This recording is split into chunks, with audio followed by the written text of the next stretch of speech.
HarperCollins presents The Man Between by Charles Cumming, read by Charlie Anson.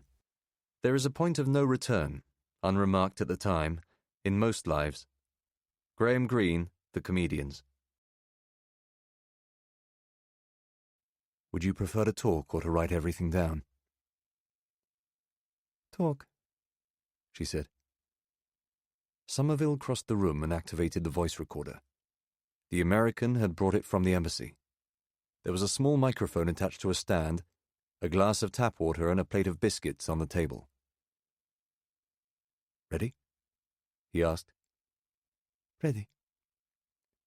Somerville leaned over the microphone. His voice was clear, his language concise. Statement by Laszlo. Chapel Street, SW1. August 19th. Officer presiding, L4. Begins now. He checked his watch. 1700 hours. Lara Bartok adjusted the collar of her shirt. She caught Somerville's eye. He nodded at her, indicating that she should start. She brought the microphone slightly closer to her and took a sip of water. The American realized that he was standing in her eye line. He moved to a chair on the far side of the room. Bartok did not continue until he was still and completely silent. "In the beginning there were 7, she said. Secret Intelligence Service Eyes Only. Strap 1. Statement by Lara Bartok, Laszlo. Case Officers JWS STH, Chapel Street. Ref Resurrection, Simakov, Caradine. File RE2768X. Part 1 of 5. In the beginning there was 7. Ivan Simakov, of course, who is still rightly regarded as the intellectual and moral architect of resurrection.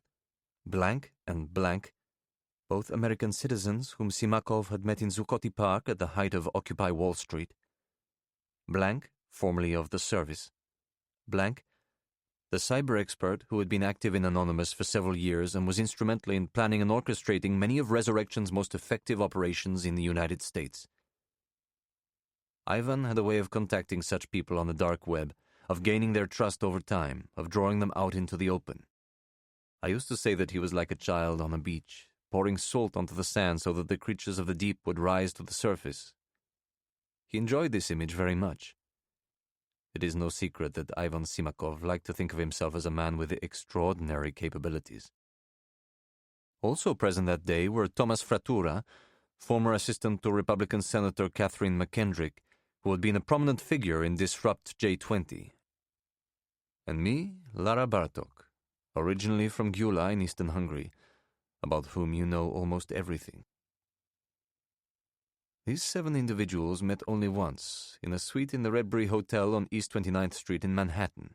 Of course, no cell phones, laptops, or Wi-Fi-enabled devices of any kind were permitted to be brought to the hotel. Each of the guests who entered the suite was searched by Ivan and myself and asked to remove watches and other items of jewelry, all of which we then took, along with personal belongings including bags and shoes, to a room on a separate floor of the hotel for the duration of the meeting. Ivan, who was meeting Blank and Blank for the first time, introduced himself as a Russian citizen born in Moscow and educated in Paris, who was hoping to effect political change in his own country by inspiring an international resistance movement directed against the advocates and enablers of autocratic and quasi-fascist regimes around the world. Frattura asked him to explain in more detail what he meant by this. I remember that Ivan paused. He always had a good sense of theater. He crossed the suite and opened the curtains. It was a wet morning. There had been heavy rain all night. Through the glass, it looked as though the thick fog of the New York skyline was going to seep into the room. What he said next was the best of him. In fact, his response to Frattura would form the basis of all the early statements released on behalf of Resurrection outlining our movement's basic goals and rationale.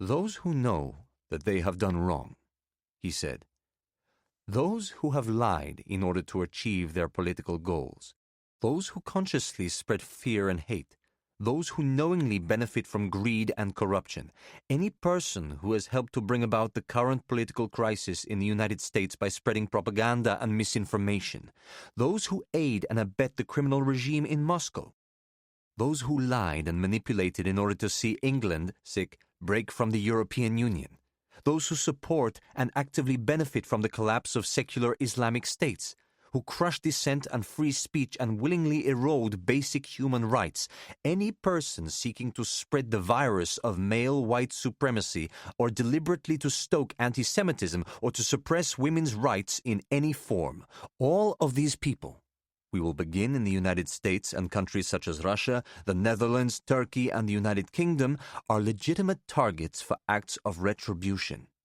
Bankers, journalists, businessmen, bloggers, lobbyists, politicians, broadcasters. They are to be chosen by us, by you, on a case-by-case basis, and their crimes exposed to the widest possible audience. The beauty of Ivan's idea was that it was individually targeted. This is what made it different to Antifa, to Black Lives Matter, to Occupy, to all those other groups who were only ever interested in public protest, in rioting, in civil disorder for its own sake. Those groups changed nothing in terms of people's behavior, but instead gave various parties a chance merely to pose, to demonstrate their own virtue. There is a great difference between people of action and people of words, no? One thing you can say about Ivan Simakov, without a shadow of a doubt, is that he was a man of action. At no point did anybody suggest that the targets for resurrection were too broadly defined. We were all what you would call in English fellow travelers.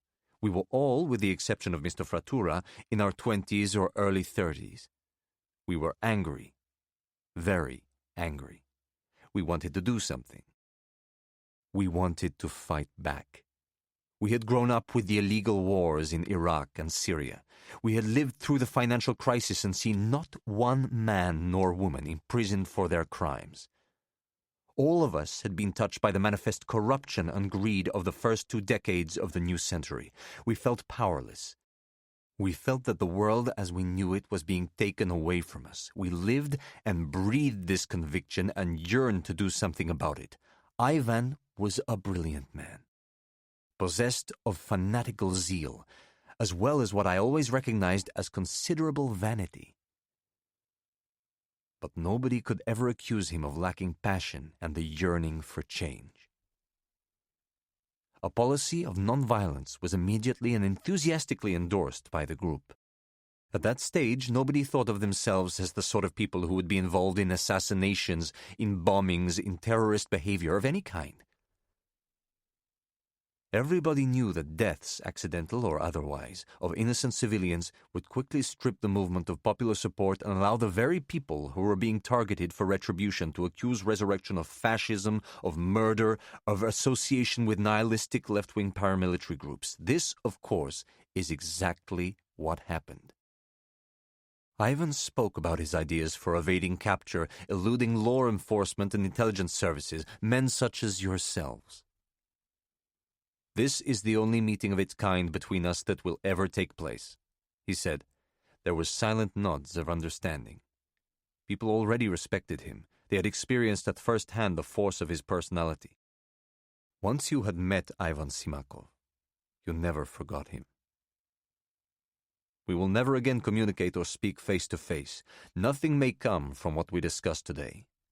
I have a plan for our first attacks, all of which may be prevented from taking place or fail to have the desired effect on international opinion. I cannot tell you about these plans, just as I would not expect you to divulge details of your own operations as you create them. The resurrection movement could burn out. The resurrection movement could have a seismic effect on public attitudes to the liars and enablers of the alt-right. Who knows? Personally, I am not interested in fame. I have no interest in notoriety or my place in the history books. I have no wish to spend the rest of my life under surveillance or in prison, to live as the guest of a foreign embassy in London, or to save my own skin by making a deal with the devils in Moscow. I wish to be invisible, as you should all wish to be invisible. So much has happened since then. I have been through many lives and many cities because of my relationship with Ivan Simakov. At that moment, I was proud to be at his side. He was in the prime of life. I was honored to be his girlfriend and to be associated with resurrection. Now, of course, the movement has moved deeper and deeper into violence, further and further away from the goals and ideas expressed on the first day in New York. They were so different. But when I think of Ivan, I cannot help thinking of Kit. On the boat, he told me that I was like Ingrid Bergman in Casablanca, the faithless woman at the side of a revolutionary zealot. Kit was romantic like that, always living at the edge of what was real, as if life was a book he had written, a movie he had seen, and all of us were characters in the story. He was kinder than Ivan, in many ways also braver. I confess to you that I miss him in a way that I did not expect to. I wish you would tell me what happened to him. In his company, I felt safe. It had been a very long time since any man had made me feel that way. Moscow. The apartment was on a quiet street in the Tverskoy district of Moscow, about 2 kilometers from the Kremlin, a 5-minute walk from Lubyanka Square. From the 3rd floor, Curtis could hear the ripple of snow tires on the wet winter streets. He told Simakov that for the first few days in the city, he had thought that all the cars had punctures.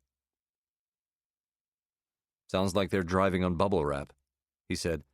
"I keep wanting to tell them to put air in their tires."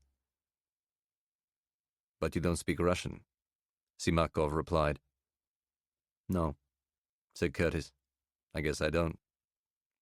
He was 29 years old, born and raised in San Diego, the only son of a software salesman who had died when Curtis was 14. His mother had been working as a nurse at Scripps Mercy for the past 15 years.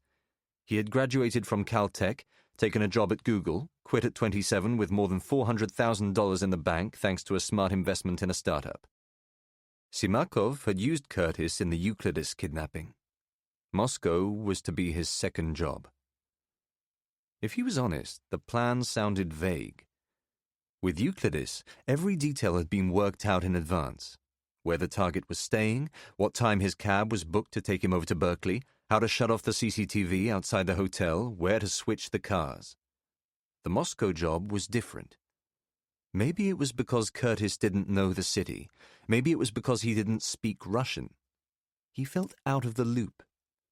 Ivan was always leaving the apartment and going off to meet people. He said there were other resurrection activists taking care of the details. All Curtis had been told was that Ambassador Jeffers always sat in the same spot at Café Pushkin at the same time on the same night of the week. Curtis was to position himself a few tables away, with the woman from St. Petersburg role-playing his girlfriend, keep an eye on Jeffers and make an assessment of the security around him. Simakov would be in the van outside, watching the phones, waiting for Curtis to give the signal that Jeffers was leaving.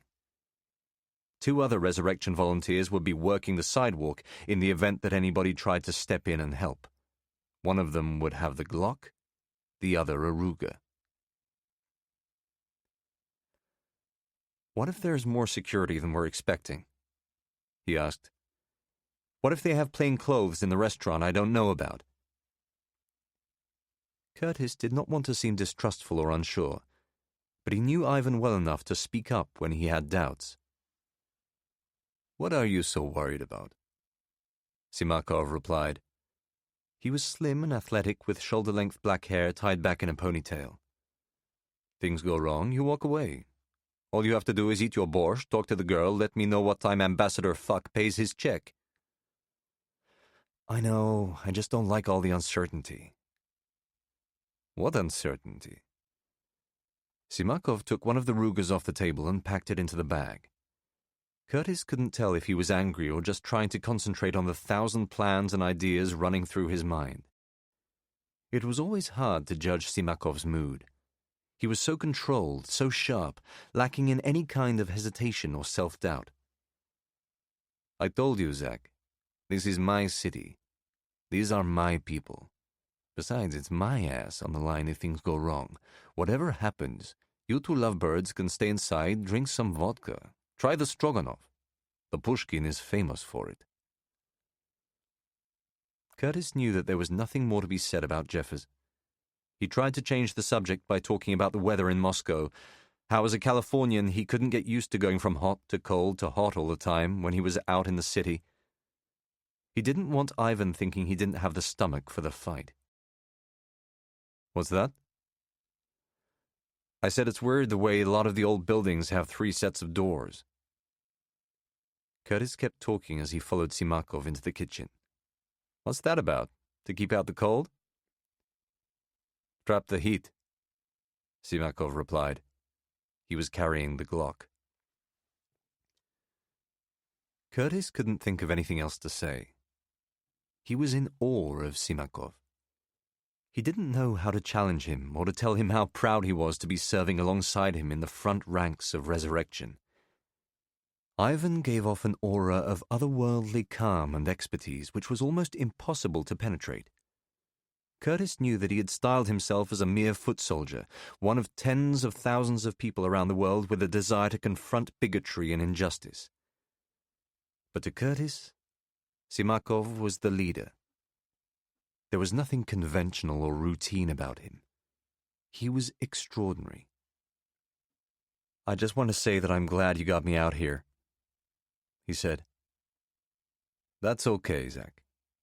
You were the right man for the job. Simakov opened one of the cupboards in the kitchen. He was looking for something. I need some oil. Clean this thing, he said, indicating the gun. I could go out and get you some, Curtis suggested. Don't you worry about it. He slapped him on the back, tugging him forwards like a bear hug from a big brother. Anyway, haven't you forgotten? You don't speak Russian.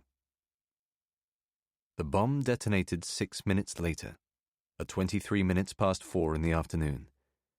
The explosion, which also took the life of a young mother and her baby daughter in a corner apartment on the 4th floor of the building, was initially believed to have been caused by a faulty gas cylinder. When it was discovered that Zach Curtis and Ivan Simakov had been killed in the incident, a division of Alpha Group, Russia's counterterrorism task force, was dispatched to the scene. Russian television reported that Simakov had been killed by an improvised explosive device which detonated accidentally only hours before a planned resurrection strike against the American ambassador to the Russian Federation, Walter P. Jeffers, former chairman of the Jeffers Company and a prominent donor to the Republican Party. News of Simakov's death spread quickly. Some believed that the founder of Resurrection had died while in the process of building a homemade bomb. Others were convinced that Russian intelligence had been watching Simakov and that he had been assassinated on the orders of the Kremlin. To deter Resurrection opponents and sympathizers alike, Simakov's remains were interred in an unmarked grave in Kuntsevo Cemetery on the outskirts of Moscow. Curtis was buried 2 weeks later in San Diego. More than 3,000 Resurrection supporters lined the route taken by the funeral cortege. London, 18 months later. Chapter 1. Like a lot of things that later become very complicated, the situation began very simply. A few days short of his 36th birthday, Christopher Kit Carradine, known professionally as C.K. Carradine, was walking along Bayswater Road en route to a cinema in Notting Hill, smoking a cigarette and thinking about nothing much in particular, when he was stopped by a tall, bearded man wearing a dark blue suit and carrying a worn leather briefcase.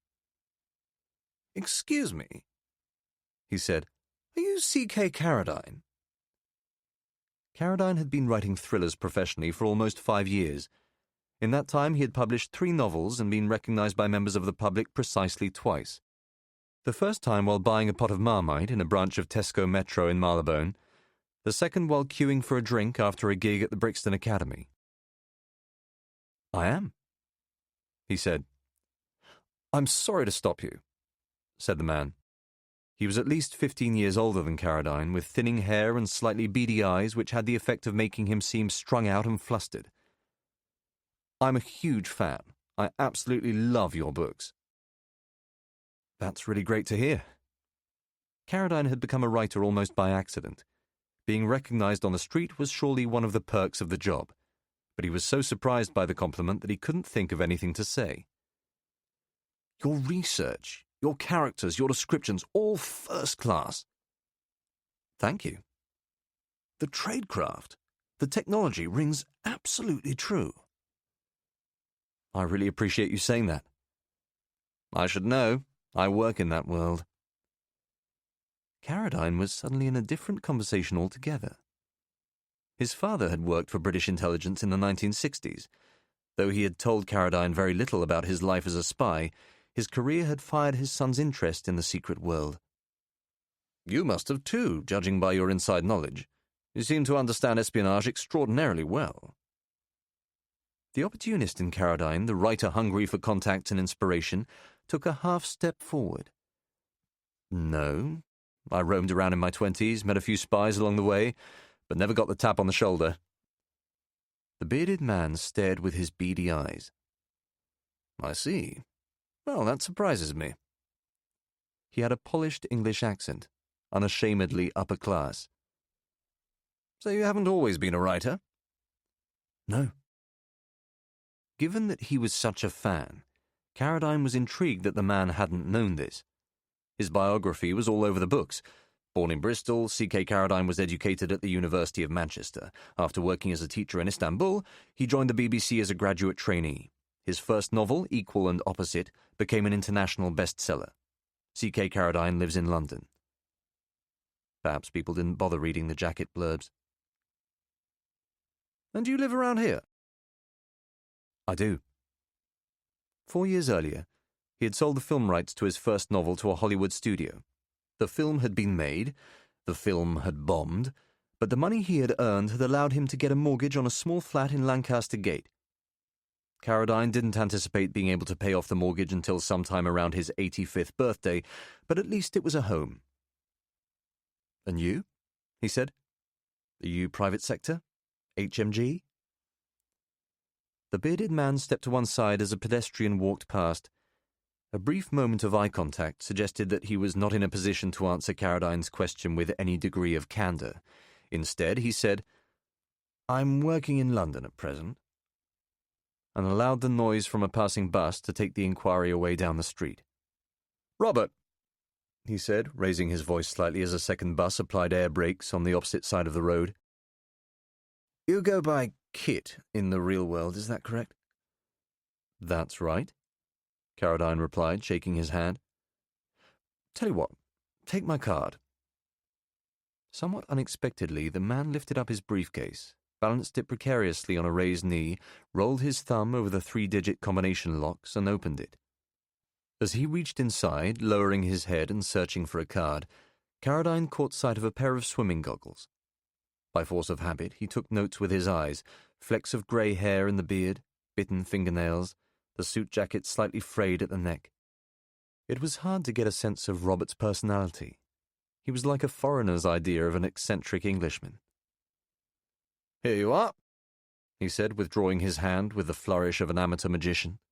The card, like the man, was slightly creased and worn, but the authenticity of the die-stamped government logo was unmistakable. Foreign and Commonwealth Office, Robert Mantis, Operational Control Center Specialist. A mobile phone number and email address were printed in the bottom left-hand corner. Carradine knew better than to ask how an Operational Control Center Specialist passed his time. It was obviously a cover job. As surely was the surname. Mantis sounded like a pseudonym. "Thank you," he said.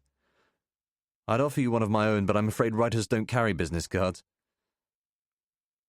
"They should," said Mantis quickly, slamming his briefcase shut. Carradine caught a sudden glimpse of impatience in his character. "You're right," he said. He made a private vow to go to Ryman's and have 500 cards printed up. "So how did you come across my books?" The question appeared to catch Mantis off guard. "Oh, those." He set the briefcase down on the pavement. "I can't remember. My wife, possibly. She may have recommended you. Are you married?" "No." Carradine had lived with 2 women in his life. One a little older, one a little younger, but the relationships hadn't worked out. He wondered why Mantis was inquiring about his personal life, but added, "I haven't met the right person yet," because it seemed necessary to elaborate on his answer.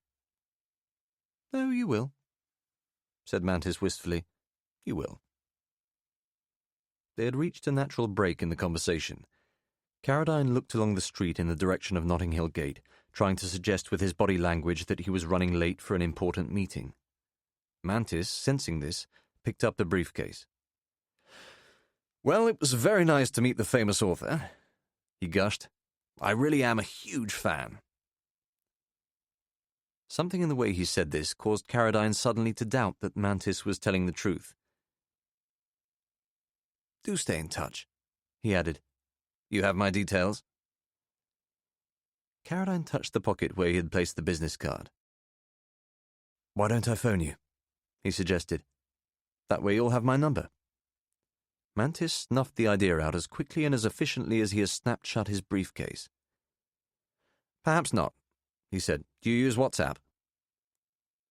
"I do." Of course. End-to-end encryption. No prying eyes at the service establishing a link between an active intelligence officer and a spy novelist hungry for ideas. "Then let's do it that way." A family of jabbering Spanish tourists bustled past, pulling a huge number of wheeled suitcases. "I'd love to carry on our conversation. Perhaps we can have a pint one of these days." "I'd like that," Carradine replied. Mantis was already several feet away when he turned around. "You must tell me how you do it," he called out. "Do what?" "Make it all up. Out of thin air. You must tell me the secret." Writers have a lot of time on their hands. Time to brood, time to ponder, time to waste. In the years since he had given up his job at the BBC, Carradine had become a master of procrastination. Faced with a blank page at 9 o'clock in the morning, he could find half a dozen ways of deferring the moment at which he had to start work. A quick game of FIFA on the Xbox, a run in the park, a couple of sets of darts on Sky Sports 3, these were the standard, and as far as Carradine was concerned, entirely legitimate, tactics he employed in order to avoid his desk. There wasn't an Emmy Award-winning box set or classic movie on Netflix that he hadn't watched when he should have been trying to reach his target of 1,000 words per day. "It's a miracle you get any work done," his father had said when Carradine unwisely confessed the techniques he had mastered for circumventing deadlines. "Are you bored or something? Sounds as though you're going out of your tree." He wasn't bored exactly. He had to try to explain to his father that the feeling was more akin to restlessness, to curiosity, a sense that he had unfinished business with the world. "I'm stalled," he said. "I've been very lucky with the books so far, but it turns out being a writer is a strange business. We're outliers. Solitude is forced on us. If I was a book, I'd be stuck at the halfway stage." "It's perfectly normal," his father had replied. "You're still young. There are bits of you that have not yet been written. What you need is an adventure, something to get you out of the office." He was right. Although Carradine managed to work quickly and effectively when he put his mind to it, he had come to realize that each day of his professional life was almost exactly the same as the last. He was often nostalgic for Istanbul and the slightly chaotic life of his 20s, for the possibility that something surprising could happen at any given moment. He missed his old colleagues at the BBC, the camaraderie, the feuds, the gossip. Although writing had been good to him, he had not expected it to become his full-time career at such a comparatively early stage in his life. In his 20s, Carradine had worked in a vast, monolithic corporation with thousands of employees, frequently traveling overseas to make programs and documentaries. In his 30s, he had lived and worked mostly alone, existing for the most part within a 500-meter radius of his flat in Lancaster Gate. He had yet fully to adjust to the change or to accept that the rest of his professional life would likely be spent in the company of a keyboard, a mouse, and a Dell Inspiron 3000. To the outside world, the life of a writer was romantic and liberating. To Carradine, it sometimes resembled a gilded cage. all of which made the encounter with Mantis that much more intriguing. Their conversation had been a welcome distraction from the established rhythms and responsibilities of his day-to-day life. At frequent moments over the next 24 hours, Carradine found himself thinking about their chat on Bayswater Road. Had it been prearranged? Did the Foreign and Commonwealth Office, surely a euphemism for the service, know that C.K. Carradine lived and worked in the area? Had Mantis been sent to feel him out about something? Had the plot of one of his books come too close to a real-world operation? Or was he acting in a private capacity, looking for a writer who might tell a sensitive story using the screen of fiction?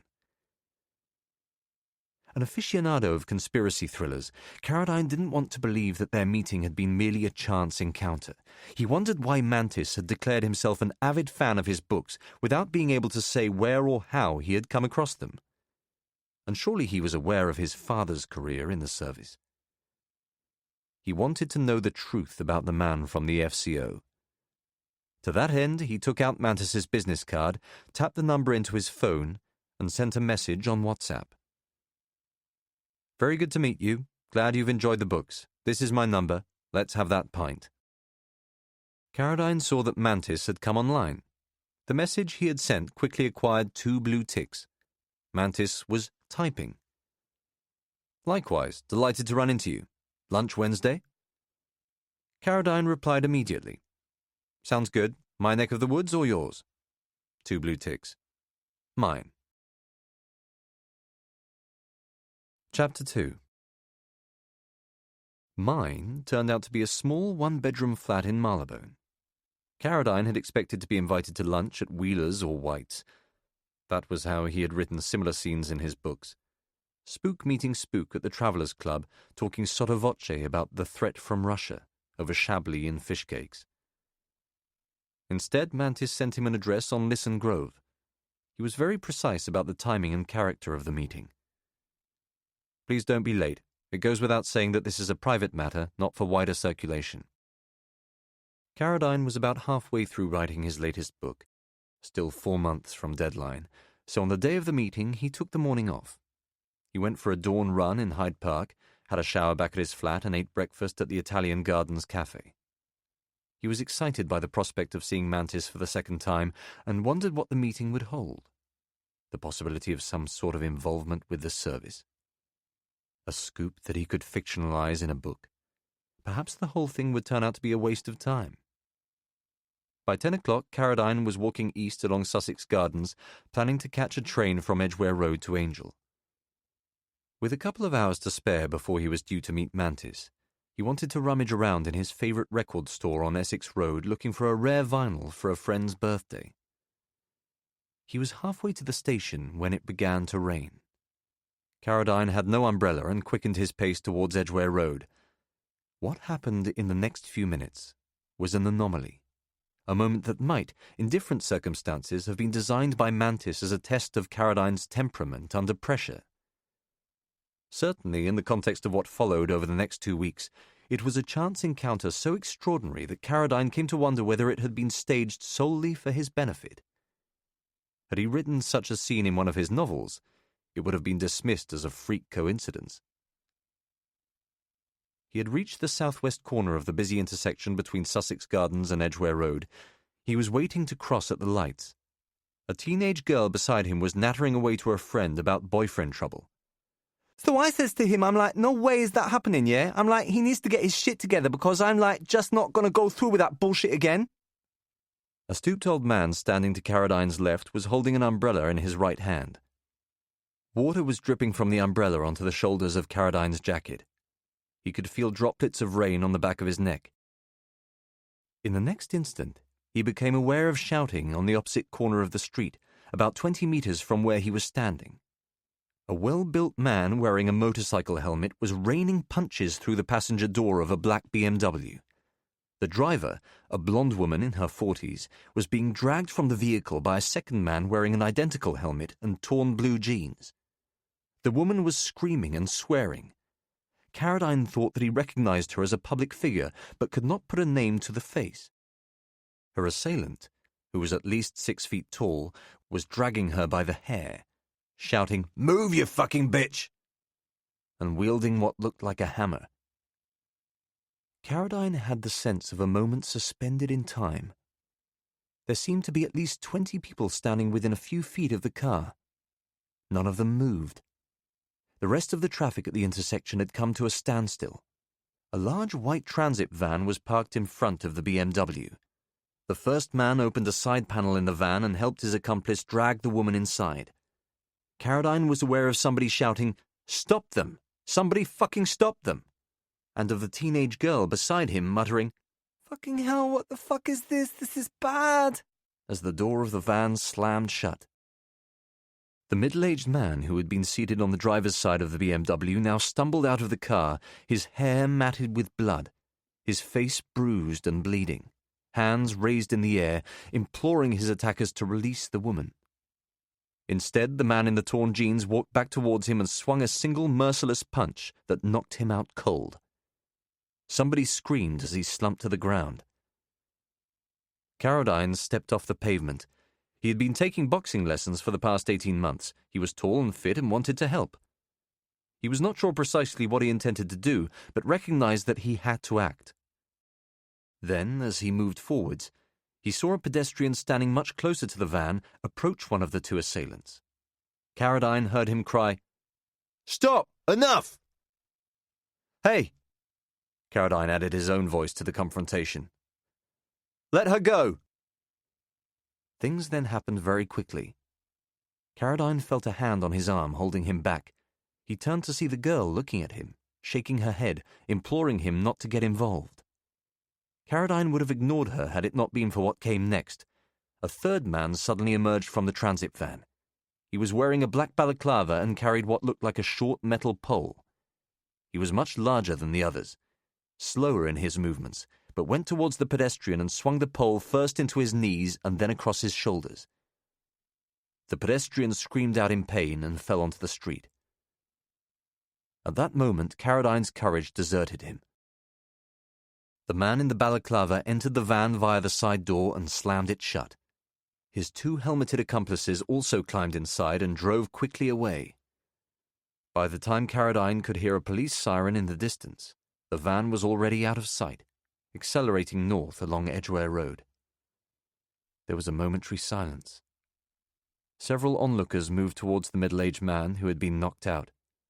He was soon surrounded by the very people who, moments earlier, might have defended him against attack and prevented the abduction of his companion. Through the melee, Caroline could see a woman kneeling on the damp street, raising the victim's head onto a balled-up jacket.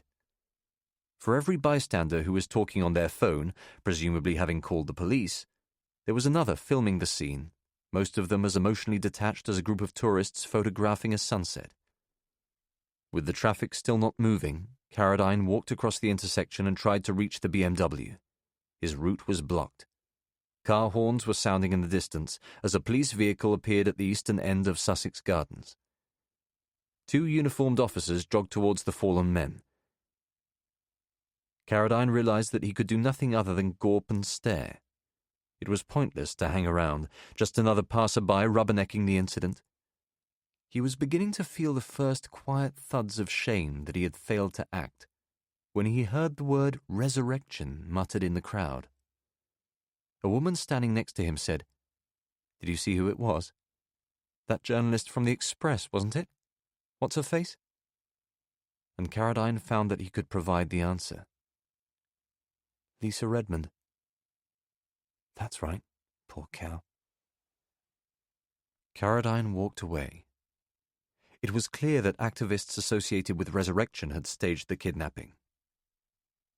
Redmond was a hate figure for the left, frequently identified as a potential target for the group. So many right-wing journalists and broadcasters had been attacked around the world that it was a miracle she had not been confronted before. Caroline felt wretched that he had not done more. He had witnessed street brawls in the past, but never the nerveless brutality displayed by the men who had taken Redmond. He was not due to meet Mantis for another half an hour. He thought about cancelling the meeting and going home. Caroline told himself that it would have been rash to try to take on 3 armed men on his own, but wished that he had acted more decisively. His instinct for survival had been stronger than his desire to help. He wandered down Edgware Road in a daze, eventually going into a cafe and checking the BBC for a report on what had happened. Sure enough, it was confirmed that the right-wing columnist, Lisa Redmond, had been kidnapped by activists associated with Resurrection and her husband beaten up in the act of trying to protect her. Carradine opened Twitter. "Fucking bitch had it coming" was the first of several tweets he saw in defense of the attack, most of which carried the now familiar hashtags #Resurrection, #Alt-Right Scum, #Remember Simakov, #Zach Curtis Lives, and #FuckOtis. The latter was a reference to the first and most notorious Resurrection kidnapping in San Francisco of Otis Euclidus, a senior editor at Breitbart News, who had been seized from outside his hotel shortly before he had been due to make a speech at Berkeley University. The kidnapping of Redmond was merely the latest in a spate of copycat attacks that had taken place in Atlanta, Sydney, Budapest, and beyond. Many of the victims had been held for several weeks and then killed. Some of the recovered bodies had been mutilated. Others, including Euclidus, had never been found. Chapter 3. Carradine's apprehensiveness in the build-up to the meeting with Mantis had been completely erased by what had happened on Sussex Gardens. Arriving at the address on Lisson Grove, he felt numb and dazed. Mantis buzzed him inside without speaking on the intercom. Carradine walked up 6 flights of stairs to the 3rd floor, slightly out of breath and sweating from the climb. The landing carpet was stained. There was a faux Dutch oil painting on the wall. "Kit, good to see you. Do come in." Mantis was standing back from the door, as though wary of being spotted by neighbours. "Thank you so much for coming." Carradine was led into a sparsely furnished sitting room. He laid his jacket on the back of a brand-new cream leather sofa wrapped in clear plastic. Sunlight was streaming through the windows. The sight of the plastic made him feel constricted and hot. "Are you moving in?" he asked. The flat smelled of old milk and toilet cleaner. There was no indication that Mantis had prepared any food. "It's not my place," he replied, closing a connecting door into the hall. Oh. So what was it? A safe house? If so, why had Mantis arranged to meet on service territory? Carradine had assumed that they were just going to have a friendly lunch. He looked around. 2 mobile phones were charging on the floor by the window. There was a vase of plastic flowers on a table in the center of the room. 2 self-assembly stools were positioned in front of a breakfast bar linking the sitting room to a small kitchen.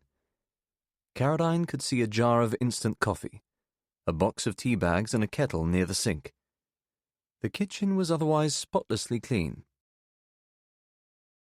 "Did you hear about Lisa Redmond?" Mantis asked. Carradine hesitated. "No?" he said, feigning surprise. "What's happened?" "Grabbed by Resurrection." Mantis opened a double-glazed window onto a small parking area at the rear of the building. Cool air poured into the room. "Thrown in the back of a transit van and driven off. In broad bloody daylight." "Christ," said Carradine. He was not a natural liar. In fact, he could not remember the last time he had deliberately concealed the truth in such a way. It occurred to him that it was a bad idea to do so in front of a man who was professionally trained in the darker arts of obfuscation and deceit. Mantis gestured outside in the direction of Edgware Road. "A mile away," he said. "Less. 3 men kicked the living shit out of her poor husband, who's apparently some kind of hotshot TV producer. One of them had a pop at a have-a-go hero who tried to save the day. It's all over the news." "What do you think will happen to her?" Carradine asked, though he knew the answer to his own question. "Curtains," said Mantis. "Another Aldo Moro job." Moro, the Italian Prime Minister kidnapped by the Red Brigades in 1978, had been murdered in captivity, his body discovered in the back of a Renault 2 months later. Carradine wondered why Mantis had made such an obscure historical connection, but conceded his point with a nod. "I'm surprised she didn't have any security," he said. People kept saying she was a target. In America, employees in the White House, staff at Fox News, prominent Republican officials, they've all been carrying guns for months. Quite right, too, said Mantis with an impatience that reminded Carradine of the way his temper had flared on Bayswater Road. People have a right to defend themselves. You never know who's going to come out of the woodwork and take a pop at you. Carradine looked at the sofa. Mantis understood that he wanted to sit down and invited him to do so on the plastic cover. He asked Carradine to switch off his mobile phone. He was not particularly surprised by the request and did as he had been asked. Now, if you wouldn't mind passing it to me. Carradine handed over the phone. He was delighted to see Mantis place it inside a cocktail shaker that he had removed from one of the cupboards in the kitchen. He had used an identical piece of tradecraft in his most recent novel, stealing the idea from an article about Edward Snowden. A Faraday cage, he said, smiling. If you say so. Mantis opened the door of the fridge and put the cocktail shaker inside it. The fridge was completely empty. And if you could just sign this. He crossed the room and passed Carradine a pen and a piece of paper. We insist on the Official Secrets Act. Carradine's heart skipped. Without pausing to read the document in any detail, he rested the piece of paper on the table and signed his name at the bottom. It occurred to him that his father must have done exactly the same thing some 50 years earlier. Thank you. You might want to take a look at this. Mantis was holding what appeared to be a driving license. Carradine took it and turned it over. Mantis's photograph and personal details, as well as a Foreign Office logo and a sample of his signature, were laminated against a pale grey background. This wouldn't be enough to get you into Vauxhall Cross, he said. It was necessary to demonstrate to Mantis that he did not fully trust him. Do you have any other forms of ID? As though he had been expecting Carradine's question, Mantis dipped into the pocket of his trousers and pulled out a moulded plastic security pass. Access all areas, he said. Carradine wanted to inspect the pass, if only to experience the buzz of holding a genuine piece of service kit. But Mantis immediately put it back in his pocket. Always worried about losing it on the number 19 bus, he said. I'm not surprised, Carradine replied. He asked for a glass of water. Mantis produced a chipped William and Kate mug and turned on the cold tap in the kitchen. It spluttered and coughed, spraying water onto his hand. He swore quietly under his breath. Fucking thing. Filled the mug and passed it to Carradine. Who owns this place? One of ours, he replied. Carradine had met spies before, but never in these circumstances and never in such a furtive atmosphere. He leaned back against the thick plastic cover and took a sip from the mug. The water was lukewarm and tasted of battery fluid. He did not want to swallow it, but did so. Mantis sat in the only other available seat, a white wooden chair positioned in front of the window. Did you tell anybody that you were coming here today? He asked. A girlfriend? I'm single, Carradine replied. He was surprised that Mantis had already forgotten this. Oh, that's right, you said. He crossed his legs. What about your father? Carradine wondered how much Mantis knew about William Carradine. A rising star in the service, forced out by Kim Philby, who had given his name, as well as the identities of dozens of other members of staff, to Moscow. Surely somebody at Vauxhall Cross had told him. He doesn't know. And your mother? Mantis quickly checked himself. Oh, I'm so sorry, of course. Carradine's mother had died of breast cancer when he was a teenager. His father had never remarried. He had recently suffered a stroke that had left him paralyzed on one side of his body. Carradine made a point of visiting him regularly at his flat in Swiss Cottage. He was his only surviving blood family, and they were very close. I haven't told anybody, he said. Good. So nobody has been made aware of our chat in the street? Nobody. Caradine looked more closely at his interlocutor. He was wearing pale blue chinos and a white Ralph Lauren polo shirt.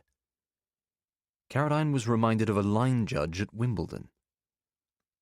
Mantis's hair had been cut and his beard trimmed. As a consequence, he no longer looked quite so tired and dishevelled. Nevertheless, there was something second-rate about him. He could not help but give the impression of being very slightly out of his depth. Caradine suspected that he was not the sort of officer handed hot postings in Amman or Baghdad. No. Robert Mantis was surely lower down the food chain, tied to a desk in London, obliged to take orders from service upstarts half his age. Let me get straight to the point. The man from the FCO made deliberate and sustained eye contact. My colleagues and I have been talking about you for some time. I had a feeling our meeting the other day wasn't an accident. It wasn't. Caradine looked around the room. The flat was exactly the sort of place in which a man might be quietly bumped off. No record of the meeting ever happening, CCTV footage from the lobby conveniently erased, hair samples hoovered up and fingerprints wiped away by a service support team. The body then taken inside a thick plastic sheet, perhaps the one covering the sofa, and taken outside to the car park. Should he say this in an effort to break the ice? Probably not. Caradine sensed that Mantis wouldn't find it funny. Don't look so worried. What's that? You look concerned. I'm fine. Caradine was surprised that Mantis had failed to read his mood. In fact, it did seem a bit odd to me that a serving intelligence officer would talk so openly about working for the service. Good. What do you mean, good? I mean that you obviously have sound instincts. Caradine felt the plastic rippling beneath him. It was like sitting on a waterbed. You obviously have an aptitude for this sort of thing. It's what we wanted to talk to you about. Go on. You have a Facebook page. I do. The other day you were asking for tips about Marrakesh, advertising a talk you're doing at a literary festival in Morocco. Despite the fact that C.K. Caradine's Facebook page was publicly available, he experienced the numbing realization that the service had most probably strip-mined every conversation, email, and text message he had sent in the previous 6 months. He was grateful that he hadn't run the name Robert Mantis through Google. That's right, he said. Get much of a response? Some restaurant tips? A lot of people recommended the Majorelle Gardens. Why? How long are you going for? About 3 days. I'm doing a panel discussion with another author. We're being put up in a riad. Would you be prepared to spend slightly longer in Morocco if we asked? It took Caradine a moment to absorb what Mantis had said. Other writers, Somerset Maugham, Graham Greene, Frederick Forsyth, had worked as support agents for the service at various points in their careers. Was he being offered the chance to do what his father had done? There's no reason why I can't stay there a bit longer, he said, trying to make his expression appear as relaxed as possible, while his heart began to pound like a jungle drum. Why? Mantis laid it out. You may have noticed that we're somewhat stretched at the moment. Cyber attacks, Islamist terror, resurrection, the list goes on. Sure. Caradine felt his throat go dry. He wanted to take a sip of water, but was worried that Mantis would see his hand shaking. Increasingly, things fall through the gaps. Agents don't have the support they need. Messages struggle to get through. Information can't travel in the way that we want it to travel. Caradine was nodding. He knew that it was better at this stage to listen rather than to ask questions. At the same time, he could feel his vanity jumping up and down with excitement. The flattery implicit in Mantis's offer, coupled with the chance to honour his father's career, perhaps even to surpass his achievements, was hitting a sweet spot inside him that he hadn't known existed. We had a station in Rabat. It was wound up, folded in with the Americans. Manpower issues, budgetary restrictions. I'm sure I don't have to tell you that all of this is strictly between you and me. Of course. I have a desk responsibility for the region. I need to be able to put somebody in front of one or two of our agents out there just to reassure them that they're a priority for London, even though that may not be entirely the case. Mantis flashed Caradine a knowing look. Caradine was obliged to return it in kind, nodding as though he was on intimate terms with the complexities of agent running. I'm afraid it would require you to go to Casablanca as well as Marrakesh. Ever been? Caradine had heard that modern Casablanca was far removed from the romantic image of the city conjured by Hollywood, a crowded, choking industrial conurbation entirely devoid of charm and interest. Never, but I've always wanted to check it out. He set the mug of water to one side. In the distance, Caradine could hear the sound of sirens, the familiar background soundtrack to life in 21st century London. He wondered if Redmond had already been found and could scarcely believe that within hours of witnessing her kidnapping, he was being offered a chance to work as a support agent for the service. It was as though Mantis was handing him an opportunity to prove the courage that had so recently been found wanting. Can you be more precise about what exactly you need me to do? Mantis seemed pleased that Caradine had asked the question. Writers on research trips provide perfect cover for clandestine work, he explained. The inquisitive novelist always has a watertight excuse for poking his nose around. Any unusual or suspicious activity can be justified as part of the artistic process. You know the sort of thing. Atmosphere, authenticity, detail. I know the sort of thing, said Caradine. All you have to do is pack a couple of your paperbacks. Make sure your website and Wikipedia page are up to date.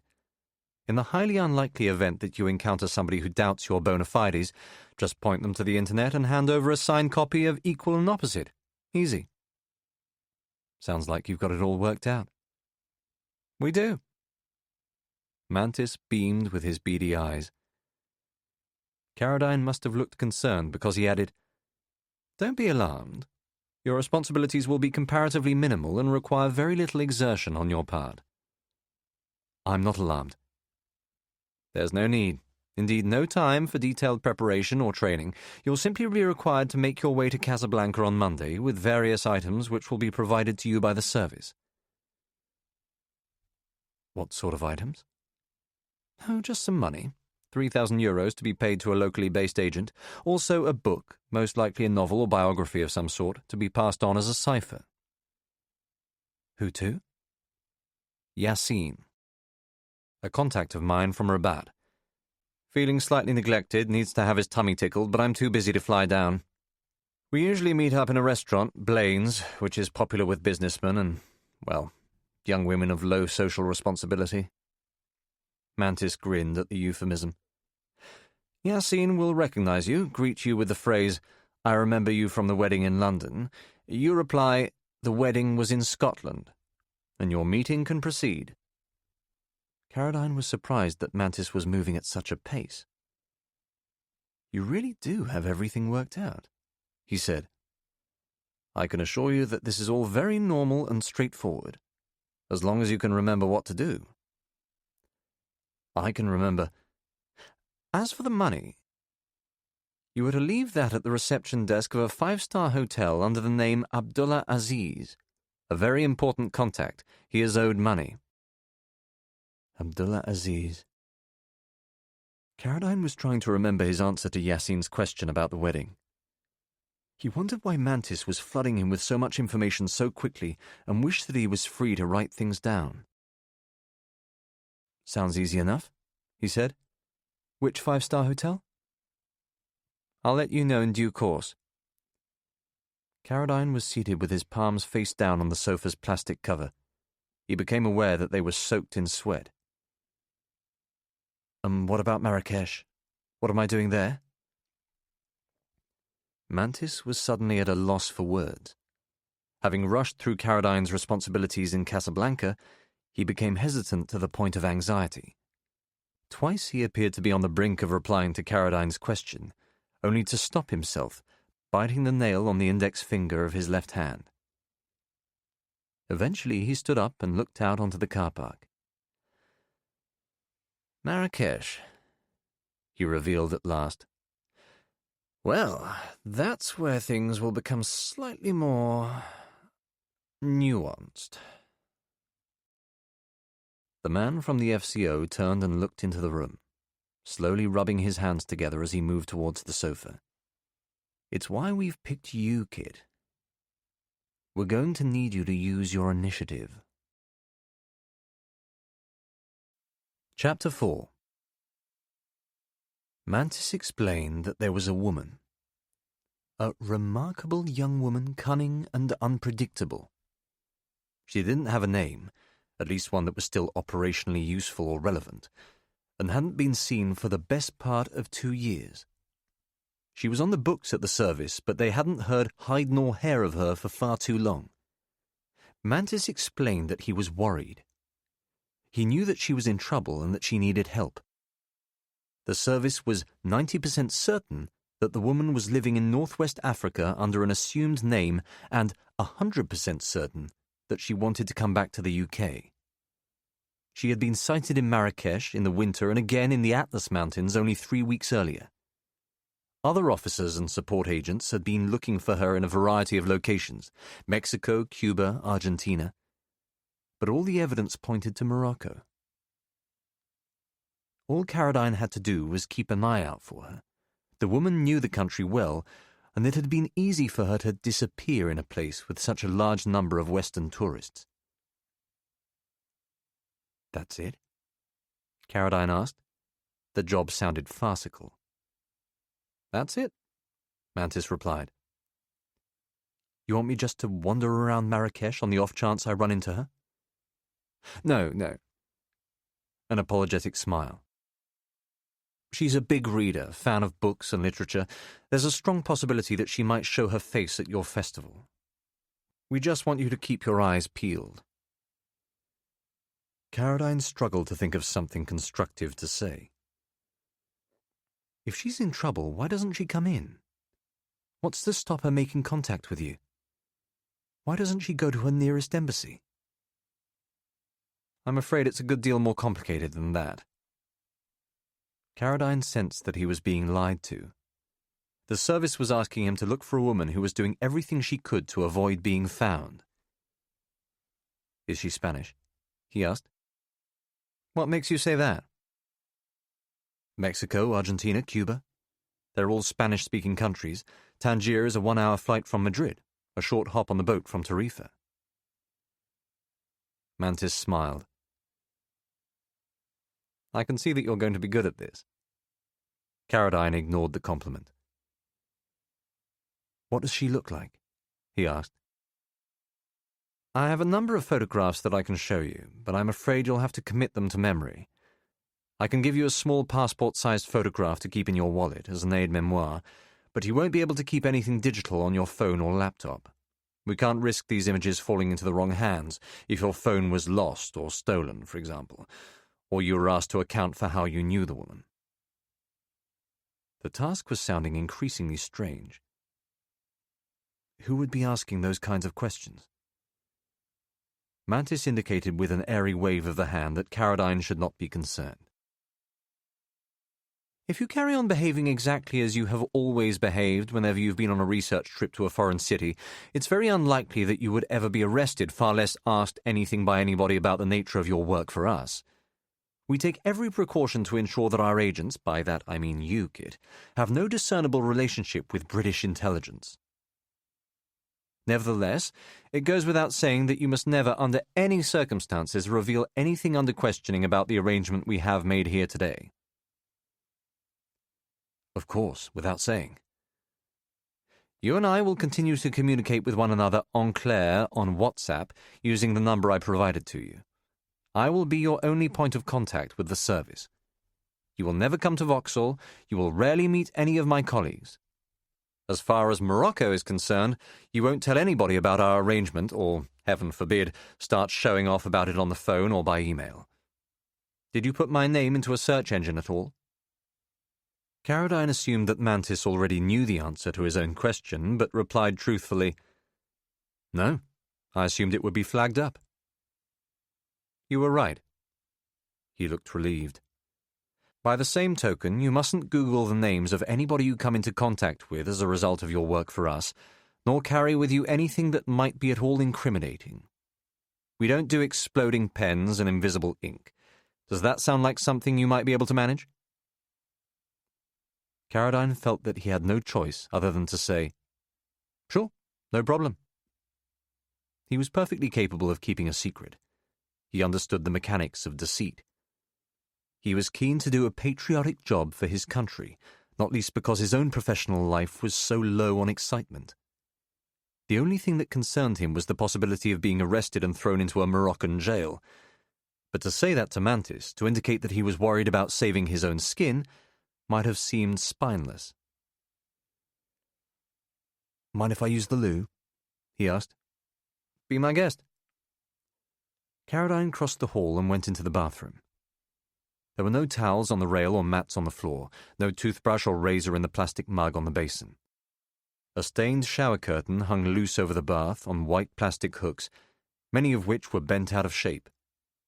He locked the door and ran the tap, staring at his reflection in the mirror.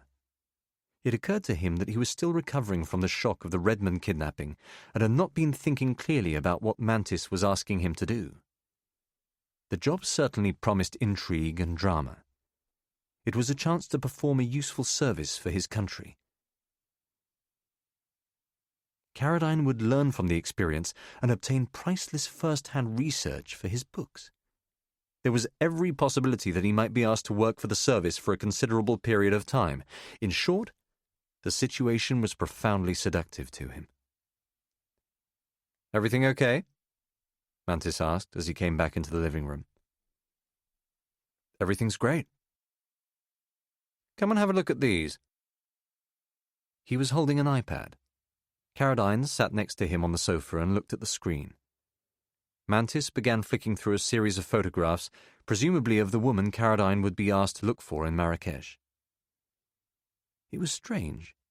In the same way that he had recognized Lisa Redmond as she was dragged from the car, without at first being able to put a name to her face, Caradine was sure that he had seen pictures of the woman before. She wasn't a journalist or celebrity.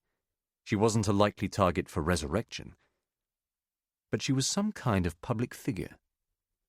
Perhaps an actress he had seen on stage in London, or somebody associated with a news story or political scandal. He could not work it out. It might equally have been the case that Caradine had met her at a party, or that the woman had some connection to the film or publishing world. She was certainly not a stranger to him. "You look as though you recognize her."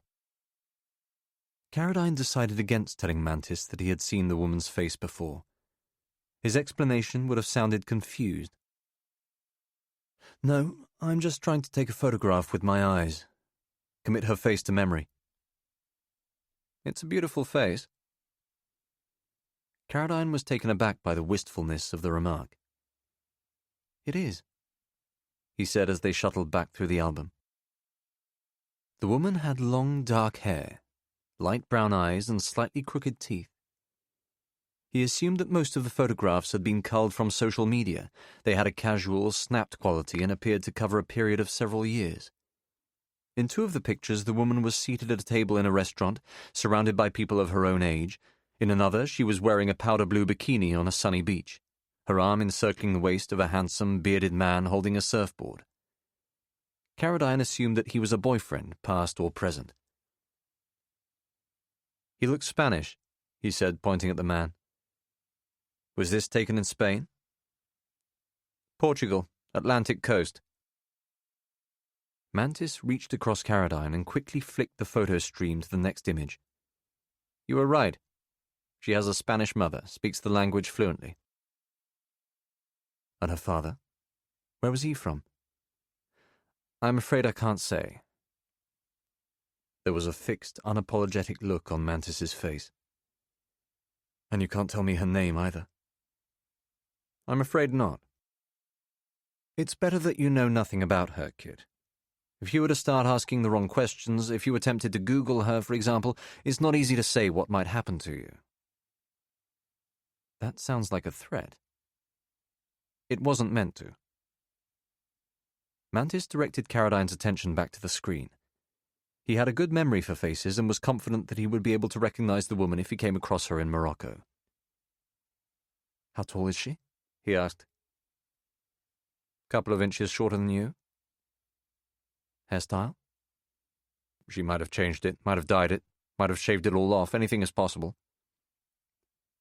"Accent?" "Think Ingrid Bergman speaking English." Caradine smiled. He could hear the voice in his head. "Any other, He reached for the euphemism. "Distinguishing characteristics?" Mantis stood up, taking the iPad with him. "Of course, I almost forgot." He extended his left arm so that it was almost touching Caradine's forehead. "The woman has a tattoo," he said, tapping the wrist. 3 tiny black swallows just about here." Caradine stared at the frayed cuffs of Mantis's shirt. Veins bulged on his forearm beneath a scattering of black hairs. "If it's a tattoo," he said, "and she's trying not to get recognized, don't you think she might have had it removed?" Mantis moved his hand onto Caradine's shoulder. Caradine hoped that he wouldn't leave it there for long. "You don't miss a trick, do you?" he said. "We've obviously picked the right man, Kit. You're a natural." Chapter 5. Mantis said nothing more about the tattoo. Caradine was told that if he spotted the woman, he was to approach her discreetly, ensure that their conversation was neither overheard nor overseen, and then to explain that he had been sent by British intelligence. He was also to pass her a sealed package. This would be delivered by the service before he left for Morocco. "I'm assuming I can't open the package when I receive it?" "That is correct." "Can I ask what will be inside it?" "A passport, a credit card, and a message to the agent. That is all." "That's all? Nothing else?" "Nothing else." "So why seal it?" "I'm not sure I understand your question." Caradine was trying to tread the fine line between protecting himself against risk and not appearing to be apprehensive. "It's just that if my bags are searched and they find the package, if they ask me to open it, how do I explain why I'm carrying somebody else's passport?" "Simple," Mantis replied. "You say it's for a friend who's left it in London, the same friend whose photo you're carrying in your wallet." "So how did she get to Morocco without a passport?" Mantis took a deep breath, as if to suggest that Caradine was starting to ask too many questions. "She has 2.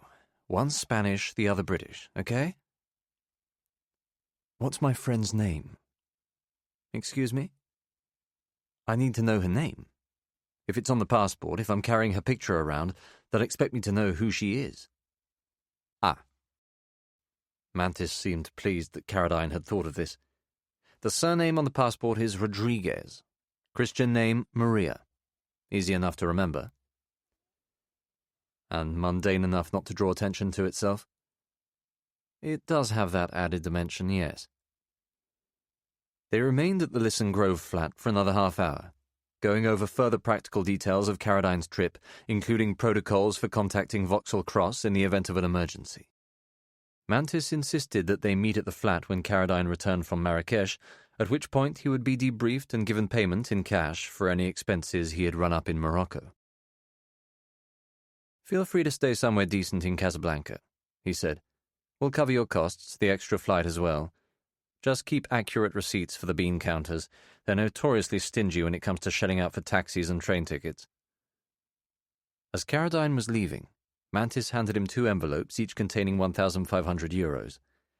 There was no limit to the amount of foreign currency he was permitted to bring into Morocco, and Mantis did not think that 3,000 euros would be considered suspicious. He told Caradine that the sealed package containing the passport and credit card would be delivered to his flat in Lancaster Gate the following day, as well as the novel which was to be used as a book cipher. Mantis reiterated the importance of leaving the sealed package intact unless Carradine was instructed to open it by law enforcement officials in the UK or Morocco. He did not give an explanation for this request, and Carradine did not ask for one.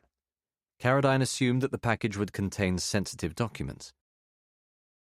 "Good luck," Mantis said, shaking his hand as he left. "And thanks for helping out." "No problem." Carradine walked out onto Lisson Grove in a state of confusion. He was bewildered by the speed with which Mantis had acted and strung out by the painstaking assimilation of so much information. It seemed bizarre that he should have been asked to undertake work on behalf of the secret state, particularly after such a cursory meeting, and wondered if the entire episode was part of an elaborate setup. Clearly the content of his novels, the depictions of tradecraft, his observations about the burdens of secrecy and so forth, had convinced the service that C.K. Carradine was possessed of the ideal temperament to work as a support agent. But how had they known that he would agree so readily to their offer? While working for the BBC in his 20s, Carradine had spoken to 3 veteran foreign correspondents, 2 British, 1 Canadian, each of whom had been tapped up by their respective intelligence services overseas.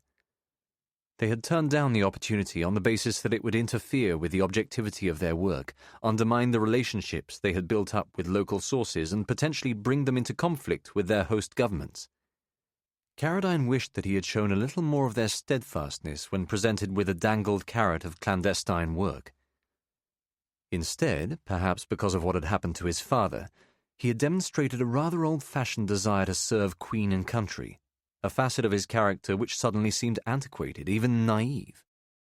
He was committed to doing what Mantis had asked him to do, but felt that he had not given himself adequate protection in the event that things went wrong. Still in a state of apprehension, Carradine took a detour on the way home, purchased a roll of masking tape, and found an internet cafe in Paddington. He wanted to be certain that Mantis was a bona fide service employee, not a Walter Mitty figure taking advantage of him either for his own amusement or for some darker purpose, which had not yet been made clear. The cafe was half full.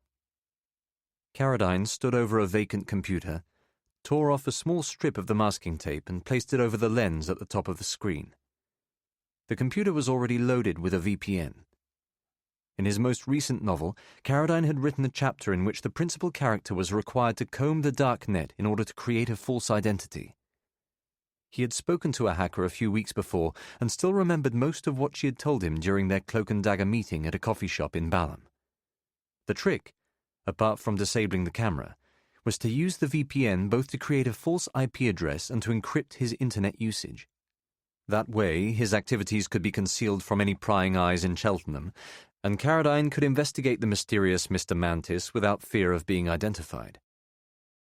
As he expected, none of the Robert Mantis listings on Facebook could plausibly have been the man he had met in Lisson Grove.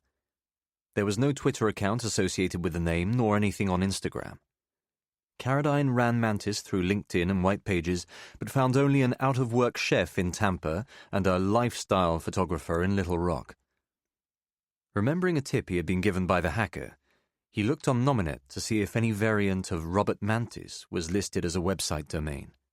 It was not. Whoever he had met that afternoon was using a pseudonym which had been cleaned up for the obvious purpose of protecting his true identity. Mantis was not listed as a director at Company's House, nor as a shared freeholder on any UK properties. A credit check on Experian also drew a blank. Satisfied that he was a genuine service employee, Carradine put the computer to sleep, removed the strip of masking tape from the lens, and walked home. Chapter 6. The following morning, Carradine was woken early by the sound of the doorbell ringing. He stumbled out of bed, pulled on a pair of boxer shorts, and struck his foot on the skirting board as he picked up the intercom. "Delivery for Mr. Carradine." He knew immediately what it was. He reached down, grabbed his toe, and told the delivery man to leave it in his postbox. "Needs to be signed for." The accent was Jamaican. Carradine buzzed the man into the building. He waited by the door, rubbing his foot. A moth flew up towards the ceiling. Carradine clapped it dead between his hands.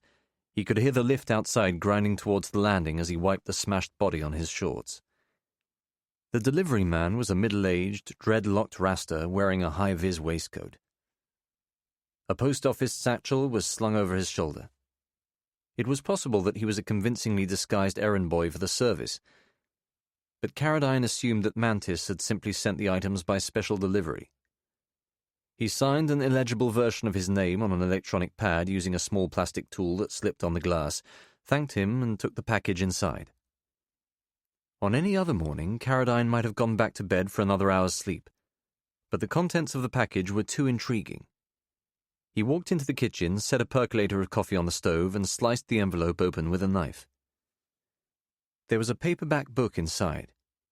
Mantis had sent a French translation of one of Carradine's novels, published 4 years earlier.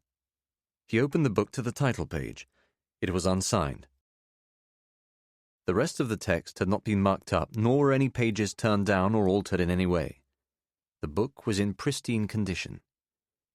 He waited for the coffee to boil, staring out of the window at the treetops of Hyde Park. If the novel was to be used as a book cipher, then Mantis possessed an identical copy which would allow him to send coded messages to Yassine without risking detection. He was using a French rather than an English version of the book because Yassine was most likely a French-speaking Arab. For Carradine to give him a copy of the novel at their meeting was an ingenious and entirely plausible piece of tradecraft. They would be hiding in plain sight. He took out the second item, the sealed package for Maria. The envelope was sturdy and bound with tape at both ends. Carradine weighed it in his hands. He could make out the outline of what he assumed was a passport. He bent the package slightly and thought that he could feel a document of some kind moving beneath the seal. Carradine had an obligation to open the envelope, because it was surely crazy to board an international flight carrying a package about which he knew so little. But he could not do so. It was against the spirit of the deal he had struck with the service and would constitute a clear breach of trust. It was even possible that the package was a decoy and that the service had sent it solely as a test of his integrity. He set it to one side, drank the coffee, and switched on the news. Overnight in New Delhi, 2 vehicles had been hijacked by Islamist gunmen affiliated with Lashkar-e-Taiba and driven into crowds at a religious ceremony, killing an estimated 75 people. In Germany, an AfD politician had been gunned down on his doorstep by a resurrection activist. Such headlines had become commonplace, as humdrum and predictable as tropical storms and mass shootings in the United States.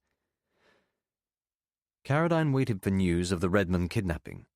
It was the 3rd item on the BBC. No trace had been found of the van in which Redmond had been driven away, no statement released by Resurrection claiming responsibility for the abduction. Settling in front of his computer with a bowl of cereal, Carradine watched amateur footage of the crowds screaming in panic as they fled the carnage in New Delhi. He read an email written by the slain AfD politician, leaked to the press only days earlier, in which he had referred to Arabs as a culturally alien people, welcomed into Germany by elitist pigs. He learned that 1 in 8 voters had given AfD their support in recent elections and that the group was now the 2nd largest opposition party in the Bundestag. Small wonder Resurrection was so active in Germany. There had been similar assassinations of nationalist politicians in France, Poland, and Hungary.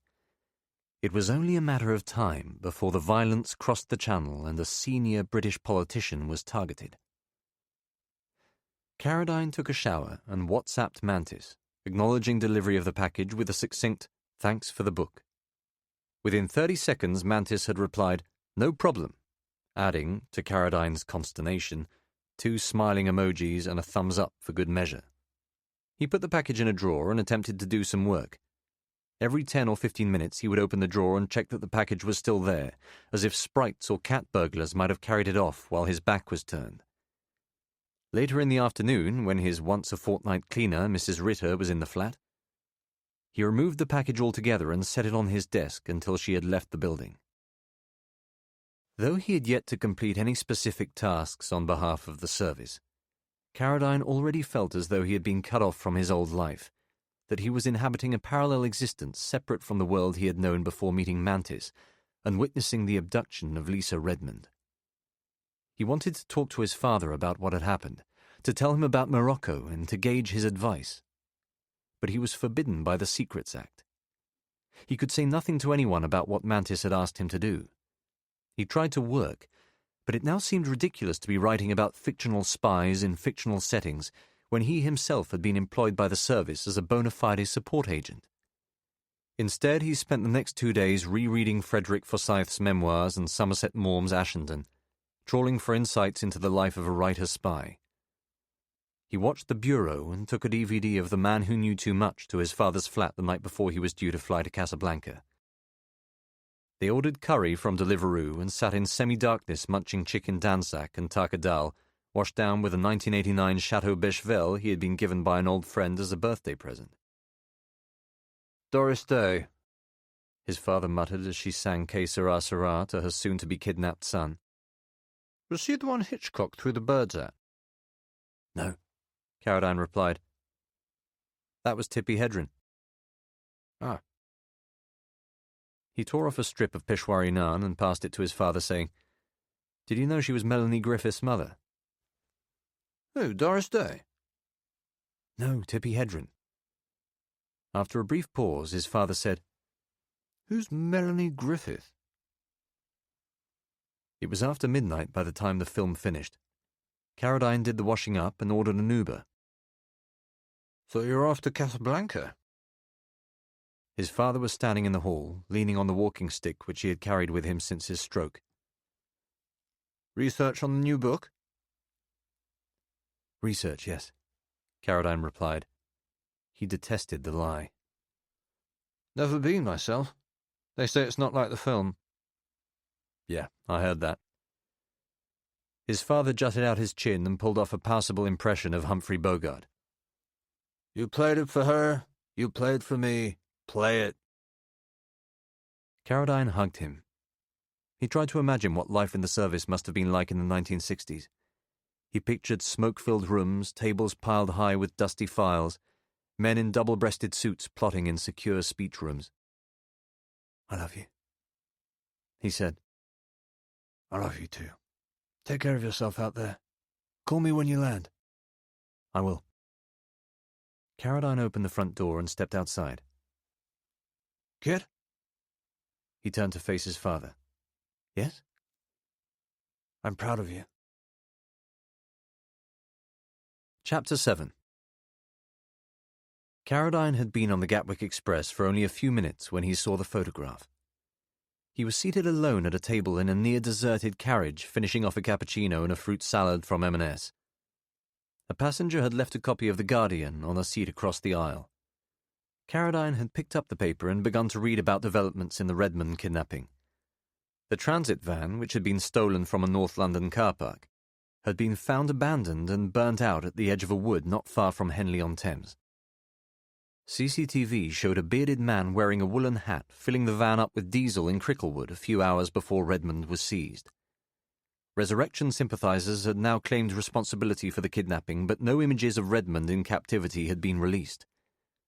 Experts, quoted in the article, drew comparisons with the kidnapping of Otis Euclidus, pointing out that Resurrection had waited 10 days before publishing footage of an apparently healthy and well-rested Euclidus sitting on a bed in an undisclosed location reading a book. The same experts claimed that the police were at a loss to know where Redmond was being held. At the bottom of the story, there was a small box directing readers to a longer piece on the history of the resurrection movement. Caroline had turned to the back of the paper, intending to read it. Beneath the headline on the article was a layout of 4 pictures arranged in a square, each of them about the same size as the passport photograph of Maria that Mantis had given to Caroline in Lisson Grove. The photograph in the top left-hand corner showed Redmond taking part in a reality television show several years earlier. Beside it was a picture of Euclidus in characteristic Instagram pose, wearing a white gold-encrusted baseball cap, a gold crucifix medallion, and outsized designer sunglasses. The photograph in the bottom left-hand corner showed Nihat Demirel, a pro-government talk show host in Turkey who had been kidnapped by Resurrection outside his summer house in Izmir in May. It was the 4th picture that rocked Caroline. He had seen the photograph before. It showed Ivan Simakov, the deceased leader of Resurrection, standing beside the woman who was reported to have been his girlfriend when the movement was conceived, Lara Bartok. Carradine stared at her. She had long, dark hair and slightly crooked front teeth. It was Maria. He reached into his wallet. He placed the photograph of Maria alongside the picture of Bartok. There was no question that they were the same woman. He was about to pull up her Wikipedia page on his iPhone when he remembered that the search would flag. A young woman had taken a seat at the far end of the carriage. Carradine considered asking to borrow her phone to make the search but decided against it, instead reading the article for more detail on Bartok's background. A Hungarian-born lawyer. She had met Simakov in New York and became attached to Occupy Wall Street. Described as a latter-day Ulrika Meinhof, Bartok was wanted in the United States on charges of armed assault, kidnapping, and incitement to violence. She had reportedly become disillusioned with Resurrection and vanished from the couple's apartment in Brooklyn. Several months later, Simakov was killed in Moscow. Carradine put the newspaper to one side. The train had come to a halt at a section of track littered with cans and bottles. He stared outside, trying to work out what Mantis was up to. He assumed that the service had recruited Bartok as an agent, persuading her to inform against Resurrection. But how had they managed to lose track of her? And why was Mantis using an untried and untested support agent to try to find her? In the Listen Grove flat, he had refused even to reveal Bartok's name, telling Carradine that several officers and support agents were searching for her in places as far afield as Mexico, Cuba, and Argentina. If that was the case, it was plausible that she was no longer a source for British intelligence, but was instead a fugitive from justice. Carradine had learned enough from his father about the workings of the service to know that they were not a law enforcement agency. There had to be another reason behind Mantis's search. Carradine recalled the wistfulness with which he had spoken about her beauty, his irritation with the photograph of her surfer boyfriend. As the train began to move away, he wondered if Mantis was romantically involved with her. That might explain the furtiveness with which he had spoken about Maria. Gatwick Airport was rammed. Carradine checked the suitcase containing the book and the sealed package into the hold and cleared security without any complications. He was carrying €1,000 of Mantis's money in his wallet, and the other €2,000 inside an envelope in his carry-on bag. The departure gate for the flight with Royal Air Maroc was a 20-minute walk from security along increasingly deserted corridors, leading further and further away from the heart of the terminal. A flight attendant, wearing a headscarf and heavy mascara, clicked a counter for every passenger that came on board. Carradine was one of the last to take his seat. He glanced at the counter as he passed her. There were fewer than 50 passengers on the plane. As the flight took off, Carradine had the vivid sensation that he was leaving the old part of his life behind and entering a new phase which would in every way be more challenging and satisfying than the life he had known before. His thoughts again turned to Bartok. Was Mantis using him to try to get a personal message to her? If so, how could he guarantee that Carradine would find her at the festival? Was she a fan of his books? Did the service think that she was going to show herself at his event? Perhaps she wanted to meet Catherine Paget, the novelist with whom he was due to appear on stage. The sealed package was somewhere beneath Carradine's feet in the chill of the baggage hold. He knew that it would contain the answers to his many questions and felt his professional obligation to Mantis dissipating with every passing mile. He did not consider himself to be particularly cynical or suspicious, but neither would he enjoy the feeling of being duped. He needed to know what was inside the envelope. If that meant breaking his promise to the service, so be it. About an hour into the flight, Carradine was handed a small tray with a plastic knife and fork and told that alcohol would not be served by the airline.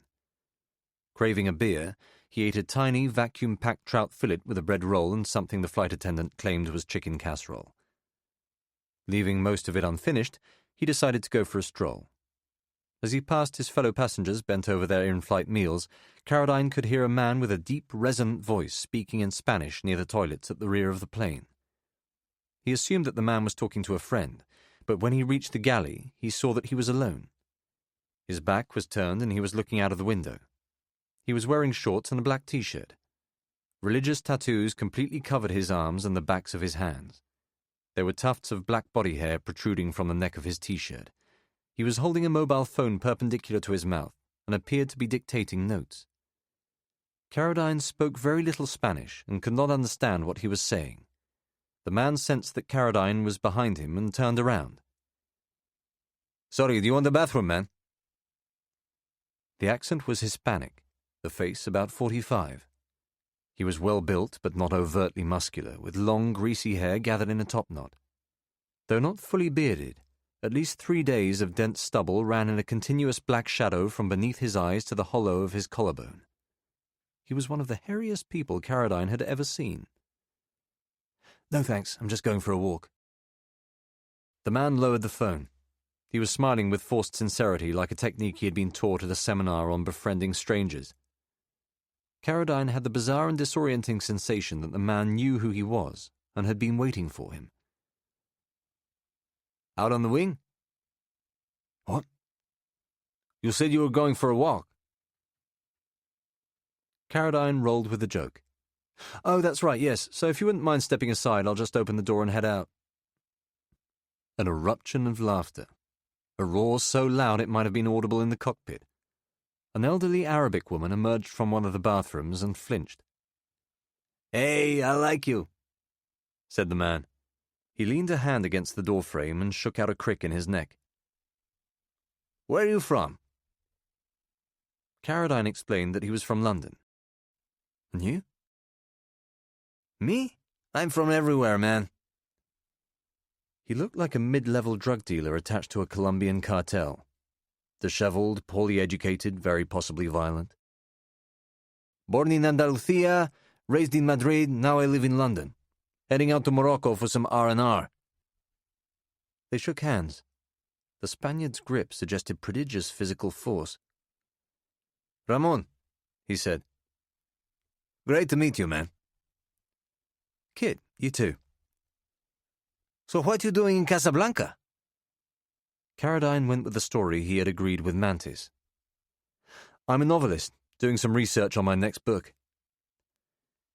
The Spaniard again exploded with enthusiasm. "A writer? Holy shit, man, you write books?" Carradine thought back to his first encounter with Mantis. There was something similarly inauthentic about Ramon.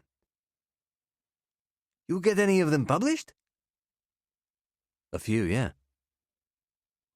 "Wow, so cool!" A flight attendant came into the galley, obliging Carradine to step to one side. She was slim and attractive. Ramon stared at her as she bent down to retrieve a bottle of water from one of the catering boxes. He gazed open-mouthed at the outline of her uniform, all of the liveliness and energy in his face momentarily extinguished. He looked up, pursed his lips, and shot Carradine a locker-room leer. "Nice, huh?" Carradine changed the subject. "What do you do for R&R in Casablanca?" It turned out to be the wrong question. "Oh, man, the chicks in Morocco you don't know." The flight attendant stood up, stared at Ramon with undisguised contempt, and made her way back down the aisle. "Last time I was there, I meet this girl in a bar on the Corniche. She takes me to this apartment, we open a bottle of whiskey, and then, bang! Oh, kid, man, one of the great nights of my life. This chick, she was..." Ramon's recollection tailed off as a young child, accompanied by his father, was led to the bathroom. Carradine seized his chance to get away. "Well, it was interesting to meet you," he said. "You're heading off?" Ramon sounded distraught, almost as if he had been tasked with befriending Carradine and been judged to have failed. "Yeah, I've got stuff to read, work to do. Just wanted to stretch my legs." "Oh, okay, sure. Great to meet you. You're a cool cat, kid. I like you. Good luck with those books." Carradine returned to his seat, oddly unsettled by the encounter. He remained there for the rest of the flight. He thought that he had seen the last of the Spaniard, but having landed and cleared passport control in Casablanca, found himself standing next to him in the baggage hall. As they waited for their respective suitcases, some of the last remaining passengers to be doing so, Ramon continued to grill Carradine on his life and career, to the point at which he began to wonder if he was testing his cover. "So what, you're writing a kind of spy story set in Morocco like a Jason Bourne thing?" Carradine had always thought that his novels occupied a literary space equidistant between the kiss-kiss-bang-bang of Ludlum and the slow-burn chess games of Le Carré. For reasons of intellectual vanity, he would ordinarily have tried to distance himself from Ramon's description. But he was keen to stop talking about his work. As a consequence, he readily conceded that his Moroccan thriller was going to be full of guns and explosions and beautiful women. "Like The Man Who Knew Too Much?" Carradine thought of his father the night before, munching naan bread and drinking claret. He didn't think the comparison was accurate, but couldn't be bothered to enter into a debate about it. "Exactly," he replied. Ramon had spotted his bag moving along the carousel. He stepped forward, picked it up, slung the bag across his shoulder, and turned around. "You want to share a cab into town, man?" Had this been his plan all along? To get alongside Carradine and to accompany him into Casablanca? Or was he merely an over-familiar tourist trying to do a fellow passenger a favor? Out of the corner of his eye, Carradine saw his suitcase jerking along the carousel. "My bag will probably be a while longer," he said. "I'm hungry. The food on the flight was terrible. I'm going to grab something to eat in the terminal. You go ahead. Have a great trip." Ramon looked at the carousel. 3 suitcases remained, 2 of which had passed them several times. Betraying an apparent suspicion, he shook Carradine's hand, reiterated how truly fantastic it had been to meet him, and walked towards the customs area. Relieved to be shot of him, Carradine sent a WhatsApp to Mantis telling him that he had arrived, checked that the novel and the sealed package were still inside the case, and walked out into the broiling Moroccan afternoon. He had expected the chaos and clamour of a typical African airport, but all was relatively quiet as he emerged from the terminal. A hot desert wind was blowing in from the east, bending the tops of the palm trees and sending swirls of leaves and dust across the deserted concourse. Men in jeans and polo shirts were perched on concrete blocks, smoking in the shade of the terminal building. When they saw Carradine, they popped up and moved forwards, crowding him like paparazzi, repeating the phrase, "Taxi, mister, taxi," as he tried to move between them. Carradine could see Ramon less than 50 meters away at the top of the rank, standing next to a pranged beige Mercedes. He was negotiating a price with the driver. The Spaniard looked up, waving Carradine forward, shouting, "Get in, man! Join me!" Carradine was already uncomfortably hot. He was irritated by the drivers trying to force him towards their cars and intrigued enough by Ramon to want to know why he had taken such an interest in him. Was he working for the service? Had Mantis sent him with instructions to keep an eye on the new kid on the block? Carradine raised a hand in acknowledgement as Ramon continued to gesture him forward. Should he stay or should he go? His curiosity began to tip the balance. Where was the harm in sharing a ride into town? He might even learn something. He duly rolled his suitcase towards the Mercedes and greeted Ramon for the 3rd time. "Chaos back there," he said. "Thanks for helping me out." "No problem." The driver popped the boot. "Where are you headed, man? I drop you off." Carradine was staying at a Sofitel in the center of town. It transpired that Ramon was staying in a hotel less than 500 meters away. "No way! I'm at the Sheraton. Literally like no distance from where you are." A part of Carradine died inside. "We can meet up later, go for a drink. You know any good places?" "Somebody recommended Blaine's to me." The words were out of his mouth before Carradine had time to realize what he had said. He was due to meet Yassine at Blaine's the following evening. What if Ramon showed up during their dinner? "Blaine's? I know it, full of chicks, man. You're gonna love it." He could feel his carefully arranged schedule being quickly and efficiently unpicked by the Spaniard's suffocating camaraderie. He didn't want to be put into a position where he had to work his cover, lying to Ramon about phantom meetings with phantom friends just to avoid seeing him. Why the hell hadn't he taken a separate taxi? Sofitel, Ramon told the driver, speaking in accentless French. Près du port et après le Sheraton, s'il vous plaît. Somewhere between the aircraft and the Mercedes, the Spaniard had developed a case of volcanic body odor. The car was quickly filled with the smell of his stale sweat. It was hot in the back seat with no air conditioning, and Caradine sat with both windows down, listening to the driver muttering to himself in Arabic as they settled into a queue of traffic. Ramon offered Caradine a cigarette, which he gladly accepted, taking the smoke deep into his lungs as he gazed out onto the lines of parked cars and half-finished breeze-block apartments, wondering how long it would take to get into town. I never asked, he said. What do you do for a living? Ramon appeared to hesitate before turning around to answer. His eyes were cold and pitiless. Caradine was reminded of the sudden change in his expression when the flight attendant had walked into the galley. It was like looking at an actor who had momentarily dropped out of character. Me?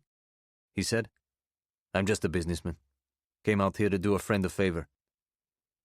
I thought you said you were here for the rest and recreation. That too. Ramon touched his mouth in a way that made Caradine suspect him of lying. R&R everywhere I go.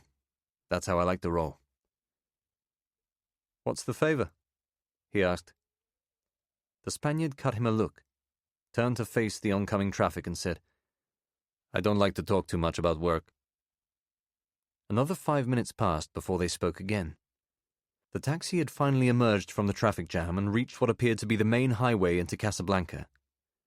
Ramon had been talking to the driver in rapid, aggressive French, only some of which Caradine was able to understand. He began to think that the two men were already acquainted, and wondered again if Ramon had deliberately waited for him to come out of the airport. You've met before? He asked. What's that? Your driver, you used him before? The Spaniard flinched, as if to suggest that Caradine was asking too many questions. What makes you say that?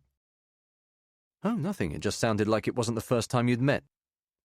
At that moment, the driver, who had not yet looked at Caradine nor acknowledged him in any way, turned off the highway onto a dirt track leading into a forest. What's going on? Caradine looked back at the main road. Paranoia had settled on him like the slowly clinging sweat under his shirt. Where are we going? No idea. Ramon sounded disconcertingly relaxed. Probably has to visit his mother or something. The Mercedes bumped along the track, heading further and further into the woods. Seriously, said Caradine, where are we going? The driver pulled the Mercedes to the side of the track, switched off the engine and stepped out. The heat of the afternoon sun was overwhelming. Caradine opened the door to give himself an option to run if the situation should turn against him. There was a small wooden hut about 10 meters from the road, occupied by a woman whose face he could not see.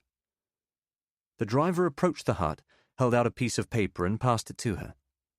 Ramon put a tattooed arm across the seat. You look tense, man. Relax. I'm fine, Caradine told him. He was anything but fine. The stench of sweat was overwhelming. He was convinced that he had walked into a trap. He looked in the opposite direction, deeper into the woods. He could see only trees and the forest floor. He used the wing mirror on the driver's side to check if there was anybody on the road behind them, but saw no sign of anyone. Through the woods beyond the hut, he could make out a small clearing dotted with plastic toys and a children's slide. The driver was coming back to the car. Que faisiez-vous? Ramon asked him. Parking, the driver replied. Caradine smiled and shook his head. His lack of experience had got the better of him. He looked back at the hut. The veiled woman was marking the piece of paper with an ink stamp. She slammed it onto a metal spike. Crazy. Ramon produced a delighted grin. In Casablanca, they pay their parking tickets in the middle of the fucking woods. Never saw this before, man. Me neither, Caradine replied. It was another 45 minutes to the hotel. Caradine sat in the heat of the back seat, smoking another of Ramon's cigarettes. On the edge of the city, the Mercedes became jammed in three-lane traffic that inched along wide colonial boulevards packed with cars and motorbikes. Ramon grew increasingly agitated, berating the driver for taking the wrong route in order to extract more money for the journey. The swings in his mood, from backslapping bonhomie to cold, aggressive impatience, were as unexpected as they were unsettling. Caradine followed the progress of the journey on his iPhone, trying to orientate himself in the new city, the street names, Boulevard de la Mecque, Avenue Tétouan, Rue des Racines, evoking all the antiquity and mystique of French colonial Africa. Mopeds buzzed past his door as the Mercedes edged from block to block. Men hawking drinks and newspapers approached the car and were shooed away by the driver, who switched on the windscreen wipers to deter them. Several times Caradine saw cars and scooters running red lights or deliberately going the wrong way around roundabouts in order to beat the jam. Stalled in the rivers of traffic, he thought of home and cursed the heat, calling his father to tell him that he had arrived. He was busy playing backgammon with a friend and had no time to talk, their brief exchange leaving Caradine with a sense of isolation that he found perversely enjoyable. It was exhilarating to be alone in a strange city, a place about which he knew so little, at the start of a mission for which he had received no training and no detailed preparation. He knew that his father had been posted to Egypt by the service in the early years of his marriage, and thought of the life he must have led as a young spy, running agents in Cairo, taking his mother on romantic trips to Sinai, Luxor, and Aswan. Ramon offered him yet another cigarette, and he took it, observing that the smog outside was likely to do more damage to his lungs. Ramon went to the trouble of translating the joke for the benefit of the driver, who turned in his seat and smiled, acknowledging Caradine for the first time. "Vrai," he said. "C'est vrai." That was when Ramon showed him his phone. "Jesus Christ, man. You see this?" Caradine pitched the cigarette out of the window and leaned forward. The headline on the screen was in Spanish. He could see the words Redmond and Muerta. What happened? "They killed the Redmond bitch," Ramon replied. "Resurrection fucking killed her." Chapter 8. They kept her in the van for the first 36 hours. She screamed when they took off the gag, so they put it on again and left her to rage. They offered her water and food, but she refused it. She soiled herself. When she had spent all of her energy, Redmond wept. Towards the end of the second day, they took her from the van, still blindfolded, and tied her to a chair in the basement of the farmhouse. They played the recording into the room, a loop of Redmond's words, repeated over and over again, a torture of her own making. The bearded man called it the 2 minutes of hate, after Orwell. But the recording lasted for more than 12 hours.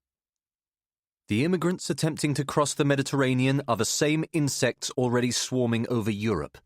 They choke our schools and hospitals, they dirty our towns and cities, they murder our daughters at rock concerts, they mow down our sons on the streets. It went on and on into the night. Whenever Redmond looked as though she was falling asleep, they turned up the volume. She was prevented from sleeping by the words she had written. "Sentenced by your own sentences," said the man who had knocked down her husband. "The only answer is to lock up every young Muslim man or woman whose name appears on a terrorist watch list. How else to protect British citizens from slaughter? If we cannot take the sensible precaution, outlined by the government of the United States, of preventing potential terrorists from entering the United Kingdom from countries that are known sponsors of Islamist terror, then this is the only option remaining to us." On the morning of the third day, they removed Redmond's gag and again offered her food and water. This time she accepted. The bearded man asked her on camera if she wished to defend her words and actions. She said that she stood by everything she had written. She insisted that, given the chance, she would write and broadcast everything again. She had no regrets for exercising her right to free speech and for articulating views held by millions of people in the West who were too cowed by political correctness to speak their minds. The bearded man was standing behind her as she spoke. He lifted her hair clear of her shoulders, held it in a fist above her head, and sliced her throat with a knife. Redmond's body was dumped at a stretch of waste ground on the outskirts of Coventry. A photograph of her corpse was sent to the editor of the British newspaper who had commissioned her column. Somerville switched off the recorder. "What are your feelings about what happened to Lisa Redmond?" he said. Bartok shrugged. "I do not know enough about it." She stood up and stretched her back, twisting one way, then the other. "I know that Kit was upset. He talked about it a lot. I think it haunted him." "What about you?" the American asked. His tone was supercilious. "Were you upset by it? Were you haunted, Lara?" Bartok picked up one of the biscuits. She turned it over in her fingers. She liked Somerville. She trusted him. She did not like or trust the American. "As I have said, I did not know Redmond's writing. I did not have the opportunity to listen to her radio broadcasts wherever I was hiding in the world. She sounded like somebody who we might have gone after." The American seized on this, closing the space between them. "We?" Resurrection. Bartok looked at Somerville as if to suggest that the American was starting to annoy her. In the old days, before the violence and the killing, she was the sort of figure Ivan would have looked at. Redmond and those like her, men like Otis Euclidis, they gave encouragement to the bigots, to the ignorant. Ivan wanted to teach them a lesson. We all did. She bit into the biscuit. It was dry. She could only swallow by taking a sip of water to wash it down. "When I see what has happened to Resurrection, I feel nothing but sadness. It began as something remarkable. It began as a phenomenon. Ivan had a conception of a new kind of revolutionary movement, one which harnessed the power of the internet and social media, one which was fueled by international outrage among young and old alike. He wanted to take that revolutionary movement out onto the streets, to fight back against those who had corrupted our societies. He knew that Resurrection would catch fire with people, inspire groups and individuals, oblige the masses to mount operations of their own, however small, however apparently insignificant, so that bit by bit and step by step democracy and fairness would be restored. But all of the hope and the beauty of those ideas, the purity of the early attacks, has been lost." Somerville reached for the recorder. They needed to get the whole story out of Bartok. There was no point letting her talk during the breaks if nobody was keeping a record. "Would you like to go back to those early months?" he asked. "Of course, whatever you want," she said. "Please, tell us how it all got started." Secret Intelligence Service Eyes Only Strap 1. Statement by Lara Bartok, Laszlo. Case Officers JWS, STH, Chapel Street. Ref. Resurrection, Simakov, Karadine. File RE2768X, Part 2 of 5. Euclidis was our first target. That was the first and most brilliant idea of Ivan's, to capture this snake, this poison in the bloodstream of public life, and to show the world that decent people were prepared to stand up to hate, to put an end to divisive words, to expose Euclidis for the narcissist that he was. For all his expensive clothes and his clever talk, we showed the world that he was just a self-interested clown. He blogged to make money. He spread lies to get rich, to get laid. He was not interested in changing the system, in making the world a better place. He and his friends, the alt-right, the white supremacists, the anti-Semites, the Holocaust deniers, they had no alternative ideology. They had no ideas. They just wanted to draw attention to themselves. They wanted to make decent citizens feel uncomfortable and frightened. That was their reason for living. They were bullies, high on hate. How did Euclidis draw so many admirers? By making stupid people feel better about their stupidity. by allowing bigots to think they were justified in making anti-Semitic statements, saying that it was okay to hate women, to be aggrieved about people of color, about immigrants. The sad truth is that there were enough trolls buying his books, reading his articles, attending his talks to make him a rich man. They gave him the fame he craved. Euclides was just a junkie for attention. And if they didn't give it to him in public, they gave it to him on Twitter, on Instagram, on Facebook. We had to take him down. So Ivan, with my help, and with the assistance of Zach Curtis and Blank, seized him at Berkeley. Grabbed him as he stepped out of his hotel. It was so easy. We were in America, so we were able to obtain guns. The hotel had no security. We possessed the element of surprise. We put a hood on him. We put him in cuffs. We threw his phone out of the window. He did not like that. He did not like being separated from his precious phone. We switched vehicles and drove into the mountains. Euclides, of course, was a physical coward. He cried like a 4-year-old boy. It was pitiful. We filmed him in secret, as the world now knows. We were able to show on camera that Otis Euclides was a charlatan, a fraud. He confessed that he had done it all to make money. He had never meant anything he had said or written to be taken seriously. His followers were clowns and losers. When he had said in interviews that black lives did not matter, he had been joking. When he had written that feminism was the worst invention since gunpowder, he had only been fooling around. He showed himself to be a fraud, who believed in nothing but fame. When we screened the film, when we put it out on the internet for the world to see, and we saw the reaction, well, it was a beautiful moment. Almost immediately there were copycat attacks. Dozens of politicians and right-wing figures around the world came under threat. My favorite was done by the refugee in Amsterdam, the kitchen porter, a Muslim from Iraq who had been washing dishes in a restaurant so that he could feed his wife and baby daughter. He was no older than 25 or 26. Samir. I've forgotten his surname. JWS, Samir Rabu. He learned that Piet Boetme, the leader of the Dutch far-right party, again, I don't remember the name of this party, JWS, Partie voor de Vrijheid, was eating in the restaurant. A waiter, a Syrian I believe, came into the kitchen and told him Boetme was there.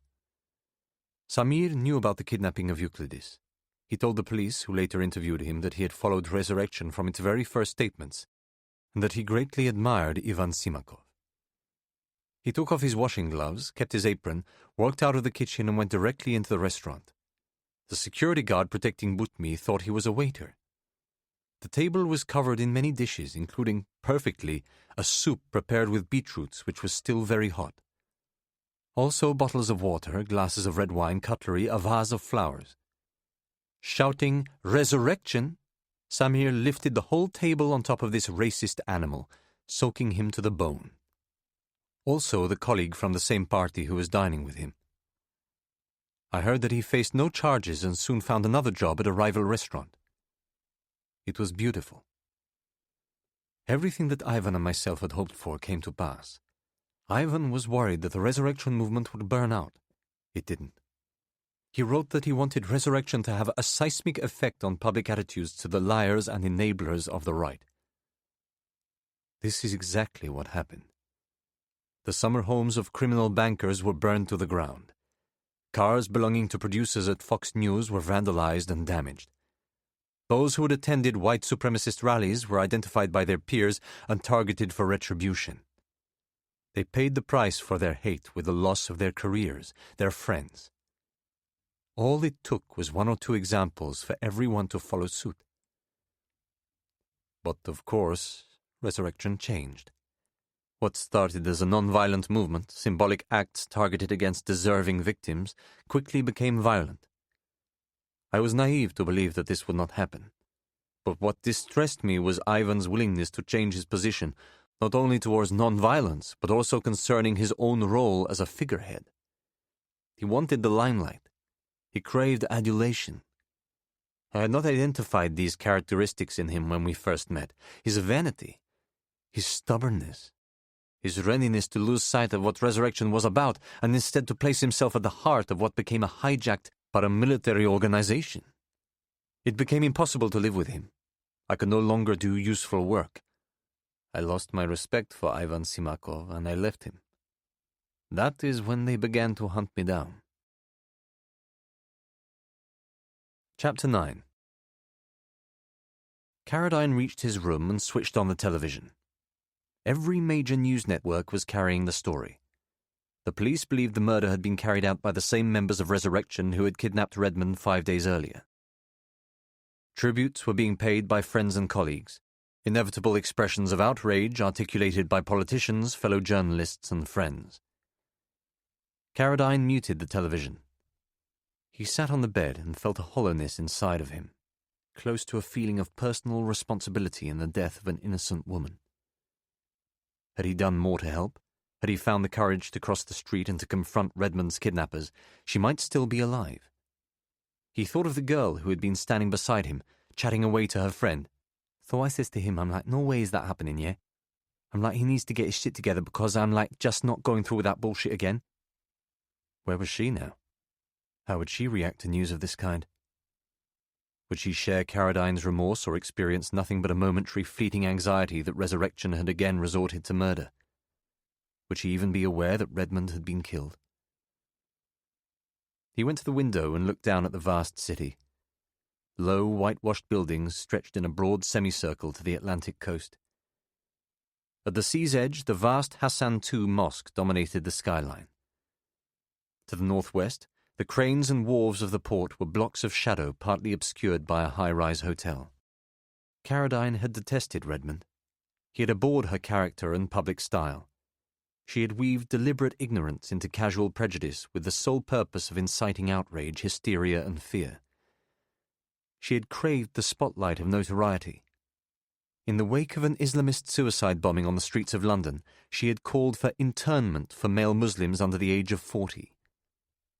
Handed a column in a tabloid newspaper with which to disseminate her toxic views, she had advocated the use of naval warships to prevent refugees, many of them fleeing the horrors of Syria and Yemen, from crossing the Mediterranean. When her rhetoric became too vile even for the leather-skinned editors of the Fourth Estate, Redmond merely had to look across the pond to find any number of right-wing media outlets in the United States eager to beam her prejudices into the homes of the ignorant and the dispossessed. Indeed, Redmond had been only days from moving to the United States to work for Fox News when she had been seized by Resurrection. Carradine knew that if he opened Twitter or switched to Fox itself, he would be swamped in partisan bile and hate. For every person shocked by Redmond's murder, there would be another openly celebrating. For every person applauding Resurrection for taking the fight to the goons and trolls of the alt-right, there would be another, like Carradine himself, who knew that violence only made the situation far worse. He turned from the window and began to unpack. The sealed envelope was at the top of his suitcase. He took it out and placed it on the bed. To try to clear his head, he did 50 press-ups, took a shower and changed into a fresh set of clothes. Whatever was in the package, he knew that he could now be incriminating himself by passing documents to a suspected member of a terrorist organization. The Redmond murder had changed the game. He had been transformed, without prior agreement, into a foot soldier in the global struggle against Resurrection. To hell with the service. Carradine needed to do what he had to do. He picked up the package and felt it in his hands. He could make out the edges of the passport, the outline of the document. He hesitated momentarily, then cut at the sellotape using the knife on a bottle opener from the minibar. He reached inside the package. It was a British passport, just as Mantis had said it would be. Carradine opened it to the back. A photograph of Bartok, identical to the one he was carrying in his wallet, looked out at him from the identity page. Bartok was identified as Maria Consuela Rodriguez, a British citizen, born the 8th of June 1983. A Santander credit card fell out of the passport and dropped onto the floor. The name, Ms. M. Rodriguez, was stamped across the bottom. The back of the card was unsigned. Caradine reached into the package and pulled out a smaller rectangular envelope. The envelope was sealed. No name or address had been written on it, only the word Laszlo in block capitals. This time he did not bother using the knife. He tore the envelope open with his hands. Inside was a single piece of white A4 paper folded twice. The letter was typed. If this message finds you, it is a miracle. Trust the person who gives it to you. You are not safe. They have worked out where you are. It is only a matter of time before they find you. I cannot help you except by giving you these gifts. Use them wisely. The number is 0812. I am the man who took you to the sea. Chapter 10. Caradine read the message several times, trying to decipher what was behind Mantis's language. He assumed that 0812 was the PIN number for the credit card, though he doubted that Bartok, should he ever find her, would risk using it more than once. To do so would be to pinpoint her location to anyone tracking the account. The man who took you to the sea sounded romantic, but Caradine was wary of leaping to that conclusion without stronger evidence. Yet the tone of the letter was unquestionably personal. Mantis seemed to be distancing himself from the service in order to send the warning. Who were they? The service? The agency? The Russians? Almost every law enforcement and intelligence service in the world was hunting resurrection activists. All of them would have liked to get their hands on Lara Bartok. The only section that seemed unequivocal to him was the opening paragraph, which reinforced the idea that Mantis had employed Caradine in good faith and had been honest about the difficulty of finding Laszlo. There was a safe in his room. Caradine asked for some sellotape to be sent up from reception. He sealed the letter, the credit card and the passport back inside the package and put it in the safe. Just as he was finishing, he heard his phone ping. Mantis had finally replied. Glad you've arrived safely. Meeting is at the Four Seasons later this evening. Let me know how it goes. Caradine understood that he was to go to the Four Seasons and to leave the money for Abdullah Aziz at the reception desk. It was a simple enough task, yet he was apprehensive.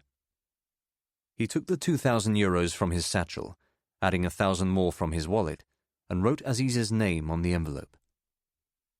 He looked at the map of Casablanca. The Four Seasons was on the eastern side of the city, close to a cluster of bars and restaurants on the Corniche. It was too far to walk, but Caradine set out on foot, intending to catch a taxi en route. He took nothing with him except his wallet, his phone, and the envelope containing the money. He was wearing a dark blue linen jacket and walked with both the wallet and the envelope buttoned into the inside pockets. It was still very hot, but he did not want to have to take the jacket off and run the risk of it being snatched by an opportunistic thief. He quickly found himself in a maze of narrow, dilapidated streets, in the old Medina to the west of the port. This was Morocco as he imagined it. Low brick houses painted in blocks of pale greens, blues and yellows, with shuttered windows and crumbling plasterwork.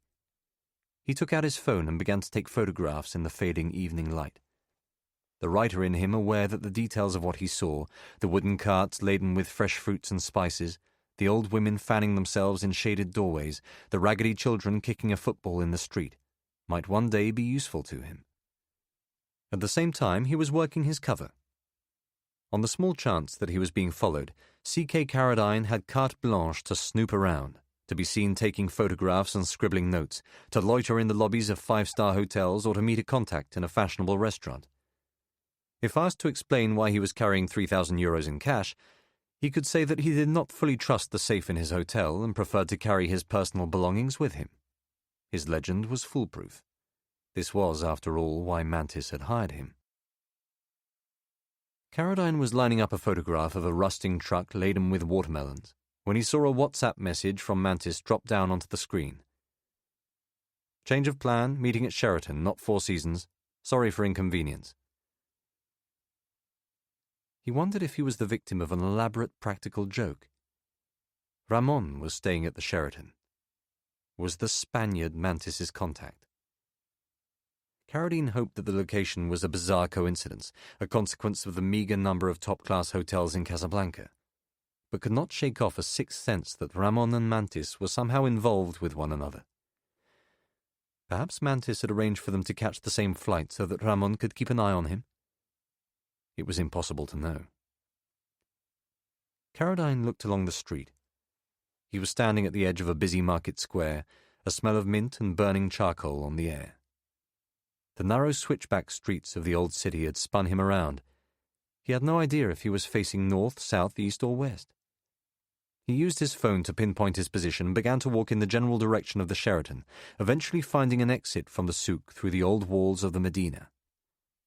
20 minutes later, Caradine was standing on the steps of the hotel. It was just before 8 o'clock. A bored, uniformed guard indicated that he should pass through a metal detector. Caradine did so.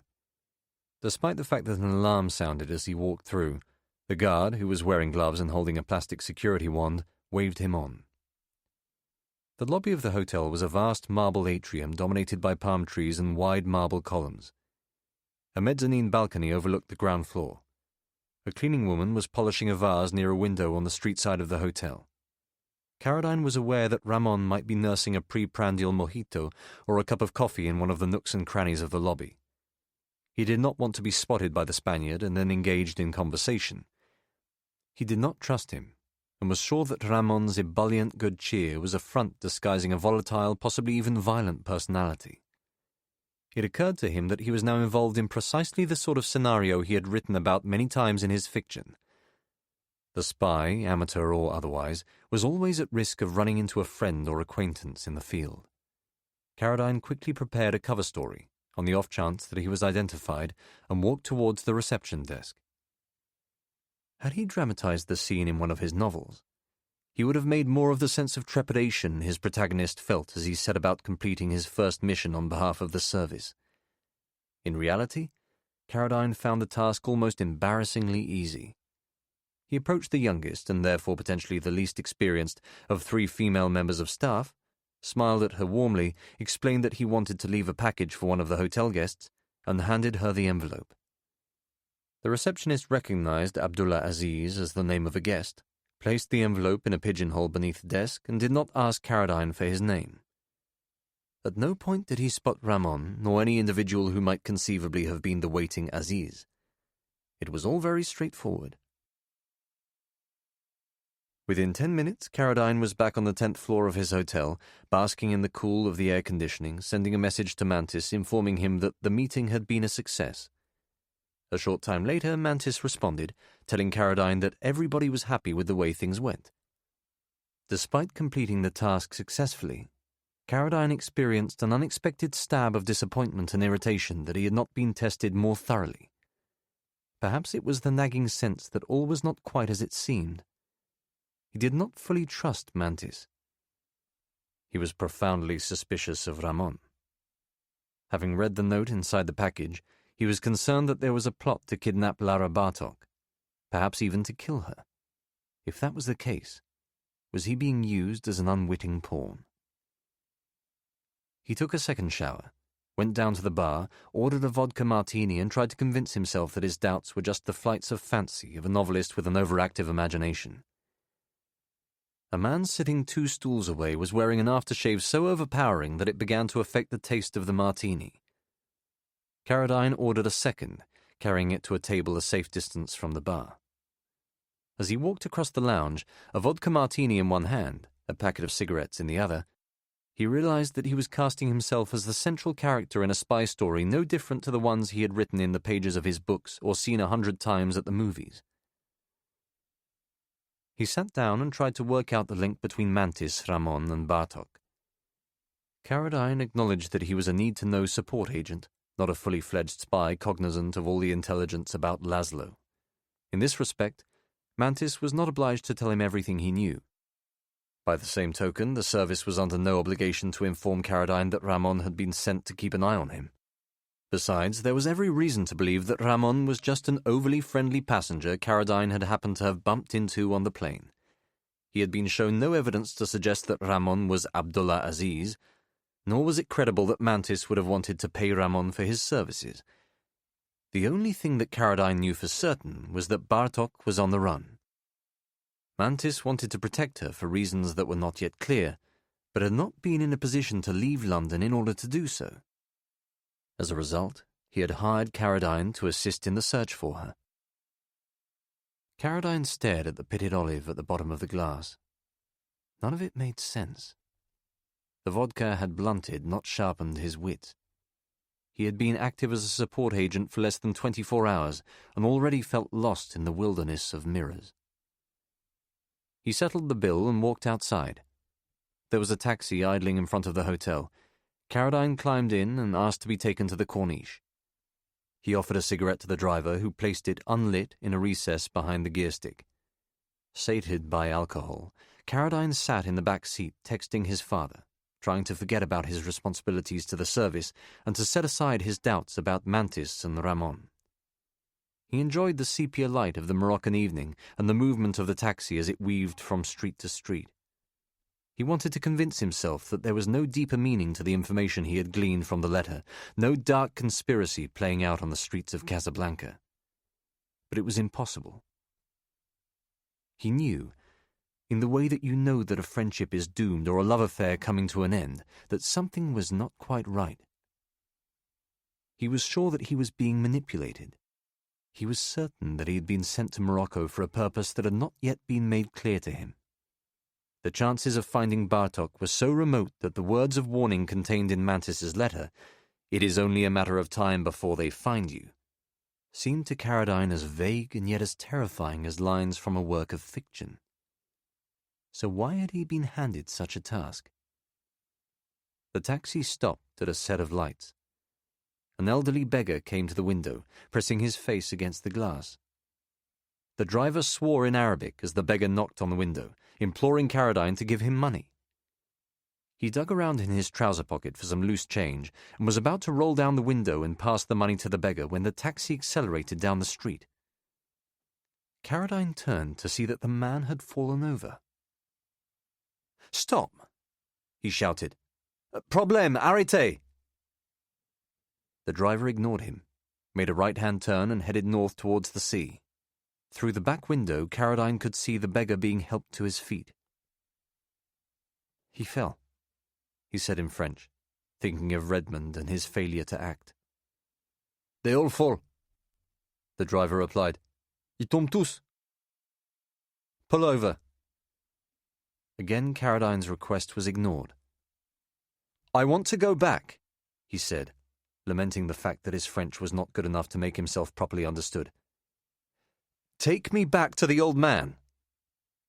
"No," the driver replied. He wanted his fare.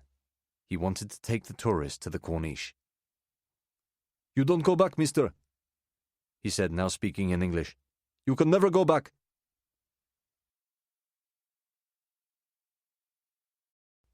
Chapter 11. By the time Caradine had persuaded the driver to stop, it was too late. They had driven too far from the fallen man. As an expression of his annoyance, Caradine paid him off without a tip and covered the remaining mile on foot. He found a restaurant on the Corniche where he continued to drink. On top of the 2 martinis, he bought a bottle of local white wine, followed by successive vodka tonics at a bar across the street. Falling in with a group of businessmen from Dijon who knew a place nearby, Caradine found himself at a table in a packed nightclub on the ocean front, drinking Cuba Libres until 5 in the morning. He eventually stumbled back to his hotel at dawn, his mind cleared of worry, his doubts put to rest. He woke up at midday and ordered room service, necking 2 ibuprofen with a glass of freshly squeezed orange juice, followed by 3 black coffees courtesy of the Nespresso machine in his room. There was a spa on the 3rd floor of the hotel. Caradine booked a hammam, sweating out the night's toxins in a tiled steam room before falling asleep in an armchair to the sound of panpipes and birdsong. By 4 o'clock he was back in his room swallowing 2 more ibuprofen and repenting at leisure the oversized tequila shot he had downed at the edge of the dance floor, the entire packet of cigarettes he had somehow managed to smoke in less than 7 hours of music and forgotten conversations. He was fairly sure that at a certain point in the small hours of the morning he had consumed an enormous number of grilled prawns. Mantis texted just as Caradine was preparing to head out to Blaine's.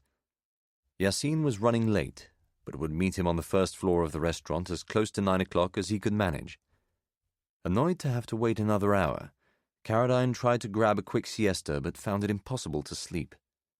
He was too tired to concentrate on the book he was reading, so instead ordered a hair-of-the-dog martini at the bar, listening to a local jazz quartet murdering standards from the American songbook as he sat beneath an outsized reproduction poster of Humphrey Bogart and Ingrid Bergman.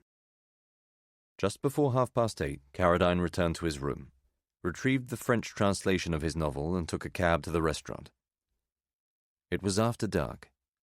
Blaine's was not clearly marked.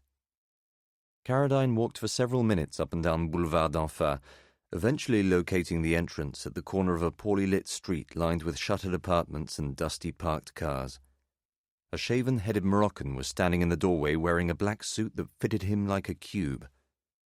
He looked Caradine up and down, nodding him inside without a word. Caradine climbed the staircase to the first floor. The martini had begun to work through him, but he felt no relief from the solemn drudgery of his hangover, only a desire to eat a good dinner and to go back to bed. He emerged into a well-lit, low-ceilinged lounge upholstered in whites and greys. There was an overpowering stench of fruit tobacco. A woman was moving between the tables singing Arabic love songs with the help of a cordless microphone and a pre-programmed synthesizer. The music was very loud. One section of the room was occupied almost exclusively by heavily made-up, well-dressed Moroccan women in their 20s and early 30s. They were seated alone or in groups of 2 or 3 at tables towards the back of the lounge. They stared at Caradine as he walked in. He assumed they were prostitutes and ducked the eye contact. Men sitting nearby in grey armchairs were eating dinner and smoking cigars. A waiter was cutting up a lemon at the bar. Caradine asked in French if he could have a table for 2. The waiter appeared not to understand, indicating that he should speak to an older man standing in the center of the lounge. The man, who was wearing grey trousers and a white shirt badly in need of a washing machine, showed Caradine to a table on the street side of the lounge, close to a large television showing a football match between Real Madrid and a Spanish team Caradine did not recognize. The Arabic commentary on the game was inaudible above the noise of the music. A young Arab wearing a thobe was sitting opposite, watching the match and smoking a hookah pipe. He did not acknowledge Caradine. A waiter appeared carrying a long-handled frying pan lined with aluminium foil and filled with hot coals. He placed several of the coals on the foil cap of the pipe using a set of metal tongs. An attractive woman in a tight blouse and short black leather skirt was sitting at the table adjacent to Caradine's, engrossed in her mobile phone. She looked up and smiled provocatively as he sat down. When he placed the novel on the table, she made a point of tilting her head and looking at it, trying to read the title from the spine. In different circumstances, Caradine might have spoken to her, but he turned away. A short time later, he received a text from Mantis explaining that Yassine did not expect to reach Blaine's before 10 o'clock. This time, the delay suited him. He was famished and ordered a lamb tagine. It appeared within 5 minutes in a burned terracotta pot with a portion of chips piled over the meat. Caradine wondered if this was the traditional way in which tagine was served in Casablanca, or if word had got through to the chef that he was British. In any case, he ate it all, washed down with a beer, and was restored to something like his usual self. The manager cleared away the tagine and brought Caradine a plate of fruit on the houses, as well as a second beer.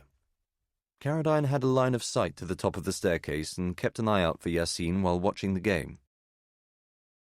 The match had just ended in a 2-2 draw when a slim, mustachioed man appeared at the top of the stairs, furtively looking around the lounge. Several of the women seated near the bar gestured towards him in the hope of encouraging him to join them, but the man, who was bald and wearing spectacles, did not appear to be interested. Instead, he turned and looked in the direction of the television. Caradine was the only white Western male in the restaurant. The man picked him out immediately, raising a hand in silent acknowledgement as he approached the table. "I recognize you from the wedding in London." Caradine stood up and shook Yassine's hand. He had to speak loudly against the cacophony of the music. "The wedding was in Scotland," he replied. Mantis's contact smiled nervously and sat down with his back to the room. My name is Yassin, he said. I'm sorry to be late. His voice had a low, rough quality, and his cheeks were pinched and sallow. Caroline assumed he was a heavy smoker. It's quite all right, he said. Kit. Caroline poured Yassin a glass of water. The young Arab, who had been smoking shisha, had long since departed, but the woman wearing the black leather skirt was still at the next table. Caroline was aware that she was looking at Yassin out of the corner of her eye. Why do we meet here? The Moroccan asked, opening a napkin on his lap. Caroline was confused by the question. Perhaps Yassin was offended by the clamour of the music or the pervasive stench of tobacco. I was told it was what you wanted, he said. By who? London?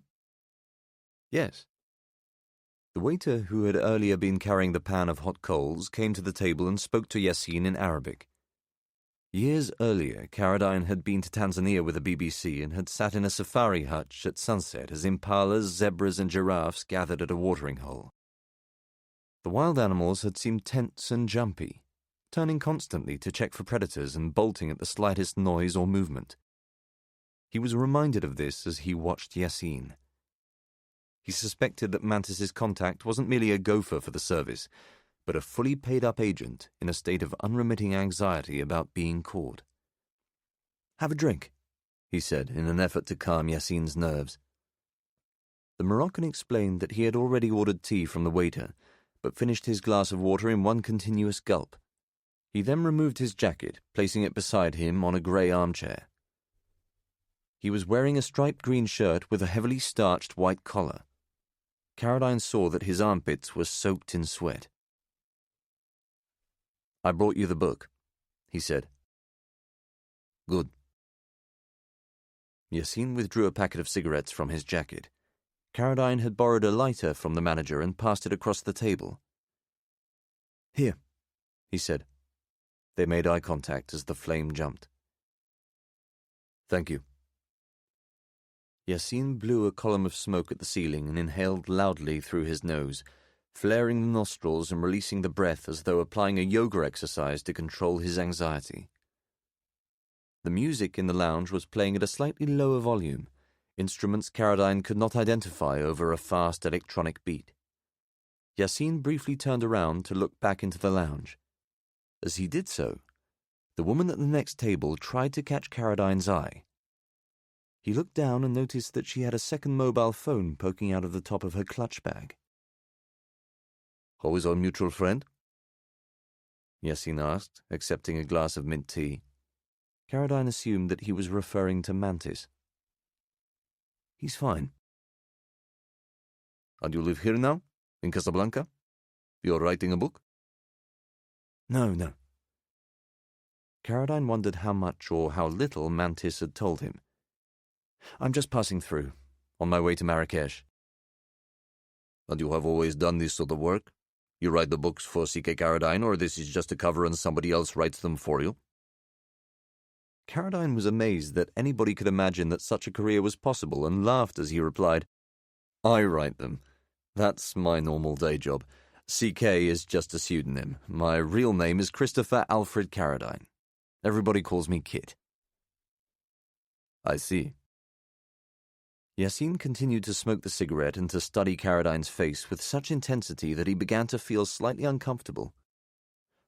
Why don't I give you the book? He suggested. That would be a good idea. Caroline passed the novel across the table. The Moroccan did not open it or even look at the cover, but instead immediately lifted up his jacket and placed the book on the grey chair. Is this all that you brought for me? He asked. I'm afraid so. Caroline wondered if he had failed to listen carefully enough to Mantis's instructions. Was some of the money he had been given intended for Yassin and not for the mysterious Abdullah Aziz? No, this is what I expected, Yassin replied. The Moroccan ground out the cigarette and speared a slice of melon from the plate of fruit. Caroline saw the woman at the next table reach down for her second mobile phone, plucking it from the clutch bag. What does our friend think about the political situation? Yassin asked. What political situation? The death of this woman in England, the journalist. The one who hated Muslims. Oh, Lisa Redmond. The name was like an echo chasing Caradine from city to city. I only found out about it yesterday. I haven't had a chance to speak to London. The ease with which Caradine had begun to use the term London spoke both to his desire to appear professional and to adapt to the language of the clandestine world. He felt self-conscious doing so, almost to the point of absurdity, but it was also oddly exhilarating to be speaking in real-life words that his characters had spoken merely in fiction. It is the first murder of this kind in London by resurrection, am I right? That's right. Up to now we've just had beatings, arson attacks, assaults in restaurants and at public meetings, that kind of thing. And what are you doing about it? Excuse me? Caradine could not prevent himself from laughing. What am I doing about it? I'm just a writer, Yassine. Writers don't live in the real world. And yet you are here. And yet I am here. They were silent. Caradine had begun to believe that he was sitting in front of a much sharper, more reflective man than he had first imagined. He tried to change the subject. What do you do for a living? The woman at the next table was speaking quietly on her phone. Yassine skewered a chunk of banana and waved the fork in front of his face before answering. I do not want to talk about that, he said. Let us not leave this conversation. I am interested to know about resurrection, what you think will happen, where you think all of this ends. Caradine realized that he was being asked to speak on behalf of the service. Mantis's man wanted to know the party line in London, the thinking in Downing Street and Vauxhall Cross. Caradine was happy to run with the conceit. We're all biding our time, he said. We're all living day to day, not knowing what the future will bring. Yassine appeared to find this answer vague and insubstantial. Caradine endeavored to be more specific. I'm about to turn 36. My country has been in a permanent state of conflict for almost 40 years. From the Falklands to Syria, Great Britain has always been at war. But it's never affected us. What do you mean? I mean that we were able to go about our daily lives without thinking about the battles British soldiers were fighting on our behalf, without being concerned that our own lives might be at risk. We were oblivious to what was going on. In the last few years, all that has changed. In what way, please? The war has come to the streets. That sounds very dramatic. I suppose that I am speaking to a writer, so I should expect this. Caradine was beginning to like Yassine. Two women, both in figure-hugging dresses and high heels, walked up the stairs, checked their reflections in a mirror beside the bar, and made their way to a table on the far side of the lounge. One of them was very beautiful, with long, dark hair, causing Caradine momentarily to think that he had sighted Lara Bartok. But it was just his mind playing tricks. She was too dark, her features too angular. It's not meant to sound dramatic, he said, looking back at Yassine. If you walk down the street in London or Manchester, at any moment you know that a bomb could go off, that some maniac in a van could come ploughing through a crowd and mow down 50 innocent civilians. Caradine had seen huge concrete barriers close to his hotel, protecting a wide pedestrianized boulevard in Casablanca for just that purpose. That was never the case before. We had the IRA, sure, the Spanish lived with ETA, but the existential threat was completely different. Yassine removed his glasses and ran a hand across the pointed dome of his head. This word, please, I do not understand. Caradine explained what he had meant by existential, and realized that he was talking too fast and in too much detail. He felt a sudden headache flare at a point deep inside his brain and reached for the strip of ibuprofen he had been carrying around inside his jacket. You are in discomfort? Yassine asked as Caradine popped 2 of the pills. Nothing to worry about. It was as though one of the hot shisha coals had been placed behind his eyes and somebody was blowing on the embers. What I was trying to explain is that resurrection has added to this atmosphere of anxiety, of fear. People know that an incident could occur at any moment. People have been attacked outside bars, at nightclubs, at concerts. They've been kidnapped in the street.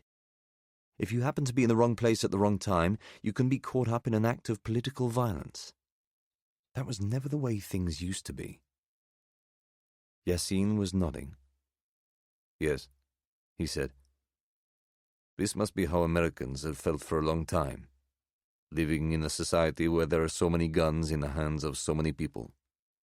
A mass shooting can occur at any moment." Exactly. And Americans have learned to adjust to this, just as we are slowly learning to adjust to the threat from suicide bombers, from jihadists, from left-wing radicals. The hookah waiter passed behind Carradine's chair carrying a pan of glowing coals. He could feel the heat of the coals on the back of his neck. It was like the blast of hot air that had greeted him as he walked off the plane the previous afternoon. "And now this Lisa Redmond has been killed." Yassine skewered the last piece of fruit as he spoke. "Resurrection has changed everything, no?" "In what way?" "Murder has become normal for these people. Normal for them, normal for their enemies. Violence is now the currency. People have taken courage from the aggression of others. They have seen how they have acted and they believe that they can behave in the same way." "That's certainly what happened in America," Carradine replied. "Hate was unleashed.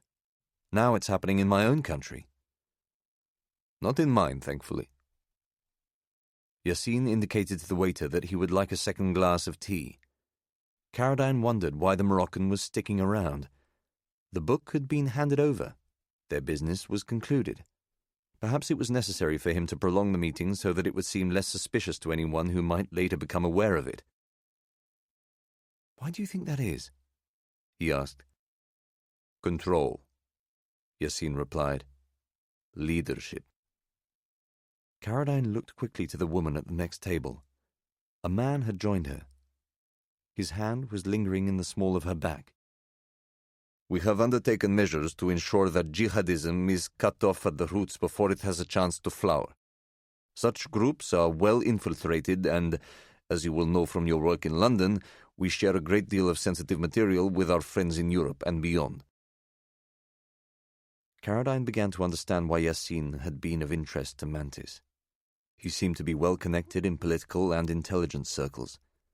"Our ruling family has strategically placed individuals from the major towns and cities in positions of authority and influence, so that each region feels fairly represented. Furthermore, we have ensured that our young men and women are educated in the correct way." In other circumstances, Carradine would have continued to listen without distraction, but he had heard the sound of laughter emanating from the staircase.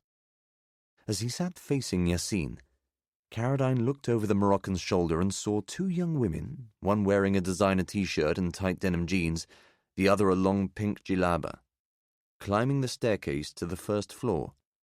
A few steps behind them came a man speaking noisily in a Hispanic accent, his long hair tied in a topknot.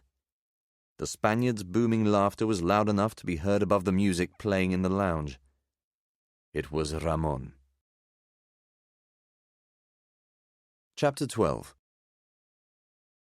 Carradine kept his head down. He knew that Ramon's presence in the restaurant was not a coincidence and cursed himself for recommending Blaine's in the taxi. The Spaniard sounded drunk and fired up, speaking in loud, slurred French as he stood by the bar with the women. Both were attractive and smartly dressed and looked as though they were accompanying him for reasons other than his charming personality. With any luck, the manager would show them to a table on the opposite side of the lounge, and Carradine would not have to speak to them. He did not want to have to go through the artifice of introducing Yassine. "Do you recognize somebody?" No. Carradine had not realized that his reaction had been so noticeable. "I thought I saw someone I knew. False alarm." "Holy shit, Kit, man! What the fuck are you doing here?" The timing could not have been worse. Ramon was shouting across the lounge. Caradine looked apologetically at Yassine, half stood up out of his seat and faced the bar. Great to see you, man! Ramon was bellowing over the music and waving his hand. Caradine excused himself from the table. Weaving past a waiter ferrying a hookah pipe across the lounge, he reached to Ramon and shook his hand. He was immediately clutched in a bear hug so tight that it transferred the sweat on the Spaniard's clothes onto Caradine's shoulders and neck. I thought I'd find you here, man. How are you doing? I'm just having a quiet dinner with a friend. Right. Ramon put his hands around the waists of the two women. He looked like a Formula One impresario posing for a picture in the paddock. You want to join us? Caradine could smell the fumes of several hours of drinking. He was aware of the women staring at him, sizing him up as a potential catch. No, thanks. You're kind to ask. He played the caricature of a staid, disapproving Englishman. We're just doing a business thing. I had a big night last night and... A business thing? Ramon pronounced business like business. I thought you were a novelist, man. The Spaniard glanced down at the chunky wristwatch nestled in the forest of hair on his forearms. How come you doing business in Casablanca 11 o'clock at night? Caradine was not given the opportunity to formulate an answer. Hey, girls, Ramon continued. This guy, he's famous writer. In England, Kit Caradine, C.K., right? Not J.K. Rowling, C.K. Caradine. You know him? Both women smiled in a polite but obvious demonstration of their ignorance of the Caradine oeuvre. Caradine smiled back. One of them, the girl in the pink djellaba, was extraordinarily beautiful. So look, he said, I've got to get back to my friend. Maybe I'll come and join you once he's gone? The offer seemed to satisfy all parties. Okay, good, fine. Ramon slapped Caradine on the back, as if attempting to dislodge any stray chunk of food that might have become lodged in his windpipe. We'll be right over here. He pointed at a table close to the bar. The woman in the pink djellaba jolted Caradine with a bedroom gaze and walked towards her seat. Come say hello. Caradine turned around and indicated to Yassine that he was going to use the bathroom. As he did so, the woman with the long black hair, whom he had earlier mistaken for Lara Bartok, walked straight past him. She sat in the seat behind Yassine that had previously been occupied by the young Arab smoking shisha. Caradine went into the gents, tipped the maid 20 dirhams on the way out, and took a stick of juicy fruit from a metal plate by the door. When he came back into the lounge, a man in a checked shirt was moving between the tables crooning an Arabic version of Careless Whisper. Caradine could hear the boom of Ramon's laughter above the amplified sound of the music. He walked towards the table and saw that Yassine was checking his mobile phone. To his consternation, there was a photograph of Bartok on the screen.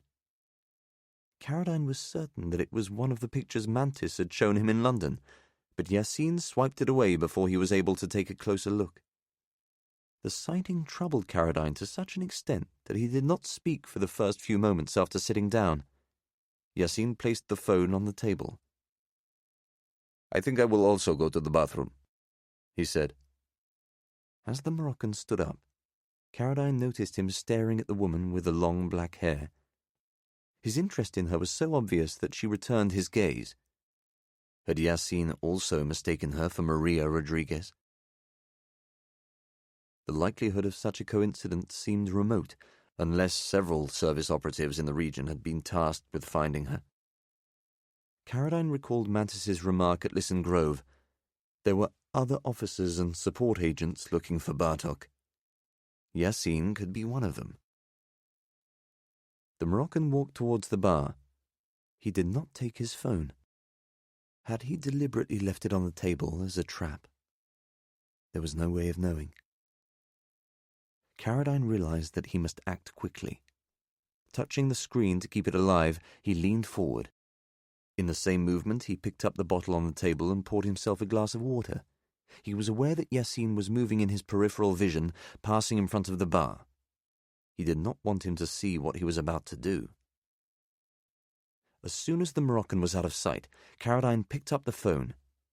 He clicked the button at the base of the handset, taking the display to a home screen populated by icons bearing Arabic script. Caradine's hand was shaking very slightly as he studied the screen. He was frustrated by his inability to control his nerves. He tried to remember the logo for Photos, mistakenly opening Facebook Messenger, Instagram, and Safari, before tapping the Technicolor flower that at last took him to the camera roll. He looked up in the direction of the bathroom.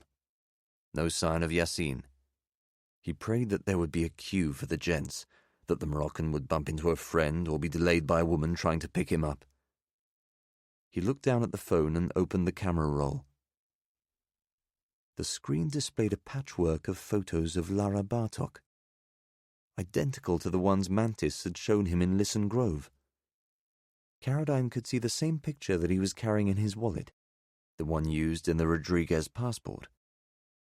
He clicked on the picture of Bartok standing next to the bearded man with a surfboard, then closed the camera roll, tapped back to the home screen, and locked the phone. His body was flushed with sweat. He looked up to see Yassine coming back from the bathroom. As the Moroccan passed behind a pillar, Caradine placed the phone back in its earlier position on the table and took a sip of water. His hands were shaking uncontrollably. He decided to sit on them, taking a series of deep breaths, elated that he had successfully managed to access the phone without being caught, but surprised by his inability to conceal his anxiety. "Your friend is having himself a good time," said Yassine as he sat down. He had applied cologne in the bathroom. The smell reminded Caradine of the arrivals hall in Casablanca Airport. "Where is he from?" "Spain," he replied, rocking forward on his hands. "Or America, I couldn't really work it out." "And the girls?" "Maybe they're his sisters." Caradine had intended the remark as a joke, but Yassine took it at face value, indicating with a patronizing frown that he thought Caradine was being naive. "How do you know him, please?" Caradine explained that he had met Ramon on the plane and had shared a taxi with him from the airport. "Do you also know the man who is sitting with him?" Caradine was caught off guard. He had not noticed that a fourth person had joined their table. "I didn't see anybody else," he said. "Who's there?" "Somebody I have recognized. Somebody I do not like." Caradine peered across the lounge, trying to locate Ramon's table. He could see only the beautiful woman in the pink jalaba and the side of Ramon's head. "You recognized him?" Yassine lit a cigarette. "He is known to me, yes, to the government. He claims to be an American diplomat." Caradine understood the euphemism and felt the strange sensation of slipping and losing his balance. "His agency?" Yassine nodded. All of Caradine's doubts about Ramon crystallized in that moment. He lit a cigarette of his own to hide his disquiet. "And my Spanish friend? The hairy one? Have you seen him before?" "Never," Yassine replied. "Believe me, I would remember a man like this." So who was he? And why was he meeting an agency officer in Casablanca? Caradine was now certain that he was being followed. "You look worried." He tried to set his concerns aside with a gulp of wine. "I'm fine," he said. "Totally fine." Needing an excuse for the change in his mood, Caradine plucked a lie out of thin air. "To be honest, the headache just came back. I should take another pill." "I am sorry to hear this." Yassine immediately gestured for the bill. It was as though he had been waiting for an excuse to end their meeting. "Why don't we call it a night? Perhaps you should go back to your hotel and rest." Caradine heard the bulldog roar of Ramon's laughter burst across the lounge. He thought of all the fictional agency officers he had written about in his books, the patriots, the traitors, the murderers, the saints, and realized that, for the first time, he was a handshake away from being introduced to the real thing. The manager brought the bill. Caradine understood that it was the responsibility of the service to pay for dinner. Yassine did not disagree. He paid in cash, left a generous tip, and kept the receipt for Mantis. "Before we leave," said Yassine, "I have something for you." The Moroccan had put on his jacket. He reached into a side pocket and retrieved a small rectangular object that he passed to Caradine as he shook his hand. Caradine took whatever it was that Yassine was giving him without breaking eye contact, placing it in his back pocket. "This is for our mutual friend?" he asked. The heat and sweat of his earlier disquiet had suddenly returned like a fever. Mantis had said nothing about Yassine giving him something to bring back to London. "For our friend, yes." Caradine probed the object between his fingers. He was certain that it was a memory stick of some kind. At the same time, Yassine picked up the novel. Only then did he look at it more carefully and see the name C.K. Caradine printed on the cover. "Wait," he said. "This is your book?" "One of mine," Caradine replied. Yassine walked towards the bar, shaking his head. "You must forgive me," he said. "I did not realize." "That's quite all right." "Have you signed it?" Caradine wondered why Yassine was concerned to have a signed copy of a novel intended only as a book cipher. As he returned the lighter to the manager, he asked if he could borrow a pen. Within earshot of the conversation at Ramon's table, Caradine rested the book on the bar, opening it to the title page. "Who should I make it out to?" he asked. "Just your signature, please." Caradine signed his name and handed the book to Yassine. Anybody within a few meters of the bar would have been able to see the exchange taking place. "Well, it was very good to meet you, kid," he said. They shook hands, Yassine making it plain as they did so that he did not want them to leave the restaurant at the same time. "You too," Caradine replied. Yassine suddenly moved a step closer. "This individual," he whispered, nodding in the direction of Ramon's table. "Which one?"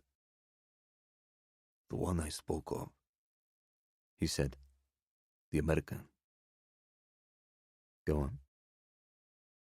"Be careful with him." There was a foreboding in his eyes. "Be very, very careful." Chapter 13. Caradine was acutely aware of his isolation. An overweight woman seated at a nearby table looked up and curled a smile. He took out a cigarette, turning towards the bar. He felt like a man standing on his own at a party with nobody to talk to.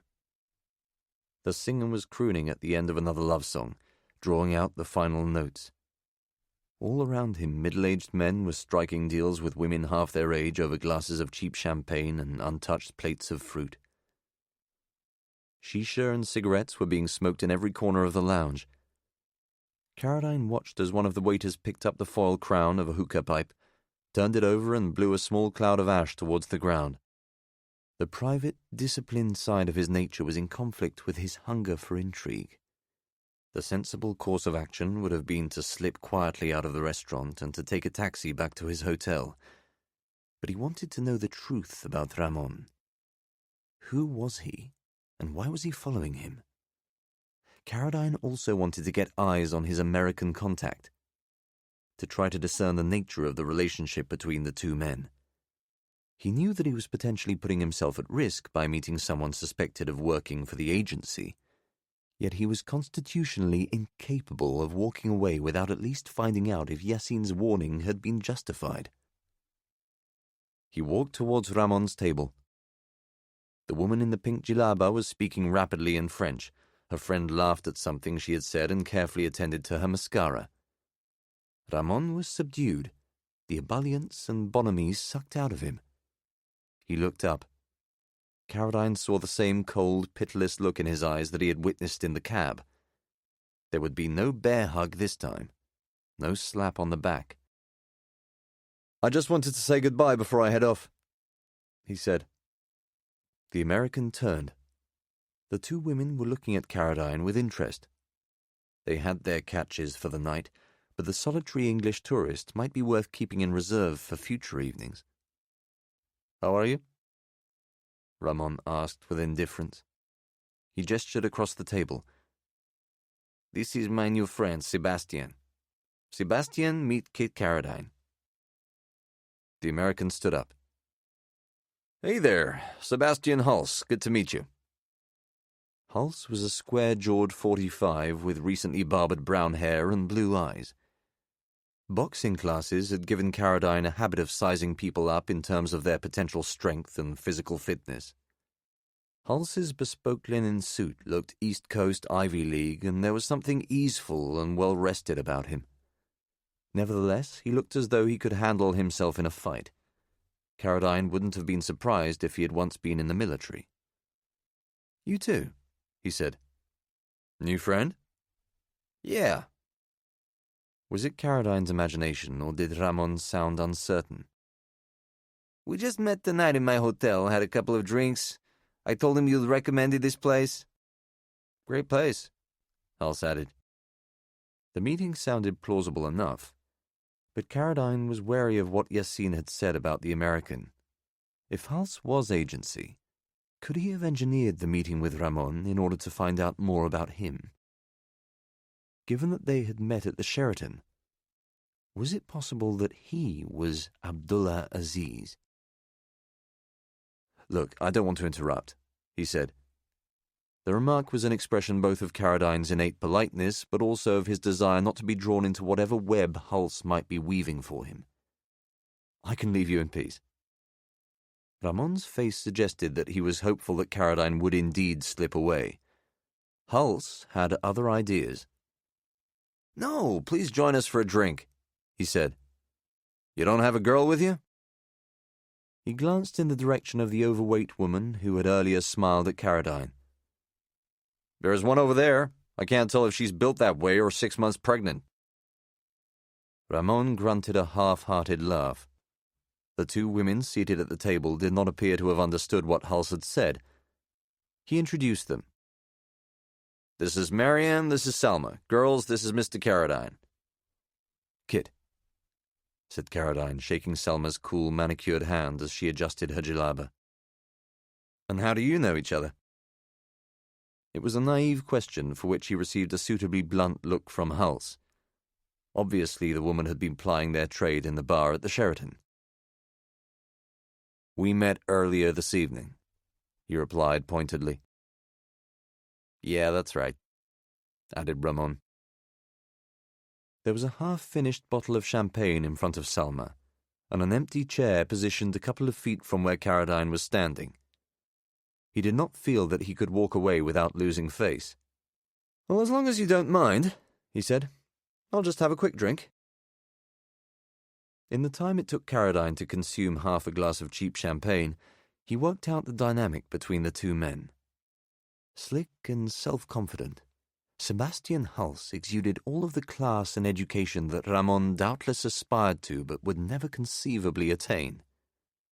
The American was charm personified, asking all the right questions through a mist of aftershave and expensive education.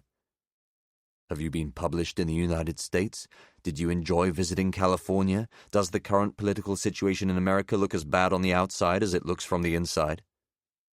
At the same time, the two women were vying for his attention. If Ramon was a wallet, Hulse was an ATM. He was solicitous towards them, generous with the flow of champagne, even suggesting to Mariam and Salma that they visit him at his home in New York.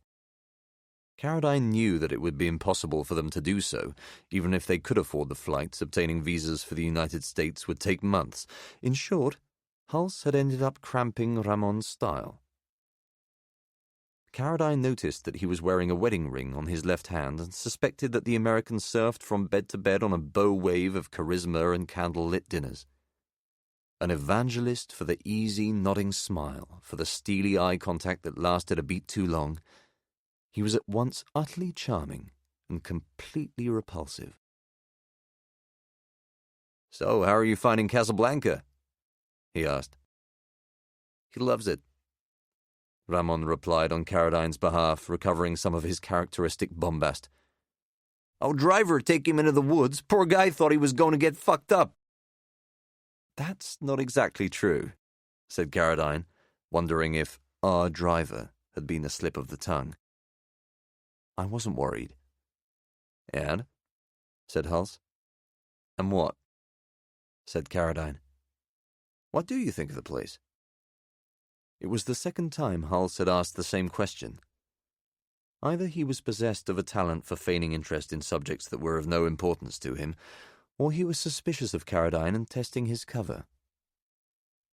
"I like it," he replied. "More than I expected to.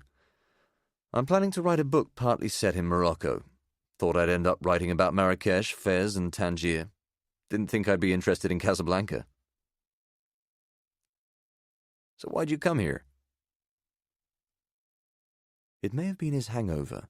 It may have been a consequence of seeing the photographs of Bartok on Yasin's phone, but Carradine was beginning to feel unsettled. For an almost fatal moment, he could not think of a suitable reply. "For the waters," he said, sure that Hulse would recognize Bogart's famous line. "I was misinformed." "What's that? I don't follow." There was an awkward silence. Carradine explained himself. "It's Casablanca," he said. "I was quoting the movie. I write spy novels, political thrillers. The city is so famous. It has such an ineluctable quality." "Ineluctable?" Hulse repeated, slowly shaking his head as if to suggest that Carradine was being pretentious. "What a word. Haven't heard that since they made me read Ulysses in college." Carradine wondered if he had used it in the correct context. "I'm just here for 2 nights, he said. "Been strolling around, taking photographs, making notes." "And then I walk in here and find you having dinner with Mohammed Bakir," said Hulse, staring at him. "Of all the gin joints in all the towns in all the world." "So you have seen Casablanca?" Carradine replied, feeling his insides dissolve with anxiety. "Yeah, I've seen Casablanca. Who hasn't?" Ramon weighed in. "What does he do, this friend of yours?" "Who?" Carradine replied, trying to buy time. "Bakir," Hulse answered pointedly. Carradine scrambled for a cover story. "Mohammed? He's in the public sector. Friend of a friend. Put me in touch so I could ask him some questions about life in Morocco." "Is that right?" Hulse left a pause long enough to suggest that he knew Carradine was lying. "So what exactly does he do in the public sector?" "What does he do?" The American was staring at him. "I'm not 100% sure. Something in politics, something in finance. Those guys speak a different language. I never know the difference between a hedge fund manager, a mutual trust, and a leveraged buyout, do you?" Hulse appeared to be enjoying the sight of Carradine digging himself deeper and deeper into a hole. "We didn't really get into his job. We mostly talked about books, about Islamist terror, resurrection." Ramon flicked his eyes across the table. It was as if Carradine had used a code word for which he was primed to respond. "Resurrection," he said. "What about it?" "Nothing," Hulse replied. He didn't want Ramon interrupting. "Nothing," Carradine repeated, and smiled at Hulse in an effort to take some of the sting out of their exchange. "So you know people out here? You have contacts?" the American asked. "A few." Carradine seized on the opportunity to talk about the literary festival, sketching out what he knew of the event's history and trying to draw Hulse into a conversation about literature. It transpired that he had read a book by Catherine Paget, with whom Caradine was due to share a panel 2 days later. Caradine offered to arrange some free tickets if Hulse felt like making the trip to Marrakesh. I might just do that, he said. I might just do that. There was a sudden flutter of activity on the other side of the table. Salma was taking a selfie with Mariam. They were adding Snapchat butterflies to their faces and giggling at the results. Caradine hit on an idea. If he could somehow get a picture of Ramon and Hulse, he could send it to Mantis and have London run a check on them. But how to do so without raising suspicion? We should join them, he said, taking out his own phone, activating the camera and looking at Hulse. Seeing that no objection was raised, Caradine reversed the lens, held the phone at arm's length and grinned. Say cheese. To his surprise, Hulse allowed Caradine to fire off several shots while beaming a matinee idol smile at the camera. Encouraged by this, Caradine turned it on the girls and took several photographs of Ramon sitting between them. Do I look nice? Mariam asked in French. You look beautiful, Caradine replied and received a wink for his troubles. Why does nobody want a picture of me? I want a picture of you, Salma exclaimed, adjusting the pink djellaba as she raised her phone.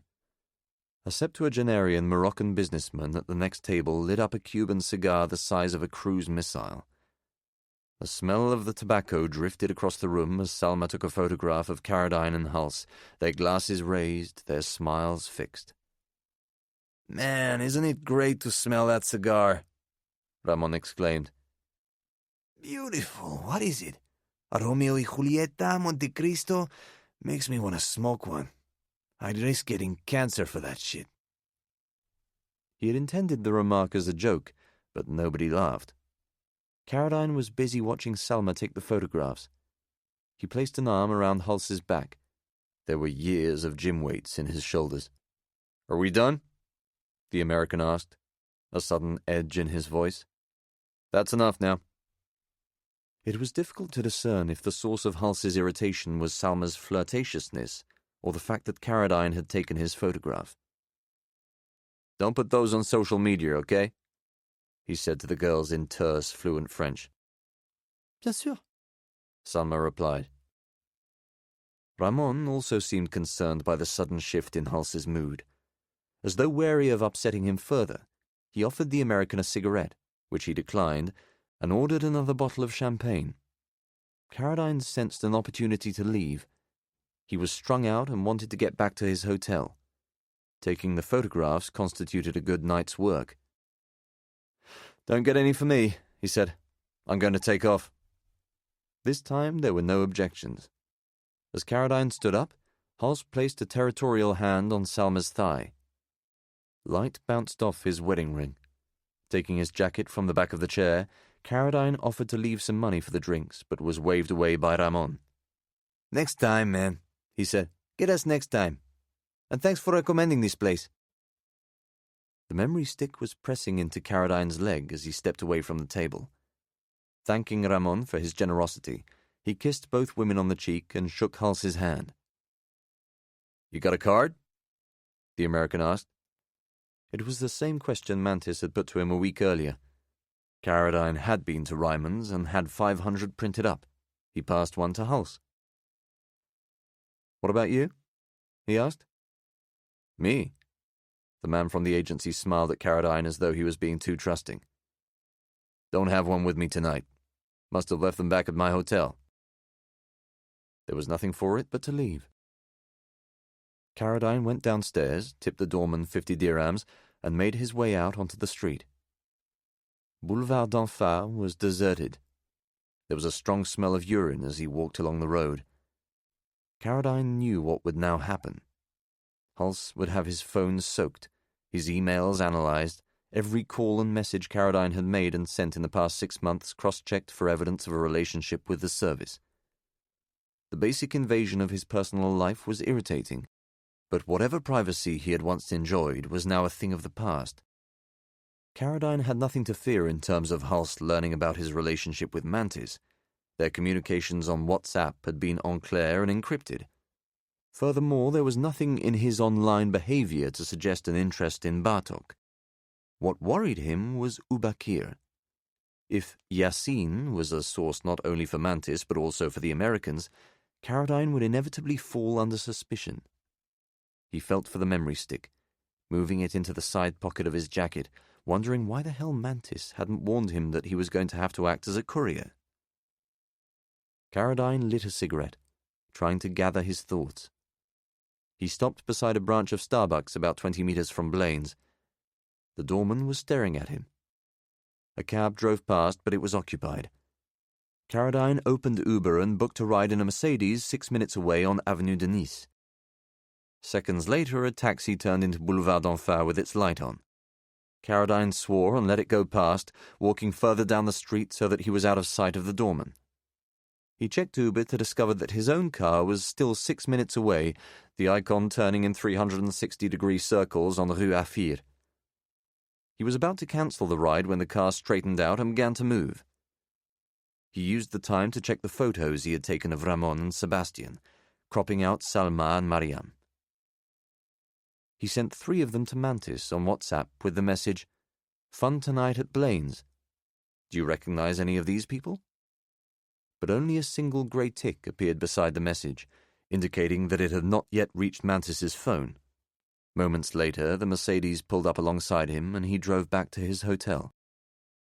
Carradine had been lying in the darkness of his room for more than half an hour, wired and unable to sleep, when the screen on his phone lit up, filling the room with a pale blue light. He sat up in bed.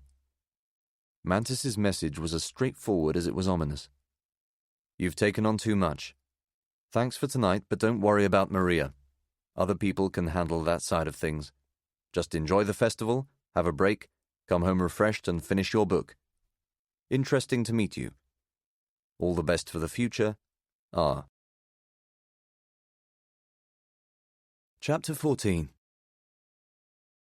Carradine did not know whether he should respond to Mantis's message, or even if there would be much point in doing so. It was clear that he had been fired. Sending the photographs had been a grave mistake. Either the service now wanted to protect him because they knew he was out of his depth, or, more likely, were concerned that he was about to jeopardize an operation in which Ramon and Hals were somehow involved. Carradine felt an anger and humiliation as intense as any he had known in his working life.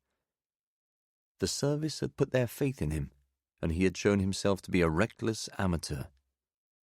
He began to compose a reply asking what he should do with the memory stick and the package for Maria, but he knew that such a message would be pointless. As soon as he had returned to London, he would most likely be picked up, taken to Mantis, and asked to explain himself. The service would want the items returned. The fact that he had already opened the package only made the situation worse. He was exhausted. The long night of drinking, the confusion of finding photographs of Bartok on Ubakir's phone, as well as his subsequent encounter with Hals and Ramon, had compounded this. Carradine opened his laptop and tried to access the contents of the memory stick, but it was encrypted and would not open. He took a sleeping pill and waited to pass out. There was nothing to be done except to leave for Marrakesh, to take part in the festival and to head home.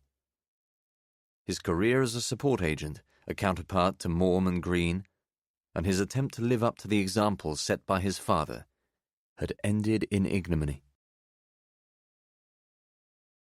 Chapter 15. Otis Euclidis was moved 3 times.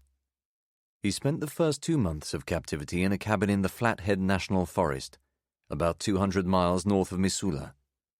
He was driven there by Ivan Simakov, Lara Bartok, and Zach Curtis, and watched by a rotating team of 2 resurrection volunteers who were given responsibility for feeding him, making sure that he did not try to escape, and filming him for the purposes of propaganda.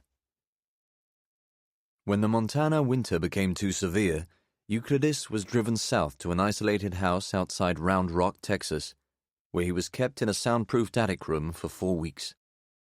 Footage of Euclidis denouncing his political views and disparaging his followers as clowns and losers had been widely broadcast.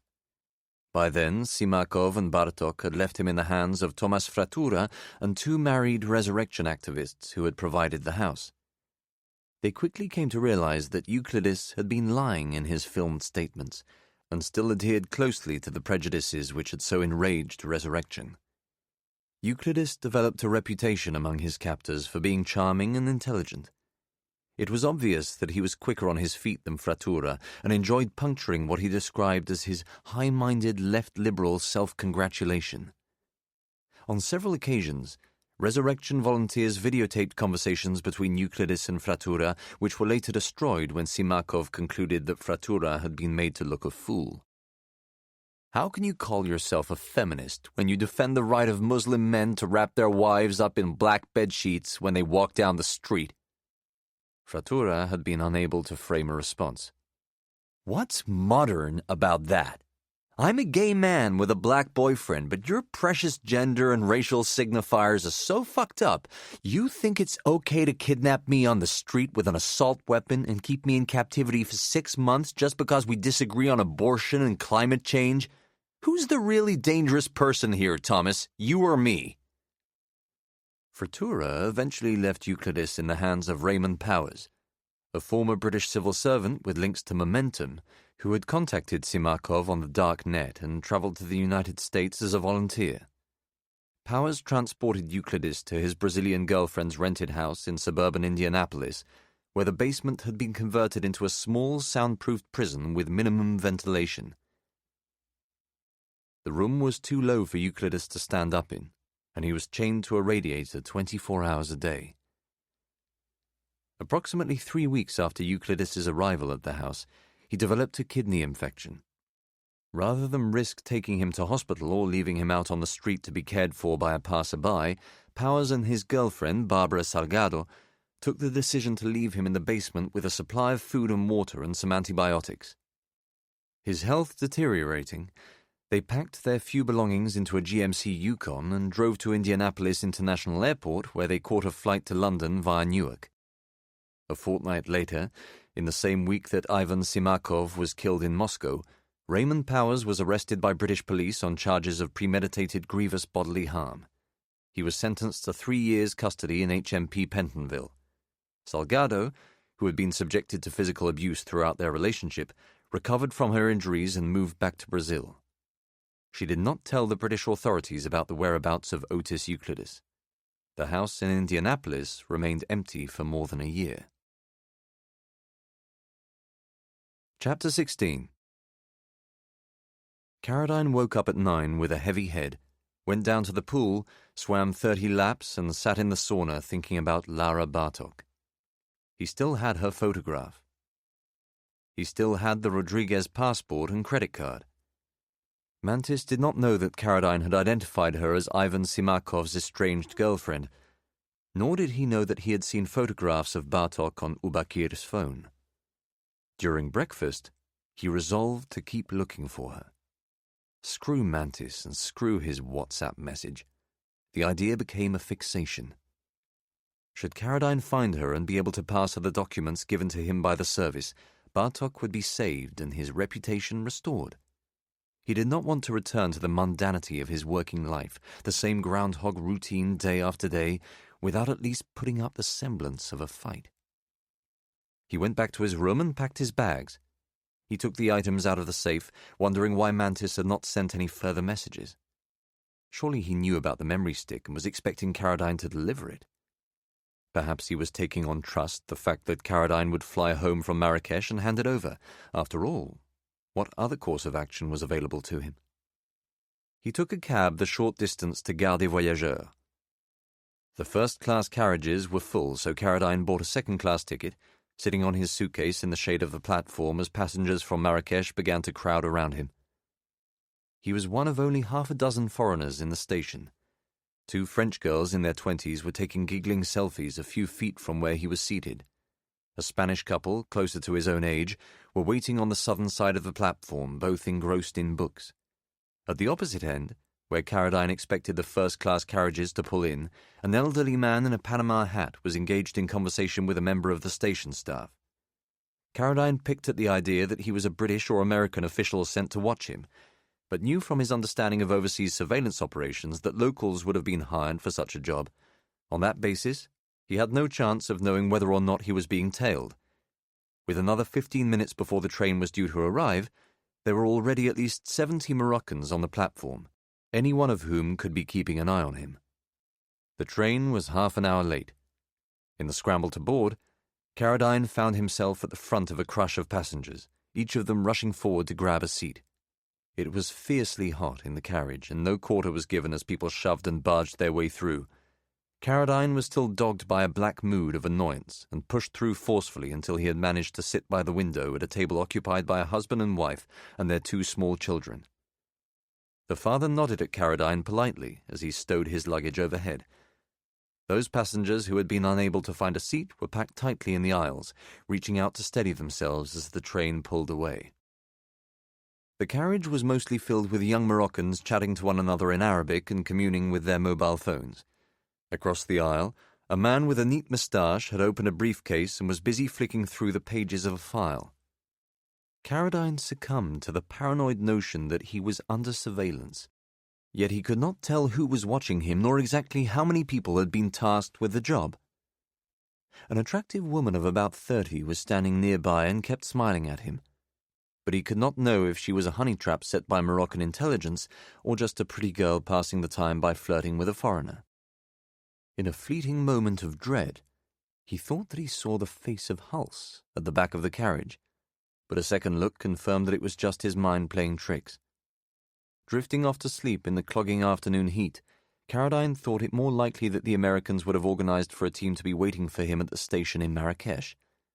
After all, he was hardly going to jump off the train en route. The agency had him exactly where they wanted him. A sudden movement of the train woke him more than an hour later. He had been dreaming of Lisa Redmond. Carradine looked across the table and saw that the family of Moroccans had left. In the seat opposite his own was the elderly man who had been standing on the platform at Casablanca wearing a Panama hat. Carradine was surprised to see him. He had assumed that he would have travelled on a first-class ticket. A young, veiled woman had taken the seat beside the window and was listening to music through headphones. The man was reading a paperback book and chewing on the end of a pen. He acknowledged Carradine with a brisk nod. The book was a Lawrence Durrell novel whose title, Nunquam, Carradine did not recognize. He was about 65, with sparse white hair that in the heat had become matted to his head.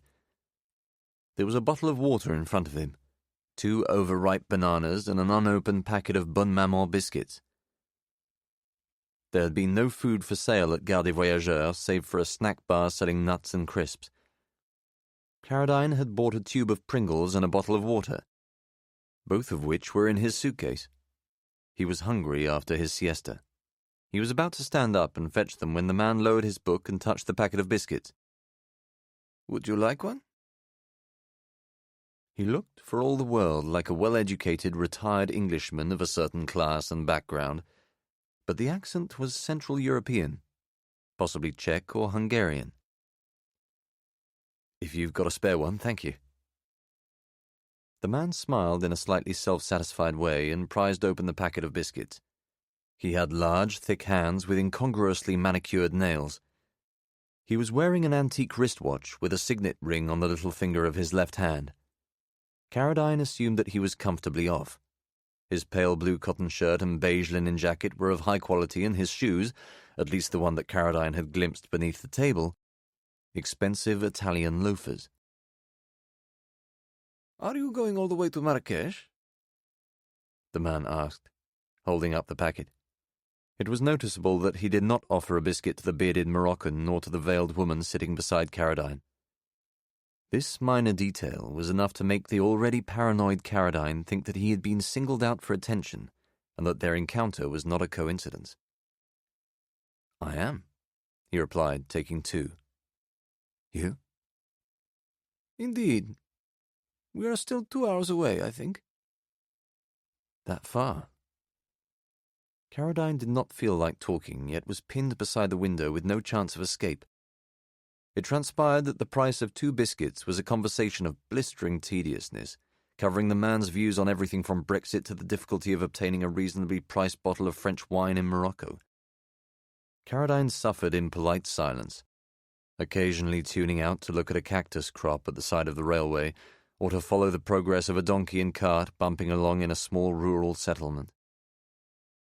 Only as the train was passing through the foothills of the Atlas Mountains, still 40 or 50 miles from Marrakesh, did the man, whose name was Carrel, begin to ask Caradine about his reasons for travelling to Marrakesh. "I'm a novelist," he said, expecting at least a modicum of enthusiasm on the subject, given that Carrel was reading Lawrence Durrell. Instead, he replied, "Really?" in a flat monotone. Caradine might as well have said that he was an operational control center specialist at a suburban accountancy firm. "What sort of things do you write about, then?" Caradine was in an indifferent mood, resentful that the elderly man was taking up so much of his time. He was sick of spies and wanted to forget why Mantis had hired him, but knew that he could not lie about his cover. "Espionage." "Ah, no better place for that than Casablanca, I suppose." "No better place," Caradine replied. The discussion was abruptly interrupted by an announcement in French and Arabic on the public address system. The train would be arriving in Marrakesh in half an hour. Caradine took the opportunity to get up from the table and to walk to the back of the train, where he smoked a cigarette with some students from Tangiers. When he came back, the veiled woman had left and the seat next to his own was empty. Carrel was reading a newspaper. As Caradine sat down, he saw that it was a copy of Le Monde. There was a photograph of Lisa Redmond on the front page and a headline suggesting that Resurrection had crossed the line in the United Kingdom. Carrel folded the paper over and looked at Caradine. "Ah, you're back." "Just went for a cigarette." "Terrible outcome with this journalist." Caradine had the sudden, lurching intuition that their entire conversation up to this point had been manufactured. Carrel's sole purpose in sitting with him had been to draw Caradine out about the Redmond kidnapping. He had no evidence for this theory save for his own burgeoning paranoia and the deliberation with which Carrel had set about talking to him. But under whose orders was he working? Hulse? Mantis? Or someone else entirely? "Yes," he managed to reply. "Awful." "There will be repercussions." "What do you mean?" "They will find whoever did it, and they will go after their families." Caradine was astounded. He looked around the carriage to ascertain if anybody had picked up the remark. "Excuse me? You're saying the British government is going to start killing people?" "I said no such thing." "I must have misunderstood." "Not the British government, the Russians. It is well understood among people in the know." "Know what things?" "That Moscow is systematically murdering the families and loved ones of known members of Resurrection." It was not the first time that Caradine had heard such an accusation. The Russian government had a reputation for threatening, even for killing, the parents and siblings of slain Islamist terrorists. He had not considered the possibility that the policy extended to Resurrection. "Why would Moscow care about Redmond?" he asked. "That's hardly the point." Carrel placed the newspaper on the table. "I assume you know what happened to Ivan Simakov." It was as if a ghost had passed through the carriage. Caradine was conscious of Carrel studying his face with great intensity. The mention of Simakov's name was surely intentional. Whoever had sent Carrel knew that Caradine was searching for Lara Bartok. "What about him?" "Blown up by the Russians. The explosion in Moscow was made to look like human error, but they knew exactly what they were doing." "Agreed," said Caradine. He had always believed that Simakov had been murdered by Russian intelligence. "Well, the same applies to his parents." "What do you mean?" A warm breeze was blowing through the carriage.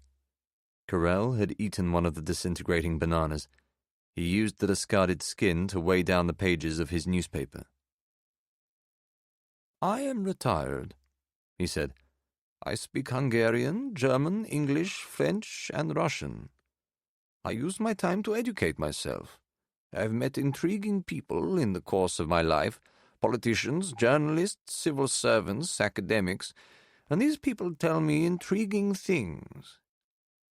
The old man had a bland, smug manner that almost short-circuited Carradine's desire to delve deeper. "They also send articles to me, books, links to websites, this kind of thing." But what if... Carradine began to ask a question, but Carrel raised his hand, silencing him with an extended index finger. He looked like a cricket umpire giving a batsman out caught behind. "You merely have to look at the evidence. The parents of Ivan Simakov were killed in a car crash on the outskirts of Moscow. No other vehicles were involved. Mechanical failure was blamed, despite the fact that their Renault was less than 2 years out of the factory." Carradine had known that Simakov's parents had died in a car crash. He did not think that this constituted evidence of a criminal conspiracy. "You are aware of the name Robert Milne?" Carradine said that he was not. "I am surprised by this." Carrel employed his customary tone of condescension. "Milne was a British intelligence officer who lost the faith, joined Resurrection, found a new faith in degrading those on the right with whom he disagreed politically. It is said that he threatened to shoot dead the infant grandson of a senior member of the NRA, that he waterboarded a member of the Ku Klux Klan, alleged member, I should probably say, charming fellow. Some people believe the Americans went after Milne's family as a result." The train jolted suddenly to one side at a set of points. Carradine was briefly thrown towards the window. He grabbed the armrest to steady himself. "The Americans are involved in this too?" Carrel shrugged. "Milne was responsible for orchestrating an attack in Washington, D.C., in which acid was thrown into the face of a lawyer working on behalf of a Republican congressman accused of taking kickbacks from Big Pharma. 4 weeks later, Milne's brother was taken from his apartment in Salcombe or Padstow, I think one of those English seaside towns, and murdered." Carradine looked out of the window. He did not believe what Carrel was telling him.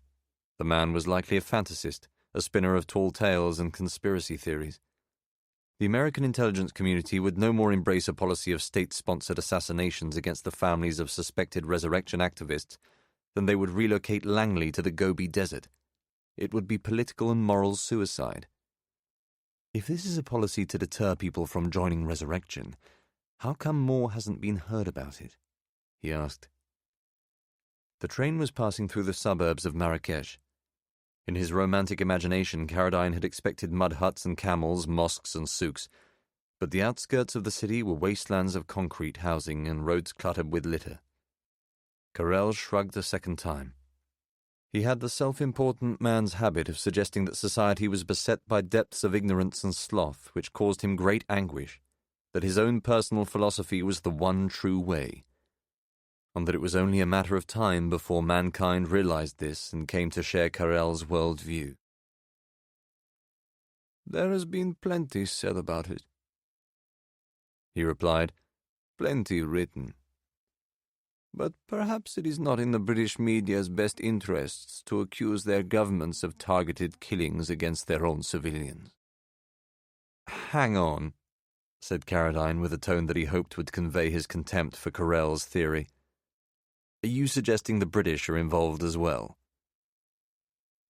"I never said there was British involvement." Carrel fixed him with a sharp gaze. "But how would I know? Certainly there have been agency plans to torture or kill the family members of anybody who carries out a resurrection attack on American soil. It will be very interesting to see what happens to young Otis Euclidis, if he suffered the same fate as—" Carrel unfolded the newspaper, turning to the photograph on the front page so that he could remind himself of the name. Of the same fate as this poor woman, Lisa Redmond, whose only offense, as far as I can tell, was to write a few immature reactionary articles about Islam and Brexit and occasionally to be critical of the regime in Moscow. If Euclides is found dead, you can guarantee they will go after the kidnappers. They probably already know who took him. After all, these people are not amateurs. As was always the case when listening to fantasists and provocateurs, Carradine experienced a creeping self-doubt. There was something about Carell's demeanour that convinced him that he should probe more deeply into the accusations he was making. "Is everything all right?" Carell asked. "Absolutely," Carradine replied. He wished that he had the means to contact Ubakir, to ask him outright what he knew about Sebastian Hulse. Why had the Moroccan warned him as he left Blaine's? What did he know about the American? The other passengers had begun to gather up their belongings and to stand in the aisle. Carradine found himself muttering, "No, they're not stupid," as Carell stood up, leaving his newspaper and banana skin on the table. "What did you say?" "Nothing," Carradine replied. Carell looked nonplussed. "Well, enjoy your visit to Marrakesh." "I will. You too."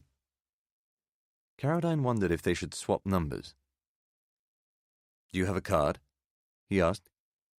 He took one of his own from his wallet and handed it to Carell. He wanted to take the old man's photograph, but could not think of a natural way of doing so. "I do," Carell replied. He reached into the breast pocket of his jacket and pulled out a die-stamped business card. The name Carell M. Trapp was printed on the front. Carradine thought of Mantis and assumed that Trapp was a pseudonym in the same style. He turned the card over. There was a black and white photograph of what looked like a lotus leaf on the reverse side. "Thank you," he said. "It would be good to keep in touch." "Indeed." Carell retrieved his Panama hat from the luggage rack and placed it on his head. He smiled courteously and made his way towards the door on the platform side. Carradine reached up for his bags, lowered them onto the table, and sat down. The train moved slowly along the platform, eventually coming to a juddering halt. A woman close to Carradine was knocked off balance. He caught her by the arm. She thanked him in French and smiled gratefully. Stepping out into the heat of the afternoon, Carradine could not shake off the possibility that Carell was onto something. Simakov, Milne, Redmond. The names were like a roll call of the dead. Bartok could be next on the list. If that was the case, was Carradine being used as a patsy? What if Mantis was not who he had pretended to be? What if the service had sent C.K. Carradine to Morocco not to save Lara Bartok, but to assist in her assassination? "I don't like your American friend. I don't trust him. What is his name?" "Hulse," said Somerville. "Sebastian Hulse. He's with the agency." "Tell me something I didn't already know." "He was the one trailing Carradine in Morocco." "I knew that too." They were walking near the safe house.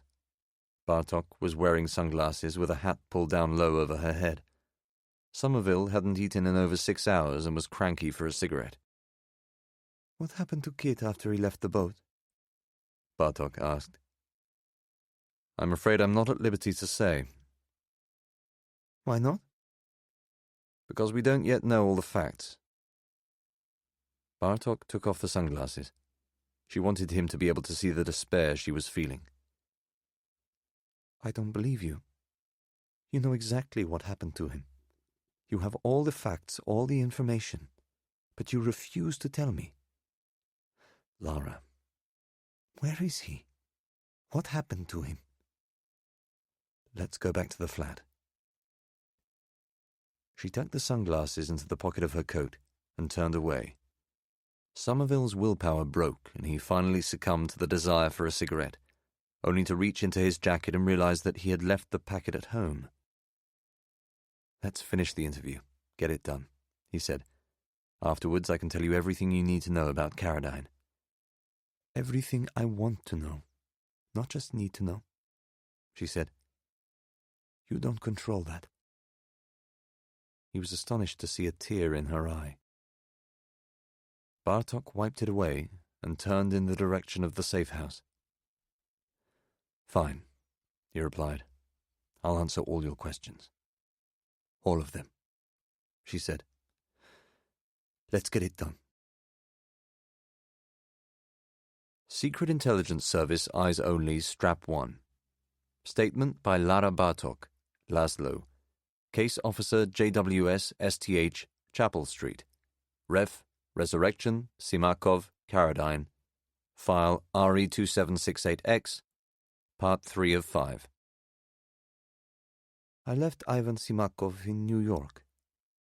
One day I was there, the next I was not. I didn't explain myself. I didn't write him a letter or give any reason. I knew that if I told him I was going, he would try to prevent me from leaving. Surprise was my only chance of escaping and making a new life. Sometimes I regret the choices I have made. I never regretted that choice. His behavior had become intolerable. He was drinking a lot. He cheated on me with other women. On one occasion, during an argument, he had hit me. I did not feel that I could go to blank or contact blank. I didn't trust anybody, even blank, to protect me. I had money, I had passports, some of which were known to you, some of which were not. I had enough knowledge of what the service and the agency were capable of in terms of trying to find me that initially it was not particularly difficult to vanish and to try to start again. I went to Mexico, as you know. I always worked on the same set of principles, that it was better to be in cities where a kind of anonymity was guaranteed than to present myself in, say, a smaller community where I could be noticed as I tried to blend in. I found men, not serious men, but lovers who would want me only for their own short-term pleasure. If a man began to expect more of me, I shut him off. I was ruthless. These men had apartments, houses, places I could go if suddenly I needed to leave wherever it was that I was staying. I lived in hotels, hostels, apartments. At one point, in a cabin on a beach in Cancun. I never stayed in the same place for more than a few weeks. At first, I relished this freedom. I did not miss Ivan or Resurrection. I felt that I had escaped from a prison of my own creation. I was a free woman, or at any rate, as free as a person in my situation could ever be. Then I learned of the deaths of the relatives of resurrection activists in Russia. I read about Ivan's family. I wanted to contact him, to reach out and to console him. I knew that it was the Russian method, and, of course, it is noticeable that while resurrection actions around the world have continued to increase in the last 2 years, in Moscow, St. Petersburg, and elsewhere in the Russian Federation, they have come to a stop. Moscow got what Moscow wanted. If you do not care what the other side thinks, if you have no moral compass or sense of shared human responsibility, anything is possible. That is one of the lessons we have learned from the past few years, no? The liars and bullies of the alt-right, the apologists for the NRA, the gluttons of the corporate world, they found a new voice, a new encouragement from the mass population. They became energized. They thought, we can do what we want. We can spread lies, we can spread hate, we can spread fear. We do not care about the consequences. Moscow merely added a sadistic dimension to this. We take pleasure in the destruction of our enemies and in the accumulation of power. When I heard the news that Ivan himself had been killed, I did not believe it. I screamed. I remember nothing other than falling to my knees and crying for hours. My grief was inconsolable. I knew that Ivan had become paramilitary, that he was planning attacks, bombings, and so forth. I didn't think that he would be stupid enough to try to create his own device. He had people to do that. People he knew who could facilitate such things. To be killed while in the act of preparing a homemade bomb, it was tragic and stupid and humiliating. So of course I blamed the Russians. I thought at one point that both the agency and Moscow was behind it. The agency or Moscow or even the service. Who knew? Anybody in the secret world is capable of anything. I wept also for Zach Curtis. We had worked together. I knew him well. He was a decent man with only good intentions. He was the best of us. There are things that I did, choices I made, actions I took in those early months of the movement which I regret. I was no angel. One of the newspapers compared me to Ulrike Meinhof, which was ridiculous and lazy journalism. I was never paramilitary. I never fired a gun or planted a bomb.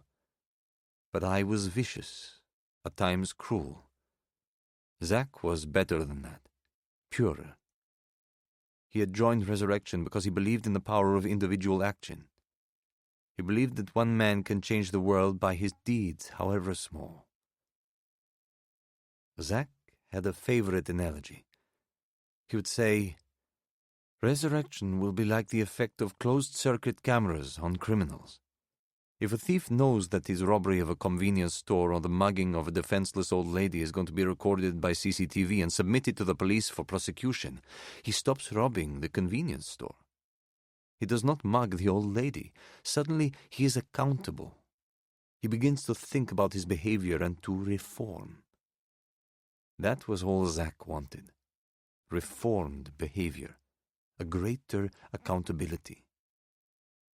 You'll say that I was naive, perhaps even deluded, but I really thought that in time Resurrection would bring about some kind of return to basic human decency. We were talking about Kit. This I can tell you with absolute certainty. Before Marrakesh, I had never heard of C.K. Carradine. I had never read his books. I had not seen the movie they had made of his novel. He used to joke that the film was apocalyptically bad.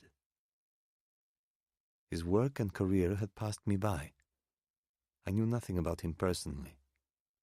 That is the truth. I had had no contact with Robert Mantis for more than a year. You suggested that Mantis may have told me about him. How could he? How could this be possible? None of you had any idea where I was. Chapter 17. The festival organizers had sent Carradine the address of a riad in the heart of the old city. He was scheduled to stay for 2 nights. Though his taxi driver claimed to have been born and bred in Marrakesh, it quickly became clear that he had no sense of direction and even less idea of the location of the hotel. Crisscrossing the Medina 3 times, Carradine eventually used his iPhone to pinpoint the riad to a building in the Kasbah. There was no air conditioning in the car, and he was soaked in sweat by the time he arrived at the address. A well-known American author was knocking on a nondescript wooden door, half hidden between a bakery shop and a makeshift stall selling cleaning products. Carradine settled the fare with the driver. He had barely removed his bags from the boot when the taxi screeched off, leaving him standing at the side of a noisy, dusty street in the full glare of the afternoon sun. Carradine crossed the road and followed the American into the building, closing the door behind him. It was an oasis. Within an instant, the clamour and heat of the Kasbah had subsided.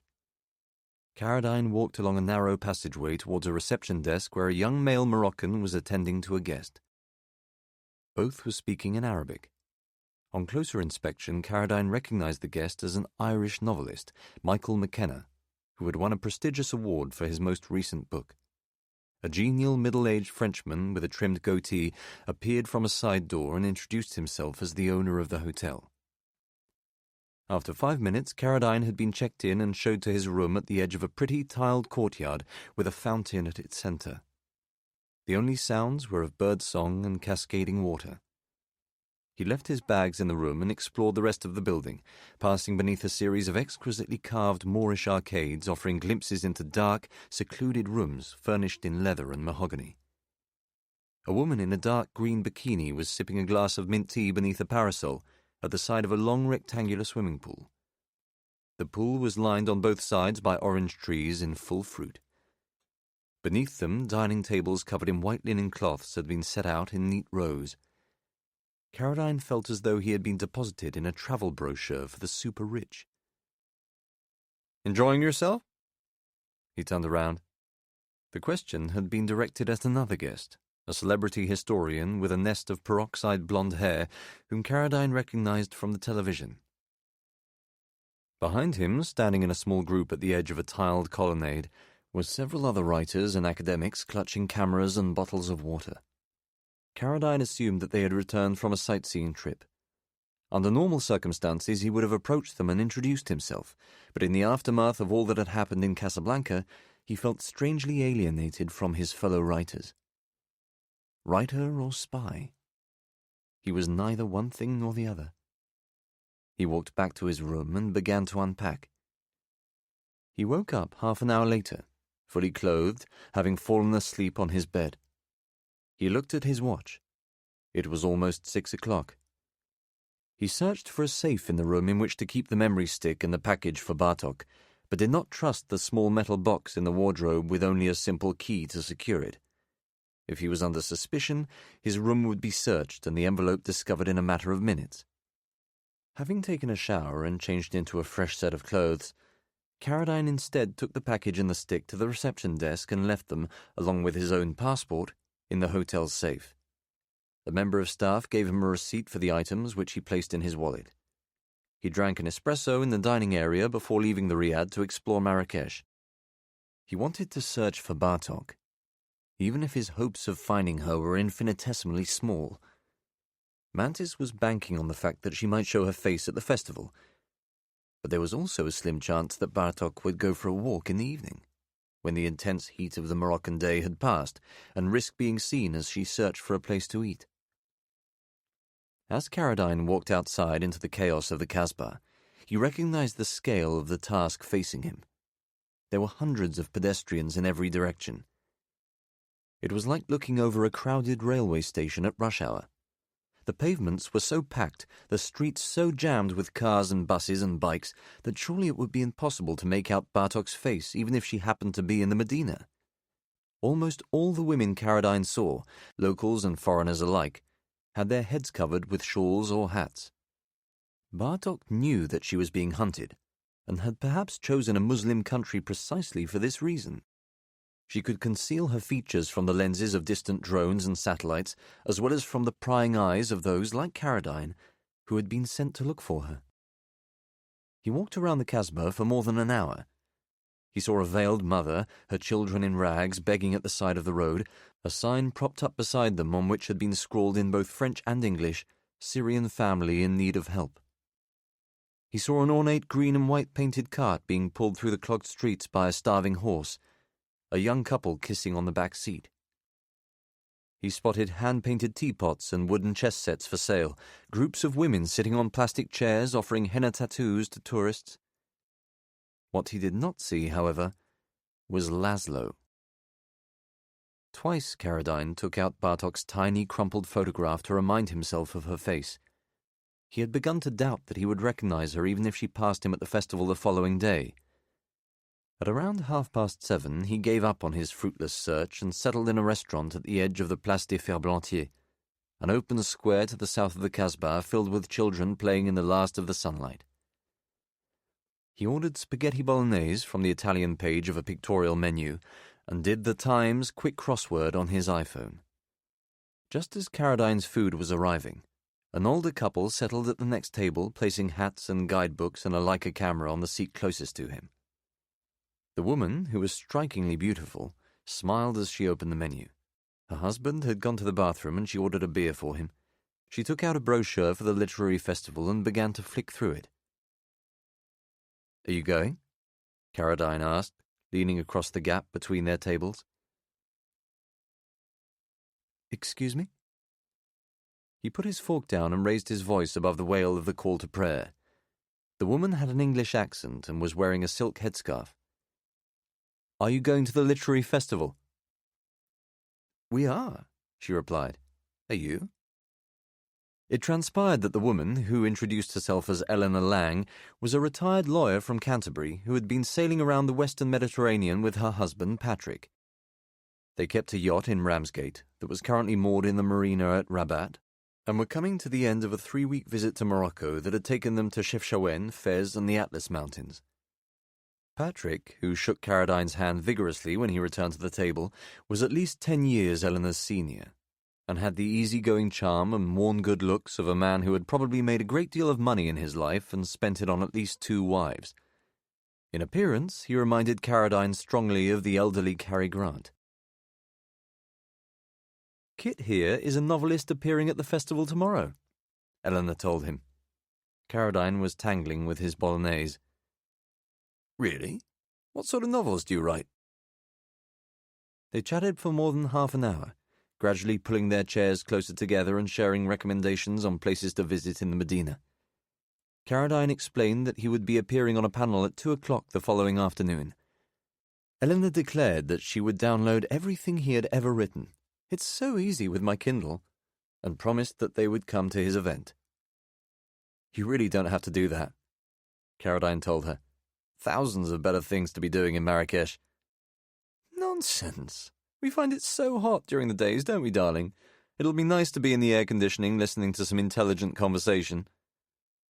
"She doesn't get much of that at home," said Patrick, reaching for Eleanor's hand.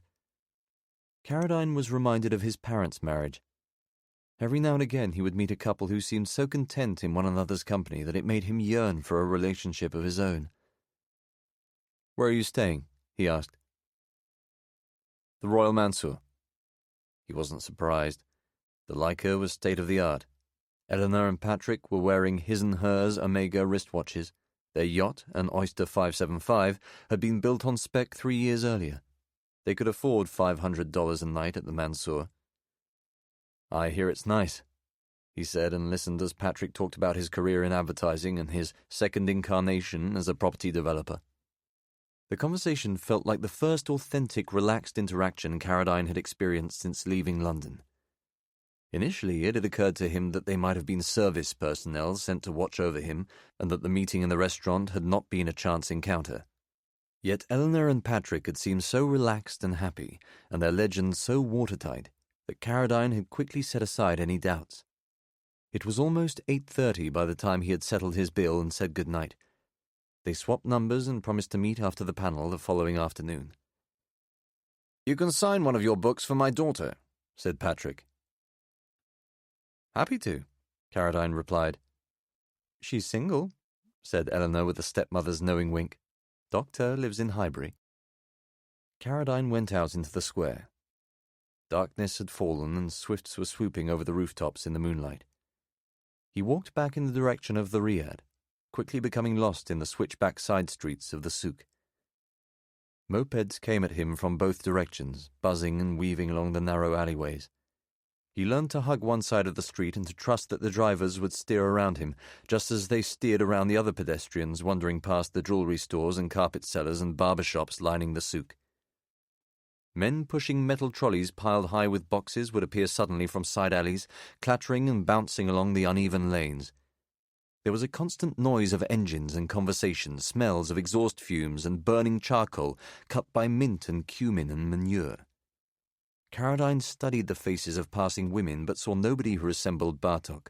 Most of the Moroccan women were accompanied by men or part of larger groups.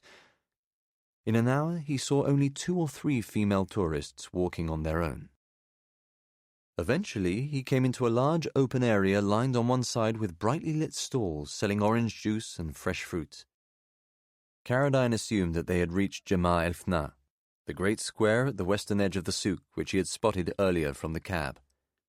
A drumbeat was sounding beneath a black sky lit by the shard of a crescent moon. It was as though the thousands of people crowding the square were being lured to a feast or ancient festival. The central section of the square was crammed with outdoor restaurants serving food to customers at trestle tables under white lights. If Bartok was in Marrakesh, this might be a place that she would come to eat, assured of relative anonymity. Each of the trestle tables was crowded with customers, some of them backpackers on a budget, others Moroccan families and groups of friends feasting on fried fish and merguez sandwiches. Caradine passed tables piled high with sheep's heads and raw livers, booths selling snails drenched in garlic butter. To a soundtrack of ceaseless drums and wailing flutes, he moved through the thick crowds, dizzied by the nighttime circus of Jemail Fna, the glow from mobile phones and open fires throwing eerie light onto faces. The atmosphere acting on him like a narcotic dream. Ever since he had met Mantis, Carradine had felt transported into a parallel world, another way of thinking about himself and his surroundings. A world that was as alien to him as a chapter of the Arabian Nights or a Berber poem passed down through the centuries and now repeated by an old bearded man, seated on a tattered rug in front of him, taking coins from passers-by as he intoned his ancient words. Carradine sat on a bench beside a wall at the edge of the Medina.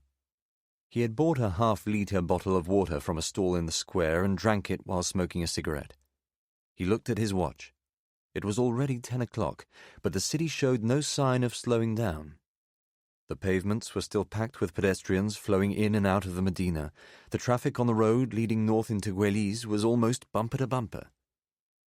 He stood up from the bench, offering his seat to a frail, elderly man whose face was scarred and as dry as sand. As he walked along Avenue Mohammed V, boys as young as 5 or 6, sitting alone on the pavement with no adults in sight, plaintively offered him cigarettes and plastic packets of Kleenex, begging for coins as he passed. Carradine gave them whatever change he could find in his pockets, their gratitude as wretched to him as their solitude. An hour later, having walked in a wide circle which had brought him to a shuttered concrete shopping mall in Gueliz, Carradine stubbed out a final cigarette and began to look around for a taxi. He was due to appear at the festival in less than 12 hours' time and had done nothing to prepare for his event. At no point had he seen anyone resembling Bartok, nor felt much confidence that he would do so the following day. This, after all, was a woman who had proved so adept at eluding capture that the service had been forced to resort to the luck of amateurs such as himself and Mohammed Ubakir to try to find her. Speak of the devil. Standing directly opposite him on the other side of the road was Ubakir. The man he had known as Yasin was looking at his phone while speaking to a middle-aged woman wearing a yellow veil and a pale blue kaftan. To judge by their body language, she was a close friend or relative. Perhaps she was Ubakir's wife. Carradine concealed himself behind an orange tree at the side of the street. A taxi pulled up alongside Ubakir's companion. She opened the passenger door and stepped inside, leaving Ubakir alone on the street. Carradine shouted across the road, "Yasin!" Ubakir looked up and squinted, as though he was having trouble bringing Carradine into focus. For a moment it looked as if Mantis's agent was going to ignore him, but he eventually raised his hand in slow, bewildered acknowledgement and watched as Carradine crossed the road. "Mr. Keith," he said, "what are you doing here?" "I was going to ask you the same question. Let's get a drink." Chapter 18. They went to a cafe on the next corner. It was empty, save for 2 old men playing dominoes at a table on the far side of the terrace. Carradine ordered a Coke, Ubakir a black coffee. He was wearing clothes almost identical to those he had sported at Blaine's, dark cotton trousers and a striped shirt with a plain white collar. The lenses of his glasses were blurred with grease and dust. Ubakir wiped them on a paper napkin. He looked very tired. "You are here in Marrakesh for the festival," he said. Carradine took it as a statement rather than a question. "That's right. And you? London didn't say anything about you coming here." Carradine had decided to play the role that Ubakir had assigned to him in Casablanca, that of the experienced writer-spy sent by the service to run Yasin. "They did not?" The Moroccan looked surprised. "Perhaps I should have mentioned it." "That's all right." "You are also looking for the woman?" Carradine lit a cigarette. He had not expected Ubakir to be so explicit about the search for Bartok. Nevertheless, he ran with the conceit, wondering if the Moroccan knew about Bartok's links with Simakov and resurrection. "We have people looking for her all over the place," he said. "There's a strong chance she may show her face at the literary festival. Have you had any luck?" Ubakir took a sip of the black coffee, losing his gaze in the cup. None. Don't worry about it. Me neither. The Moroccan looked up and smiled gratefully, running a hand over the bald dome of his head. "You know about tomorrow?" he asked. Caradine played for time. "What part of it?" "The envelope, the package for the woman. You are to give it to me at the festival, yes?" It was confirmation that Caradine had been sacked. He felt a collapsing sense of annoyance and irritation. Why hadn't Mantis told him personally that he wanted the passport and credit card handed over? He checked his phone. Sure enough, there was a message waiting for him on WhatsApp. "Yassine is going to come to your talk tomorrow. Can you give him the package I sent to you? Very important that you do so. Hope all going well out there at the festival. Thanks again for all your help." Caradine lowered the phone. If he did as Mantis asked, and then happened to find Bartok, he would no longer have any way of assisting her. He had to continue to defy service orders in order to do what he thought was right. "You look concerned," said Ubakir. Caradine forced a smile. "I'm just tired," he said.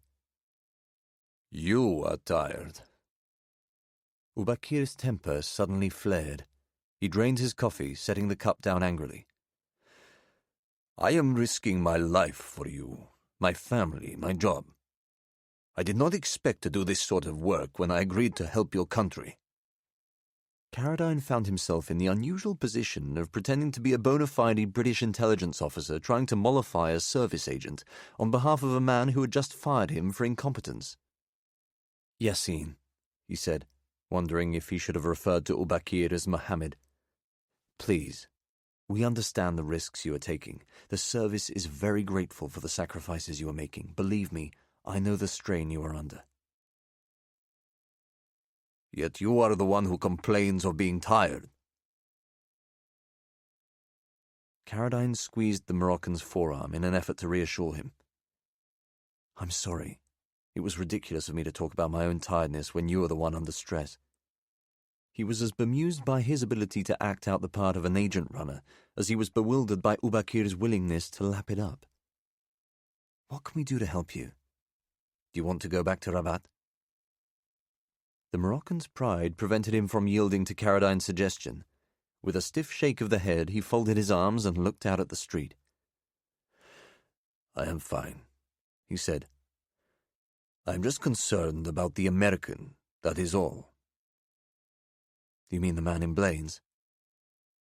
"Yes, of course I mean the man in Blaine's. I have seen him in Marrakesh." Caradine was again obliged to conceal his consternation. "You saw him today?" "Yes, tonight in the Medina. He was sitting in a cafe alone. What do you make of this?" Caradine did not know what to make of it. Sebastian Hulse could have a dozen different reasons for being in the city. Had he come to Marrakesh specifically to follow him, or did he have other plans? Caradine also wondered what had become of Ramon. Were they working together, or had Hulse left him behind in Casablanca? He wished that he knew why Mantis had fired him. It would have been so much easier to confess to Ubakir that he was playing a role for which he was neither trained nor sanctioned. But his pride would not allow it. "Did he see you?" Ubakir leaned back in his seat, folded his arms, and said, "Of course not. I was careful. I used my training." "Good. I'm sure you did." Caradine stubbed out the cigarette, wondering what to say next. He came up with, "Why did you warn me about him?" "That was in my report." Ubakir looked affronted. 2 months ago. "I don't see all your reports." The lie came to him as easily as switching on a light. "The product you send us is considered to be very sensitive. The circulation on the intelligence is limited to my superiors." Caradine had rarely seen a man trying so hard to conceal his delight. Ubakir swayed to one side, fighting to suppress a smile, and turned to order a second cup of coffee. "Will you have something?" he beamed. "Not for me, thank you." The owner of the cafe acknowledged the order and went into the kitchen. There was a moment of silence. Caroline could see that he was going to have to prompt him.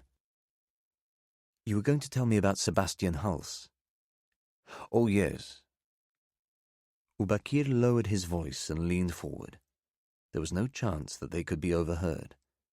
The two old men playing dominoes had left the now deserted cafe, but the Moroccan was plainly keen to sustain an atmosphere of the clandestine. "Hals is under suspicion. We think he has made links with the Russian program." Caroline immediately thought of Carell's claim that the Russian government was actively killing the friends and relatives of known resurrection activists. Did Hals's presence in Morocco verify agency collaboration with Moscow's plan? "I see," he said. He was trying to think of a way of putting questions to Ubakir that would not reveal his ignorance. "The Russian program is something the service is keeping under wraps," he said. "What do your side know about it?" "Only what the British have told us at the government level, that Moscow is carrying out state-sponsored assassinations, and that Miss Bartok is a target because of her relationship with the late Ivan Simakov."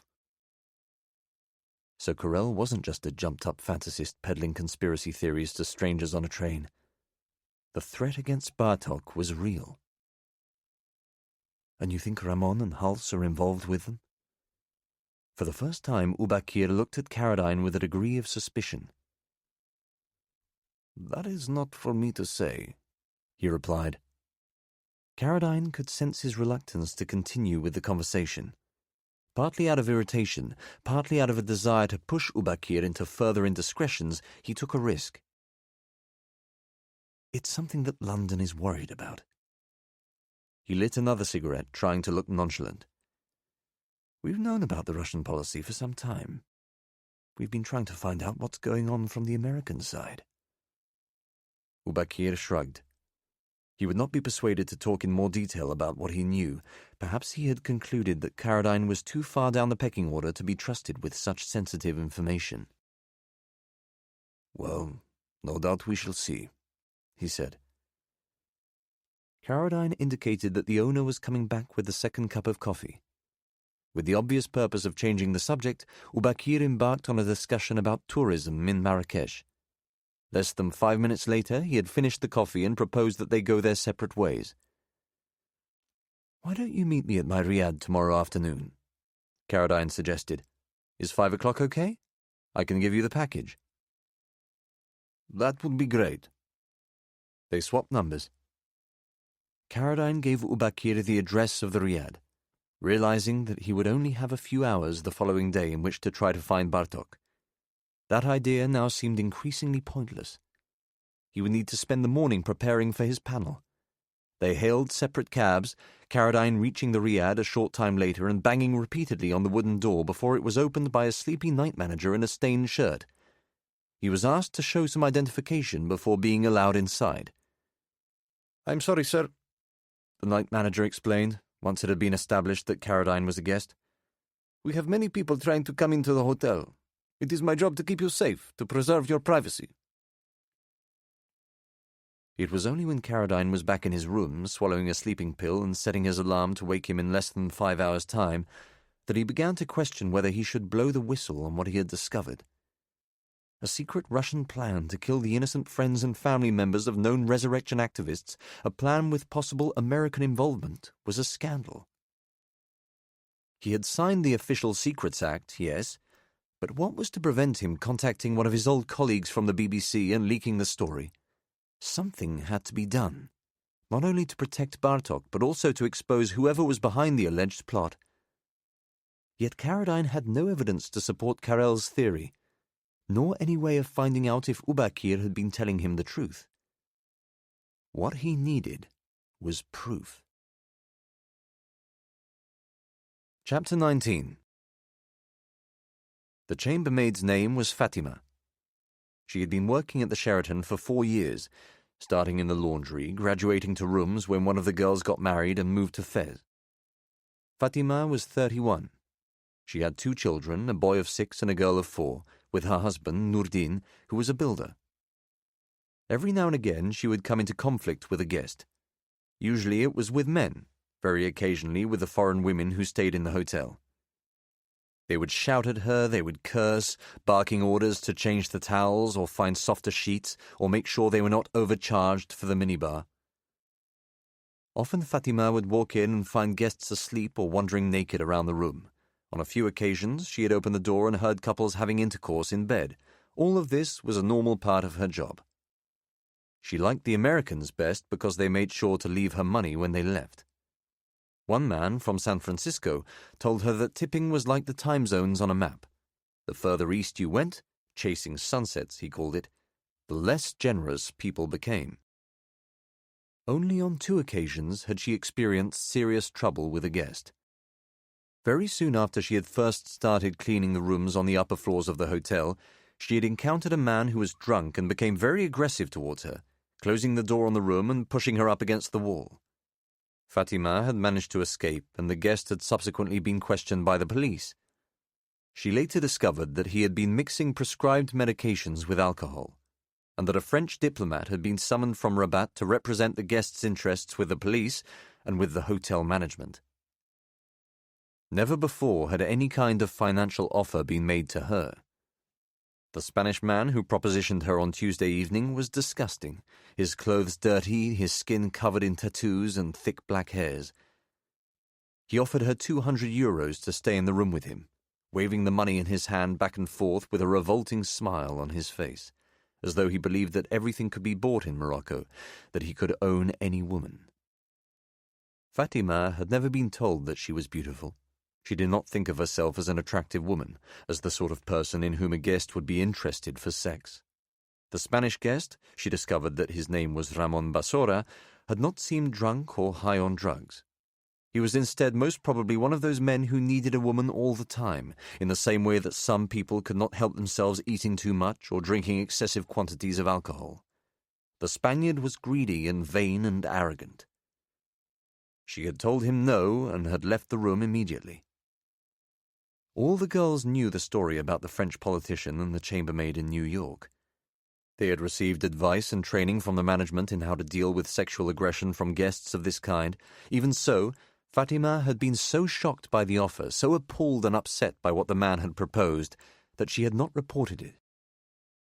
She had said nothing to the other girls, nothing to her mother, not a word to Nurdin. She was worried that the Spaniard might be an important man and that she could lose her job. She had felt ashamed and wanted to forget all about what had happened. She had not seen Mr. Basora since he had waved her out of the room on Tuesdays, saying, "Fine, no problem. I'll just find somebody prettier." She had not worked the next day and had hoped that he would have checked out by the time she returned to the Sheraton at dawn on Thursday. This was not the case. She checked the list and saw that he was still registered at the hotel, in the same room on the 6th floor. Passing the room at 8 o'clock, she saw a Do Not Disturb sign hanging on the handle. It was still there 3 hours later, and had not been moved by midday when she was due to go off shift. She assumed that he had left the hotel to attend whatever meetings had brought him to Casablanca, and knocked gently on the door. There was no answer.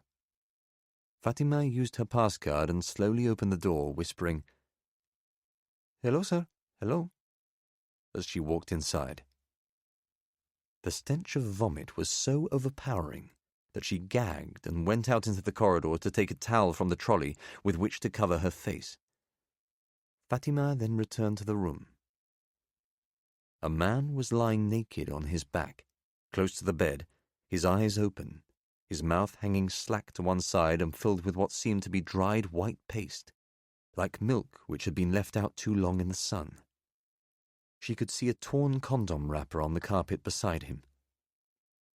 Fatima retched, running out of the room into the corridor. She knew that she was not supposed to alarm the guests.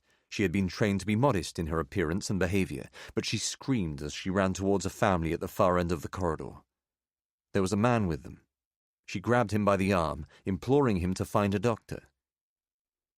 "There is a man," she said, pointing in the direction of Basora's room. "A guest. Please help him. He is Spanish. Something has happened to him. Something terrible. I think he may be dead." Chapter 20. Caradine took breakfast beneath the orange trees, eating scrambled eggs on toast while watching a celebrity chef doing freestyle laps and tumble turns in the swimming pool. The famous American author and the equally celebrated Irish novelist were seated opposite one another at separate tables, the former eating muesli and yogurt, the latter attempting what appeared to be a Sudoku puzzle on his iPad. Neither man acknowledged Caradine. He went back to his room to prepare for the festival. He learned what he could about Catherine Paget, speed-reading her Amazon reviews, memorizing salient points from her Wikipedia page, watching an interview she had given on Newsnight, but felt suspended between two worlds. The first, that of his profession, of his peers, now seemed to him a place of fantasy and escapism which he found faintly preposterous. The second was a real world consisting of tangible threats far removed from the stories C.K. Caradine had woven in the pages of his thrillers. Yet he could no more afford to cancel his appearance at the festival than he could pretend to be a significant actor in the hunt for Lara Bartok. Caradine made his living from writing fiction. Men like Sebastian Hals and Mohammed Ubakir were men of action. He was a writer, not a spy. To think that he could intercede in the Russian plan to assassinate Bartok was foolish, perhaps even delusional. The festival was taking place at a 5-star hotel in Guilise. The lobby smelled of cedarwood and oil money. Arab teenagers in Yankees baseball caps were slumped on sofas decorating selfies to send on Snapchat. Caradine followed signs to the conference area. A green room had been set up for the guest speakers. Caradine registered with the organizers and introduced himself to a group of sponsors from London, one who had read all of his novels and enthusiastically fetched him a plate of biscuits and a cup of coffee before asking him to sign a first edition of Equal and Opposite. At around midday, Catherine Paget swept into the green room with an entourage consisting of her husband, her publicist, her literary agent, and her American editor, all of whom looked exhausted by the heat of Marrakesh and the strain of attending to the great author's every caprice. It was like witnessing the arrival of a head of state. Her eyes peering over coral-coloured half-moon spectacles, Paget introduced herself to Caradine as Cathy, and asked immediately if he had read her latest book. "Cover to cover," he told her. "It's magisterial." Paget produced a self-deprecating smile. She did not return the compliment. Instead she said, "I don't usually appear with thriller writers. Have you written many books?" "A few," Caradine replied. Every ticket for their event had been sold. They were introduced by one of the sponsors from London and invited to the stage by a Moroccan radio broadcaster, who had been tasked with chairing the discussion. It quickly became apparent that Paget was interested only in the sound of her own voice, regularly interrupting both Caradine and the chairman in order to promote her latest book and to voice opinions on everything from the BBC licence fee to the Tudor monarchy. In his rattled state, Caradine was happy to take a back seat, managing coherent answers to only a handful of questions, including, inevitably, his views on Islamist terror and government surveillance.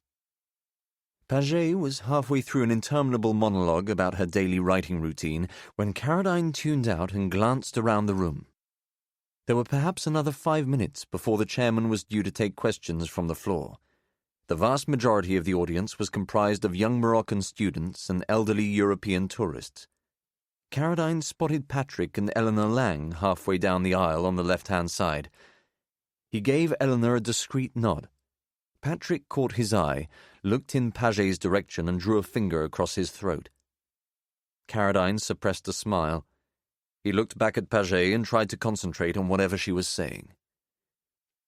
"Whenever I feel a little bit defeated, a little bit low and flat, I make myself a nice cup of tea and think of my readers."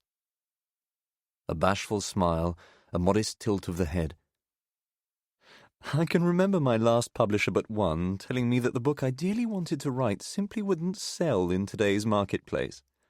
I was dismayed, of course, but I went ahead and wrote it anyway, and thanks to the marvellous people who bought the book all over the world, it became an international bestseller." Caradine looked at the chairman, wondering how long he would allow her to continue. I suppose it's a question of bravery. A writer has to keep up her morale, her desire, her courage to tell the stories she wants to tell. For me, it's never been about the prizes, although I've been lucky enough to have been nominated, sometimes even to win, many more times than I ever expected to. But rather it's about keeping one's spirits up. Not getting too dejected, not feeling cross when yet another television adaptation of a period one knows inside out keeps making basic errors of historical fact time and again. Paget appeared briefly to have lost the thread of her argument. Sensing that the chairman was about to interrupt, she quickly picked it up. Ultimately, it's about the readers, she said. It's about you. I never forget that. Caradine looked out at the audience, half hoping that Lara Bartok had slipped in at the last minute and was sitting in one of the rows towards the back. But of course she was nowhere to be seen. The chairman was directing a question at him. Caradine turned to listen. As he did so, he was distracted by a face in the crowd. Only 3 rows from the front, staring at him intently, was Sebastian Hulse. Mr. Caradine? Kit? Caradine was momentarily rendered incapable of speech. I'm sorry, he said. Could you repeat that? To a gasp from an irritated member of the audience. Paget repeated the question herself and began to answer it, only to be silenced by Caradine. Oh yes, the movie business, he said. He had been asked about the process by which Equal and Opposite had been turned into a film. Everything you hear about Hollywood is true. It's beguiling, it's ruthless, it's exciting, there's a lot of money flying around, some big egos, some very clever people. What people don't tend to say about Hollywood is how hard they work and how good they are at their jobs. We tend to give the Americans a hard time, depict them as shallow and sentimental. That's not the case, at least no more than anywhere else. They don't get credit where credit is due. Caradine again looked over at Hulse. He had not intended to shape his answer in order to curry favour with the agency, but the man in the bespoke linen suit looked suitably gratified.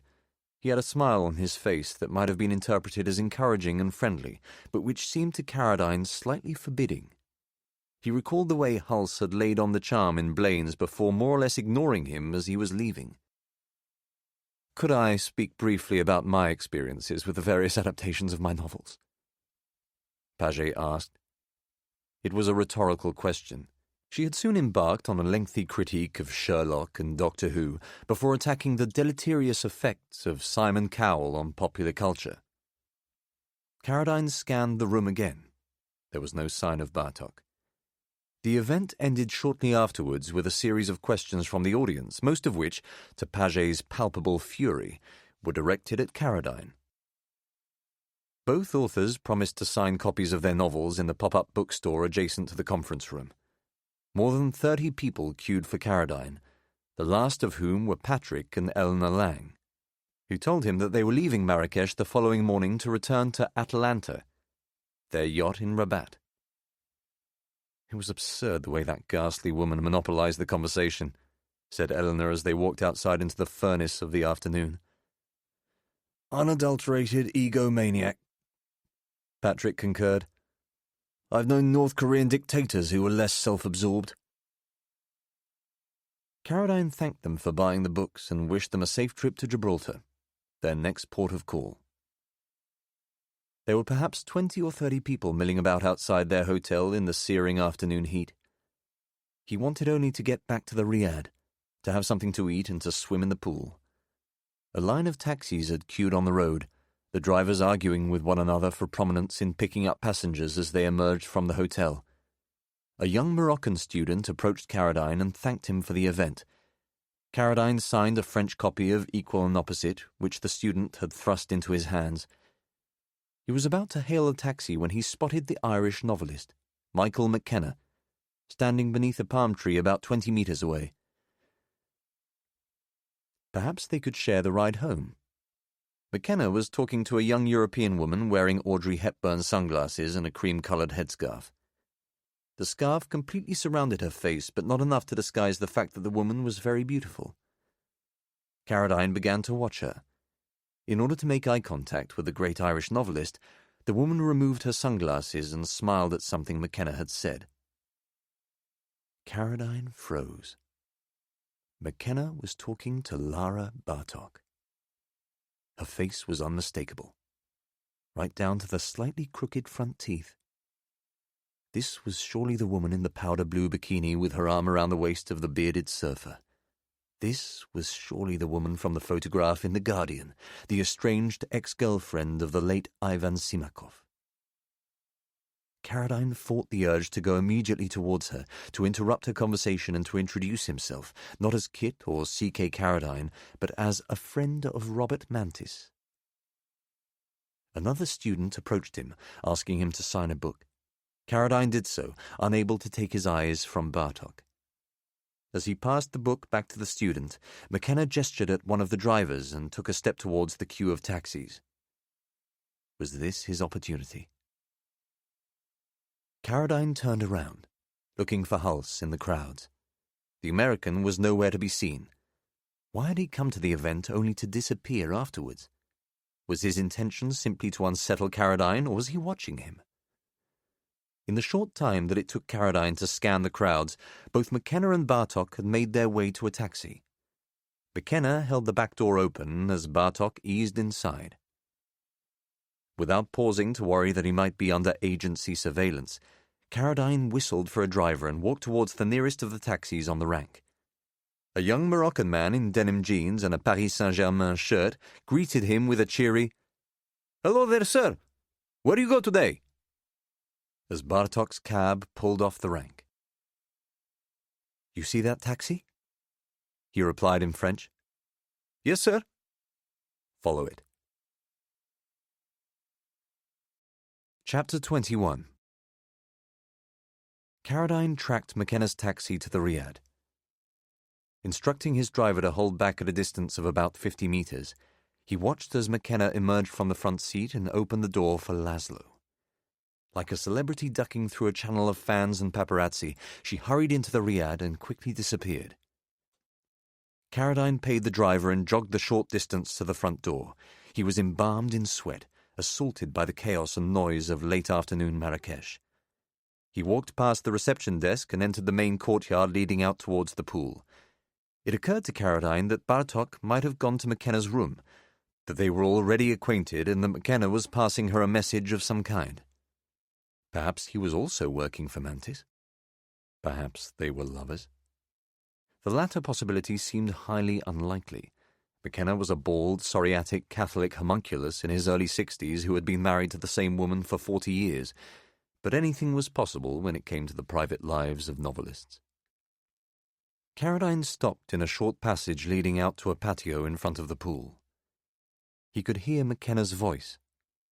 Peering out at the gardens, he saw the Irishman sitting in a low wicker armchair at the edge of the swimming area, already deep in conversation with Bartok. Bartok herself was still wearing the cream-coloured veil and Hepburn sunglasses.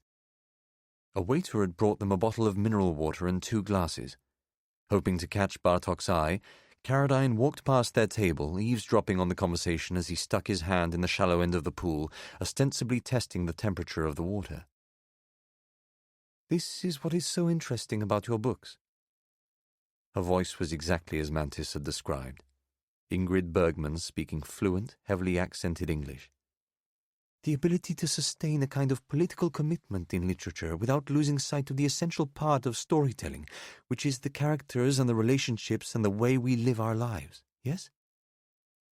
Bartok must have intuited that Carradine was staring at her because she looked up. He smiled back, trying to appear nonchalant. Bartok gave him a short nod of acknowledgement. He did not want her to be suspicious of him. He knew that she would be on guard against anyone who might have recognized her. Nor did he want to lose what would surely be his only opportunity to talk to her.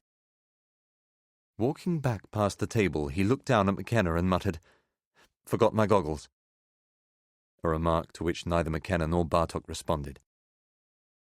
On the other side of the tiled colonnade, Caradine then turned sharp left and walked towards the reception desk. There was a young Moroccan man on duty. "What can I do for you?" he asked. Caradine's heart was hammering. "I gave a package to one of your colleagues yesterday to put in the hotel safe," he said. "A large envelope. Can I get it out, please?" "Of course, sir. Do you have the receipt?" It was like the feeling of being prevented from boarding a train that was about to leave a station. Caradine explained that the receipt was in his room and that he would have to fetch it. He was desperately worried that in the time it took him to retrieve the piece of paper, Bartok would leave the Riad. "In the meantime," he urged the receptionist, "if you could get the envelope as quickly as possible, it's very important." Caradine rushed to his room, scampering through the Riad. He unlocked the door, found his wallet, and grabbed the receipt. Leaving the room, he looked out towards the pool to check that McKenna and Bartok were still talking. They were. He rushed back to reception. "Do you have it?" he asked. "I do, sir," the receptionist replied. To Caradine's relief, the package was on the desk. He was asked to sign for it. He did so and took the package back to his room. What to do next? He heard the sound of movement outside and pulled back the curtains. A maid was sweeping around the fountain on the far side of the courtyard. He picked up the package and wrote Laszlo in large capital letters on the front. He then opened the door and gestured to the maid. She set her broom to one side and came towards him. "Oui, monsieur?" She was shy, almost wary of him. In his clearest French, Caradine asked if she would take the package to the woman sitting with Monsieur McKenna. She was to tell her that the guest in room 5, the man who had forgotten his swimming goggles, had sent it. "Oui, monsieur. Quel est votre nom, monsieur?" "Je m'appelle Monsieur Caradine. Je suis l'un des écrivains au festival." He was sure that if the maid did as he asked, Bartok would take the bait. Caradine tipped her 50 dirhams and sent her on her way. "Remember my name," he whispered in French as she walked off. "Caradine, room 5. He had line of sight to the table from a narrow doorway linking the courtyard to the colonnade around the pool. He watched from the shadows as the maid headed for McKenna. After a moment's hesitation, she interrupted their conversation, gestured in the direction of Caradine's room, and handed the package to Laszlo. Bartok immediately turned around. McKenna also looked in Caradine's direction, placing a hand over his eyes to block out a shaft of sunlight. Caradine was sure that he could not be seen. He took a step further back in the shaded doorway as Bartok thanked the maid. She was about to put the package on the table when she saw what had been written on the front. Caradine could sense her shock from 50 feet. Yet he noticed that she controlled her reaction, placing the package face down on the table before continuing the conversation as if nothing had happened. Caradine waited. The maid came back and asked anxiously if she had given the envelope to the right person. He said that she had and gave her another 50 dirhams. Other guests came into the courtyard. Caradine wondered if he should go back to the pool and try to signal to Bartok when McKenna wasn't looking. Far from being elated that he had found Maria Rodriguez, he was annoyed by the fact that he possessed neither the wherewithal to get her to do what he wanted her to do, nor the training to ensure that their meeting, should it ever take place, would go unobserved. Another 15 minutes passed. Caradine hovered around in one of the lounges off the courtyard. He sat in a leather armchair with a view through a partly opened window towards Bartok's table. At no point did she pick up the package nor show any interest in doing so. A third man joined the table. He was African, but did not appear to be local. He was too well dressed and carried himself with the easy confidence and swagger of a European or American. Bartok smiled at him warmly when the man sat down. Caradine hoped that he was not her boyfriend. Then the male receptionist who had fetched his package from the safe came into the lounge. Caradine pretended to be reading a magazine. "Monsieur?" Caradine looked up. "Oui?" "I have been searching everywhere for you, monsieur. There is a gentleman at the entrance who wishes to speak to you. Should I let him in?" Caradine glanced at an ormolu clock above the fireplace. It was not yet 4 o'clock. Ubakir was due at 5. Why the hell had he come so early? Did he give you his name? No, sir. Caradine had no choice other than to abandon his surveillance and to find out who was waiting for him. He stood up, walked out of the lounge and followed the man to reception. There, sitting alone in the narrow passageway, close to the front door, was Sebastian Hulse. Chapter 22. Kit, how are you? Great event. The American stood up and shook Caradine's hand, pulling him forwards in a power grab that served only to amplify Caradine's sense of confinement. "I'm well, thank you," he said. He was trying to work out what the hell Hulse was doing doorstepping him at the Riad. "Thought I'd pay you a visit." "I see that. How did you know where I was staying?" Hulse ignored the question. "Enjoyed your talk," he said. "Thank you." Slightly took it out of me. "What do you mean?" "I don't know. I don't feel 100%. "Oh, I'm sorry to hear that." Caradine knew that he had to get rid of him. If Hulse came into the hotel, he would see Bartok. Acting as though he was unwell seemed the most plausible strategy. "It was a surprise to see you in the audience," he said. Hulse grinned. "Gee, I hope I didn't make you feel sick." No. Caradine tried to laugh. "I think it's a combination of the heat, the food. I'm just exhausted. I was resting, actually, when you asked for me."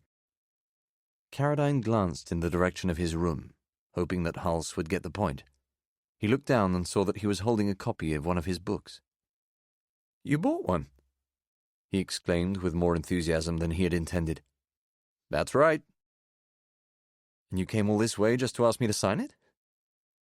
He was certain that Hulse had come for a different purpose. Perhaps Bartok was already under surveillance and had been observed entering the Riad. He wondered if Hulse would try to book a room in order to gain access to the building. He had heard that the Riad was full for the festival and prayed that this was still the case. "Would you mind?" The American held up the book, producing a pen from the hip pocket of his trousers. "Delighted. Who shall I make it out to?"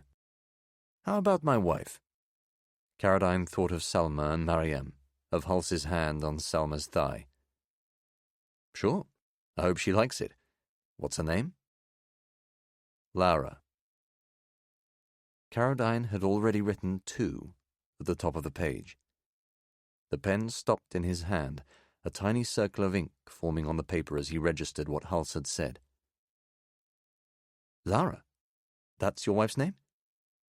"Last time I checked." "You look surprised, kid." No, it's funny. I have a friend called Lara, dating a pal of mine in London. I was just thinking about them, actually." It struck Caradine how easily and seamlessly he was able to conjure the lie. Years of thinking about deception and subterfuge for his fiction had given him a kind of ghastly expertise. He completed the inscription, handing the book back to Hulse. The American looked at him with the same seemingly benign yet sinister half-smile he had adopted during the festival. It was a look that told Caradine he was not trusted, a look that promised payback should Hulse discover that he was being deceived. "Well, thank you for coming," Caradine told him. He tried to appear slightly unsteady on his feet and winced in apparent discomfort. "I'm sorry not to invite you inside for a cup of tea, but I really need to rest." "Sure." Hulse shook his hand again, moving back towards the door. Caradine was almost in the clear, but at the last moment the American hesitated and turned around. "You seen Mohammed Ubakir at all?" He knew it was a test. The agency probably had Ubakir under surveillance. The two of them had been seen talking in the cafe the night before. It would be pointless to lie. "Yeah, as a matter of fact, I ran into him last night. We had a coffee up in Willie's." Hulse seemed surprised that Caradine had admitted the truth. "Really?" "Yeah, why?" "No reason. I thought I saw him at the festival at your talk. I wasn't entirely sure." Hulse looked down at the floor, as though lost in thought. He was about to pull open the street door when he said, "Remind me how you know him again." Caradine decided that enough was enough. He had to push back. "You ask a lot of questions, Sebastian." A car blasted its horn outside. "Did you come here to get me to sign a book for your wife, or is there something else on your mind?" "Forget it," Hulse replied quickly. He stared hard into Caradine's eyes, holding the gaze. "It's just that you've behaved pretty strangely around me." "Is that so?" "Yeah, that's so. I didn't particularly enjoy our meeting in Blaine's." Hulse looked genuinely offended. The ruse was working. "Then you show up at my event and kind of stare at me like you're trying to put me off." "Kid, I can assure you—" Caradine plowed on. "Let me finish. I didn't invite you here. I don't know how you found out where I was staying. The thing is, it's awkward for me. I don't feel comfortable around you. You keep asking about Mohammed Ubakir. I don't know why. I don't really know very much about him. There's somebody who helps me with my books in London, an intelligence officer, a spy. She was the one who gave me Mohammed's number. That's why I was meeting him in Casablanca. I'm not really supposed to talk about it, but you keep pressing me. I don't know who you are or who you work for." To Caradine's delight, Hulse took a step forward and touched him on the shoulder. "Look," he said, "I'm really sorry, man. I didn't mean to make you feel bad. Ubakir is just somebody I know from Rabat. I was trying to work out your connection." "It's fine." A female guest walked between them. Hulse stepped back to allow her to pass. "But now I really need to go and lie down. I need to rest. I'll see you around, Sebastian. Take good care of yourself." Chapter 23. As soon as Hulse had closed the door, Caradine hurried back to the lounge. Of all people and of all things, he found himself thinking of Simon McCorkindale in Death on the Nile, scurrying along the side of a ship having committed murder in the dead of night. He returned to the same armchair in which he had been sitting 10 minutes earlier and strained to see what was going on at the swimming pool. Bartok had gone. The table where she had been sitting was now empty. There were no guests seated on the patio, nobody swimming in the pool. Panic stretched out inside Caradine. He hurried to the reception desk, looking in the dining room, searched each of the lounges on the ground floor. There was a tradesman's gate at the back of the riad leading to a maintenance area where a van and 2 cars were parked at the edge of a quiet street. Caradine peered over the gate but could see no sign of Laszlo. He went to the spa and asked if a woman fitting Bartok's description was receiving treatment. The receptionist shook her head. Caradine went out into the gardens, looked up and saw Michael McKenna coming out of his room on the first floor of the riad. "Mr. McKenna!" McKenna squinted, again raising his hand to block out the sun. "Hello?" Caradine walked up a short flight of steps. "I'm sorry to bother you," he said. "I'm Kit Caradine, one of the writers." "I know who you are." "I was just wondering, the young woman you were talking to by the pool, is she staying here?" McKenna gave him an appraising smile, making the immediate and not entirely incorrect assumption that Caradine was attracted to Bartok and trying to track her down. "I'm afraid not," he said. "I met her at the festival. She wanted to talk about books. I invited her in. Lovely girl, clever. Hungarian originally." "I know," Caradine replied. "You were the fellow that sent the package. What was that all about?" "Long story. Did she say where she was going? Did she leave a number, a card?" McKenna shook his head. He was carrying a swimming towel and a bottle of Factor 50 suntan lotion. His skin was the color of chalk. "So you have no idea where she went?" "Afraid not. You might have to go looking for her." "Tell me about it," Kit replied. "Who was the other man there, the black guy? I thought I recognized him." "Oh, just some big-shot editor from New York. Think he was trying his luck as well." McKenna chuckled to himself. "Sorry not to be more helpful, young man. To be honest, she did look a bit taken aback when she read your B.A. do." "She opened it?"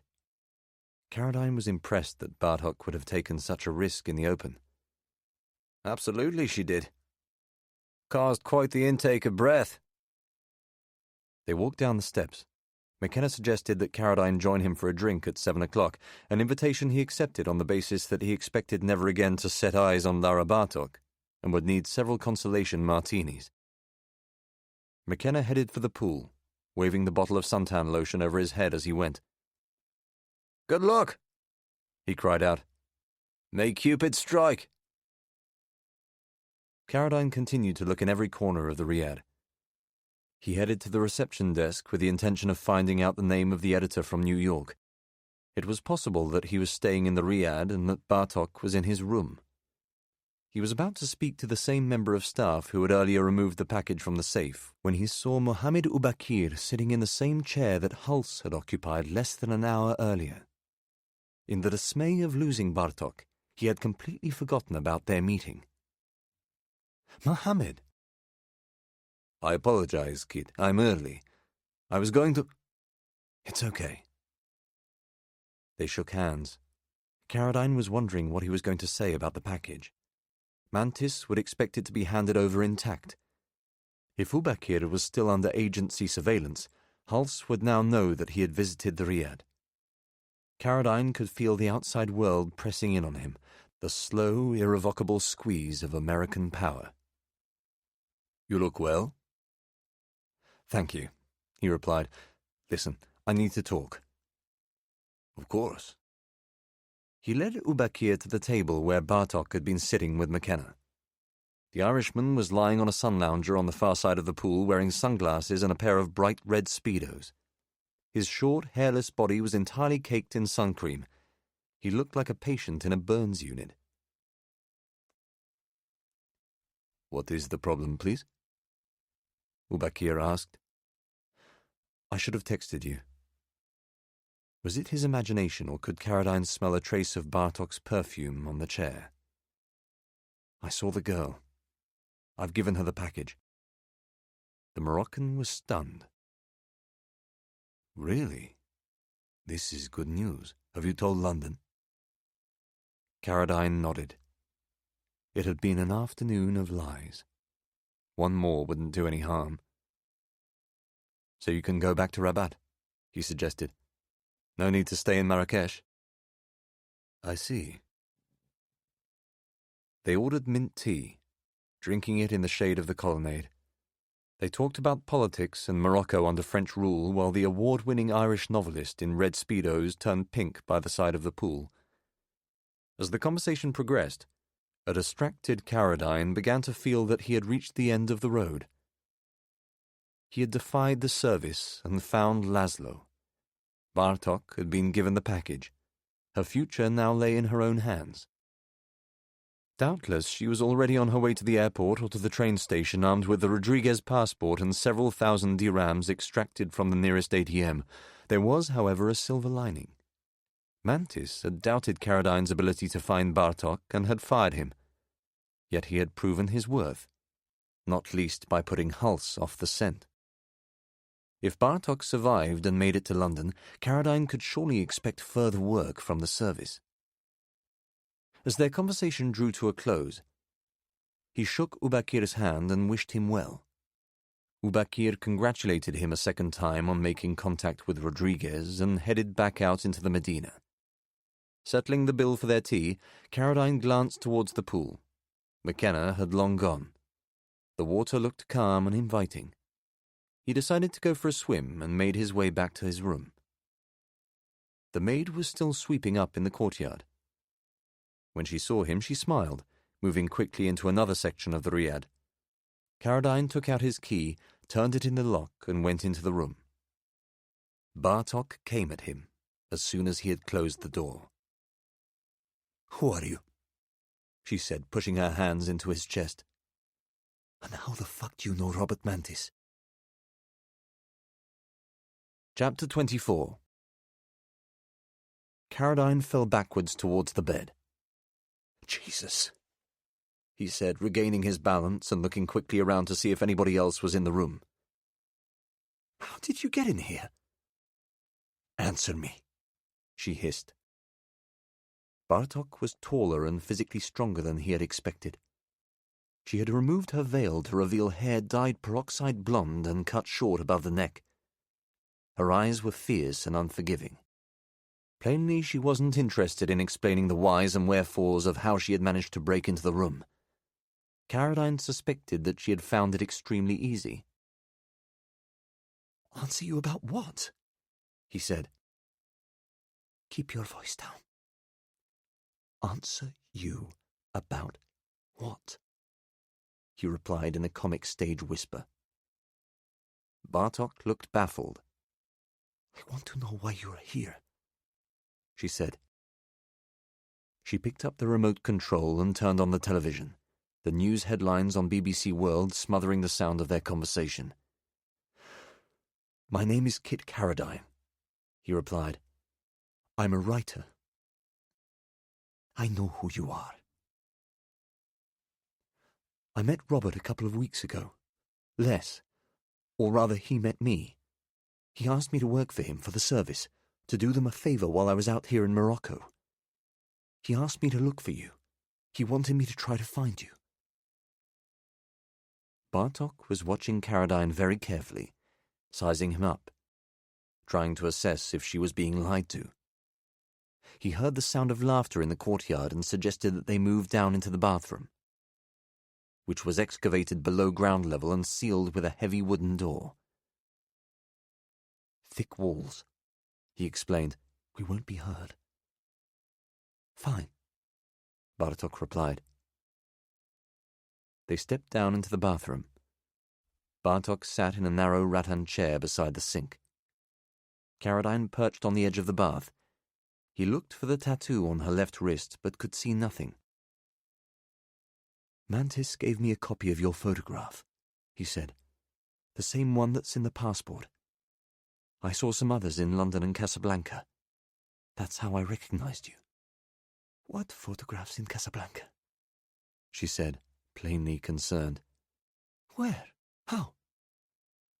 "It's a long story." Her watchfulness made him think of the animals at the watering hole, wary of predators, alert to every threat. Yet Bartok seemed at the same time fearless and capable. He had the sense of an intuitive, highly intelligent woman who had made an assessment of his character and intentions within seconds of meeting him. "I've got all night," she said. "I'd better start at the beginning, then," he replied. He did just that, describing his first encounters with Mantis in London, his subsequent discovery that Maria Rodriguez was the estranged girlfriend of Ivan Simakov. He told Bartok about the €3,000 payment he had left at the Sheraton for a man named Abdullah Aziz, who may or may not have been Ramon, the Spaniard he had met on the flight to Casablanca. He told her about the photographs he had seen on Ubakir's phone and their subsequent meetings in Marrakesh, the most recent of which had wrapped up less than an hour earlier. He described Ramon's appearance in Blaine's in the company of a man identified by Ubakir as an American spy. That same American, Sebastian Hulse, had paid Carradine an unsolicited visit at the Riad earlier that afternoon and had asked him to sign a book to Lara, a tactic probably designed to unsettle him. Bartok listened intently, interrupting frequently to check a detail and to ensure that she had understood Carradine correctly. She was particularly interested in Mantis's assertion that she had been spotted in northwest Africa and that the service was 100% certain she had settled in Morocco. "Why did he think that I wanted to return to the UK?" she asked. Carradine told her that he did not know the answer to her question. Rarely had he experienced somebody attending to his words so closely and assiduously. At no point did Bartok give any outward indication that she was frightened, yet her tireless, detailed questions left him in no doubt that she was deeply concerned. The picture he was painting of a possible Russian-American plot to kill her was as malign as it was morally indefensible. By the time Carradine had finished, they had moved back into the bedroom. Bartok sat on a leather armchair beside the television, Carradine on the side of the double bed furthest from the door. The television remained switched on to disguise their conversation. The same set of headlines on BBC World had been broadcast 3 times at hourly intervals. A man had been arrested for the murder of Andreas Röhl, the AfD politician assassinated in Germany. Bartok made no comment on the story other than to point out that Röhl had been accused of taking money from sources inside Russia in order to further his political career. "What more do you know about Robert?" she asked. Carradine could not tell if the question was an attempt to find out how deeply Carradine himself was embedded with the service, or a more personal inquiry into the well-being of a man for whom she possibly harboured romantic feelings. "I think he's in love with you," he replied. To Carradine's relief, Bartok looked irritated. "Still," she said, as though she expected a man's desire for her eventually to pass a sell-by date. "I read the note he wrote to you. I am the man who took you to the sea. It sounded like you were in a relationship of some kind." Bartok seemed surprised. "Really? You concluded this? You must have a very romantic imagination, Mr. Carradine." "Please, I keep asking you to call me Kid." "And you had permission to read this note?" "I did what I had to do." Bartok liked that reply. She smiled for the first time. Light came into her face, and for a fleeting moment, Carradine saw the woman she must once have been before Simakov, before resurrection, before a life on the run had turned her into a fugitive, watchful and suspicious. "Robert took a great risk by sending me the passport. I suppose I should be grateful to him for that." Carradine was not in the mood to give credit to Mantis for anything. He indicated that he had nothing to say in response. Bartok stood up, stretching her back. "Why did you send the maid with the envelope?" she asked. "Why not come up to me in person?" There was a sudden noise from the riad, a door slamming in the distance. "I thought it was better that we weren't seen together," he explained, "in case there was somebody watching me or watching you." "So you decided just to stare at me beside the swimming pool?" She grinned, moving to the opposite side of the bed. He realized that she was beginning to relax. "I hadn't expected to see you," Carradine explained, enjoying the shift in her mood. "I wanted to be certain it was you. You took me by surprise." "Evidently." She sat on the mattress and began to look at the books stacked on the bedside table. They were both fully dressed, on opposite sides of the double bed, each with one foot secured on the ground. It occurred to Carradine that they must have looked like a married couple in an old Doris Day movie, keeping their distance for the benefit of the censor. "Did you think it was unlikely I would survive in Marrakesh?" she asked, flicking through a copy of Eastern Approaches. Carradine was reading it for the 6th or 7th time. He found the question interesting. Did she think that Mantis had overestimated the threat against her? Did she think that Carradine himself was being paranoid about Ramon and Hals? "I was worried, yes," he said. "There were too many moving parts. One minute I was being told the Russians and Americans were bumping people off. The next I was being fired by the service. I wasn't in a position to know what was really going on. I'm not trained. I write about this stuff. I've never lived it." "You mean you have no proof that these men mean to kill me?" "None. No proof at all." "But the theory of this man on the train, Karel, was it? This was confirmed by Mr. Rubakir, no? Robert believes that there is a Russian plan to kill me, not simply to arrest me and to bring me in for questioning. That is why he sent this warning." "I guess." Carradine certainly could not think of any other reason why Mantis had acted as he did. "Isn't that what you think?" He was beginning to feel out of his depth. "Is there something else going on that I don't know about?" Bartok placed one of the pillows behind her back and sat up against the headboard. She kicked off her shoes, stretched out her legs, and bounced up and down like a customer testing the mattress in a showroom. Her legs were tanned, her toes slightly bent and calloused. Caroline noticed that the sides of her feet were marked with cuts and patches of dry skin. She saw this and said, "I have ugly feet." "You don't." She looked across the bed and flashed him a smile.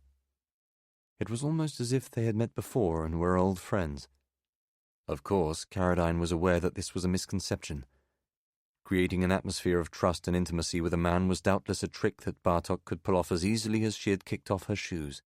Yet he was convinced that she wanted to remain in the room, not only to extract information from him, but also because she felt safe there. She had stumbled on some sort of sanctuary.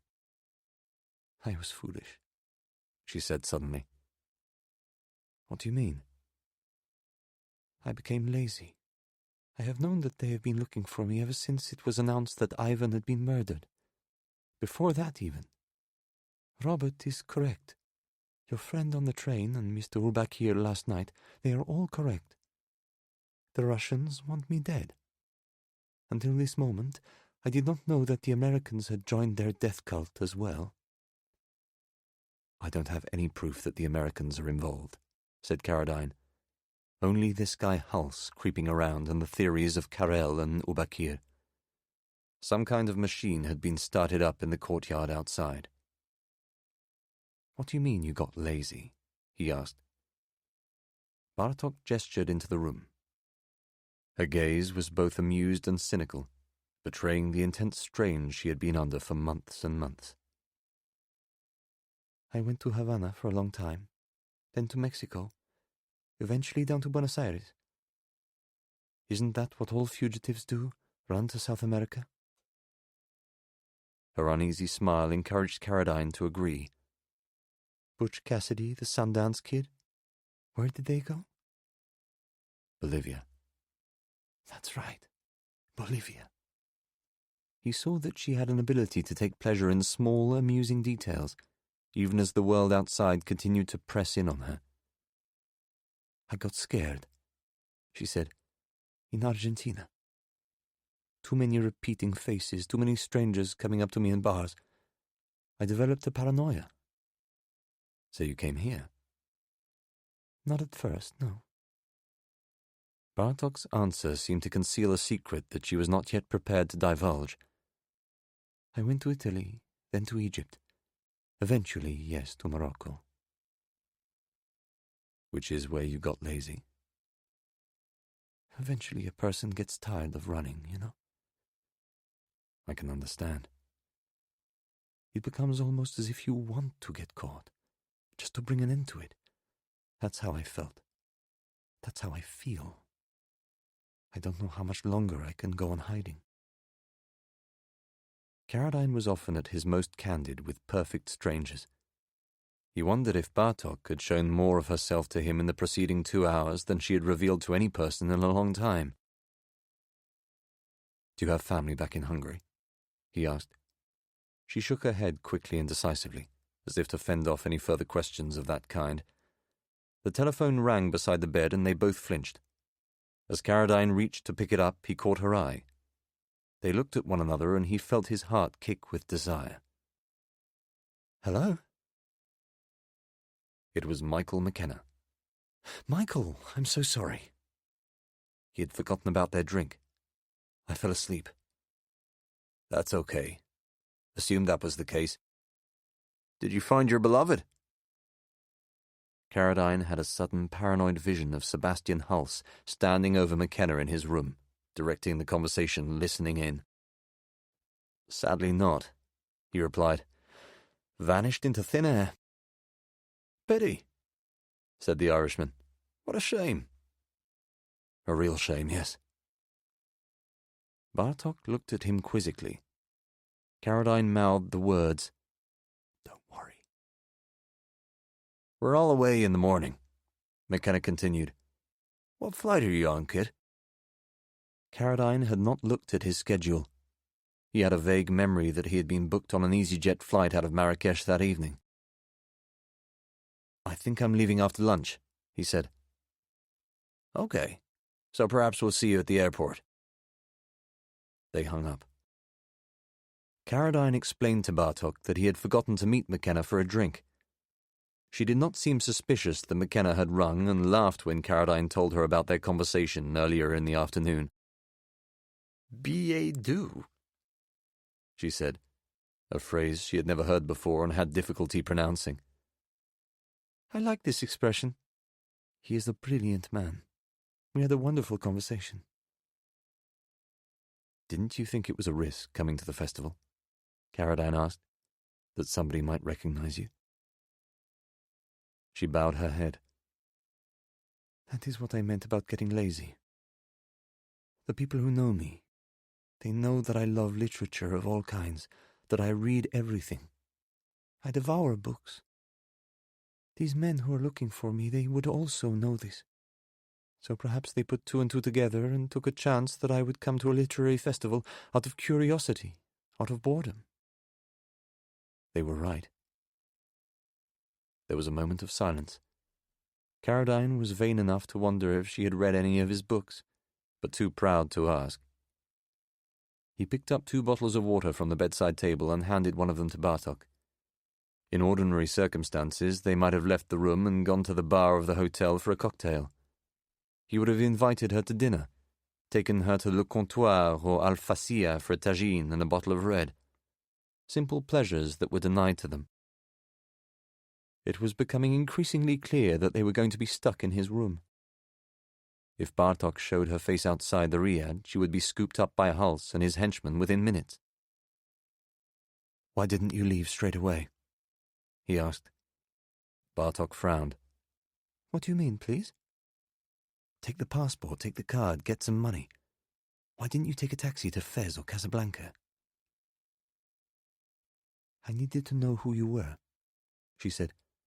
Besides, the passport is useless. Why? It has no entry stamp. Of course. Any official at a Moroccan passport desk would want to know why there was no record of Maria Rodriguez coming into the country. Can't you just say you lost it in the souk and this is a replacement? Bartok honored Caradine with a patient smile. Possibly, she said. That was certainly Robert's idea. Or it is a trap, and there is a flag on the passport. The Moroccan authorities get suspicious, they make a telephone call. It is all over for me. Why would Mantis be trying to trap you? Bartok appeared to have no answer to Caradine's question.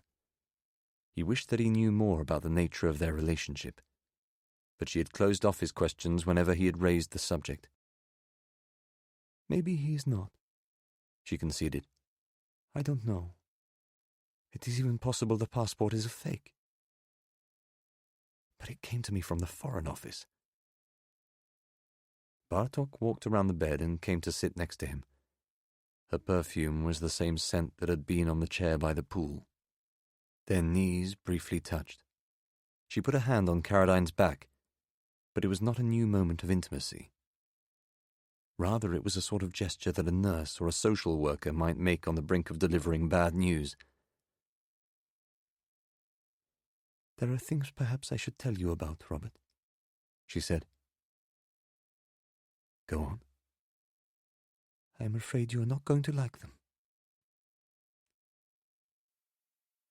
Chapter 25. Caradine knew what Bartok was going to say before she said it. He let her deliver the coup de grace.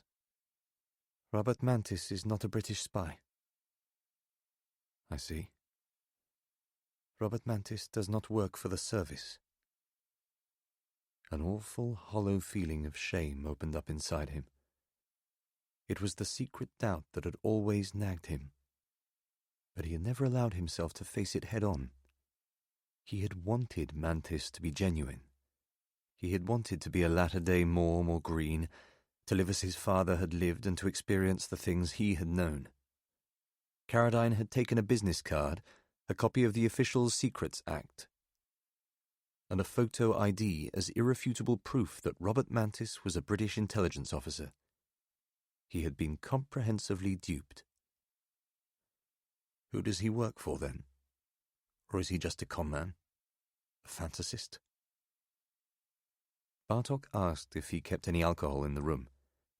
Caradine had bought some Johnny Walker at duty-free in Gatwick. The bottle was in his suitcase. He took it out, handed it to her, and fetched 2 glasses from the bathroom, briefly staring at his own reflection in the mirror, as though to remind himself what a fool he had been. She poured him 2 inches neat and encouraged him to join her in a toast. "To honest men and women," she said, clinking his glass. To honest men and women. Caradine was touched that she was trying to raise his spirits, but he was in shock. He tracked back to the long conversation in Lisson Grove. He wanted to work out why Mantis had made the last-minute switch to the Sheraton. He did not understand why he had set up the meeting with Ubakir in Casablanca. What was it all for? He could not make any sense of it. "I can explain." Bartok sipped the whiskey and held it in her mouth, lips pursed, as though reading his mind. She swallowed it, letting out a sigh of pleasure. "Robert's real name is Stephen Graham. He was born in London, educated at private schools in England. He went to Cambridge, married a French schoolteacher who left him for someone else." He told me he was still married. "He told you a lot of things that were not true." Caradine acknowledged the remark with a defeated shake of the head. "His father was an academic from Scotland. You call this a Scotsman?" "A Scotsman, yes." "Gordon Graham. His wife was Russian. This is the key. Yulia. I do not remember the patronymic. She came to England in the 1960s after Stephen's father met her in Moscow on an academic visit behind the Iron Curtain." "So she defected?" Bartok held more of the whiskey in her mouth, savouring it, indicating with quick eyes that Caradine was being impatient. "Wait," she said. "Whether she defected or not is not important. I believe they fell in love, and she was allowed to emigrate. Stephen Graham has worked for Moscow for his entire professional career." Caradine slumped forward, shaking his head. The breath went out of him. "It's okay," whispered Bartok and touched his back. "Mantis tried to recruit me too, shortly after I left Ivan and moved from New York. Ivan became violent, both towards me and in the context of resurrection." "Simakov hit you?" She waved away his concern. "Never mind about that. All anyone needs to know is that I had had enough of him. Mantis wanted me to inform on the people I knew inside the movement. His typical modus operandi, the technique he used in London and I suppose all over the world, with great success, is to pose as the traditional British spy. You said he had a briefcase, that he seemed slightly untidy and disorganized, but also sharp, determined, thorough. Caradine realized that countless others in his position had been comparably gullible. It was scant consolation. Of course. Bartok placed the glass of whiskey by the side of the bed, allowing her to gesticulate more freely. "All of these things. He presents himself as a service officer. He recruits agents. He runs them. They think they are working on Her Majesty's Secret Service, but all of the information they give to Stephen is channeled back to Moscow." "It's very clever." "Very simple and very effective, yes." Caradine looked at her. The whiskey had brought colour to her cheeks. The nape of her neck was flushed pink.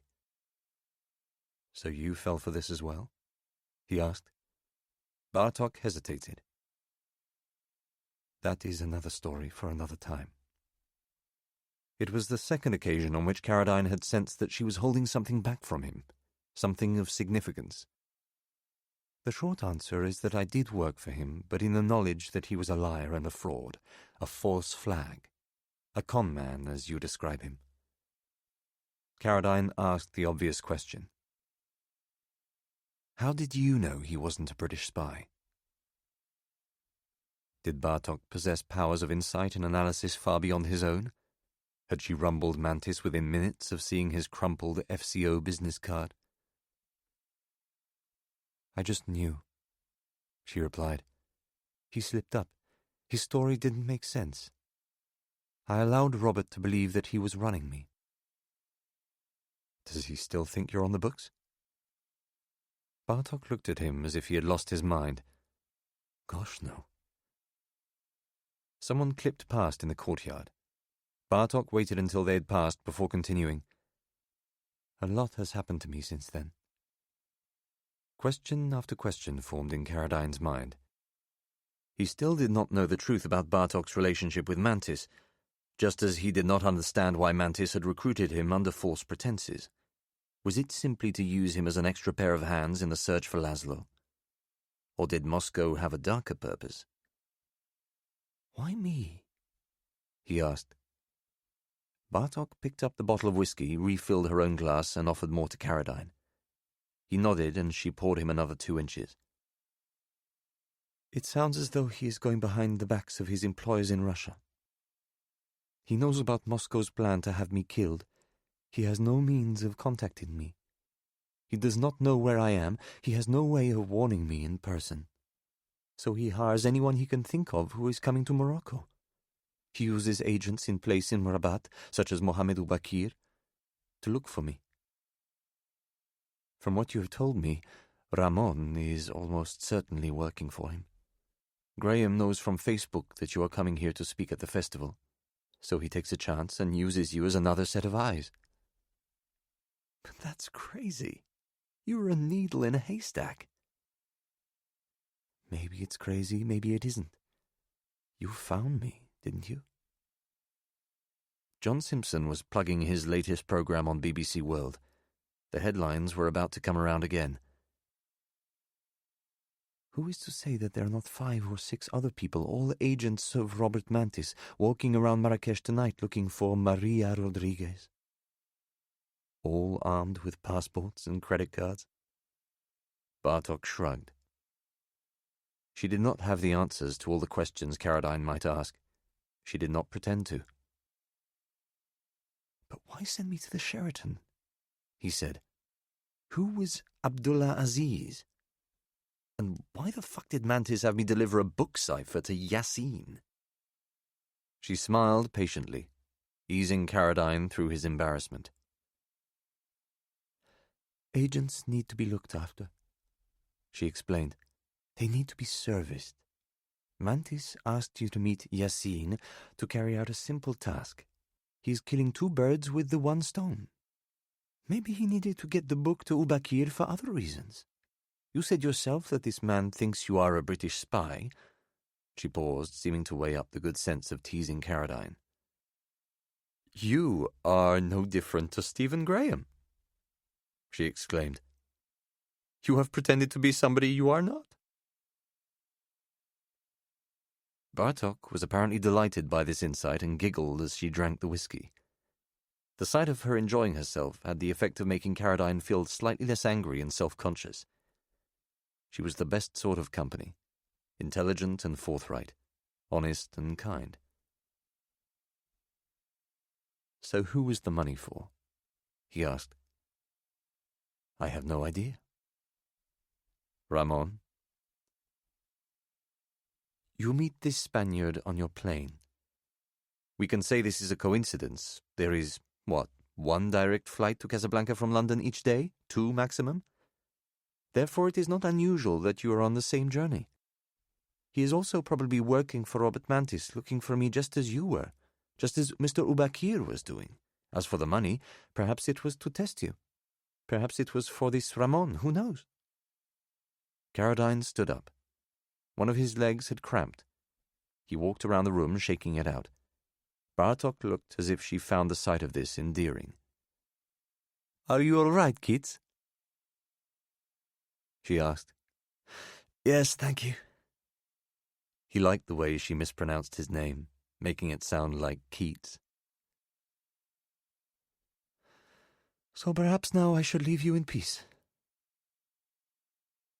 Carradine stopped moving. He looked at her. It had not occurred to him that she might leave. What do you mean? I mean that I should go. You have done a lot for me. You have an aeroplane back to London in the morning. I have taken up too much of your time. What will you do? Bartok hesitated. I do not know. As strong and resourceful as she was, in that moment she looked vulnerable.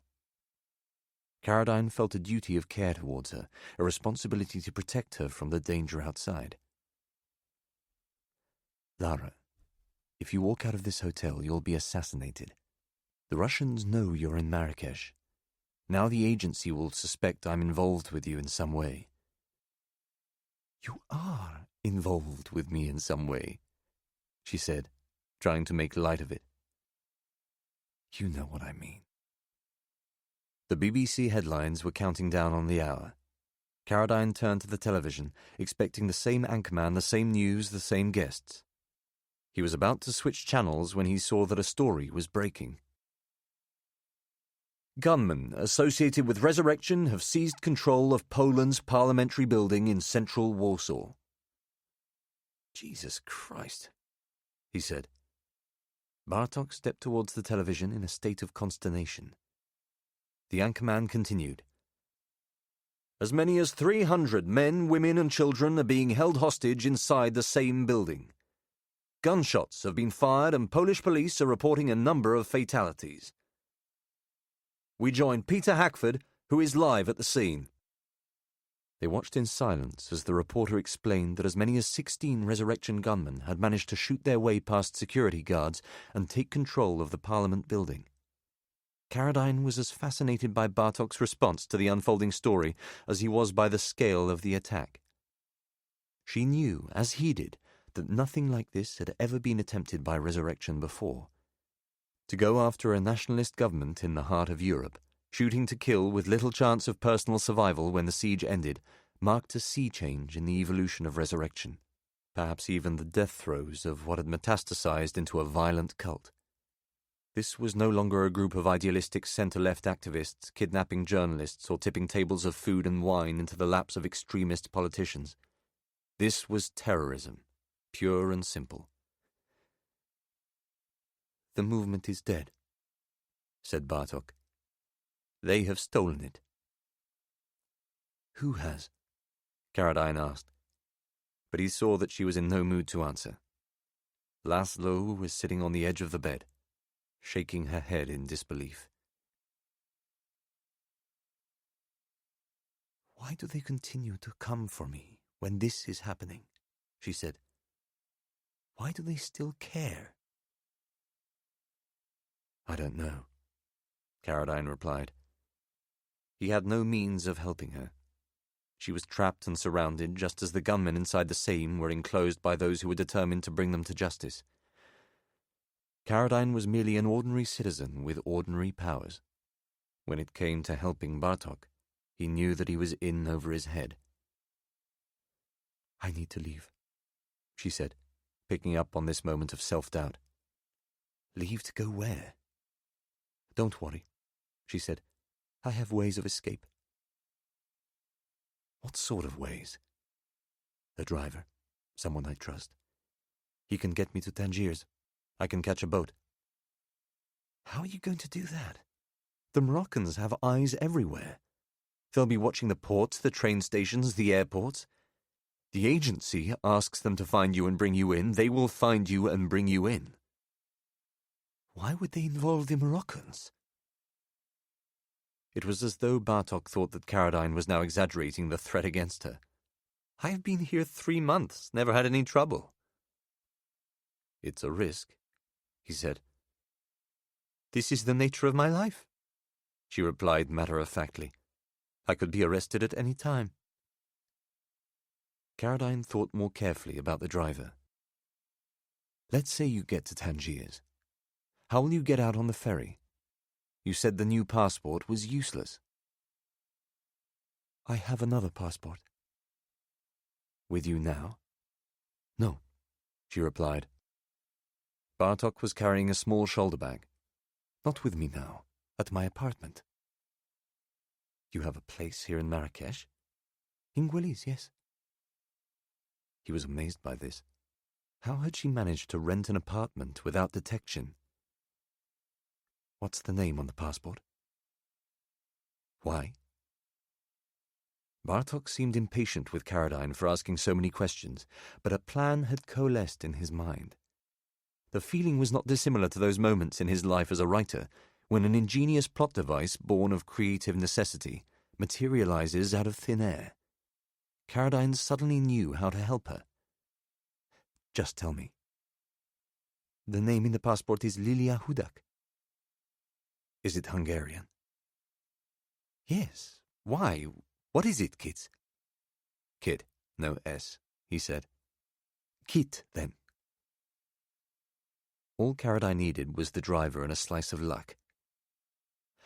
I think I can get you out of Morocco another way, he said, a safer way. What's the address of this apartment? Chapter 26. Caradine ordered some food for Bartok on room service and waited for it to be delivered before going out alone into the Kasbah. It was just after 9 o'clock. He walked the short distance to the Royal Mansour Hotel, asking for Patrick and Eleanor at the reception desk. They had already finished dinner and sent a message that Caradine should join them in the bar. The Langs were taken aback by his suggestion at first, but it did not take him long to persuade them. The key was his Hungarian girlfriend's love of the sea, and the once-in-a-lifetime opportunity to surprise her and sail up the coast of Morocco. He would have been crazy not at least to ask if it would be possible to join them on their yacht for a couple of nights. Maybe the extra pair of hands might also make the journey up to Gibraltar a little bit easier. Eleanor was the first to warm to the idea, telling Patrick it would be fun to spend a couple of nights at sea with a famous novelist, and to get to know his lovely young lady into the bargain.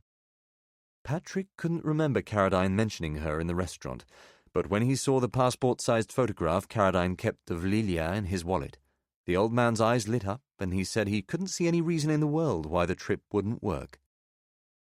Caradine bought a second round of drinks to celebrate, and they spent the rest of the conversation talking about the siege in Warsaw. "What times we live in," said Patrick. "Used to be that you knew who the enemy was. The maniacs who hijacked aeroplanes, drove trucks through crowds, blew themselves up on the tube, they were identifiable. Nowadays the terrorists look just like you and me, or your nice girlfriend, kid. Ordinary people bearing a grudge." "You mean white people?" said Eleanor archly. Patrick didn't bother denying it. "I suppose I do," he said. "I can't pretend I haven't worried about resurrection myself. I've got money offshore, I voted Conservative. I think Brexit, by and large, will be a good thing for Europe in the long term. Apparently that makes me an enemy of the people. I could be kneecapped. Our house in Ramsgate could be burned down. These people are callous." Patrick took a sip of his Chablis. "Resurrection isn't about change, it's about hate. Hatred of the rich, hatred of those in power. They're just thugs. We might get to Rabat and find they've put a hole in Atalanta and she's at the bottom of the marina." "Let's hope not," said Caradine, trying to sound cheerful. "At least we're insured," Eleanor muttered. By the time his hosts were ready to call it a night, they had given Caradine instructions on where and when to meet them, and asked only that he and Lilia both buy a pair of suitable shoes for the boat. "No high heels," Patrick called out as they parted company in the hotel lobby. "I'll throw mine away then," Caradine replied. He had one more task: to collect the Lilia Hudak passport from Bartok's apartment and to fill a bag with her belongings. There was a taxi idling on the road at the western perimeter of the Mansour. Young couples on rugs were necking in the long grass, escaping the summer heat of their homes and doubtless the prying eyes of parents. Caradine arranged a price for the journey into Gwilly's, giving the driver the address of a restaurant 2 blocks south of Bartok's apartment. The journey took more than half an hour in thick traffic, following a route almost identical to the one Caradine had taken on foot the previous evening from Jemaa el-Fna. Stepping out of the cab at the northern end of Avenue Mohammed V, he realized that he had been dropped off within a stone's throw of the cafe where he had spoken to Ubakir. Though his circumstances had changed irreversibly since then, Carradine was still fully absorbed in the role of a support agent. He had shifted his loyalty to Bartok so that he could continue to ply his trade in the secret world.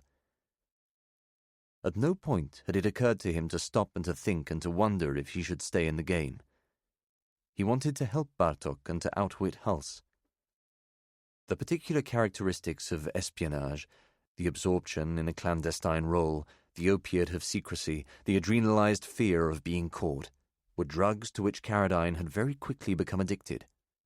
At the Mansour, for example, he had deliberately wedged his mobile phone beneath the cushions of his armchair, to be collected later from the bar, so that he would hobble any technical surveillance the agency might throw at him.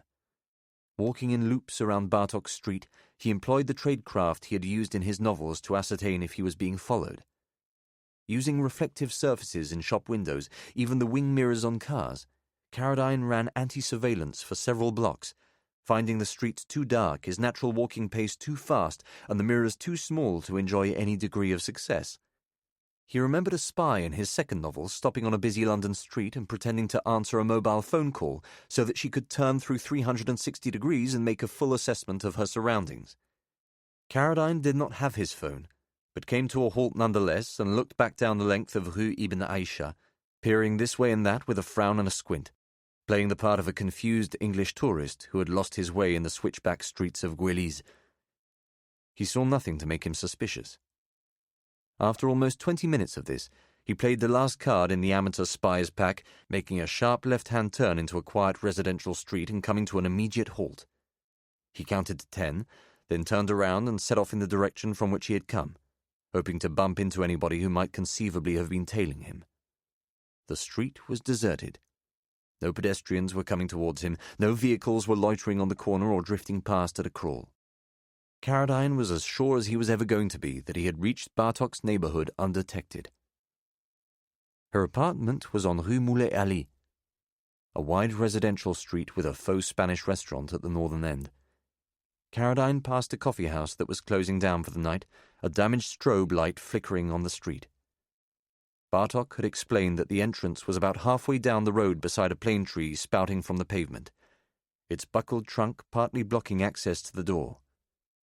Carradine spotted the tree and, having checked up and down the road for surveillance, took out Bartok's keys and unlocked the door. It was pitch dark inside the lobby. He gave his eyes time to adjust to the gloom, gradually picking out a row of steel letterboxes on the opposite wall. Moving with zombie slowness, a fumbling hand stretched out in front of his face, Carradine eventually located a timer switch and pressed it with his thumb. Light flooded the lobby. There were pieces of crumpled newspaper and dust all over the floor. A pot plant had toppled over, spilling earth in dried clumps. Bartok had warned him that the lift was temperamental, so Carradine took the stairs. 2/3 of the way up, the lights timed out, and he was again forced to fumble in the darkness, his heart pounding with the effort of climbing the stairs and the fear of being caught. He managed to find a plastic switch in the pitch black and was able to walk up the remaining flights to Bartok's door, his route illuminated by a series of weak staircase bulbs. It was a small, stuffy apartment. Carradine was hit by a smell of stale tobacco and unwashed socks. A Berber rug had been tacked to the wall next to a poster of Ziggy Stardust. The kitchen was set to one side of the living room in an open-plan style not dissimilar to the flat in Lisson Grove. A set of French windows led out onto a narrow terrace. Bartok had rolled up a yoga mat and placed it underneath a large wooden coffee table in the center of the room. Carradine closed the door behind him and switched on the air conditioning. The room quickly became cooler and the stale smells of sweat and tobacco partially lifted. Every available surface was scattered with books, newspapers, and magazines. He spotted some cigarette papers and a small block of hashish on the coffee table. A half-finished bottle of Grey Goose vodka had been left on a shelf in the kitchen. Carradine took a shot for his nerves, then went to the cupboard under the sink and reached for the bag of dishwasher salt. It was exactly where Bartok had said it would be, nestled behind a box of soap powder and a plastic bucket full of cleaning products. He untied the knot on the bag and felt inside. He plunged his hand into the salt and felt the hard outline of the passport. He took it out, checked the name, Lilia Hudak, and put it in his back pocket. Bartok had given him a list of other items to pack. His heart pounding, Caroline went into her bedroom. He was amused by the mess. The bed was unmade, and there were books and items of clothing strewn all over the floor. It was as if a tribe of monkeys had been set loose in the room. A small stained-glass window in the corner fed an eerie technicolor light into the bedroom. Caroline pulled down a soft bag from an overhead cupboard and set it on the bed. He found a drawer full of clean T-shirts and stuffed half a dozen of them into the bag, along with 2 summer dresses from the wardrobe, a pair of denim shorts, and some underwear. He was amazed by the number of clothes she owned. Bartok had told him about the shampoo bottle beside the bed. He found the bottle, removed the lid, and tapped out a tin plate cigar tube. He unscrewed the cap. The tube was filled with $100 bills. Caroline put it back inside the bottle and threw the shampoo into the bag. Next, he looked under the bed and located a pile of Russian novels Bartok had described, each of them translated into Hungarian. He identified Anna Karenina thanks to a picture of Keira Knightley on the front cover, looking wan and indecisive. He opened it up. The SIM card was taped to the inside back cover. Caroline placed the book in the bag. There was a laptop and an old mobile phone on a shelf beside the window. Bartok had asked him to leave them behind. Unable to remember what shoes she had been wearing, Caroline picked up a pair of trainers and stuffed them into the bag, mindful of Patrick's instructions for the yacht. Finally, he found the one item Bartok had insisted that he remember: an Art Deco silver bookmark given to her by her late mother. He wrapped it up in a pair of black knickers and placed both carefully inside one of the shoes to protect the bookmark from damage. Then he zipped up the bag and went out into the living room. The man was standing beside the front door. His arms were folded, his legs slightly apart. Caroline was so shocked that he lurched backwards and had to steady himself on the frame of the door. The man was wearing jeans and a black T-shirt. He was slim and looked about 35. "You must be the writer." He had a thin voice, but with a distinct Russian accent. "Mr. Considines." Caroline did not bother correcting him. Instead, he said, "Who the fuck are you?" Fear boiled inside him. Suddenly, he was no longer in an adventure story of his own making, a work of imagination from which he could extricate himself at any time. He was in the center of Marrakesh, in the dead of night, faced with a man who had been waiting for Lara Bartok. He knew where she lived. He knew that Caroline was associated with her. The game was up. "Do not concern yourself with who I am. What are you doing here, please?" The man glanced at the bag. "You make a vacation?" "That's right." Caroline's throat was as dry as coal. He looked in the direction of the second bedroom. He assumed that the Russian had been waiting there, though it was possible that he had picked the lock and walked right in. Had he searched Bartok's room? Did that account for the mess? He wondered if there were other men in the apartment or a team waiting on the stairs. He had been so sure that he had not been followed. "Who is the bag for, please?" "My girlfriend," Caroline replied. He knew that he had to play the innocent, to try to find a way of leaving the apartment without exposing Lara or himself to further danger. He could not think of any way of doing that without playing the role of an ordinary man caught up in a conspiracy that he did not understand. "How did you know my name?" he asked. The Russian ignored him. He was not a physically imposing person, nor particularly sinister to look at. He might have been the landlord popping in to check up that everything was fine in the apartment. He had no gun, at least not one that Caroline had seen, but his manner was very calm and controlled. "Where is the girl?" he asked. "Where is Lara Bartok?" Caroline played the innocent. "Lara Bartok?" "Your girlfriend. This is her place. Where is she, please?" "My girlfriend's name is Sandy." Caroline plucked the first name that came into his mind. "She's in hospital. She's not well. She asked me to pack her a bag." "Which hospital?" The question brought an acid surge into Carradine's throat. He was out of his depth, untrained and untested, making things up out of thin air. "I don't know the name," he said. "I just know where it is, near the Medina. The one all the tourists go to." He took a further risk, assuming that every city had one. "The American hospital." The Russian nodded. Perhaps Carradine had miraculously stumbled on a version of the truth. "I am going to call this in," he said. "Please put the bag down. Please remain where you are." Those words gave Carradine hope. If the Russian had to make a phone call, that meant that he was alone. There was nobody else in the building. His colleagues were looking for Bartok all over town and had spread themselves thin. If he somehow could get past the Russian, if he could find a way out of the building and back to the Riad, he could warn Lara and get her out of Marrakesh. He had no other choice. If he did as the Russian asked, if he just stood around watching him call his superiors, he was finished. He had to do something. He had to fight back. "Listen, mate." Carradine stepped towards him. He was suddenly possessed of a wild confidence that he could take him out, that one clean punch would drop his man to the ground. "I don't know who you are or what you're looking for. Sandy is sick. I came to pack up her things. How the fuck did you get in here, anyway?" He was trying to remember everything that his boxing instructor had told him. Don't swing a hook like they do in the movies. That's just bullshit for the cameras. Drop a low punch into the midriff, then drive an uppercut under the jaw. Keep your right elbow close to your body and use the momentum from your pelvis. "I can get in anywhere," the Russian replied, taking out his phone. He started to scroll through the contacts, looking for the number that would seal Bartok's fate.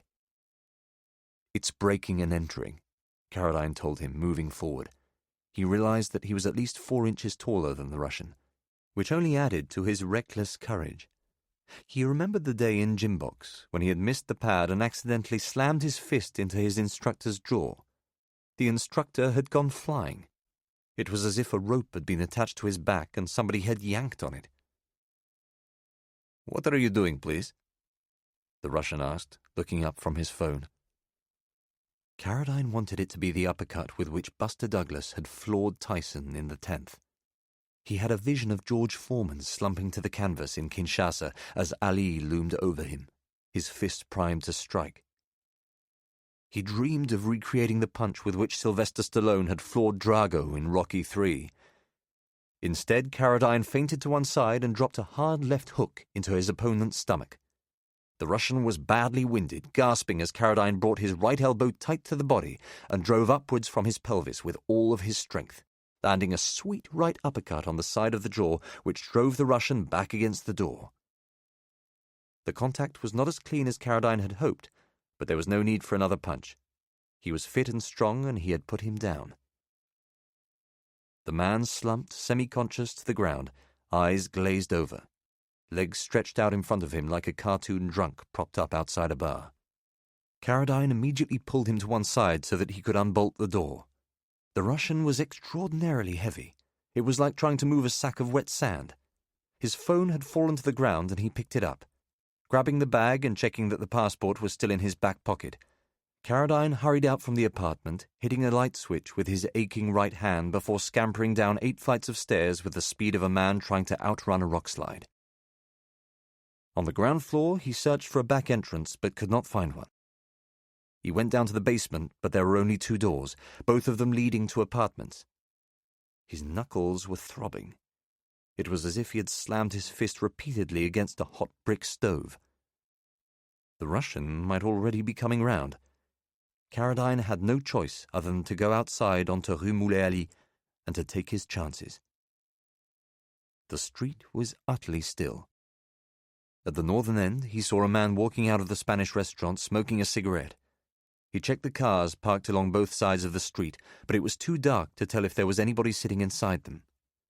Using the trunk of the buckled tree as partial cover, he headed in the direction of the restaurant, hugging the shadows, the strap of the bag digging into his shoulder. An engine started up behind him. Carradine did not dare turn around and show his face. Instead, he quickened his pace, running past the restaurant and the shuttered coffee house, heading for a busier street up ahead. He dropped the phone into a dustbin. A taxi was coming from the opposite direction with its light switched off. Caradine knew that in Morocco that meant he could share the ride with the other passengers. He waved at the cab. It immediately swerved towards him. There was an old woman in the front. Caradine opened the back door, swung the bag onto the seat and climbed in. "Where are you going?" he asked the driver in French.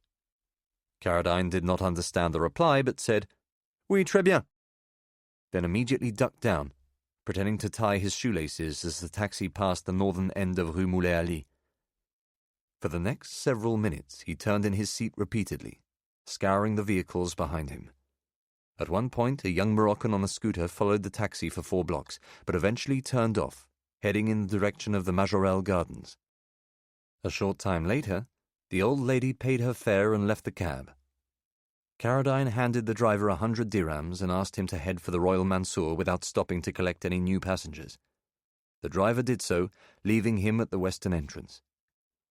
Caradine walked alone along the private road leading to the hotel. He knew that he looked scruffy and washed out, but he was a white European, and the security guard waved him into the building with only a cursory glance. It was almost 1 o'clock in the morning. The bar had closed.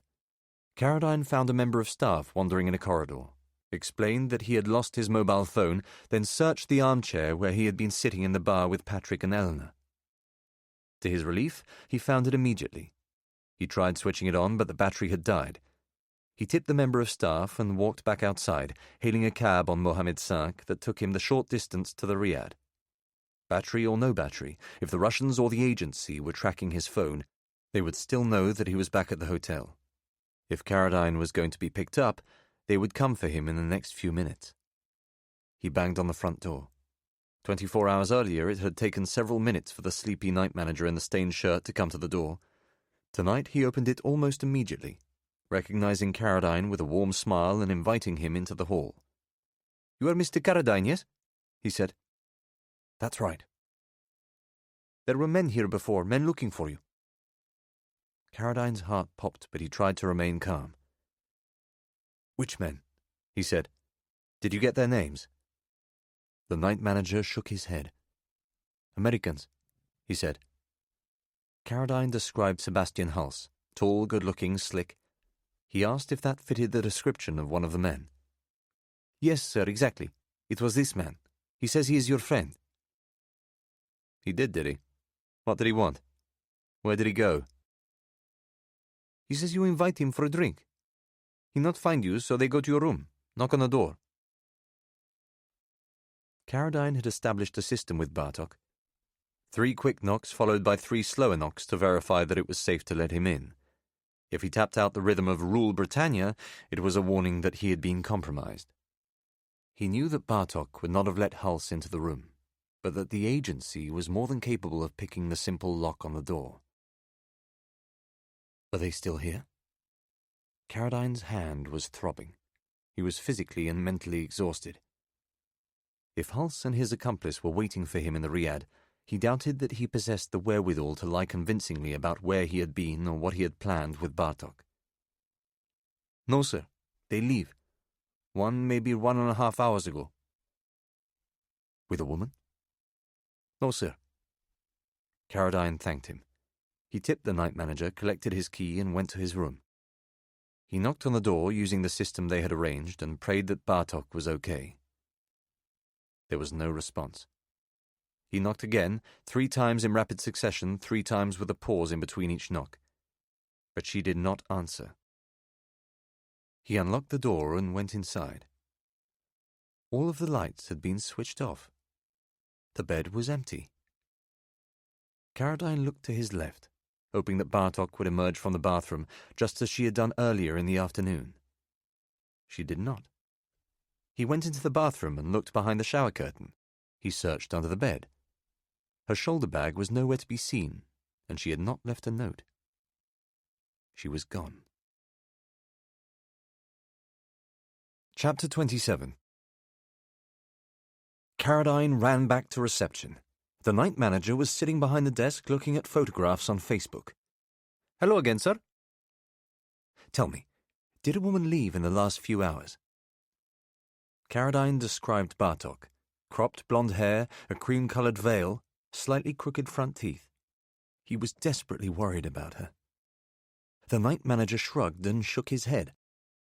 "Not when I am here at the desk," he said. "I do not see this woman." Caradine returned to the room. He looked for Bartok a second time, pointlessly, even checking inside the wardrobe as if he expected a woman of her experience and cunning to be crouched inside it under a blanket like a child playing hide-and-seek. He took out the mobile phone and plugged it in to charge. He was worried for her safety, but his concern was mingled with the prospect of personal betrayal. Had she lied to him? Had it always been her intention to leave once she had rinsed him for information? He looked down at the phone. The screen showed a thin red sliver of power, not enough to start it up. He was starving. The room service tray had not been removed. Bartok had left a bread roll, a scrape of butter, and half a bowl of cold chips. Caradine ate all of it, washed down with 2 cans of Coke from the minibar. Then he picked up the phone and tapped in his 6-digit PIN. There were 4 missed calls, 4 unread WhatsApp messages, and 2 texts. He looked at the missed calls. 3 were from the same unidentified number, the 4th from his father. There were no voicemails. He tapped on the text message icon. The first was from EE, the second from an old friend in Istanbul.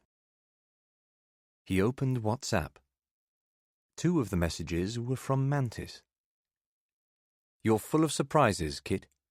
Wonderful news about our friend. Well done. Never doubted you for a moment." Wink face. Caradine muttered, "Fuck you," to the screen. He bitterly regretted telling Ubakir that he had found Bartok. He read the second message. "Let me know more about it. Also, we'll need the stuff Y gave you in Casablanca. Make sure it comes home safely." Mantis was referring to the memory stick, which was still in the hotel safe. Caradine assumed that it contained information that would be useful to Moscow and therefore damaging to Western interests. As soon as he got home, he would hand the stick to a contact in the service who had helped him a few years earlier with a couple of research questions related to his books. Caradine would inform her that a British citizen, Stephen Graham, had been betraying his country to Moscow for more than a decade.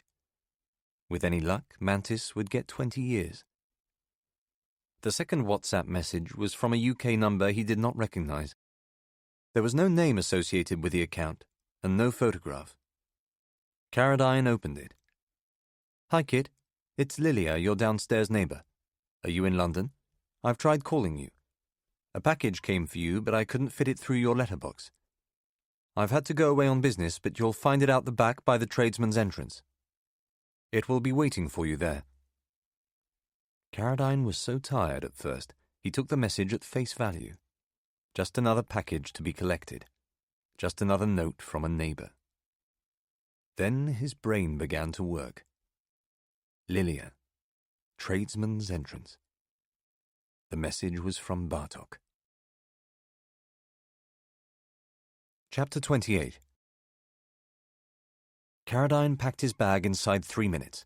He knew that he couldn't take his laptop or phone to Rabat and left both under the mattress, having sent a reply to Mantis and scribbled down 6 essential telephone numbers on a piece of writing paper.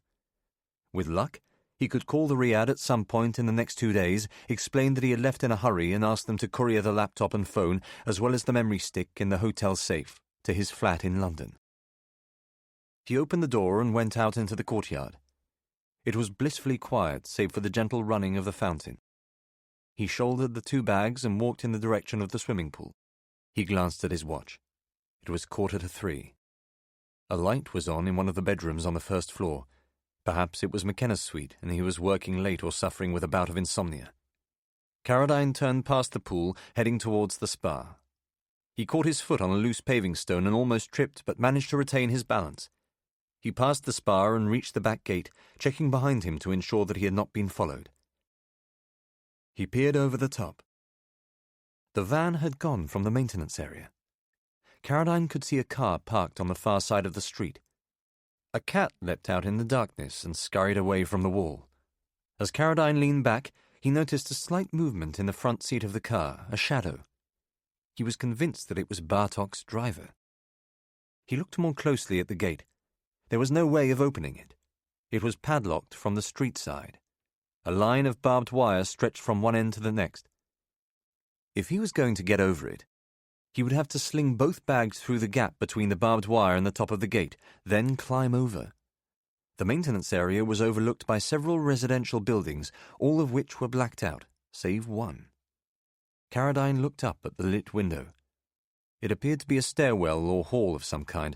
Certainly there was nobody visible in the building. Looking back at the car, trying to signal to the driver, he wondered if he was making life too difficult for himself. Why not just leave through the front door of the hotel and walk around to the car? There was no need for him formally to check out. The festival was covering his costs. The night manager might think it was strange that Mr. Carradine was leaving at 3 o'clock in the morning, but he could tell him that he had an early flight to catch. Yet the risk of outside surveillance was too great.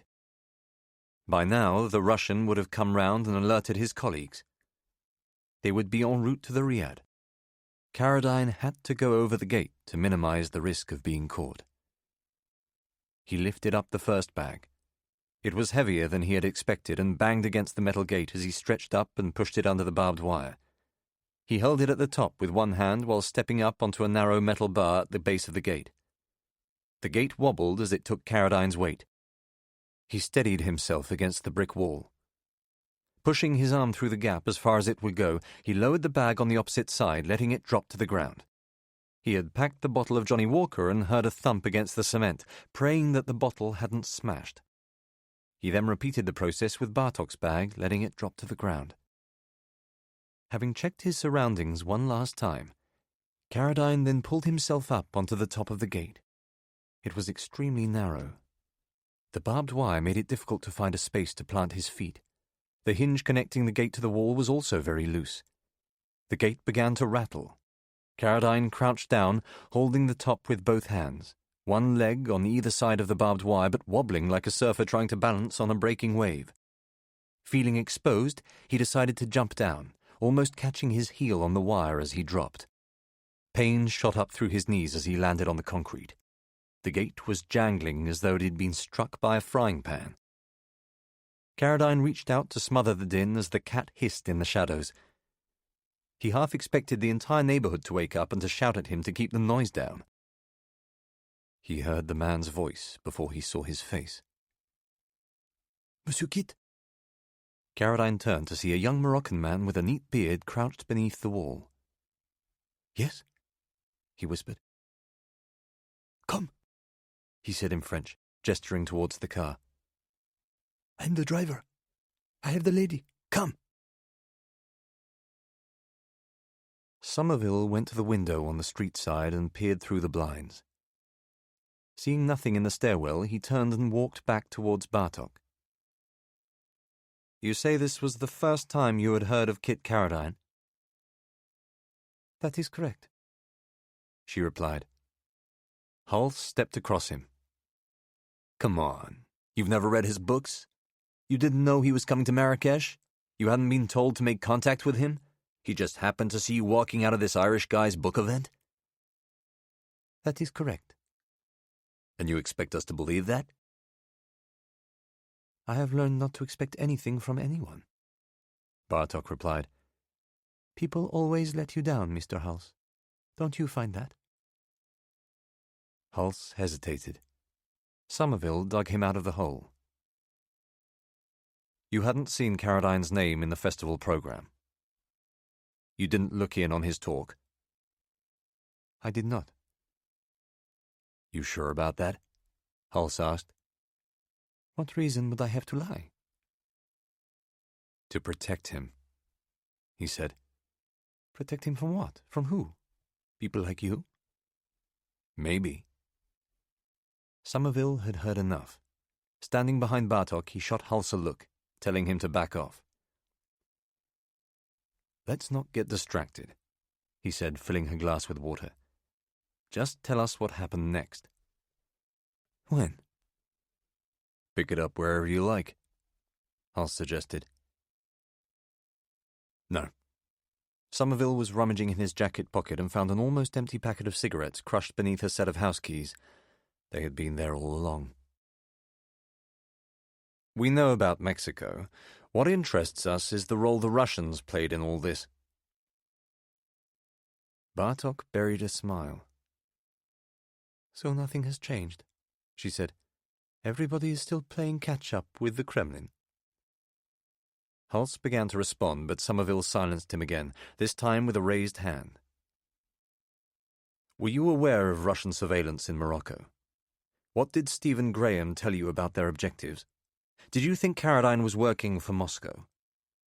Were you immediately suspicious of the Langs? So many questions all at once. Then take your time. Somerville tucked the cigarettes into the hip pocket of his trousers and sat down. You have the stage, Lara. We're all ears. Secret Intelligence Service Eyes Only Strap 1. Statement by Lara Bartok, Laszlo, Case Officers JWS, STH, Chapel Street. Ref. Resurrection, Simakov, Caradine. File RE2768X, Part 4 of 5. Why did the Russians want me dead? Why was it so important for them to find me? Was it just because of my activities with Resurrection, or was there something more? To this day, I cannot answer that question. Why did they come for me when they did? Ivan was dead. I had left the movement. I was no longer a threat to them. I realized that I was extremely fortunate. If I hadn't risked going to the festival, if I hadn't spoken to Michael McKenna, if Kit hadn't spotted me outside the event, I would now be dead. That's certain. Kit Caradine saved my life. Yes, Mantis knew there was every chance I would show myself in Marrakesh. He knew I loved McKenna's writing and had always wanted to meet him. He put Kit in my path for just this reason. Mohamedou Bakir also. But I was still very, very lucky. I trusted Kit immediately. I felt safe with him. It was obvious that he had been manipulated, that he was embarrassed and ashamed to have fallen for Mantis's trick, but I knew he had done it for noble reasons. Many others would have made the same mistake. Every man wants to be a spy, doesn't he? Every child dreams of being a secret agent. How do you turn down an opportunity like that when it comes about, especially given what happened to his father? Kit had a resourcefulness and a courage mixed with a kind of romantic naivety, which I suppose is necessary for any writer, which was very endearing and attractive to me. He was brave to go to my apartment. He wanted to help me, and this was the only way he could think of. I don't know how the Russians knew where I was living. If you can find that out, I'll be fascinated to know. My suspicion is that one of my neighbors informed on me. He was a creep with a big mouth. I suppose this would be the best time to talk about Patrick and Eleanor. JWS Patrick and Eleanor Lang. Yes, I was very concerned about them. You can choose to believe me about that, or you can choose not to believe me. Kit had taken them on trust, just as he had taken Robert Mantis at face value. It was Ivan who taught me a long time ago that when a stranger strikes up conversation in a bar, in a restaurant, on a plane, that stranger may be interested in more than some light conversation. Kit knew that too. But we had to get out of Morocco. At that very difficult moment, their boat seemed to be the best way. Chapter 29. They ran low through the shadows of the maintenance area. The young driver popped the boot of a Renault Megane and threw the bags inside.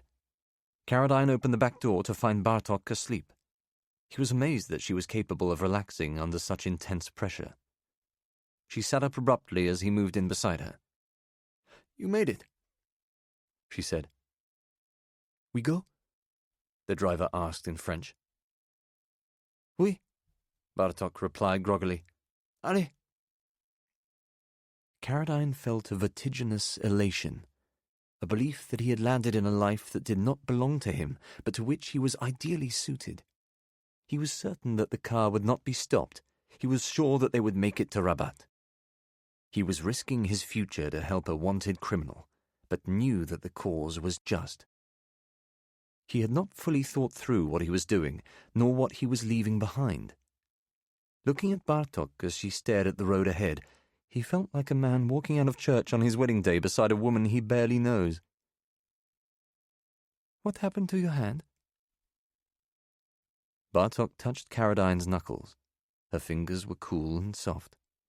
She caressed his wrist and looked into his eyes with such care that the last of his concerns vanished. "I got into a fight," he said. He saw that there was a patch of skin on the back of her wrist where the tattoo of the swallows had been removed. "Does your driver speak English?" Bartok shook her head. "Hardly any. Nothing." "Somebody was waiting for you in the apartment," he said. "A Russian. He knew who I was." "How?" She was bewildered. "This is the man you fought? You punched him?" She was still holding his wrist. He played down his feet, as though he got into fights 2 or 3 times a week and always emerged victorious. "You are brave," she said, and cheerfully kissed him on the cheek. "Are you okay?" "I'm fine." Caradine was watching the pavements on both sides of the road. "He was knocked out. I hope he's all right." "So do I," she muttered, and just as quickly the thrill of what he had done evaporated. The fact that nobody had come to the Riad in the past hour indicated that the Russian was possibly still unconscious. What if Caradine had seriously injured him? He would be no different to Bartok, another criminal on the run. "Get down!" Caradine shouted. The Russian and 2 other men were walking in the direction of the hotel on the opposite side of the street, no more than 30 meters from the car. He grabbed Bartok, pushing her behind the passenger seat, his head resting on the small of her back as they bent down beneath the windows. "What's going on?" the driver asked in French. That was him, the Russian. Bartok swore in what he assumed was her native Hungarian. The driver made a sharp left-hand turn. Caradine held onto the door handle, his weight pushing against her. "You saw him?" She tried to sit up. Caradine made room for her on the seat. "The man from my apartment?" "Right there," he replied, turning and indicating where he had seen the men. The stretch of road where the Russians had been walking was now obscured by a section of the old city wall. "So he is fine. And so are you. Did you get everything?" Caradine looked at the driver. Bartok again reassured him that he would not be able to understand anything they said. "Yeah, I found the passport. Your place was a mess. Clothes, books, shoes everywhere. I think he'd been looking for it." She smiled, rubbing her neck. "No, this is just me. I am not a tidy person, kid." Caradine laughed. "Huh, okay." He wound down the window, looking out on the deserted streets of Guéliz. "I packed whatever I could. Found the bookmark, the SIM card." "You were amazing to do this. I do not know how to thank you." "You don't need to thank me." For a few minutes they were silent, the car moving steadily along wide, empty boulevards towards the outskirts of the city. Caradine was still hungry and hoped that they could stop on the road once they were clear of Marrakesh. It would take about 4 or 5 hours to reach Rabat on the dual carriageway. Bartok introduced him formally to the driver, whose name was Rafik. She explained that Rafik's uncle had found her the apartment in Guéliz. Caradine asked if it was possible that he was the man who had betrayed her to the Russians. She was adamant that this was not the case and thought it more likely that a neighbor had grown suspicious of her and had spoken to the local police. Informers were everywhere in Morocco. If the Russians had their ear to the ground, it would only have been a case of putting 2 and 2 together. At the same time, she could not be certain that the men who were looking for her might not now question the uncle and connect the dots to Rafik. For that reason, she had asked him to leave his cell phone at home so that their journey to Rabat could not be traced. "Whose car is this?" Caradine asked. He was worried about number plate recognition. "Don't worry," she said. "It's his friend's car. It won't flag." They reached a péage at the start of the highway. It was still the middle of the night, and there was only one lane open. 2 large cameras faced the car on either side of a narrow channel. Rafik moved forward, stopping at a toll booth. Bartok had climbed over into the passenger seat. Caradine remained in the back, scanning either side of the highway for police patrols. He saw the headlights of a tailing vehicle reflected in the rearview mirror. There were so few cars on the road that every one of them was a threat. Rafik opened the window, greeted the guard, and paid the toll. The barrier opened, and they continued onto the highway. Caradine lit a cigarette to calm his nerves. "We will be fine," Bartok reassured him, again giving the impression of reading his mind as she turned in her seat to speak to him. "Got one of those for me?" They all smoked as the light gradually strengthened and the suburbs of Marrakesh gave way to a flat, featureless desert stretching out to the horizon. To the east, Caradine could make out the faint outline of the high Atlas Mountains. Bartok spoke in French with Rafik about his uncle's marriage to a woman who was not permitted to leave the house alone, did not drive a car, and had never, to Rafik's knowledge, drunk alcohol nor smoked a cigarette. This, he insisted, was perfectly normal in Moroccan culture. Caradine enjoyed the way she teased him into confessing that he hoped for a similar marital arrangement of his own. About an hour into the journey, Caradine fell asleep, waking to find that Rafik had stopped at a Shell garage close to the town of Setat on the A7 highway.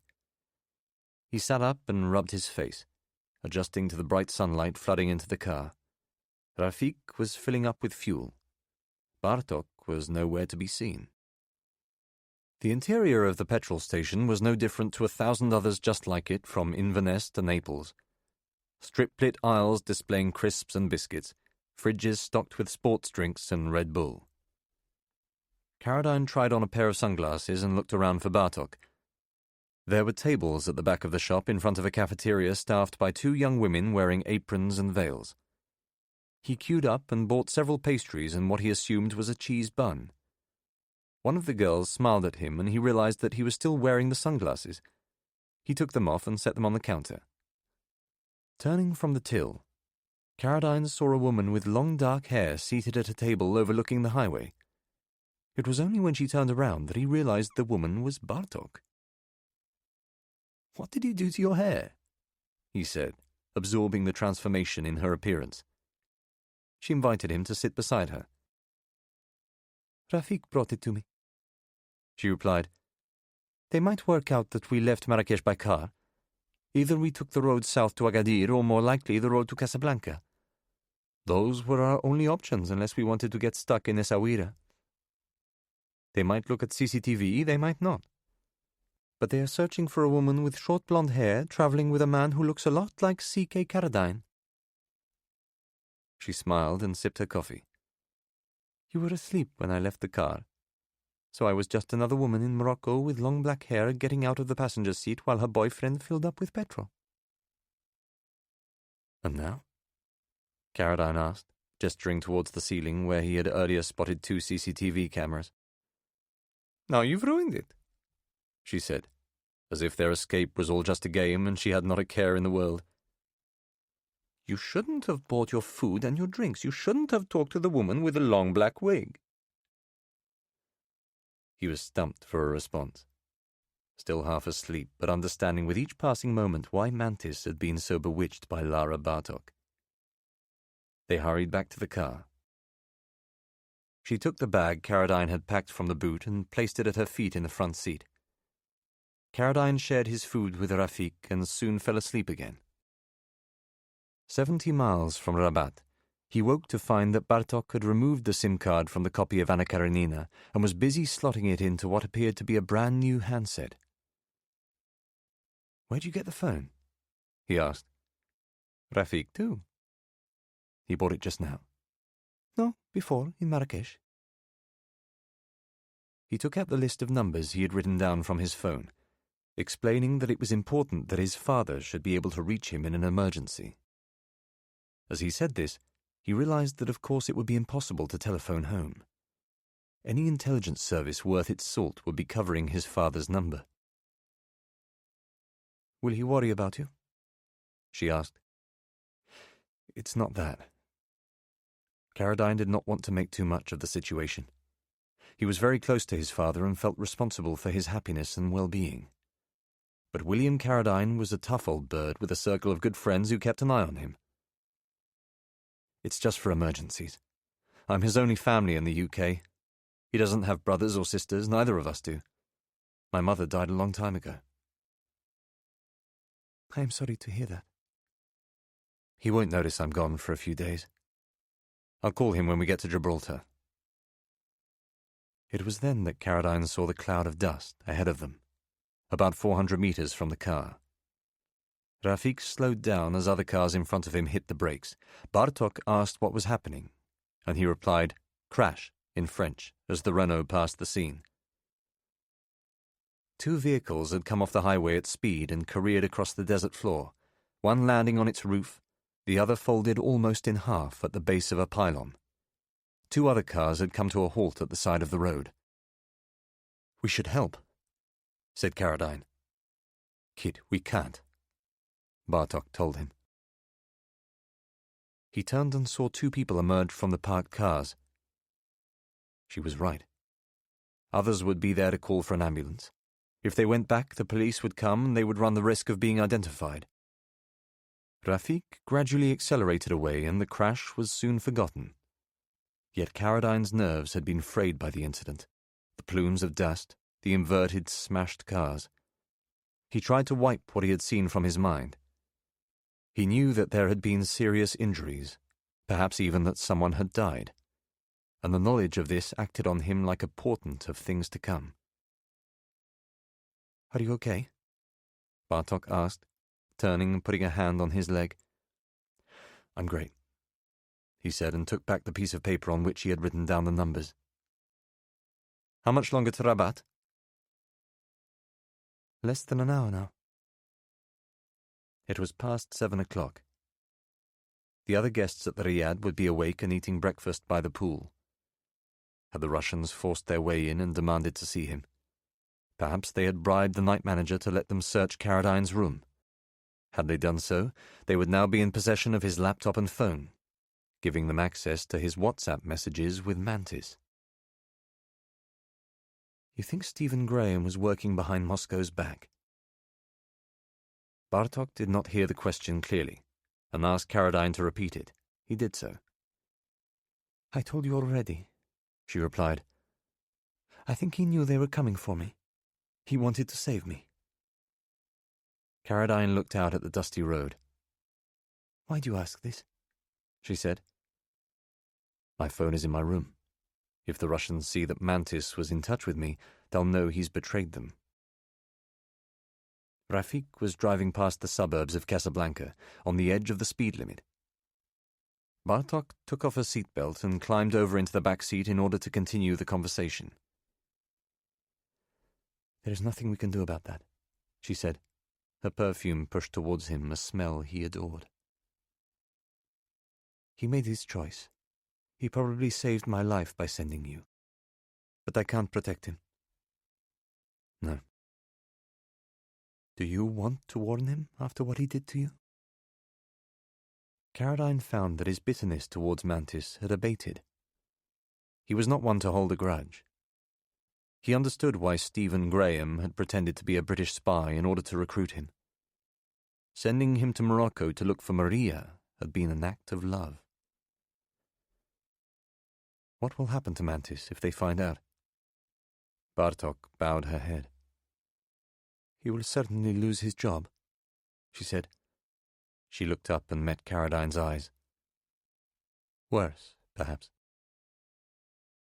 He took out the list of telephone numbers. As well as the contact details for his father, he had written down numbers for his editor, his literary agent, and two of his oldest friends from school days. The last number on the piece of paper had RM scrawled beside it.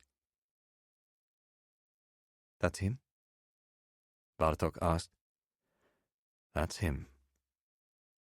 Then she did something completely unexpected. Taking the piece of paper, she tore off the bottom section on which Caradine had written Mantis's number, screwed it up into a ball, opened the window and let it fly out of the car. "There you go," she said. "Now you don't have to feel responsible for him anymore." Chapter 30. Less than an hour later, they had reached the outskirts of Rabat. "We're going to need somewhere to stay," said Caradine. He had blithely assumed that Bartok and Rafik had already made arrangements. This was not the case. "Any ideas?" she asked. "I don't know anybody in Rabat," he replied. "Do you want to pop into the British Embassy?" "Very funny," she said. Though he had intended the remark as a joke, the idea took on a certain logic. If Caradine could make contact with the local service station chief and tell them about the threat against Bartok, the embassy might offer them sanctuary. "Wait," he said. He wondered how to pitch it. He did not want to seem rash. What if the service has no idea what the Russians and Americans are up to? "Do you think this is likely?" There was an edge of facetiousness to Bartok's voice which he had not heard before. The patriot in Caradine, that part of him which had believed in his country sufficiently to want to work for Mantis, could not countenance the idea that his own nation's intelligence officers were involved in the murky business of murder. It may have been because of his father's brief career in the service, but he had always believed that the British adhered to moral values loftier than those in Washington and Moscow. "Perhaps," he said. She laughed derisively. "And perhaps they know everything and have chosen to turn a blind eye to targeted killings of innocent civilians. Perhaps they are themselves involved. We cannot know." Caradine was again struck by the suspicion that Bartok was holding something back. "What are you not telling me?" he asked. She looked at him quickly, as if he had intuited a hidden truth. "What do you mean?" "It's like you know something. You know the real reason why we can't go to the embassy." "The real reason?" He saw that she was tired and about to lose her temper. "The real reason is because I was involved in the kidnapping of Otis Euclidis. The real reason is because I assisted in resurrection operations in the United States and Europe. The real reason is because I was the girlfriend of Ivan Simakov." Caradine was stunned that she had been involved in the Euclidis disappearance. He could see from her face that she had done things she regretted, things of which she was now ashamed. "I have no friends. I have only enemies, Kit. If you are with me, you must know this. If we are caught, you will be accused of helping a fugitive to escape justice." "I'll take that chance." Caradine had come too far to respond in any other way. "I don't think the service would want you dead," he said. "I don't think they'd be happy to know that their closest political ally has struck a deal with Moscow." Bartok hesitated. Caradine had again glimpsed the secret which she would not divulge. She turned to face him. "Then go ahead and think that." Her temper had snapped. All of the anxiety and suffering of her life on the run was suddenly visible to him. A world in which she was never safe, never certain, could trust nobody. "It does not matter to me what you think. You could be right, you could be wrong. Perhaps the British Secret Service is prepared to sacrifice its good relations with America just to do the decent thing by me, but I doubt it. Let's face it. You write about this world, C.K. Caradine, but you know very little about how it really thinks or how it works." Caradine's ego took a punch as pure and as effective as the uppercut with which he had floored the Russian. "I have to trust my own judgment, my own experience. I have to be able to survive. You are helping me to do that, and, believe me, please, I am profoundly grateful to you. If you want to leave me now, here in Rabat, I will not blame you. Go back to Marrakesh. Go back to your phone with its numbers, to your laptop with its words. Take your suitcase and fly home. If I were you and I were able to do these things, believe me, I would do them. I would not stay here. I would not run that risk. I would make the choice to live my life in London.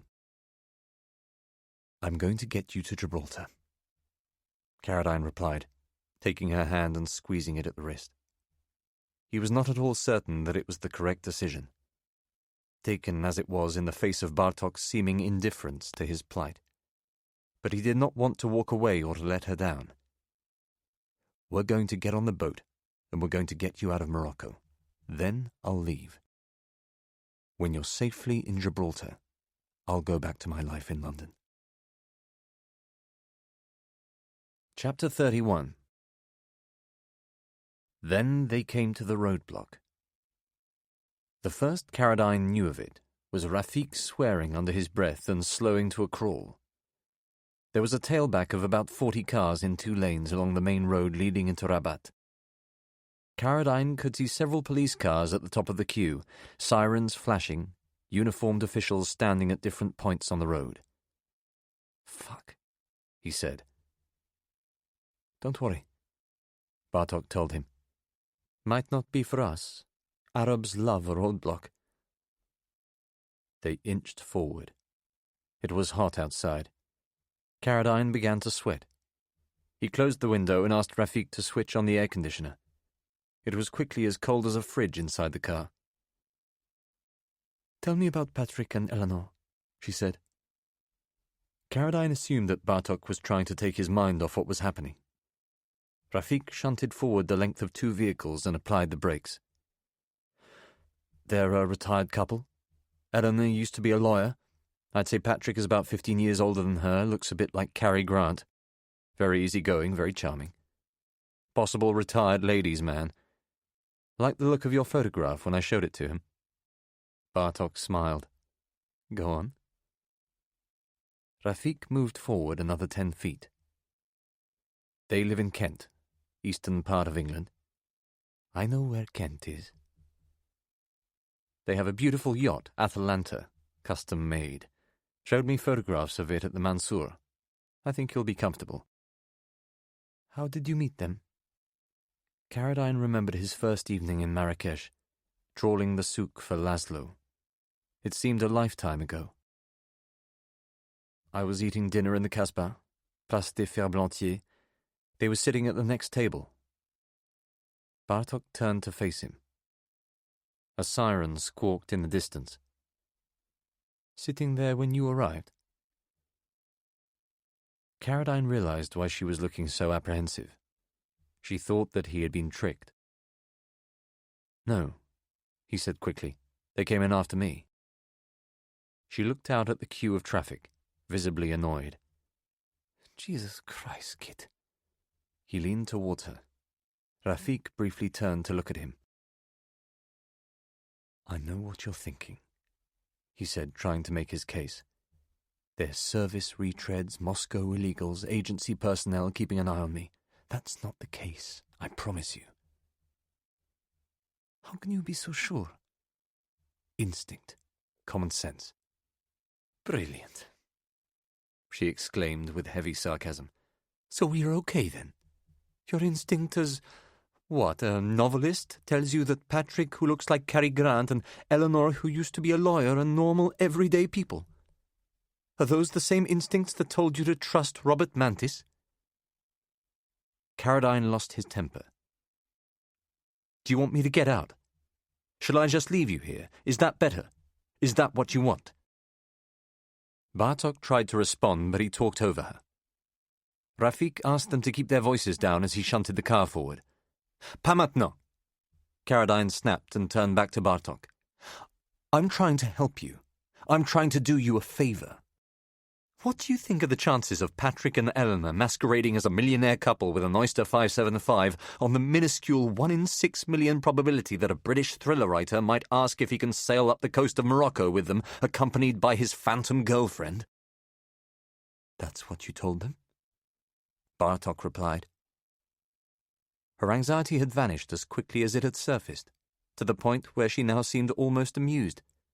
"Of course it's what I told them," he said. "That's what we agreed." "Phantom girlfriend," Caradine ignored her attempt to lighten the mood. He was still furious. "Furthermore," he said, "how many intelligence services do you know that have $1,000 a night to spend on the Royal Mansour? If Patrick's a spook, if Eleanor is Kent's answer to Matahari, why don't they stay at the Radisson and save Her Majesty's government a fortune?" Rafik was almost at the top of the traffic queue. Caradine realized that Bartok was no longer listening to him. This infuriated him even more. She spoke to Rafik rapidly in French, so fast that Caradine struggled to understand what she was saying. He asked her to repeat it. "Okay," she said. "I repeat." It was clear that she had already set aside their quarrel and was focused solely on negotiating their passage through the roadblock. "Here is the situation if they ask any questions." She nodded in the direction of the guards. "We are a couple, not a phantom couple." To Caradine, a quick let's kiss and make up smile. "We were staying in an Airbnb in Marrakesh, okay? Rafik is driving us to Rabat. We've never met him before. We're flying home to London tomorrow." Caradine leaned back in his seat, resigned to letting Bartok take control. He committed her simple lies to memory, rehearsing them in his mind as a policeman in a blue uniform walked up to Rafik's door. He indicated that Rafik should wind down the window. Bartok took a good long look at the policeman and smiled the kind of smile that had been working on men since she was about 14.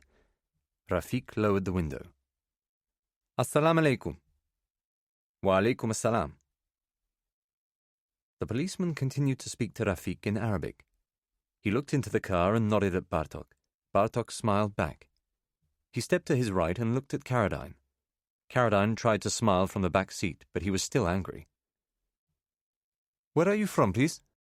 the policeman asked through the window. "We are from London," Bartok replied confidently. They were speaking in English. "Where have you come from today?" "From Marrakesh," they both said in unison. The policeman looked at the bag at Bartok's feet. Caradine dreaded the moment at which they would be asked to show their passports. Rafik posed what sounded like a question, indicating something further along the road. The policeman did not react. Instead, he tapped on Caradine's window and indicated that he should lower it. Caradine did so, his finger shaking as he reached for the switch. "What is your name, please?" "Oh, Christ." "Christopher," Caradine replied. "Mr. Christopher." Should he lie? If asked to show his passport, there was enough ambiguity in the presentation of Caradine's forenames that the cop could not accuse him of deliberately misleading the police. "That's right, Christopher Alfred." He did not want to say the surname Caradine. "Christopher Alfred?" "Yes." Bartok was becoming uneasy. Perhaps he shouldn't have evaded the question. Perhaps he should have said Christopher Caradine and taken his chances. "What is your business in Rabat, please, Mr. Christopher Alfred?" "Tourism," Caradine replied. "You arrange tourism?" No.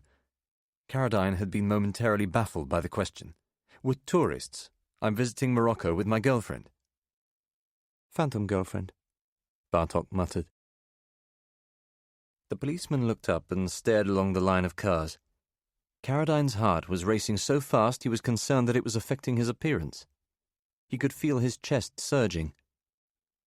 "Okay, enjoy," the policeman replied. Without so much as a backwards glance, he moved on to the next car in line. An official in front of Rafik waved the car forwards with a red baton. Nobody uttered a sound as Rafik engaged first gear and drove away from the roadblock. Caradine felt as if he had survived an examination by master interrogators. Bartok looked as calm and unruffled as a model having her picture taken in a photographer's studio. Only when they were at a safe distance, with the windows closed, did she whisper, "Thank God," and slap Rafik on the thigh. "You were brilliant," she said in French, turning to Caradine. "Christopher Alfred, tourism. Fantastic answer." The training kicked in. Caradine replied, slightly bemused that his response had generated such enthusiasm. I'm very experienced in these life-or-death situations. I knew the argument would work, she said. Caradine was confused. What? He said. Something I was taught. He realized that she was referring to their squabble in the car. We were going into a situation in which we were both tense, yes? Yes. What does a guilty person look like? He looks calm. He tries to seem like he doesn't have a care in the world. But this calmness betrays him. I'm not sure I understand, Caradine replied. They had turned off the road and were heading into central Rabat. Who would get into an argument with his girlfriend while waiting in the queue for a police check? An innocent person, Caradine replied. Exactly. My window was down. Maybe this policeman heard you shouting at me. Maybe he sees that you look distracted and annoyed with your girlfriend in the front. And your girlfriend in the front seat has a scowl on her face, throws a flirtatious smile at the handsome young man in the nice police uniform.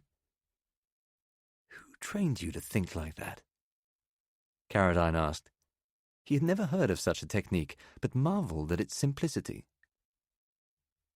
I read it in a book, Bartok replied, and asked if she could smoke one of his cigarettes. Chapter 32. Shortly after 8 o'clock, Rafik dropped them at the Gare de Rabatville, the main railway station in the center of the city. Bartok paid and thanked him for all that he and his family had done for her. Caradine saw that there were tears in her eyes as they embraced inside the car. They took their bags from the boot and banged on the roof as Rafik pulled away. Let's get inside, he said. They walked into the station and had only been inside for a few minutes when a young bearded man in a white djellaba came up to them holding a homemade brochure displaying photocopied color photographs of a 2-bedroom apartment on the seafront. He's very clean, very tidy, very cheap, he said. How long you want to stay? Caradine told him that they would only need the apartment for one night. Bartok tried to establish if he was the landlord, but the young man, whose name was Abdul, was evasive on the subject. In the car they had discussed the importance of finding somewhere to stay that did not use a computerized booking system. They would almost certainly have to show Bartok's Hungarian passport to their host, perhaps Caradine's as well. They hoped that whoever registered their details would log them, passing them to the authorities only after Atlanta had departed. Abdul led them out of the station. He said that he had a car parked nearby, and that they would drive to the apartment together. Caradine was uneasy but knew that they had little choice. Doubtless there would be third parties involved in the transaction at every stage. He and Bartok could be shunted from place to place, from person to person, until they eventually arrived at the apartment. Anything was possible in Morocco. The important thing was not to show their faces for too long on the streets. Bartok was paranoid about satellite surveillance, all the more so now that the agency also had Caradine in their sights. There was always the possibility that they might be spotted by a passer-by. Abdul led them across a busy street towards a large open square surrounded by trees and dotted with park benches. A distant trumpeter was busking the melody from Michel. Songbirds tweeted in the trees as they passed beneath them. Everything to Caradine seemed cleaner, sharper, more functional than Marrakesh. He had the impression of a European city that was more affluent than anywhere else he had visited in Morocco. Rabat was the nation's capital, the residence of the king, filled with cops and diplomats, ministers and spies. As a consequence, Caradine felt exposed. It was as though a friend from London might appear around the corner at any moment. I don't like this city, Bartok whispered as Abdul led them towards a patisserie on the far side of the square. Sooner we get to the apartment, the better. Me neither. Abdul had other ideas. You wait here, please, he told them, indicating that his honored guests should take a seat at one of the tables outside the patisserie. There were customers eating pastries and drinking coffee in the late morning light. Why? Caradine asked. I get car. They looked at one another. It was inconceivable that Abdul was anything other than the man he appeared to be, but neither of them wanted to hang around in such a public place. Be quick, Caradine told him. We'd really like to have some rest. Of course, monsieur. The Moroccan gave a low bow before hurrying off around the corner. Is it always like this? Caradine asked. Not always. We might as well have a coffee, he suggested. Yes, Bartok replied. And text the boat. She took out the phone. Caradine passed to the sheet of paper. She typed Patrick and Eleanor's number into the contacts. Do you want to text or shall I speak to them? Caradine asked. Text, always, she said. He knew that intelligence services could identify a person using voice recognition, just as he knew that a spy satellite orbiting Morocco 500 miles up boasted cameras powerful enough to read a headline on a newspaper at the next table. There was an awning over their table, providing both shade from the sun and protection from the all-seeing sky. Bartok was still wearing the long black wig. Caradine a pair of sunglasses and a Panama hat he had bought in the souk. I'll be back in a minute, Bartok told him, standing up and going inside. Caradine assumed that she was off to the bathroom. A waiter stopped at their table. Caradine ordered a café au lait for Bartok and an espresso for himself. He yearned for his phone and laptop, and felt an umbilical severing from his old life. What he would have given to check his emails, his WhatsApp messages, just to read that morning's edition of The Times. Instead, he had only a prehistoric Nokia with which to send Patrick and Eleanor a simple text message painstakingly typed out on an antediluvian keyboard. Hi, we have made it to Rabat. Having a lovely time and really looking forward to seeing you tomorrow morning. Stupidly lost my phone, so using this temporary number. Is 8 a.m. still okay? Lilia very excited to see Atalanta, as am I. Caradine pressed send and put the phone on the table. The waiter returned with the coffees. The espresso was served, as was the custom in Morocco, with a small bottle of water. Caradine opened it and drank the entire contents without bothering to pour it out. The trumpeter was now playing the theme from The Godfather as children ran among the carob trees in front of the patisserie. Caradine's table was positioned on a busy corner section of the square. Pedestrians were passing all the time. One of them, a frail, elderly beggar, was moving from table to table, holding out an arthritic hand as he pleaded for money. He was ignored by each of the customers in turn. Caradine leaned down to fetch his wallet, which was zipped into a side pocket of his case. He had some worn 10 and 20 dirham notes, the equivalent of a couple of euros, which he could give to the elderly man. He retrieved the money and sat up as the beggar shuffled towards him. Bartok came back to the table just as he was pressing the money into the man's emaciated hand. She said nothing, but smiled at the beggar, who thanked Caradine effusively before shuffling off. "Got the phone?" she asked. Caradine looked at the table. He knew instantly that it had been stolen.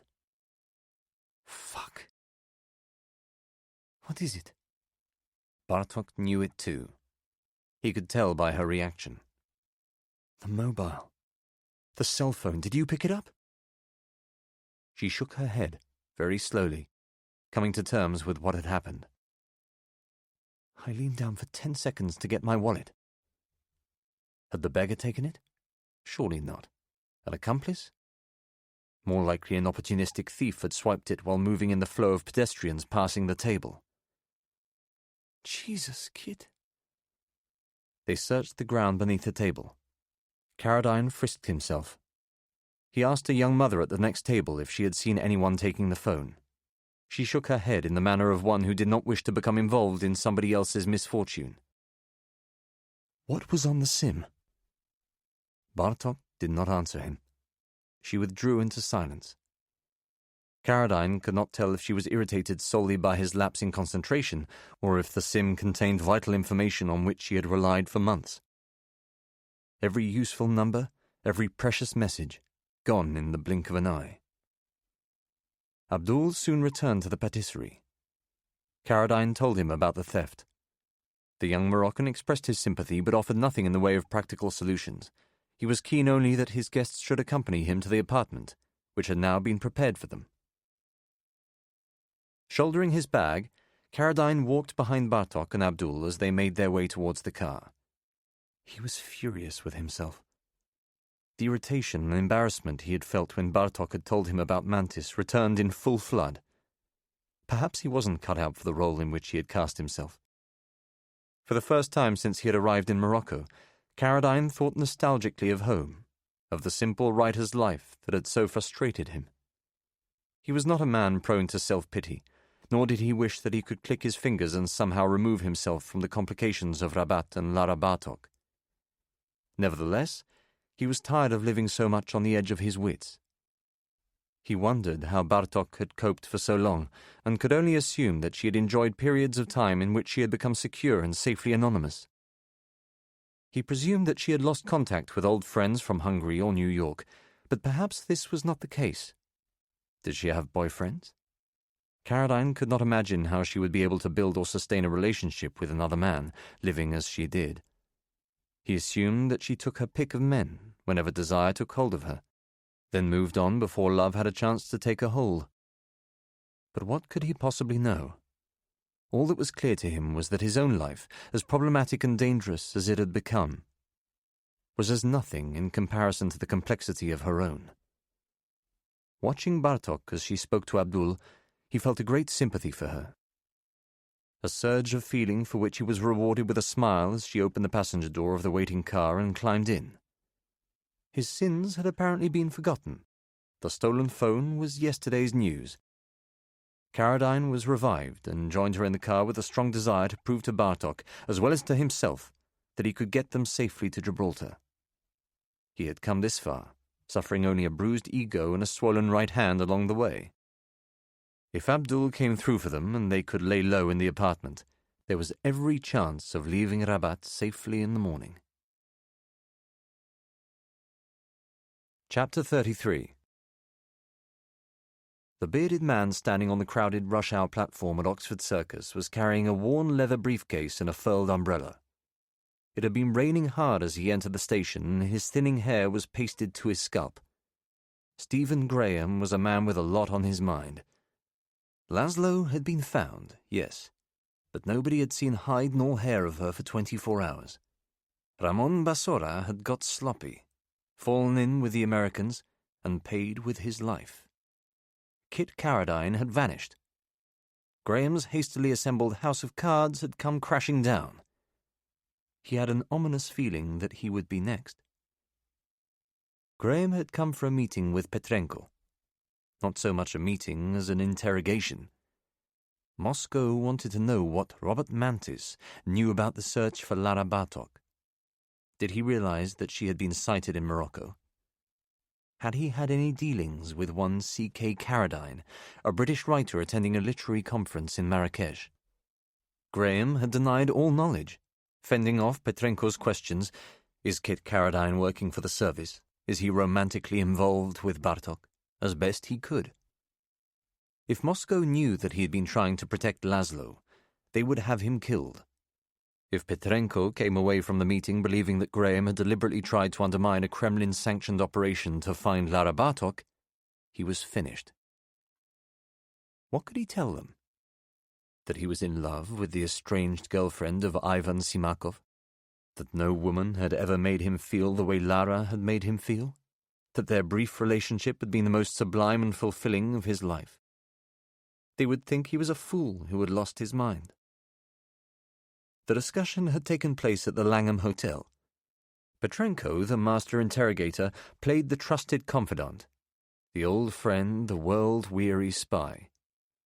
Masking his suspicion of Graham in light-hearted asides, posing questions that were not quite questions, levelling accusations that were never far from threats. Graham had felt that he had survived it all until the moment Petrenko mentioned Ramon. That was when he realized that he was cornered. If he was going to escape with his life, he knew that he would have to give something up. So, yes, he admitted that he had sent Basora to Casablanca, No, that had nothing to do with Laszlo. Yes, he had heard that Basora had been found dead in his hotel room from a suspected drugs overdose. No, he did not have any idea if third parties were involved in the death. Graham explained that he had an agent in Morocco, one Abdullah Aziz, whom he had instructed Ramon to meet at the Sheraton Hotel. Graham himself had not travelled to Casablanca in person because he had been too busy with other projects in London. It had been hot in the hotel room. Graham had asked if he could open a window. As he did so, Petrenko picked up a black and white surveillance photograph from a table beside the bed. He showed it to Graham. "Do you know this man?" The man in the photograph was Sebastian Hulse. Graham could not remember how much or how little Moscow knew about the American. He tried to maintain a poker face. Should he feign ignorance? Should he say that he recognized Hulse as the agency's man in Morocco? In the end, he settled on a version of the truth. "I do. His name is Hulse. He works for the Americans. He was staying at the Sheraton. He befriended Ramon in the bar, took him to dinner, pretended he was a businessman from New York." Petrenko seemed surprised by the candor of this answer. His wistful smile gave Graham hope. "You mean Hulse suspected that Ramon was working for us?" "I can't say. I assumed as much. I told him to break off contact. Next thing I knew, Ramon was being taken to a morgue in Casablanca." He remembered receiving the text from Carradine, the photographs of Hulse and Ramon in Blaine's. He had wanted to simplify things, to fire Carradine so that he would no longer be in play. "And you still cannot say who or what may have required him to pay this visit to the mortuary?" Petrenko's expression betrayed the ghost of a smile. Graham hesitated. It was a toss-up between Hulse and Moscow. He could hardly accuse his own people of murder. Better to lay the blame elsewhere. "My money's on the agency," he said. "But Ramon was always a maverick. Too much of a taste for fast women, for high living. Didn't they say there were traces of cocaine in his room?" "They did," Petrenko replied. "There were." The distant rumble of an approaching train. Stephen Graham moved forward, pushing through the crowds. He hoped to secure a seat. He was worn out after the long conversation and his thighs were aching after an early morning run. Two men were standing directly behind him. As the train came crashing through the tunnel, one of them placed a hand in the small of his back. The other put a grip on Graham's right arm. He knew what they intended to do. He had been through the same training course. He had sanctioned the same hits. To give them credit, they had timed their movements to perfection. Turning around, Graham saw that the closest of the two men was wearing a baseball cap and what appeared to be a false beard. He had been given no time to react, no chance to duck or to move to one side. He was finished. Chapter 34. The apartment was a large two-bedroom conversion on the first floor of a house overlooking the ocean. With a firm throw from the roof, Carradine could have landed a rock in the Atlantic. They had the place to themselves. The building was owned by a middle-aged woman who lived across the landing with her mother and two teenage daughters. The family greeted Carradine and Bartok like long-lost relatives, showing them around with the passion and enthusiasm of vendors trying to sell carpets in the souk. They were offered hot food and laundry, sightseeing tips, even a lift to the airport in the morning. Carradine explained that they would be leaving at dawn and had already booked a taxi with a friend.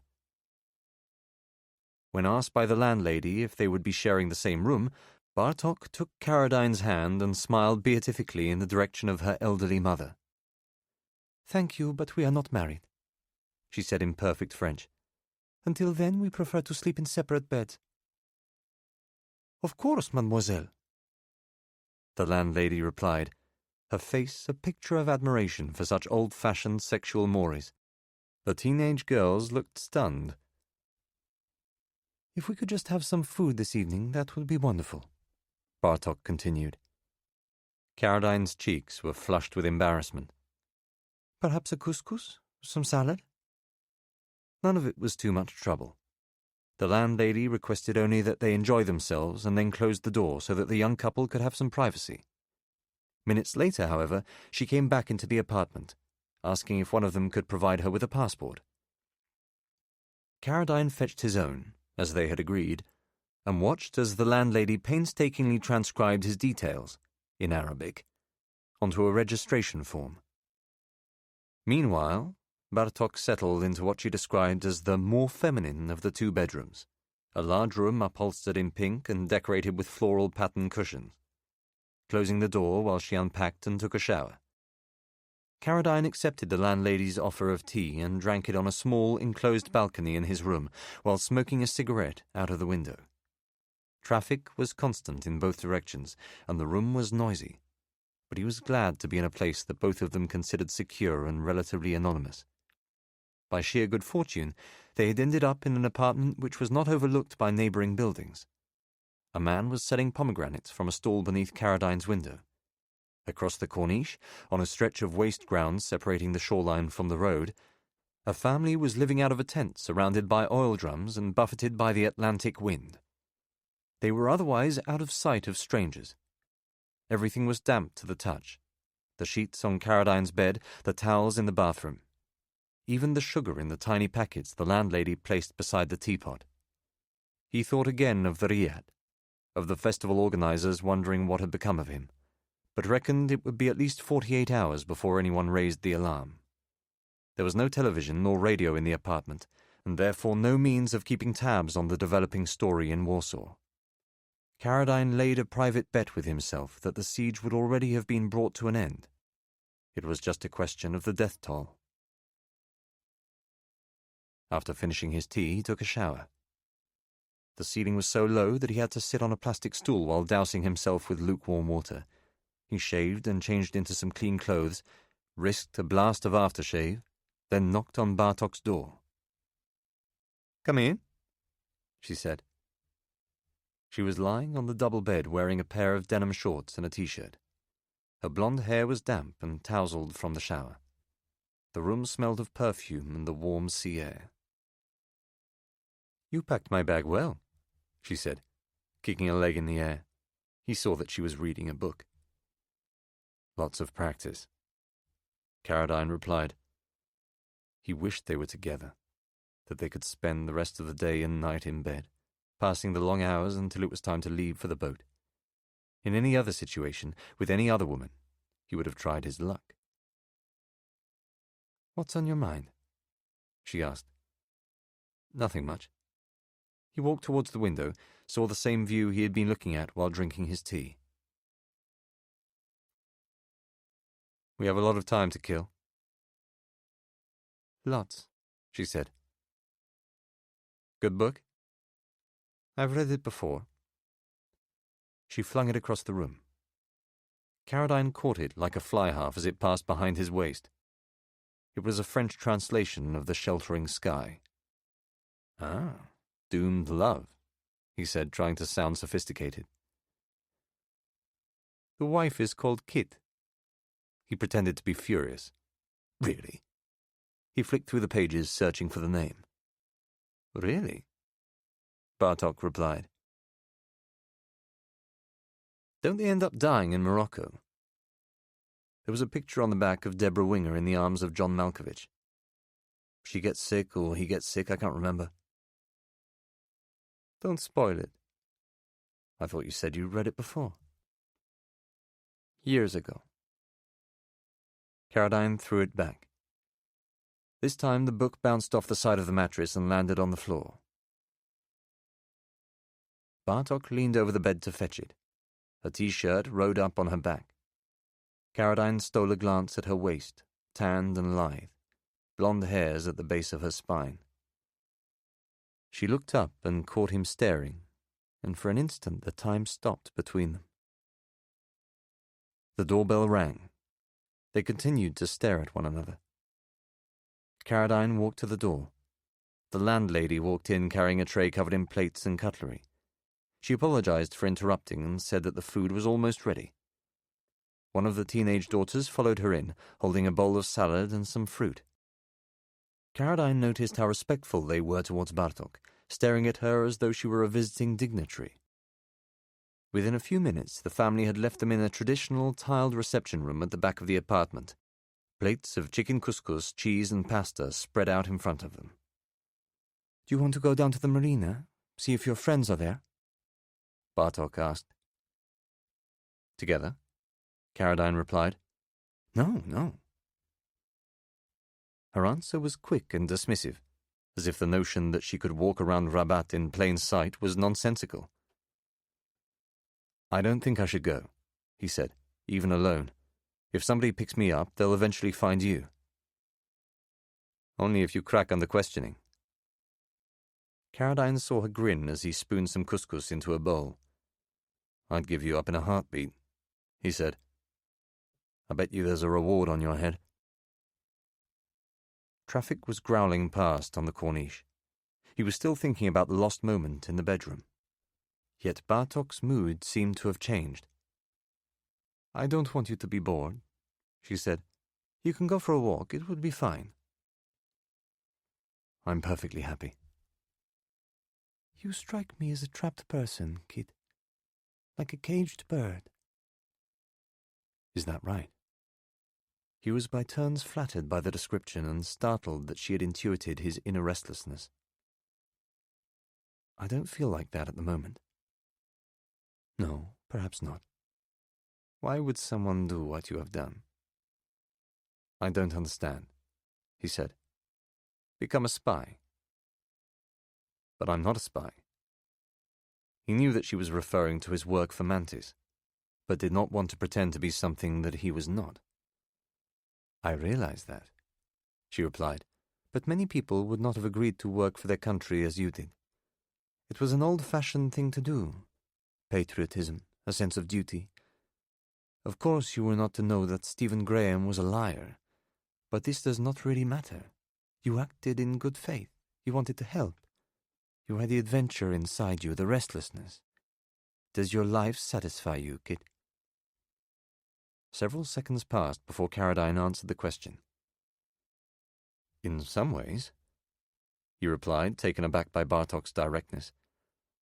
"I'm very lucky. I'm my own boss. I make my own rules. Nobody gets to tell me what time to show up for work, what time I can go home." "That is important to you? Not to be told what to do?" It was like being scrutinized by someone who had not yet made up her mind whether or not to like him.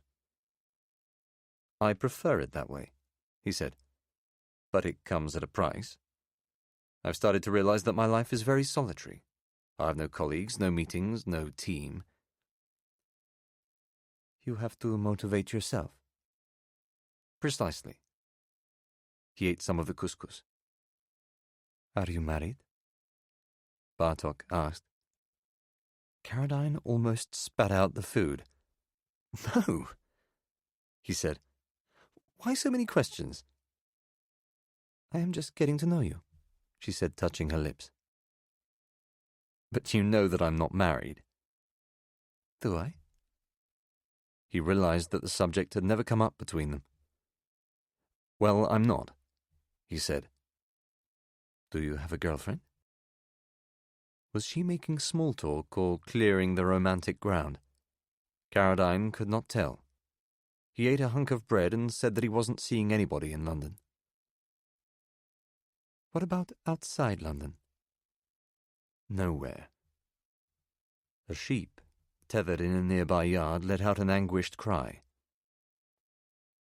"That's probably our dinner," he said. "What about you? Did you have somebody in Marrakesh?" Bartok shook her whole body in a mime of discomfort. "No. Ivan finished me with men. After him, I was done." "You mean you're still in love with him?" Caradine dreaded the answer. The idea of this beautiful, alluring woman holding an eternal candle for the martyred Simakov was debilitating. "No," she exclaimed with disbelief. "I was trying to say—" She hesitated. "I was trying to say that I was so disappointed by him that I lost all faith in men." "In what way?" "In the sense that he began as somebody I admired, An idealist, a fighter. He was clever and imaginative, full of energy. But he became vain and angry. He betrayed the principles on which he stood. Which were? Quite apart from the pleasure of sitting and talking to Bartok, Karadine was aware of his own good fortune. To be able to speak to someone who had known Ivan Simakov so intimately was a rare opportunity. It was like listening to a first draft of history. Resurrection was intended to be a non-violent organization targeted against specific people. We always said there would be no leadership structure, no role like that for Ivan. But he quickly became obsessed with the idea that the only way we were ever going to change people was by fighting them. I profoundly disagreed with this. I also saw the way that he cultivated his fame. It became an obsession which has now, of course, resulted in Ivan being regarded, mistakenly, of course, as some kind of deity. He was nothing of the sort. He was like all of us. He was both good and bad and parts in between. None of us are saints, kid. Speak for yourself. She made a tutting sound and pushed him playfully with her hand. They finished their food. Karadine offered Bartok a cigarette. He lit it for her, opening a window onto the street. "What did he feel about you?" he asked. He was aware that he was repeatedly, almost fixatedly, looking at her neck. "I think he loved me," she said. She was being modest. Simakov had clearly been obsessed with her. "I think he continued to love me. At least that is what I heard from his friends at around the time he was killed. In some ways, I still feel responsible for his death." "Why?" "Because I think losing me made him angry. He wanted to lash out. He became more vicious, more politicized in his general behavior. He was encouraging resurrection activists into greater and greater violence with his statements. He was reckless to go to Russia." This was all true. Karadine remembered the period leading up to Simakov's death, a phase in which he himself had begun to lose faith in whatever it was had made so many people in the West sympathetic to resurrection in the first instance. He spoke of his own attitudes towards the movement and told Bartok that he had witnessed the kidnapping of Lisa Redmond. She questioned him forensically on what he had witnessed, almost as if she was nostalgic for her own days on the front line. For the next 2 hours they sat in the reception room smoking and talking until Bartok said that she needed to sleep. Karadine knew that she wanted to be alone and went to his room where he tried, unsuccessfully, to doze. When he knocked on her door at 8 o'clock, she did not answer. He ate some of the leftover food and read his book for an hour, drinking the Johnny Walker and wondering if he should have taken up Bartok's suggestion of going to the marina to look for Patrick and Eleanor. What if there had been a change of plan? What if they had decided to leave Rabat without them? They might have sent a text to the stolen mobile, but it was now too late. Just after 10, Karadine heard Bartok moving around in her room. He asked through the closed door if she wanted something to eat, but she told him that she was not hungry. "I'll wait until the morning," she said. "I'm just going to rest." He wondered if he had said something during their long lunchtime conversation which had upset her. Perhaps she had been thinking of him romantically, but had decided against it. The friction between them, the possibility that they might become lovers, appeared to have dissipated. Karadine wished her a good night and returned to his room. Soon afterwards, the landlady knocked on the door of the apartment and handed him a tray on which she had placed a small pot of tea, 2 glasses, and some baklava. He thanked her and took the tray to his room without bothering to disturb Lara a second time. He had concluded that solitude was her default state. She was not used to spending so much time in close proximity to another person. Perhaps she did not want Karadine to think that they were going to become involved. Perhaps she was simply taking her time with him. He was not sure. He took the tray to the window and looked out over the beach. The wind was howling in from the Atlantic, buffeting the shakily erected tent on the stretch of waste ground in front of his room. Thin clouds of yellowed sand and dust were swirling along the corniche. The landlady had lined the tray with a fresh sheet of newspaper. Karadine put a lump of sugar into a glass, poured the tea and lifted up the plate of baklava.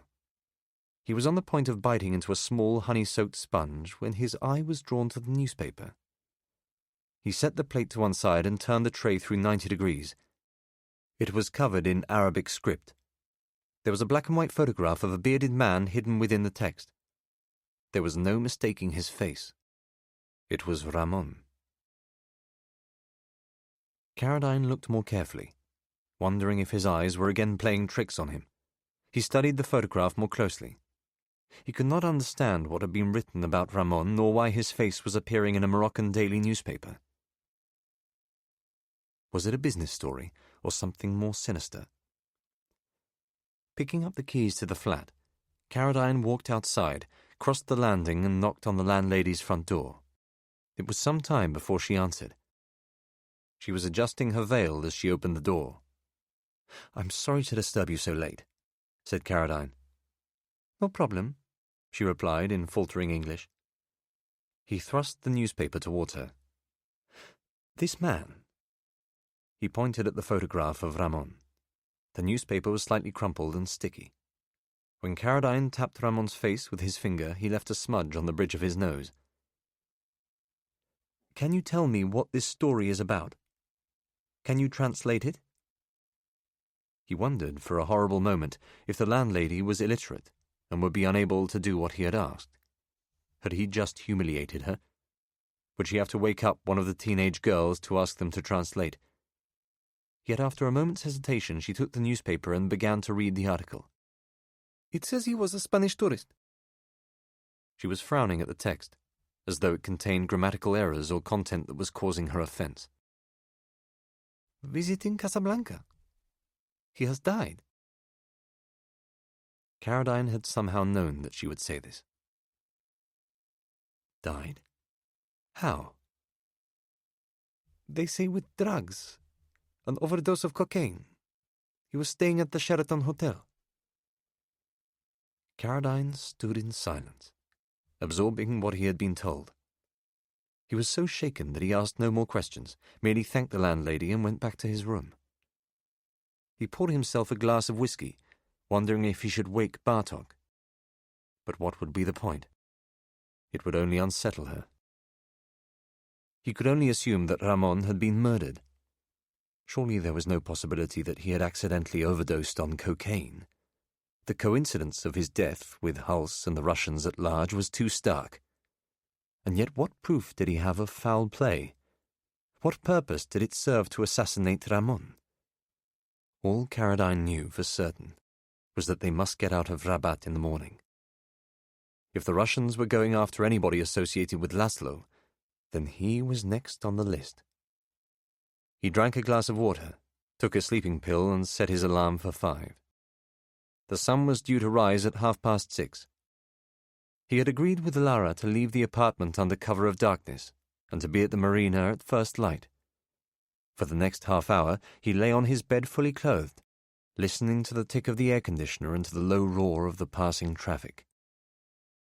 Driving images of the dead Ramon from his mind, he waited for sleep to take him. Chapter 35. The police lights woke him. There were no curtains on the windows in Caradine's room. A bright orange beam was strobing against the walls. At first, he thought that he was in the last stages of a dream. Then he saw the lights and felt his heart jolt as though it had been hit by an electric charge. He got out of bed and walked towards the balcony window, trying to remain out of sight. He crouched down and peered through the window. 2 police cars were parked on the opposite side of the corniche. 3 cops, dressed in the same uniforms as the men at the roadblock, were standing on the pavement beneath a date palm. They were facing in the direction of the ocean. One of them was speaking on a walkie-talkie. The game was up. They had been found. Police investigating the death of Ramon Basora had established a link to Caradine and run him to ground. The landlady had betrayed them. It was only a matter of time before the police stormed the apartment. Caradine wondered if Bartok had seen the lights. He went out into the passage and knocked on her door. There was no answer. He knocked again, this time more loudly. Still no response. Had she already fled? He turned the handle and walked in. She was asleep on the bed, naked but for a single white sheet covering her calves and the back of her thighs. She was breathtakingly beautiful. Caradine felt that he was trespassing on her privacy, but he had to wake her. He knelt beside the bed, gently touching her shoulder. "What is it?" she said sleepily. She turned over and smiled. It was as though she had been expecting him. She did not seem in any way self-conscious about her nakedness. "Outside," he said. "Police." Bartok immediately wrapped the sheet around her and sat up. "Here?" she replied. She walked towards the window. There was a blanket blocking out the light. She looked out at the corniche through a narrow gap on the side of the fabric. "How long have they been there?" Caradine told her that the lights had woken him up only moments earlier. "What time is it?" she asked, looking to see if he was wearing a watch. "Almost 5. "Wait." She had seen something. He stood behind her and looked out through the same narrow gap. His chest was pressed against her back. He could feel the warmth of her body, the shape of her. "What is it?" "They're going to the beach." Bartok pulled the blanket back a little further. Caradine stepped to one side. One of the cars had driven off so that only one police light remained, sending a clockwise beam like the beacon from a lighthouse, sweeping across the beach. The headlights of the car were pointing at the ocean. Caradine realized what was happening. The police were clearing the family from the tent. One of them was ushering a woman onto the rocky shoreline, while a second policeman, carrying a torch, gathered up their belongings. A child, no older than 3 or 4 years old, was being carried in the arms of a man wearing shorts and a dark T-shirt. He put the child down on top of one of the oil drums. "They're not for us," he said. "I'm sorry I woke you." "It's fine." Bartok settled her fingertips briefly on his arm. She released the blanket so that the room was in almost total darkness. "We have to be up anyway." He told her about Ramon. She was surprised but not shocked. They showered and packed and carried their bags to the door. As Caradine was leaving the keys on a side table in the hall, the landlady's mother peered out from the neighboring apartment and wished them well. "Merci pour tout," Bartok whispered.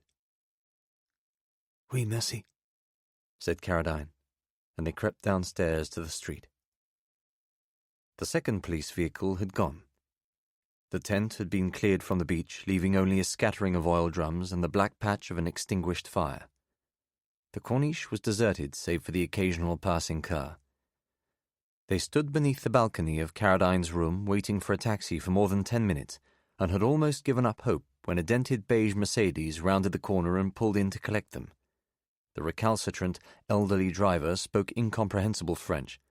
They were obliged to give him directions to the marina using a mixture of English, French, and hand signals. They drove to the end of the corniche and joined a road which passed beneath the walls of the old Medina. Caradine could see the lights of the marina to the north, across the Bourgreg River. He prayed that Atalanta was still in dock, that Patrick and Eleanor were fast asleep in their bunks. He was pointing to the bridge which would take them across the narrow river to the marina when it became clear that the driver was refusing to take them. "No, no go," he said, spluttering at the wheel. "Pas permis." "No go. Pas possible. Là." There was a roundabout at the bottom of the bridge. The driver made a full turn and began to drive back in the direction from which they had come. "Attends," said Caradine, becoming annoyed. "Where are we going?" It was infuriating to be at the mercy of a moody geriatric who was refusing to take them where they wanted to go. Caradine produced a 50-dirham note and waved it at the driver as a bribe, but he refused to go back. Bartok explained that there was most probably a local law preventing taxi drivers from leaving the city limits. He would lose his license if he crossed the bridge. As if to confirm this, the old man stopped at a set of traffic lights, then made a sudden right turn into a car park at the edge of the river. "Bateau!" he spat, It was as if his mouth was full of chewing tobacco. Batu! Only after he had said the word another 3 times did Caradine understand that they were being told to take a boat across the channel. Realizing that he had little choice other than to comply, he paid the driver and removed the luggage from the boot. 2 men were sleeping on a low wall running along the length of the car park. One of them sat up and waved at Caradine as the taxi drove off. There was a smell of fish guts and salt water. "Can you take us across?" Bartok asked. The man shrugged, as if to suggest that it was too early in the morning to make a crossing. The landing point was less than 200 meters away on the opposite bank. They could have swum across in a couple of minutes. "How much?" Caradine asked in French. The man eventually conceded, and they settled on an extortionate price for the short crossing. Caradine carried the bags to a wooden jetty covered in fishing nets and coils of rope. 2 skiffs were tied up alongside. There was the same overpowering smell of landed fish. The boatman indicated that they should climb into the furthest of the 2 skiffs. It was dark and hard to make out the distance between objects. At one point, Bartok momentarily lost her balance as her foot landed on a loose wooden plank. Caradine steadied her, helping her down into the skiff, holding her hand as she stepped onto a narrow seat in the stern. He passed the bags one by one to the boatman, who was holding one of the oars in his free hand. "Watch your feet," Bartok warned as Caradine prepared to step into the boat. "It's wet." He aimed for a point beside her, but inevitably felt his foot land in a puddle of water. He sat on the seat as the boatman pushed off, resting the foot on a wooden strut. Watching the slow movement of the oars, looking out at the dark channel and the distant lights of the Medina, listening to the sound of the water lapping against the skiff, Caradine knew that this would ordinarily have been a moment for the notebook. But he was so focused on the goal of reaching the marina and so distracted by his desire for Bartok that the responsibilities of his profession seemed to belong to a completely different person. Within 3 minutes they had crossed the channel. The boatman deposited them at a jetty on the Melas side of the Bourg-Greg. The sun was beginning to rise. They shared a cigarette beside a line of outboard motors attached to a wall at the far end of the jetty. They were hungry and wanted to eat breakfast, but there were no cafes or restaurants in sight, only empty modern apartment blocks running east in the direction of the marina. They crossed a narrow strip of waste ground and walked along a deserted road as the call to prayer rose from the distant Medina. There were no cars parked on the street, no early morning pedestrians heading to mosque or taking a dawn stroll. Caradine was reminded of a deserted movie set in a studio backlot and felt that, at any moment, a posse of cops would burst out of an abandoned building and surge forward to arrest them. He tried to distract himself by thinking practically about Patrick and Eleanor. They would need to be convinced that his relationship with Lilia was genuine, and that there was no hidden motive behind Caradine's sudden desire to leave Morocco by boat. At the same time, Bartok would have to negotiate customs and immigration using the Hudak passport. If word had got out that she was on the run, or that Caradine had disappeared from the Riyadh, they were finished. "We're going to have to pretend to be together," he said. "I know that. I said that we'd been dating for about 6 months. They're going to expect us to share a cabin." "I know that too." She shot Caradine a mischievous smile. "It's just that I don't think they're going to believe that I'm going out with a born-again Christian." It was awkward broaching the subject. He wished that he had kept his mouth shut. Bartok put him out of his misery. "Don't worry," she said. "You don't have to be so English about it. Do I look like the kind of woman who would wait until marriage to sleep with you? We can share a cabin, and that is fine." Caradine spent the next 30 seconds wondering what Bartok had meant by the word fine. He did not want to get into a longer discussion about how they should behave in front of Patrick and Eleanor. He assumed that Bartok would play her part convincingly, and that he would not have to change his own behavior too drastically. It was common in espionage to role-play the part of a couple, though Caradine had never written about an operation of that type in his fiction. As a consequence, he had not had cause to think too deeply about the mechanics of such a deceit. He was sure that body language would play a part, as well as the appearance of a certain easefulness in Bartok's company. But perhaps he was overthinking things, and there was no need to be concerned. Rounding a corner at the end of the street, Carradine sighted the tops of masts and a modern open-air cafe on a terrace overlooking the marina. He could hear the ping of halyards, the cry of seagulls on the wind. A man was sitting at one of the tables, deep in conversation on a mobile phone. His back was turned to them, and he appeared to be in a state of agitation. It was not clear if he was a customer or a member of staff who had arrived early for work. On closer inspection, he turned out to be Patrick Lang. "I'm telling you." Carradine could hear snatches of his conversation. "They're arriving this morning, at any moment. We had a text message last night." Bartok took Carradine's hand, pulling him back, sensing the danger. At that moment, Patrick turned in his chair and saw that they were walking towards him. Lowering his voice, he quickly ended the call and stood up to greet them. "There you are. I was just talking about you." He looked flustered, as if he had been caught in the act of lying. Carradine wondered who the hell he had been speaking to. "Hello," he said. "Sorry we're early." Patrick slipped the phone into his back pocket and ran a hand through his hair as he nodded at Bartok. A pair of sunglasses hung from the collar of his canary-yellow polo shirt. He seemed distracted and strung out in a way that was completely out of character. "Yes," he replied. "You didn't answer my text." We lost yet another phone. Carradine knew that it was now too late to turn back. If Patrick had alerted Hulse or the Russians to their arrival, they were finished. "This is my girlfriend," he said, "the famous Lilia." Patrick recovered his equilibrium and made a spectacle of falling for the Bartok charm, kissing the top of her hand as if the ghost of Cary Grant were indeed living inside him. "Delighted to meet you," he said, offering to take her bag. "Kit said you were very beautiful, and he didn't misinform. What happened to the phone?" Carradine explained that the mobile had been stolen and apologized for not confirming their arrival. Patrick waved away his apologies and ordered 3 cappuccinos from the waitress. His increasingly relaxed manner made Carradine feel that at any moment they were going to be surrounded by Tunisian police. "So you're Hungarian?" "Born and bred," Bartok replied. If she was wary of him, she did not show it.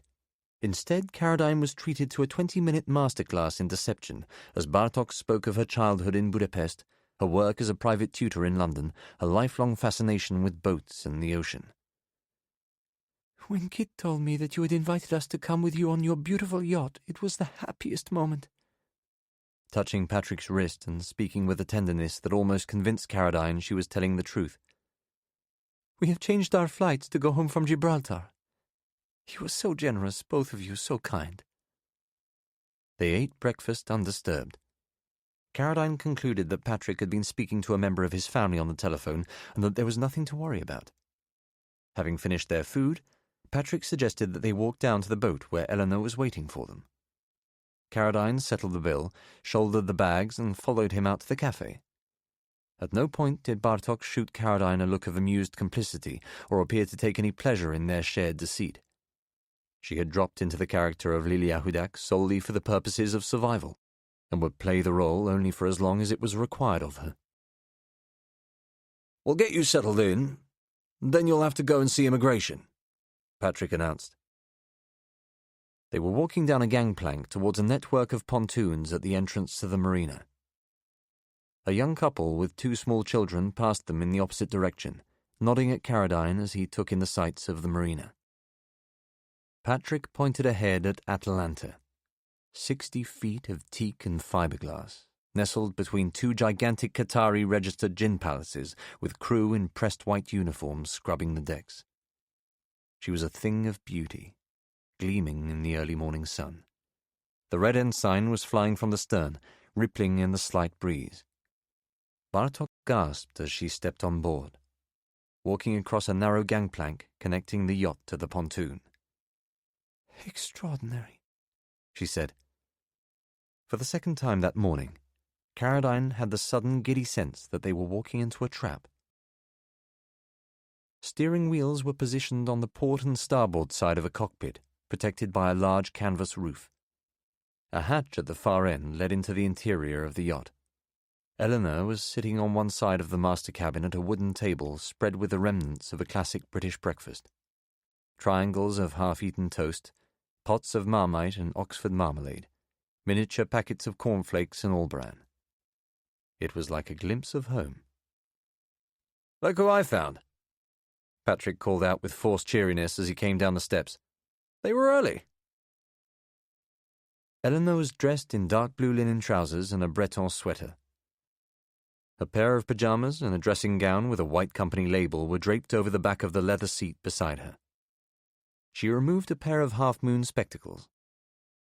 Just as Patrick had seemed flustered and evasive when they had first spotted him at the cafe, there was also a palpable change in Eleanor's demeanour.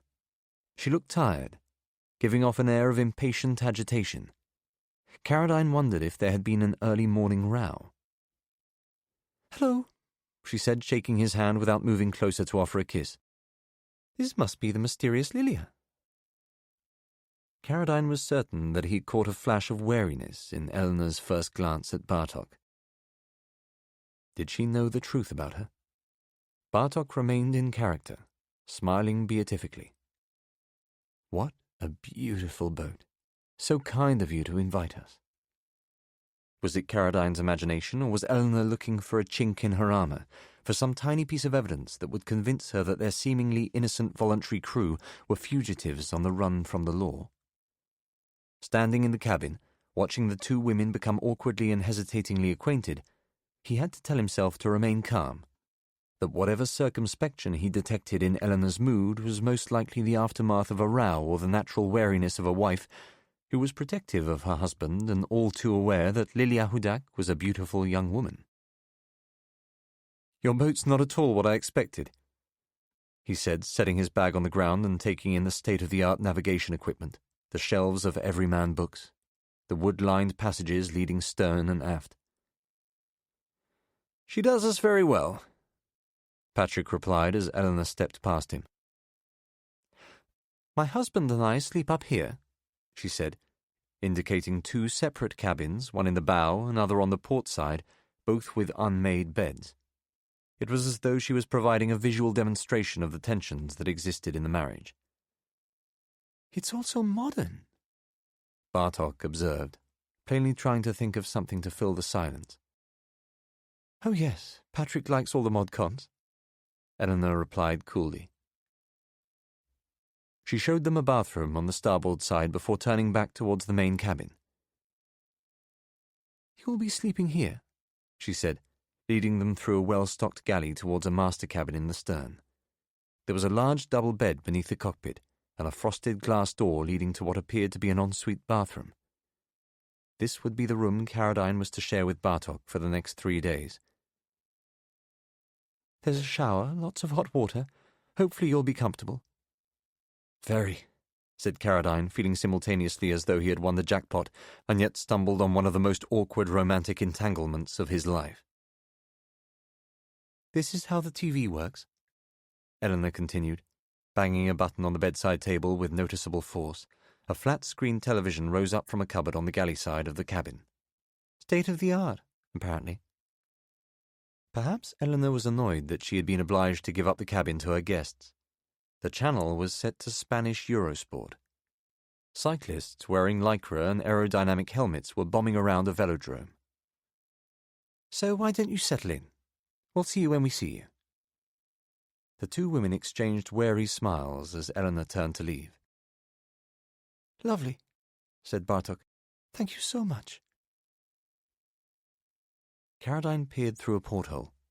He could see Patrick walking back in the direction of the cafe, again speaking agitatedly on his mobile phone. Who the hell was he talking to? A mistress? His daughter? Hals? "Nice place," said Bartok, unaware of Caroline's disquiet. "Very," he said, closing the door of the cabin. He sat on one side of the double bed. "Nice digs." The commentary on the cycling was loud enough to disguise their conversation. "Is she okay?" Bartok asked, nodding in the direction of the main cabin. I think they had a row, he whispered. Right. She walked to the far side of the room, looking out of the same porthole. Caradine assumed that Patrick was now too far away to be spotted. You are a very clever man, Kit Caradine. Me? He said. Why? Finding us such a beautiful way of escape. Bartok turned to look at him. She touched the ceiling of the cabin and the padded wall beside her, as though trying to acclimatize herself to the latest in a long line of strange, impermanent homes. Quite apart from his concerns about Patrick, Caradine was conscious that they still needed to clear immigration. He took out his passport and placed it on the bed. Shall we go together, or is it easier for you to do it alone? At first it looked as though Bartok had not understood what he was asking. Then she nodded and sat on the bed beside him. I want to go with you, she said. Suddenly she leaned forward, kissing him. The intensity of the kiss, the unexpectedness of it, stripped Caradine of any notion that she might have been acting out of practical necessity. The softness of it was so pleasurable that he grabbed her by the waist and pulled her close against him. No part of him believed that Bartok was engaged in a performance, that she was trying to carry off an illusion of romance. He could sense the desire in her, the excitement, just as he could feel his own. What was that for? He said. For everything, she replied, kissing him again, gently and tenderly on the cheek. Now let's go and do what we have to do.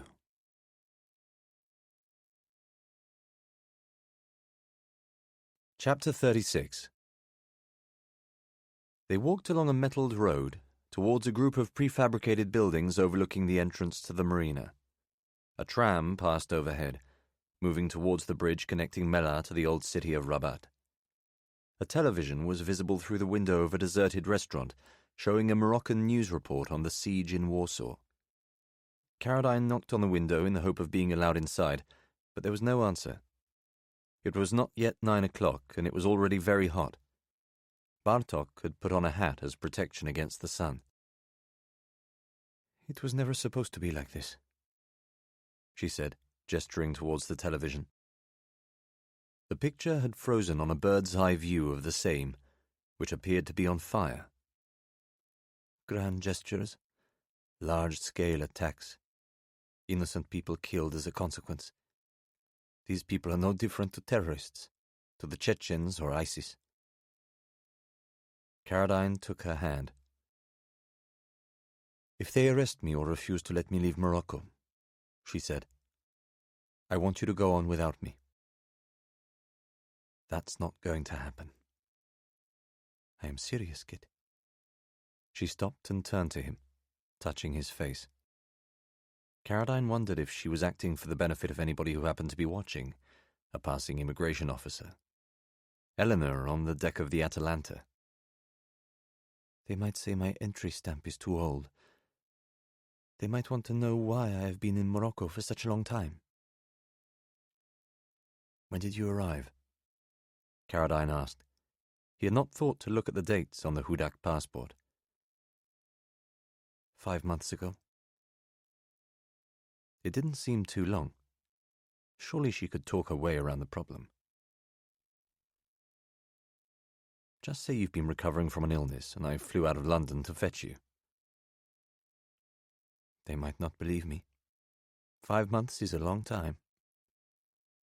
Caradine was concerned by her sudden lack of confidence. It was the first time that he had seen Bartok display any sign of self-doubt. Just tell a version of the truth. Say you rented a flat in Marrakesh. I came out to appear at the literary festival. We were offered the chance to leave on a boat owned by a couple who like my books. Simple. She squeezed his hand as though she were trying to convince herself that Caradine was right. Okay, she said. They began walking again. The customs building was less than 100 meters away. If you say so. He suddenly remembered their argument in the car the day before. Is this one of your tricks? He asked. Bartok bristled. What do you mean? In the car yesterday, you engineered an argument. Are you genuinely worried about this, or just trying to give the impression to anyone who might be watching? She let go of his hand. Caradine realized that he had made a mistake. He had questioned the authenticity of her behavior, just at the moment when she had decided to show him a more vulnerable side of her nature. "I'm worried," she said. "I'm worried all the time." He had glimpsed the state of permanent apprehension in which she lived. She disguised it with good humor and bonhomie, but the months on the run had taken their toll. "I'm sorry," he said, annoyed to have misjudged the situation. He held her waist. "We're going to get through this. They don't know who you are. They won't recognize you. It's too soon for anyone in London to worry that I've not been in touch. They won't be waiting for us." "You don't know that. You can't guarantee that." The passport office was a nondescript wooden shed not much larger than Caradine's room at the Riad. 3 uniformed officials were seated at desks covered in ashtrays and paperwork. Cigarette smoke hung in the air. There was an absence of natural light. Caradine knocked on the open door and walked in. Bartok removed her hat as the closest and youngest of the immigration officers looked up from his desk. "Oui?" Caradine explained in French that they were staying on board Atalanta, the Oyster 575, moored in the marina. The captain, Patrick Lang, and his wife, Eleanor, had already passed through immigration. Caradine was their friend, a British citizen travelling with his girlfriend, Lilia Hudak, a Hungarian. They wanted to clear passport control and to set off for Gibraltar. The immigration officer looked at them carefully. He stared at Bartok. Caradine was certain that she had been recognized. As if to confirm this, the official called out to his colleague at the desk on the far side of the shed. "Mahmoud!" An older man with a heavy beard, wearing the same light blue uniform, beckoned Caradine and Bartok forward. "Where are you coming from, please?" he asked in English. "From Marrakesh," Bartok replied. The man looked at her with an expression of distaste, as if he had expected Caradine to answer the question. "And what were you doing in Marrakesh?" "My girlfriend hasn't been very well," Caradine replied. He was aware that he was lying to a Moroccan official who had the power to arrest and imprison him. "She picked up a virus in London. She was recuperating in Marrakesh." A chair scraped back behind him, the grind of metal on the hard wooden floor. The younger official who had spoken to them at the door stood up and walked towards them. He settled in a seat beside Mahmoud and stared at Caradine, seemingly with the deliberate intention of unsettling him. "What does it mean, picked up virus?" Bartok took half a step forward and explained what Caradine had said, this time in French. Mahmoud again looked at her as though it was beneath his dignity to have formal dealings with a woman. "You feel sick now?" he asked. "I am fine." Bartok produced a relaxed, summery smile. Caradine was boiled by the heat. There was no air conditioning in the hut, only a fan in the corner of the room which was making no difference to the quality of the thick, smoky air. "And you?" Mahmoud had directed the question at Caradine. For a reason that he was afterwards not able to explain, Caradine reached into the back pocket of his trousers and took out his passport. Intending to hand it across the desk, he instead managed to lose his grip on it. The passport sailed over the desk and fell to the ground behind the 2 officials. "Shit!" he exclaimed. "Sorry." The third man, seated at his desk in the center of the hut, looked over and grunted. It was not clear whether he was laughing at what had happened or expressing some measure of disapproval. Mahmoud slowly turned around and leaned over in his chair, plucking the passport from the ground. "That is not what I asked," he said. "I asked what you were doing here in Rabat." As Caradine answered the question, Mahmoud handed the passport to the younger official, who began to study it with forensic attention. A seagull clacked in the marina. "I am a writer," I was invited to a literary festival in Marrakesh. We went together. The younger official interrupted him. But you flew into Casablanca. Carradine felt that he was being cross-examined by lawyers with decades of experience. The remark had trapped him in a lie from which there was surely no realistic prospect of escape. Yes, well, I came to Casablanca because I'm writing a book that's partly set in Morocco. Lilia came up to join me. Another lie.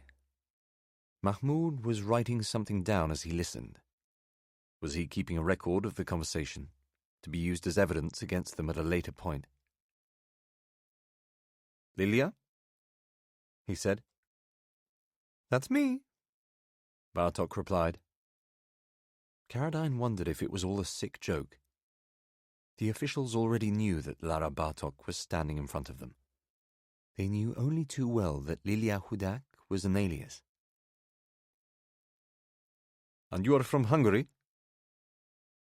Yes, she said. There was a sustained silence.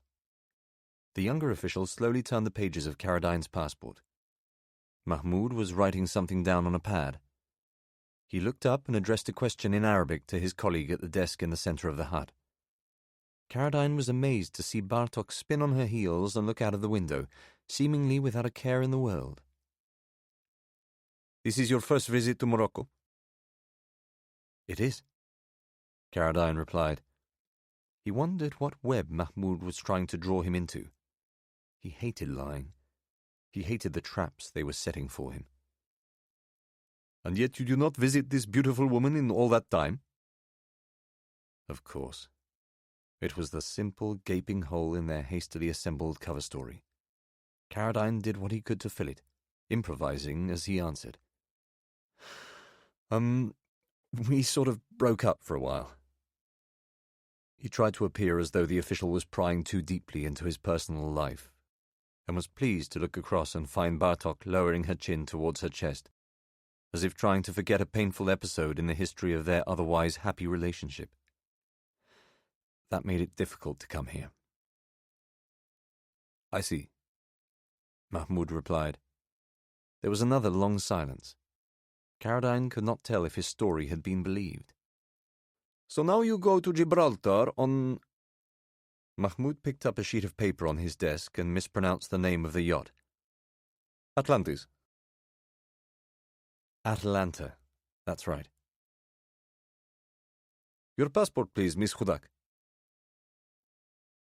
Bartok smiled and reached into her bag, handing the passport to Mahmoud. He stared at the cover as if it was the first document of its type that he had ever seen.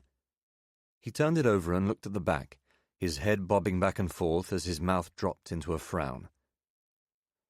Hungarian. Yes. The Moroccan flicked through the pages, looking for the immigration stamp.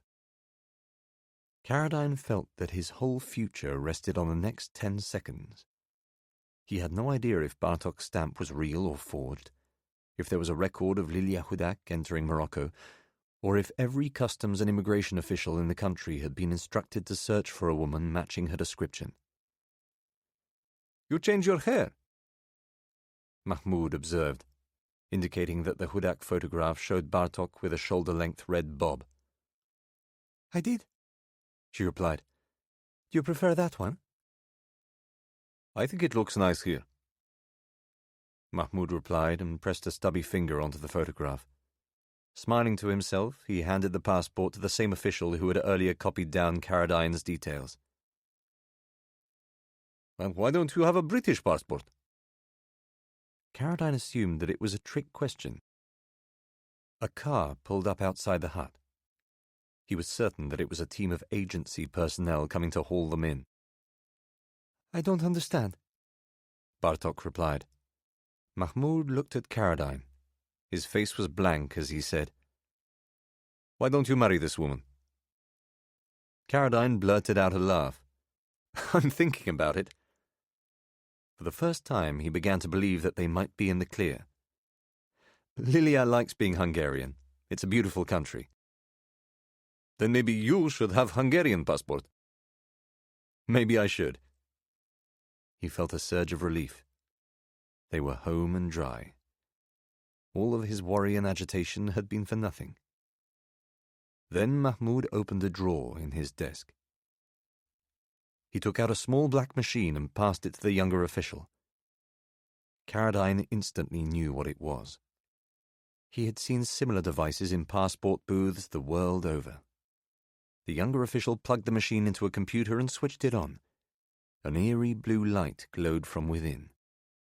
He picked up Caradine's passport. Opening it to the identity page, he scanned it beneath the light, turned to the computer and studied the screen. Various lines of Arabic text appeared inside a small box. Mahmoud appeared to be trying to read the text from his position several feet away. The process was taking so long that Caradine began to think that some kind of anomaly had cropped up deep within the Moroccan immigration system. Had a flag been placed on his passport? The younger official said something in Arabic, took Caradine's passport from the machine, hammered an exit stamp onto a clean page, scribbled something on a piece of paper and passed it to him. "This is fine," he said. The younger official then opened the Hudak passport and went through the same routine. He placed the identity page under the blue light, turned to the computer, assessed the information in the small box, placed an exit stamp on the same page as the entry visa granted 5 months earlier, and handed it back to Bartok. "Enjoy your trip to Gibraltar." Mahmoud was beaming, as though he knew that he had released Caradine from a personal torment. "Good weather next 3 days. Good sailing."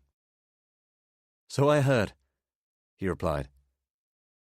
Bartok put the passport in her handbag, reached for Caradine's hand and squeezed it tightly to congratulate him on a job well done.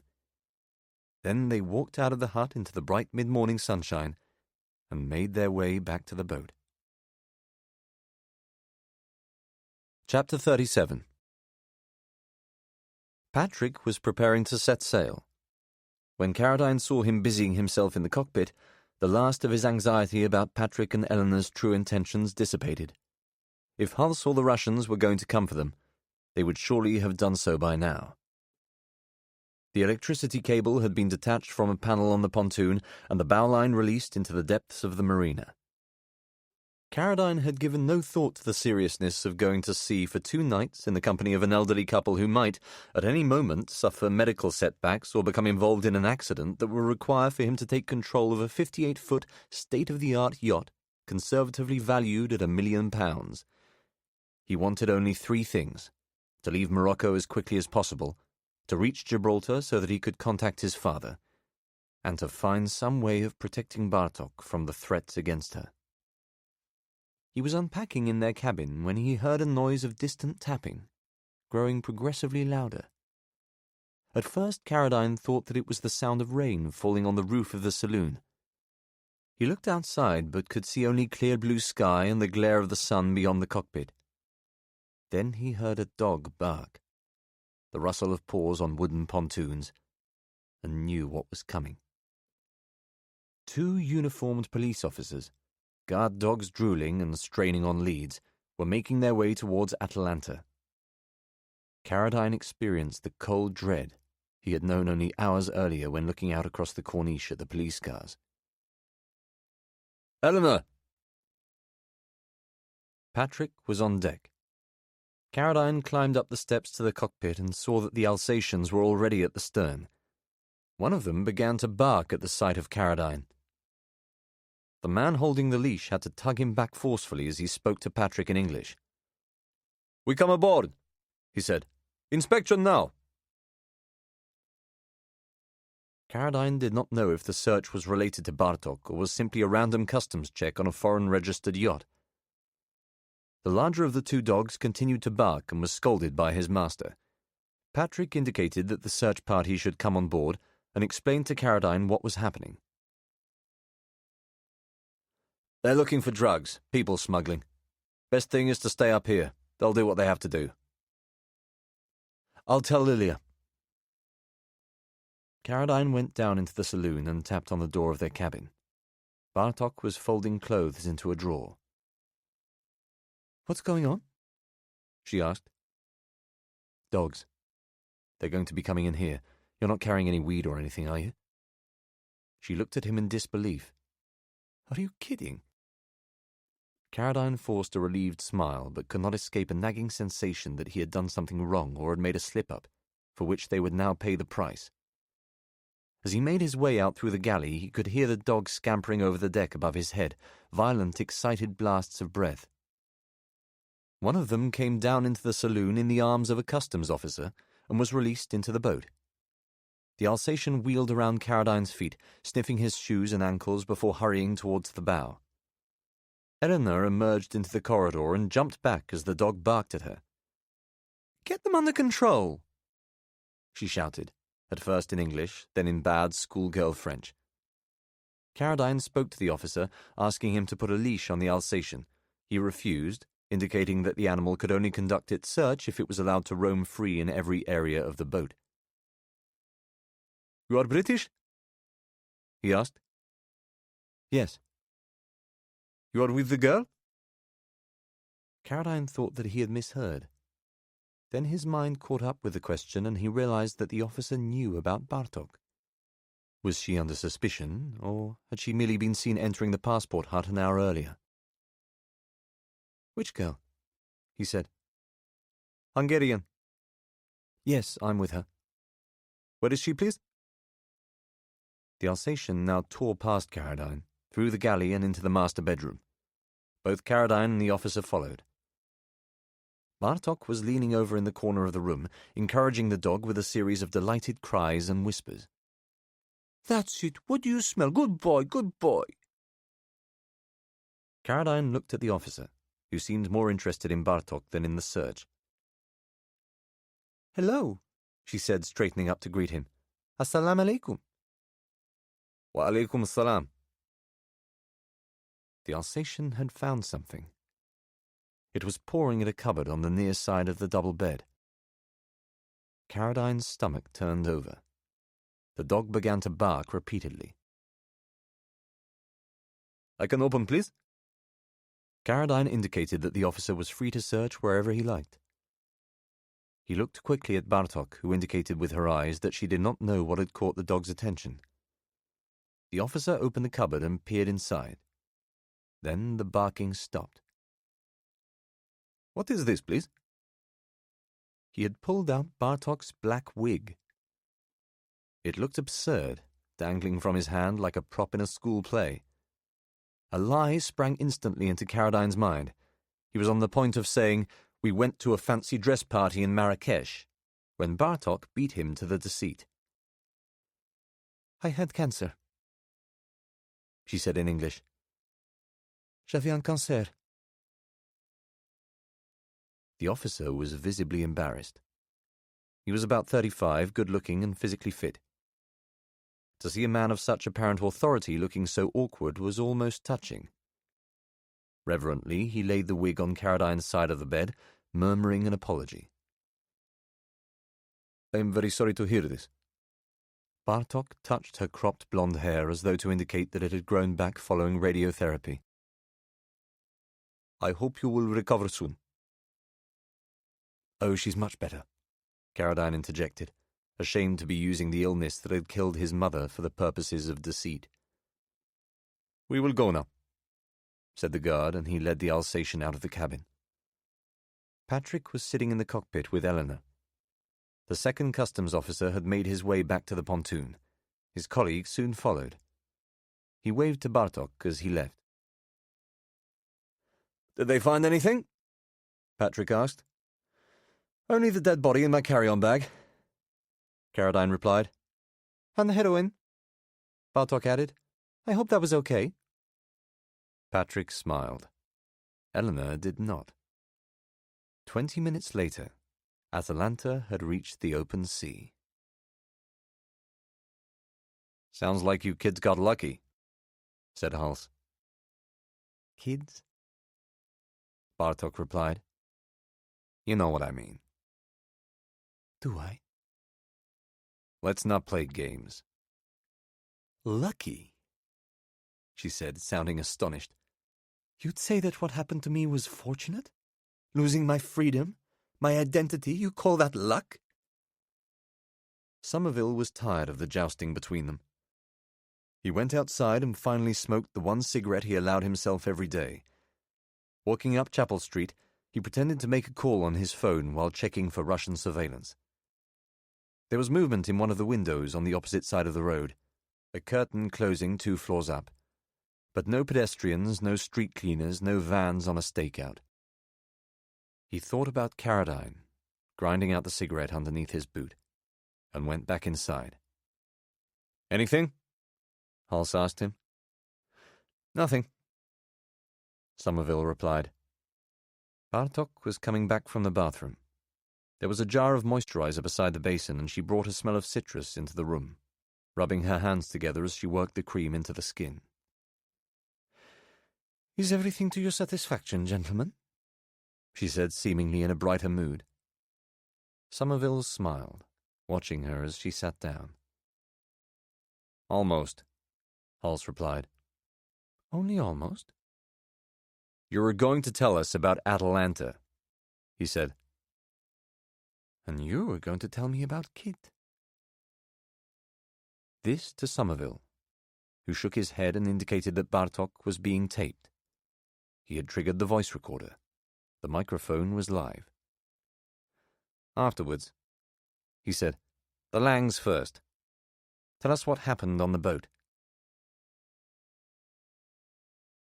Secret Intelligence Service Eyes Only. Strap 1. Statement by Lara Bartok, Laszlo. Case Officer, JWS STH, Chapel Street. Ref, Resurrection, Simakov, Caradine. File, RE2768X, Part 5 of 5. The boat trip was the happiest time I had known since New York. I was with a man I trusted, a man I respected. We had great conversations, we became very close. Kit had been worried at times in Rabat, but he began to enjoy what was happening to him. We were both elated to have got away on Atalanta. We felt like we had won, you know? Kit had been a little bored with the sameness of his life in London, writing every day, no proper relationship, also caring for his father, JWS William Caradine, who had not been well. What had happened to him in Morocco was something out of the ordinary. He loved being part of a story larger than his own life. His father had been forced out of his job because of the treachery of Philby. Did you know about that? Philby befriended him, took him under his wing, taught him what he knew, then betrayed Kit's father to the KGB. There were lots of men and women like him, young spies at the start of their careers, who were blown once their identities became known in Moscow. I think Kit saw what was happening as a chance to show what his family was capable of, what Bill Caradine might have been if only he had not been deceived by one of his own. In this sense, Kit was making amends, and he loved the world of spying. My shampoo bottle and the passport in the salt, and how careful I was about phones and SIM cards. Second nature to me, but not to him. He was like a kid in a spy shop. It was very endearing. Of course, just as he talked about his own life and his family, I told him about Ivan, about my role in early resurrection operations, about the way I had lived since leaving New York. He knew that Stephen Graham had been in love with me, that he had taken me away to a beach house he had rented for us in Mexico, that we had spent a weekend together by the ocean. He asked me about my childhood in Hungary, and of course, out of habit, I told the stories I have always told, some of which were true, some of which were not true. A lot of the time I felt as though I should protect him from knowing too much about me, because I was aware that I could hurt him at any moment. I wanted to be with him, but I knew deep in my heart that this could never be possible. As you know, I had been suspicious of Patrick and Eleanor. I liked Eleanor particularly, and believed that perhaps Patrick was not always true to her. He had a streak of vanity, of arrogance, as if life had always come a little too easily to him. He hinted that he was having an affair, which explained his strange behavior in the marina when we first arrived. He was always talking on the telephone, presumably to his mistress. I wanted to be able to tell Eleanor more about my life. We had many good conversations. She was a terrible cook. Of course, they had no idea who I was.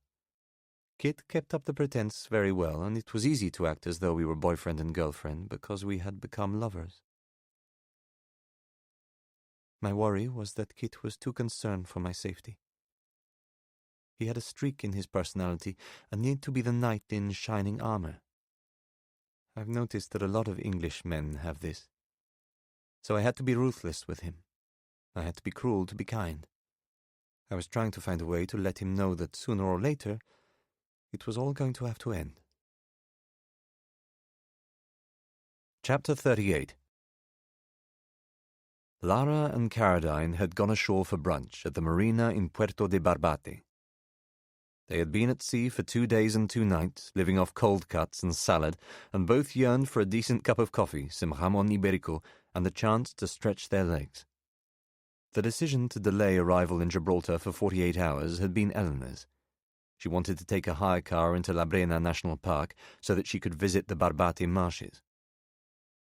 The last-minute change of itinerary had not seemed suspicious to Caradine, who was in no position to argue with Patrick and Eleanor after they had been so generous and hospitable towards him. Besides, it was not as if Gibraltar held any of the answers to Bartok's predicament. When they had been alone in their cabin, Caradine had tried to persuade her to hand herself over to the British authorities. She had refused. She was reconciled to her fugitive status, insisting that Caradine return to London and forget all about her. He did not want to. On the first night out of Rabat, they had slept together. Consequently, he was in a state of dazed infatuation and wanted to keep seeing her. He believed that Lara felt the same way, and that by trying to persuade him to go home, she was only demonstrating how much she cared for him.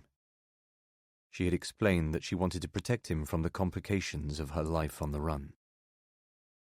Their bodies still swaying to the rhythms of the ocean, they walked hand in hand through the marina to a small tapas bar where they ordered fried eggs, patatas bravas, and jamon.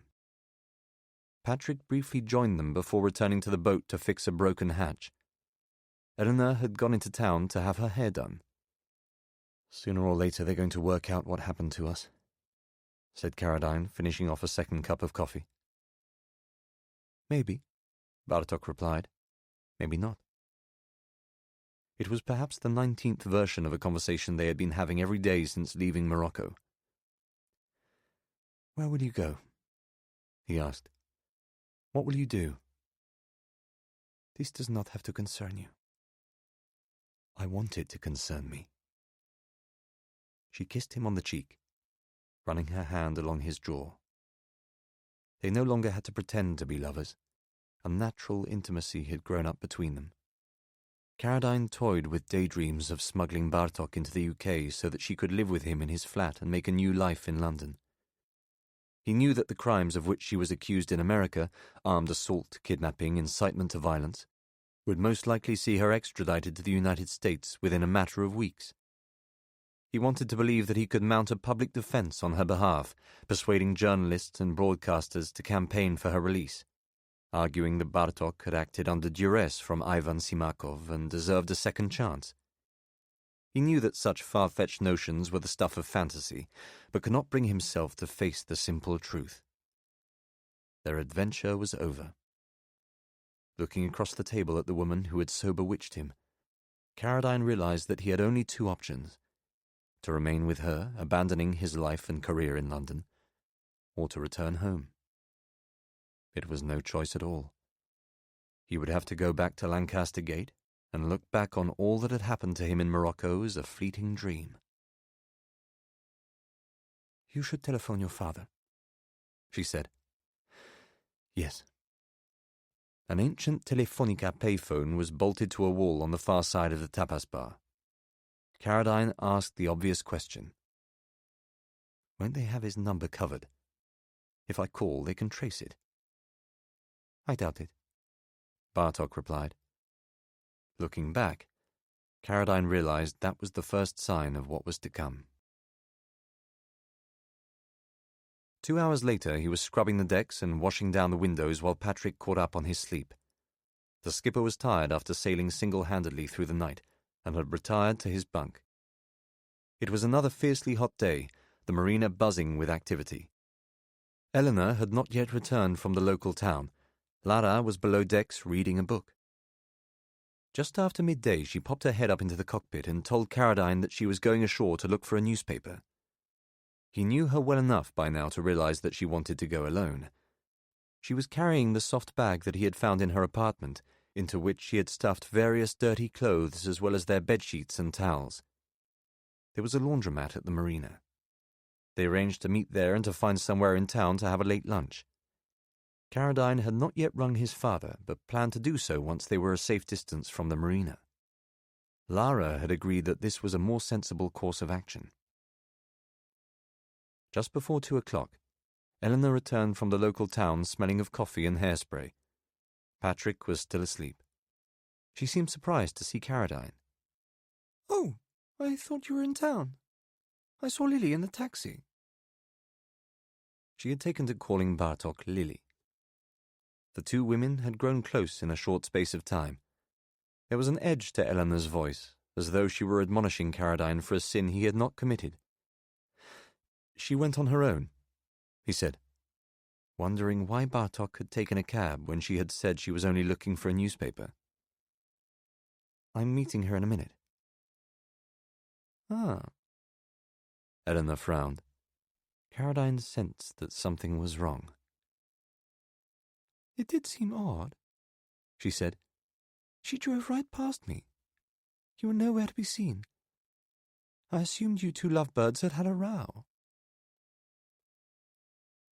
"Why did you think that?" "Because she was crying." He knew then that Bartok was gone. Caradine felt unbalanced. He asked in which direction the taxi had been heading when it had passed her. "Out of town, I suppose," Eleanor replied. "Away from here." "You sure?" "I think so." Her expression softened. "What was the argument about, darling?" Caradine found himself in the absurd position of confirming Eleanor's belief that there had been a terrible row. What else could he say? That Lily wasn't Lilia, but instead a fugitive from justice with a bounty on her head? That she had slipped away into Andalusia without so much as a farewell?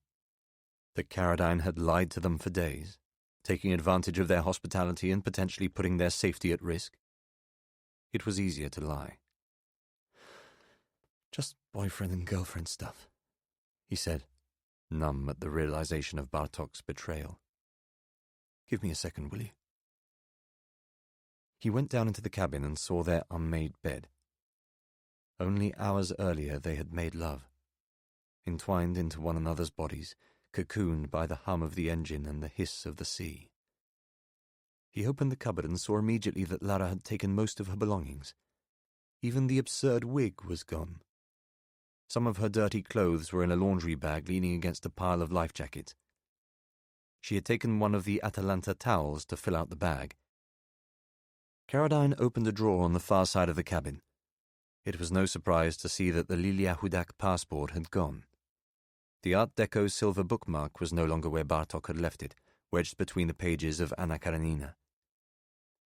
It was a complete clear-out. Caradine went out into the galley. Patrick had woken up. He could hear him talking to Eleanor in the cockpit.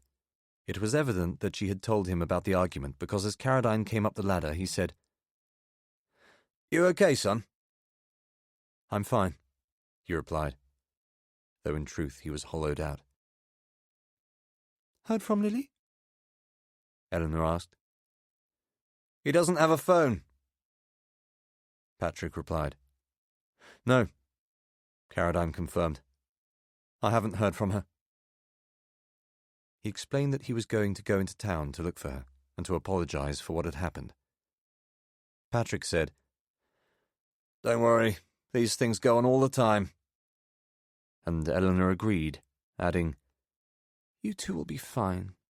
You're both lovely people." Caradine felt wretched for deceiving them.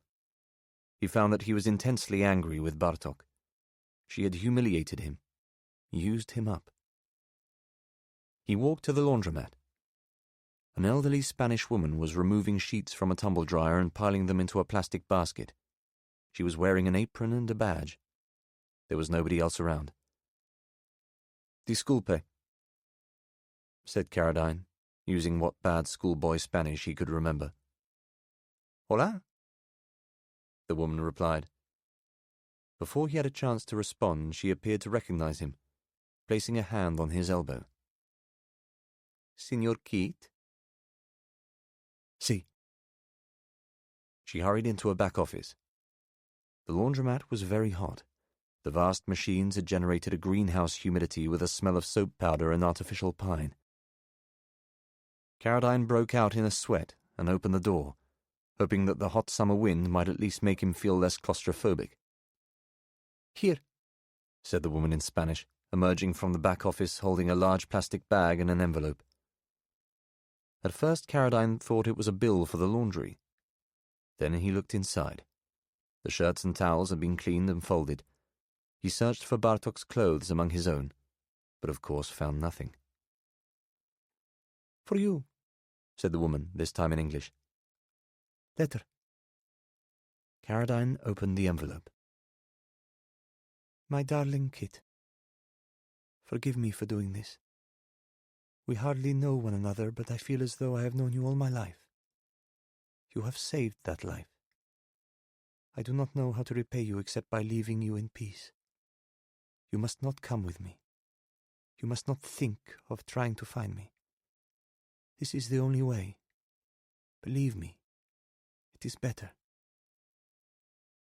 Caradine's throat was dry. He saw that the letter had been written hurriedly. Certain words had been crossed out, others underlined. The first few sentences slanted across the page. He turned away from the elderly lady because he could sense that she was staring at him. "Go back to London. Forget about me. I will go where I have to go and try to do the same. But please know this. As much as it is possible for a person to love another person after knowing him for so short a time, I do love you. I loved what happened between us on Atalanta. I will never forget it. I will never forget you. Lara."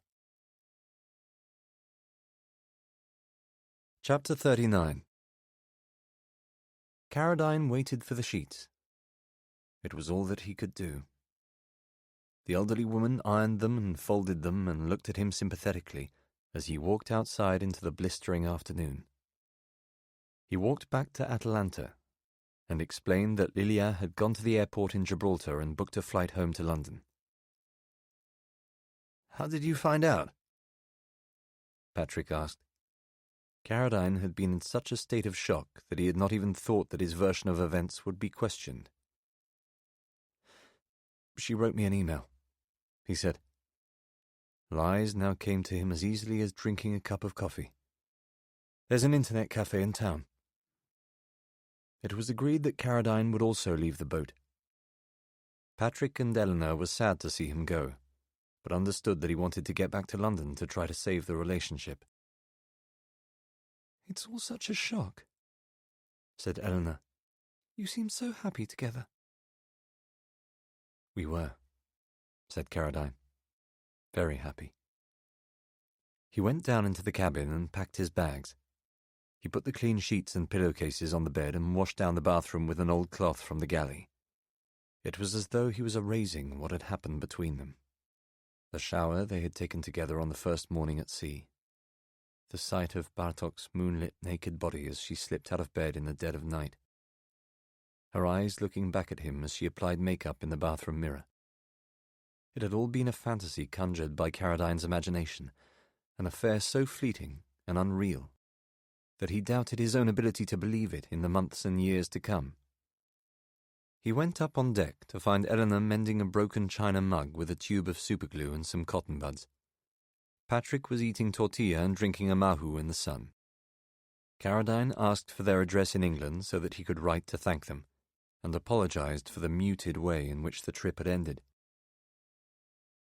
"I know that Lilia loved meeting you and spending time with you," he said, angry with himself for making excuses for her. "Of course," said Eleanor, hugging him. You'll be all right, said Patrick, shaking his hand. Let us know how it all goes. Caradine caught a bus to the airport in Seville, checked his emails on a public computer and searched the British and American press for any references to the death of Ramon Basora. He found none. Having expected a tsunami of messages inquiring after his well-being, he discovered only an email from his agent asking how the festival had gone, hope you didn't get eaten alive by Catherine Paget, an invitation to a book launch and a message from the manager of the Riad revealing that his phone and laptop had been found under the mattress and were being kept in the hotel safe along with the memory stick. Caradine was relieved that Hals or the Russians had not taken them, and sent a reply saying that he would cover the cost of having the items couriered to his flat in London. He rang his father from the departure lounge, though he expressed surprise that Caradine had not responded to a text message he had sent 2 days earlier. He was otherwise oblivious to the fact that his son had vanished. "Where are you calling from?" he asked. "Seville," Caradine replied, relieved at last to be telling the truth about his whereabouts. "Stopped off near Cadiz on the way home." "Cadiz, really? I went there with your mother." Caradine was in such a sorry state that he felt tears rising. Father and son, both betrayed and humbled by the secret world. "Took her to a nudist beach. There's a first time for everything. A last time as well." A flight was leaving for Luton at 7 o'clock. Caradine bought copies of The Times and Guardian and sat in a cafe eating a bocadillo. He had looked at both front pages with trepidation, expecting to find his author's photo blown up alongside that of Lara Bartok under a headline about their mysterious disappearance from the Medina. Instead, turning page after page, he found no reference to what had happened in Marrakesh, only detailed accounts of the resurrection siege in Warsaw, which had been brought to an end by the Polish BOA. Parliament buildings around the world were in lockdown. The Pentagon had been evacuated after a bomb scare. In Budapest, a man and a woman had been shot dead after being mistaken for armed resurrection activists. The movement had metastasized into an international terrorist phenomenon, which could erupt at any time, bringing chaos and fear to governments and citizens alike. Reading the reports, Caradine began to feel that what had happened to him in Morocco had happened to another man. He had not left Marrakesh in the dead of night. He had not stayed in the flat in Rabat. He had not slipped onto an English-registered yacht and spent 2 nights at sea with a beautiful woman who had vanished from his life as quickly as she had appeared. The whole thing had been as unreal and as fanciful as a film noir, with Bartok as the femme fatale. At no point was he tapped on the shoulder by a plainclothes officer of the Guardia Civil, nor quietly asked to leave the airport by a representative of Her Majesty's government in Gibraltar. All that remained was the dismay of losing Lara, the raw disappointment of having glimpsed the promise of love and losing it in the blink of an eye. The plane was on time. He caught a cab from Luton Airport, sitting in late-night roadworks traffic on the M1, eventually reaching home after midnight. Caradine opened the door of his flat, expecting to be greeted by a phalanx of officers from Special Branch, but instead there was only the smell of his neighbour's cooking, and a note from the Tenants' Association advising him that the date for the annual general meeting had been moved to October. He searched each room for any signs of intrusion, but found nobody hiding in the spare bedroom or waiting for him in his office. He opened several windows to stir the warm, uncirculated air of the London summer and smoked a cigarette in the kitchen, wondering what had become of Lara and wishing that he had stayed in Spain to look for her. It was only as he was falling asleep that he remembered something vital. He had arranged to meet Stephen Graham the following afternoon. Caradine walked into his study and looked at his diary. Exactly 13 days had passed since his encounter with Mantis at Lisson Grove. Graham was expecting Caradine to debrief him about the trip to Morocco. He did not know whether to go ahead with the meeting. Graham would want to talk to him about Bartok. He would want to know what had happened in Marrakesh. In all probability, he had sent a WhatsApp message to Caradine's phone confirming that the meeting was due to take place. A single grey tick would have displayed against the message as the phone sat in the safe at the Riad. What would Graham have made of that? Caradine went back to bed, He missed the sounds of the ocean, the swell of the waves in the cabin. Instead, traffic was sweeping along Bayswater Road, and his married neighbours were arguing in the next apartment. He tried to imagine how it would benefit him to meet Graham and to continue with the facade of working for the service. He did not have the energy to lie about what had happened. He would have to tell him everything, about Rabat, about the Russians, about Atalanta. As a bargaining chip, should Carradine threaten to expose Robert Mantis as a Russian agent? That was surely suicidal. The same men who had come for Bartok in Marrakesh would undoubtedly come for him. Perhaps they might do so anyway, grabbing him on the street in the coming days in the hope of finding out what had become of Laszlo. On reflection, this seemed to Carradine the most likely, as well as the most alarming outcome. The Russians knew who he was. They knew that C.K. Carradine had somehow aided and abetted Bartok's escape from Morocco. In this respect, he was going to need Graham's help to get them off his back. If that strategy failed, he would have no choice but to go to the service and to tell them everything he knew. Chapter 40. The courier came at 8:30, blasting the doorbell and waking Carradine from a deep sleep. He signed for the laptop, the phone, and the memory stick, opening the carefully wrapped package from DHL. He wondered if it had been tampered with en route by the service. Both batteries were dead. Carradine found chargers and plugged them in. He locked the memory stick in a drawer in his office and walked back to the kitchen. Carradine saw that Robert Mantis had written him 2 WhatsApp messages, 4 days earlier, both of which had been sent at the same time. The first confirmed the meeting at Lisson Grove later that day. The second was a reminder to bring the memory stick that Ubakir had given him in Casablanca. There was no further mention of Bartok, nor had Mantis attempted to contact Carradine in the ensuing days. Carradine looked at his diary and worked out that the messages had been sent while he was staying in the apartment in Rabat. He replied, apologizing for taking so long to respond and explaining that he had accidentally left his phone behind in Marrakesh. He said that he looked forward to their meeting later that afternoon and pressed send. The message acquired only a single grey tick. There were other texts, from his father, from various friends and acquaintances in London. Carradine combed his phone for a covert message or email from Bartok, but found nothing. He listened to the voicemails, checked his Twitter feed, and scrolled through Facebook looking for clues as to her whereabouts, but knew that he was wasting his time. She was gone. He was no different to Stephen Graham and perhaps to countless other men who had fallen under her spell, only to be cast aside when their usefulness had passed. There were also no messages of any kind from Sebastian Hulse or the Russians. It seemed strange to Carradine that none of them had attempted to make contact, if only to pressure him into giving up information about Bartok's whereabouts. Their absence only added to a burgeoning sense that what had happened to him in Morocco had been part of a dream, a fantasy of escape with no basis in reality. He spent the rest of the morning replying to emails from his agent and publisher and reading obituaries online of Ivan Simakov, each of them displaying the same photograph of the handsome, martyred revolutionary leader with the implicit visual implication that he was a latter-day Fidel or Che. No fewer than 4 articles suggested that Simakov had worked for Russian intelligence before setting up Resurrection. Reading the obituaries in his office, Carradine no longer cared who might be looking at his internet history or reading his private correspondence. At one point, he even typed the name Lara Bartok into Google, finding various articles in which she was referred to as Simakov's former girlfriend, with little or no further biographical information provided.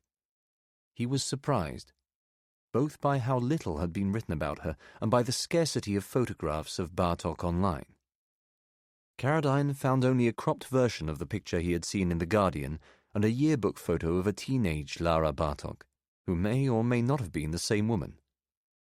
Either Lara had been extremely careful about her digital footprint from a young age, or, more likely, somebody had erased her history from the internet. Every now and again Carradine would check to see if his message to Mantis had been read.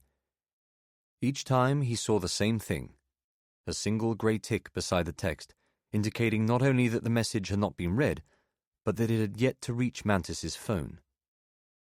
He began to think that the meeting would not go ahead, but knew that he had no choice other than to appear at Lisson Grove at the allotted time.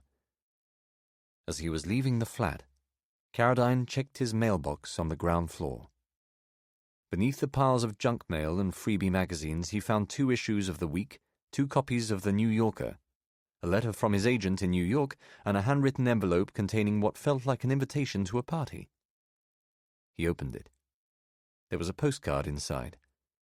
The image on the front showed a 4-section collage of photographs from Marrakech, the Koutoubia Tower at sunrise, the Berima Mosque at dusk, the Royal Palace at sunset, a carpet seller in the souk. There was a handwritten message on the back. Kit, great to meet you in Kesh. I'm in London the next few days. Would love to meet up and talk about that girl. You can find me at the St. Ermin's Hotel in St. James. Staying under Hulse. I may not be exactly who you think I am. Sebastian. Carradine could feel his heart racing as he read the message a second time. 2 things immediately occurred to him. Hulse knew where he lived, but had elected to contact him via the postal service rather than by dragging him into the back of an agency van. Secondly, he was being explicit about his interest in Bartok. The postcard seemed to suggest that Carradine had outfoxed the agency. The tone of the message was conciliatory. Carradine looked at his watch. It had just gone midday. Even if his meeting with Graham lasted 2 or 3 hours, that would still leave him more than enough time to go to the hotel and to ask for Hulse. Better still, he could ring up to his room and, if necessary, leave a message. What did he have to lose? Better to make his peace with the agency and get Hulse on side than to leave himself exposed to the threat from Moscow. It might even be the case that Hulse could help bring Bartok in from the cold. Carradine walked outside. He lit a cigarette. With the first taste of tobacco, the sharp hit of nicotine, he felt an absolute confusion. I may not be exactly who you think I am. What did it mean? Was Hulse a freelancer? Another rogue agent like Mantis? Had he even sent the postcard, or was it a trap set by the Russians to lure him to the hotel?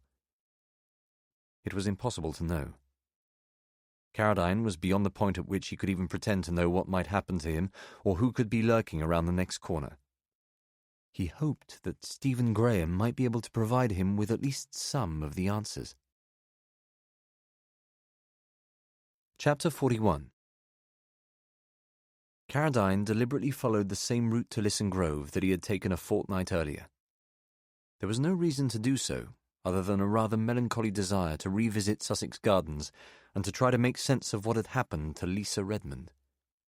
He reached the intersection, certain that he was not being followed. Vehicles were moving normally in all directions. Pedestrians were walking along the pavements and crossing the road at the lights. The cafes and restaurants were full. The shops were open and busy. To the naked eye, there was no suggestion that just 2 weeks earlier, a woman had been kidnapped and 2 men brutally assaulted within 50 meters of where Carradine was standing. He tried to recall what he had seen. He remembered the teenage girl jabbering away to her friend. I'm like, he needs to get his shit together because I'm just like not going to go through with that bullshit again. Yet Carradine's memory was otherwise warped and confused. He had conflated his own recollections of the kidnapping with other eyewitness accounts. The photographs and videos of the attack later posted online had become a new version of his personal experience. He stopped at the pedestrian crossing where the girl had held him back. He checked his phone. The WhatsApp message to Mantis still showed a single grey tick. Carradine was convinced that their meeting would now not go ahead, but nevertheless continued to walk east towards Marylebone Road and the apartment block on Lisson Grove. He rang the bell. There was no answer, so he rang it again. He looked at his phone. Still no response from Graham. Carradine pressed the bell a 3rd time and waited another minute. He was sure that something had happened to him. Russian intelligence had worked out that Graham had betrayed them, and he had been disappeared as a consequence. Carradine was on the point of walking away when the door suddenly buzzed and a cheerful female voice said, "Sorry." on the intercom. "Hello," he said, pushing the door ajar. There was no reply. He climbed the 6 flights of stairs to the 3rd floor, arriving slightly out of breath and sweating under his shirt. "There was no need for you to come up." A diminutive woman in late middle age was standing in the door of Graham's flat. She was holding a yellow duster and a bottle of silver polish and spoke in a cut-glass accent. "I don't understand," Carradine replied. The woman looked confused. "Oh," she said. "I thought you were the man from Amazon." "Me?" He wondered if he had gone to the correct address, but remembered the faux Dutch oil painting on the landing. "No, I'm not from Amazon. I was supposed to meet somebody here." "Here?" Carradine could see various items of brown furniture inside the flat and a rolled-up carpet standing on its end in the hall. The empty room in which he had sat with Graham was in the process of being transformed. He found himself remembering the scene in Moonraker when Bond and M, expecting to find a control room filled with deadly toxins and lab rats, instead walk into a lavish Venetian drawing room wearing gas masks, only to be greeted by Sir Hugo Drax. "I may have made a mistake," he said. The woman seemed anxious to relieve Carradine of any notion that his presence was an inconvenience. "Please don't worry, I've only just moved in," she said. "Were you looking for Mr. Benedictus?" "Benedictus?" She picked up an envelope from a stool in the hall. She showed it to Carradine. "He lived here before me." Carradine looked at the envelope. It was a charity circular made out to a Mr. D. Benedictus, at the same address Graham had given to him 2 weeks earlier. "No, not him," he said. "Did you know a Mr. Mantis or a Stephen Graham?" The woman frowned. "I'm afraid not. You were supposed to meet them here today?" It occurred to Carradine that she was being unusually helpful. He wondered if she was working for Moscow. "I was," he said. "Never mind." He was about to turn around and head back down the stairs when she said, "Somebody else came yesterday." "Somebody who was looking for Mr. Benedictus?" "No," she said. "For your Mr. Mantis." Carradine hesitated. The revelation was not of itself particularly alarming. No doubt Graham had used the flat in order to meet all kinds of people. "Do you remember much about him?" he asked.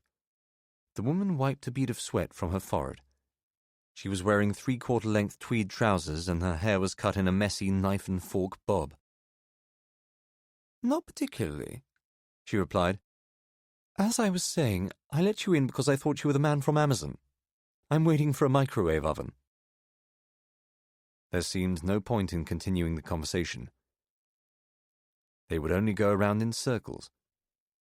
Carradine took a last look inside the flat, remembering how the plastic wrap on the cream leather sofa had made him sticky and hot, and apologized for wasting the woman's time. It was only as she was shutting the door that he decided to take a chance. He tapped the 4-digit pin into his phone and opened up Photos. "If you could just give me 2 seconds," he said. The woman lingered in the doorway, throwing the Benedictus envelope onto the ground. Carradine searched for the pictures he had taken in Casablanca and found the photographs of Ramon and Hulse. "These 2 guys," he said, showing the woman the shots from Blaine's. As he flicked through them, he was conscious that 2 provocatively dressed Moroccan women were prominent in several frames. Was it either of them? The woman took the phone and looked through the album. She seemed interested in what Carradine was showing her. "How do you make it bigger?" she asked. "Which one?" Carradine replied. "This one," she said, pointing at the photograph of Carradine with his arm around Hulse, their glasses raised in a toast. He moved his fingers apart on the screen so that Hulse's face was enlarged. He realized that his hand was shaking as he held the phone. "Him?" he asked. The woman stared at the screen. Hulse's features were slightly blurred, but she seemed to recognize him. She took the phone from Carradine.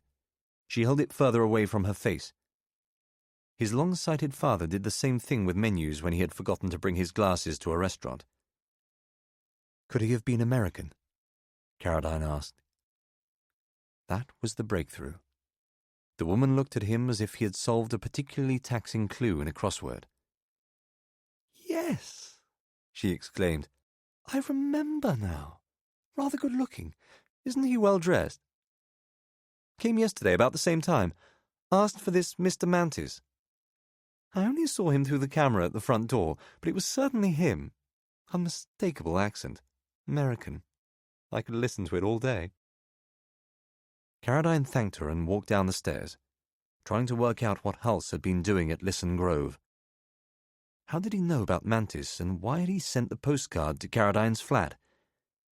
He wanted to find a blank piece of paper and, in the style of the great conspiracy thrillers of the 1970s, draw a diagram that would make sense of all the names and places and theories he had encountered since his first fateful meeting with Stephen Graham on Bayswater Road. He sat on the stairs and tried to organize his thoughts, but found that it was pointless. Only a meeting with Hulse at the St. Ermin's Hotel could potentially resolve the myriad puzzles in his mind. He opened the door onto Lisson Grove.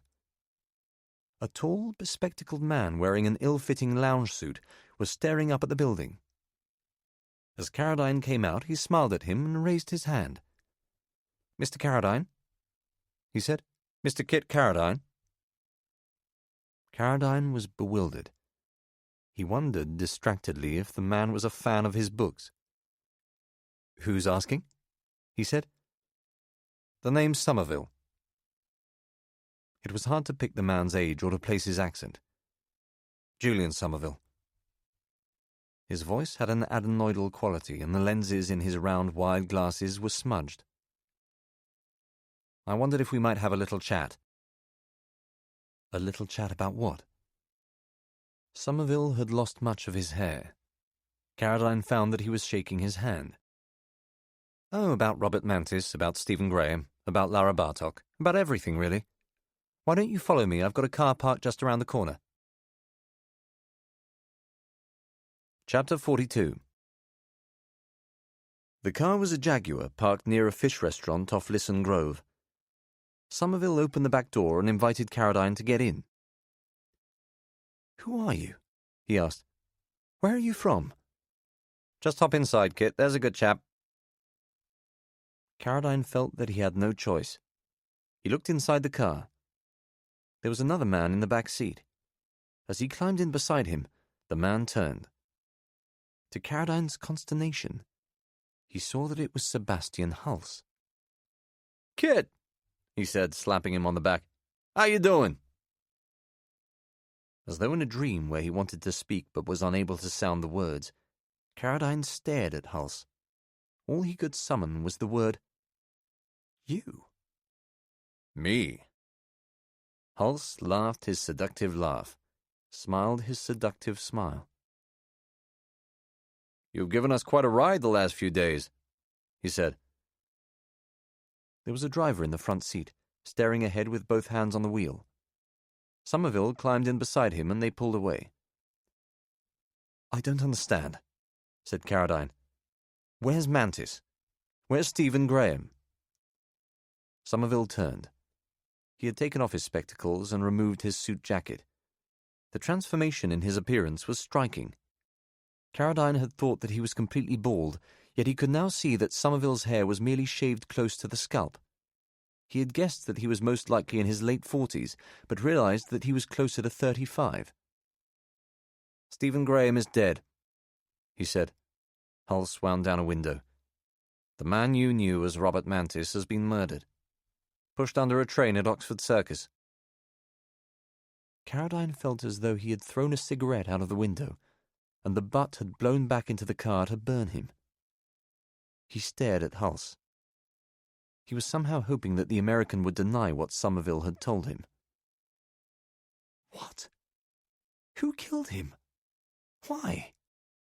"The Moscow man. Who else?" The car made a sharp turn in the direction of Marylebone Station. Caradine was pushed back in his seat. He assumed that if Hulse was agency, Somerville was service. But anything was possible in the looking-glass world into which Stephen Graham had thrust him. He was killed by his own side? Now that is a revealing question, said Somerville, looking immensely pleased that Caradine had asked it. How would you know that Mantis wasn't one of us? How did you work that out? Caradine's father had always told him that the best policy in life was to tell the truth, even if you thought it was going to get you into trouble. Be honest, he would say. That's what I learnt from my time in the service. People can stand anything except being lied to. In recent weeks, Caradine had grown used to the business of lying. He remembered deliberately misleading Mantis about the Redmond kidnapping. He recalled how wretched he had felt drinking Patrick's Rioja and eating Eleanor's food night after night while blatantly deceiving them about Lilia and their life together in London. It was time to take his father's advice. Lara told me, he said. So you did find her? Hulse looked impressed. Caradine was astonished that the agency still didn't know that he had made contact with Laszlo. I did, he said with an odd surge of pride. And? Said Somerville. And what? And what happened next? So Caradine told them. More than 2 hours later, they were in the members' room at the Royal Academy, drinking tea and eating scones. The driver had dropped them off in Piccadilly. Somerville had confirmed that he was an intelligence officer with the service, showing Caradine a photo ID and handing him a business card almost identical to the one he had been given by Robert Mantis.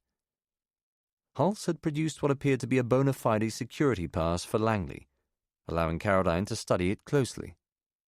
It was the first time in his life that he had seen an ID of that kind. A few weeks earlier it would have been a buzz, like handling Moonrock or a first edition of Casino Royale. Now he didn't trust the evidence of his own eyes. Somerville explained that Stephen Graham had been pushed in front of a train by 2 assailants who had been conveniently disguised to evade CCTV and sufficiently well-trained to vanish from Oxford Circus station without trace. The murder had been blamed on a mugging gone wrong, but the service had learned through a contact in Moscow that Graham had been killed by his own side. His attempts to warn Bartok of the threat against her constituted an act of treason, a breach of omerta for which he had paid with his life. Caradine suspected that Hulse was hearing much of what Somerville was telling him for the first time. Their conversation had taken place in full view of the RA members, many of whom had visited the summer exhibition and were sheltering from an afternoon storm. Caradine was surprised that Somerville had not insisted that they go to a service safe house or take a room in a hotel. In his novels, he had always staged sensitive conversations of this kind in secure environments. He had told them everything he could remember about his initial contacts with Robert Mantis, his encounter with Ramon on the plane, the meeting with Ubakir at Blaines, even his chat with the mysterious Carrel on the train to Marrakesh.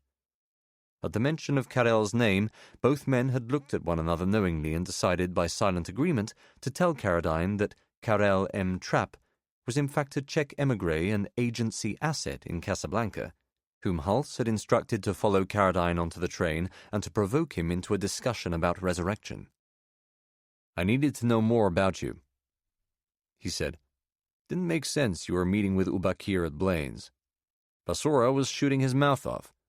We knew he was just one of the Mantis agents.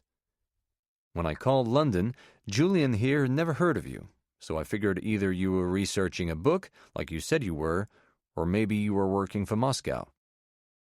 So who killed Ramon? Caradine was back in the wilderness of mirrors, dizzied by names, stunned by the Carrel revelation, and all the time wondering what the hell had happened to Lara. Who knows, said Hulse. Took a girl up to his hotel room, fucked her, cardiac arrest. Maid found him a day later. Told the cops Basora had offered her money for sex. Kind of a charming guy, wouldn't you say? Caradine remembered the girls in Blaines, the glint of Hulse's wedding ring as his hand caressed Salma's thigh. Had the girls been on the agency payroll as well? So what? You looked around the town for Lara, you eventually see her at the festival and just follow her back to your riad? Hulse seemed keen to move the conversation along. That's right, said Caradine. The American smiled, lowering a dollop of clotted cream onto a scone. By Carradine's reckoning, he had already consumed 3 scones and 4 chocolate chip cookies. He dropped a scoop of strawberry jam onto the cream and brought it up to his lips.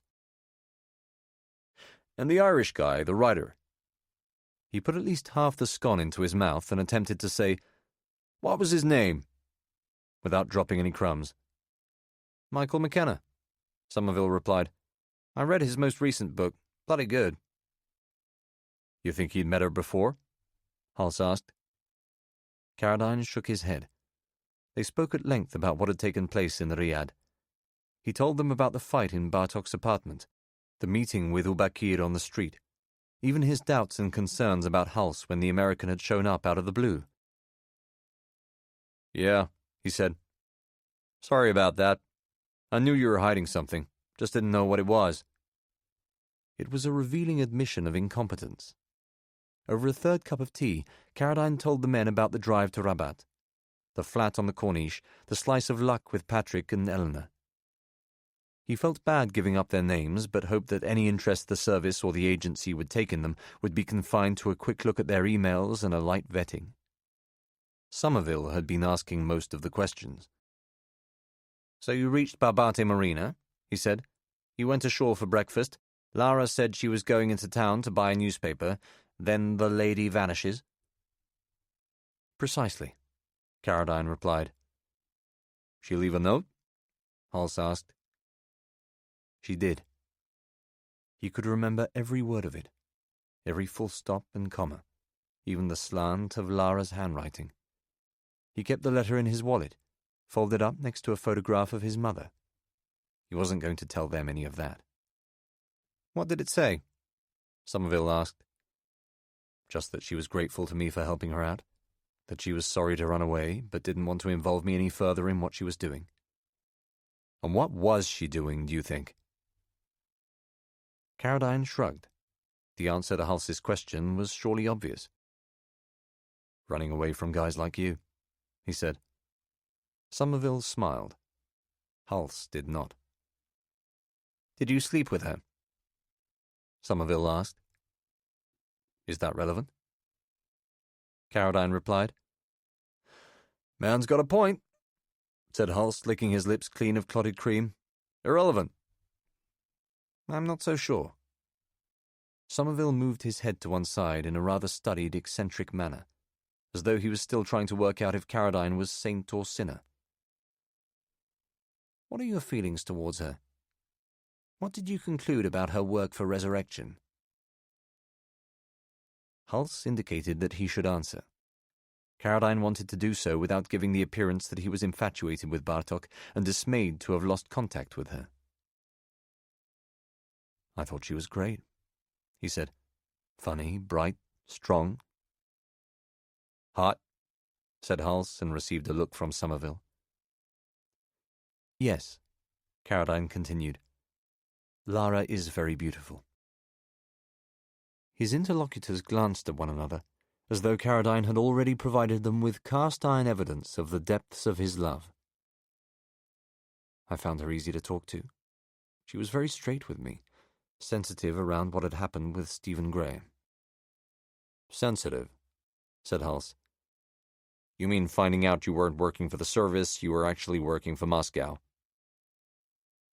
"Of course that's what I mean." Carradine wondered why Hulse had seen fit to remind him of his humiliation. She said that she'd known Graham implied that he'd been in love with her, but that he hadn't known that she knew he was a Russian agent. "That's about right." Somerville was absent-mindedly brushing crumbs from the table.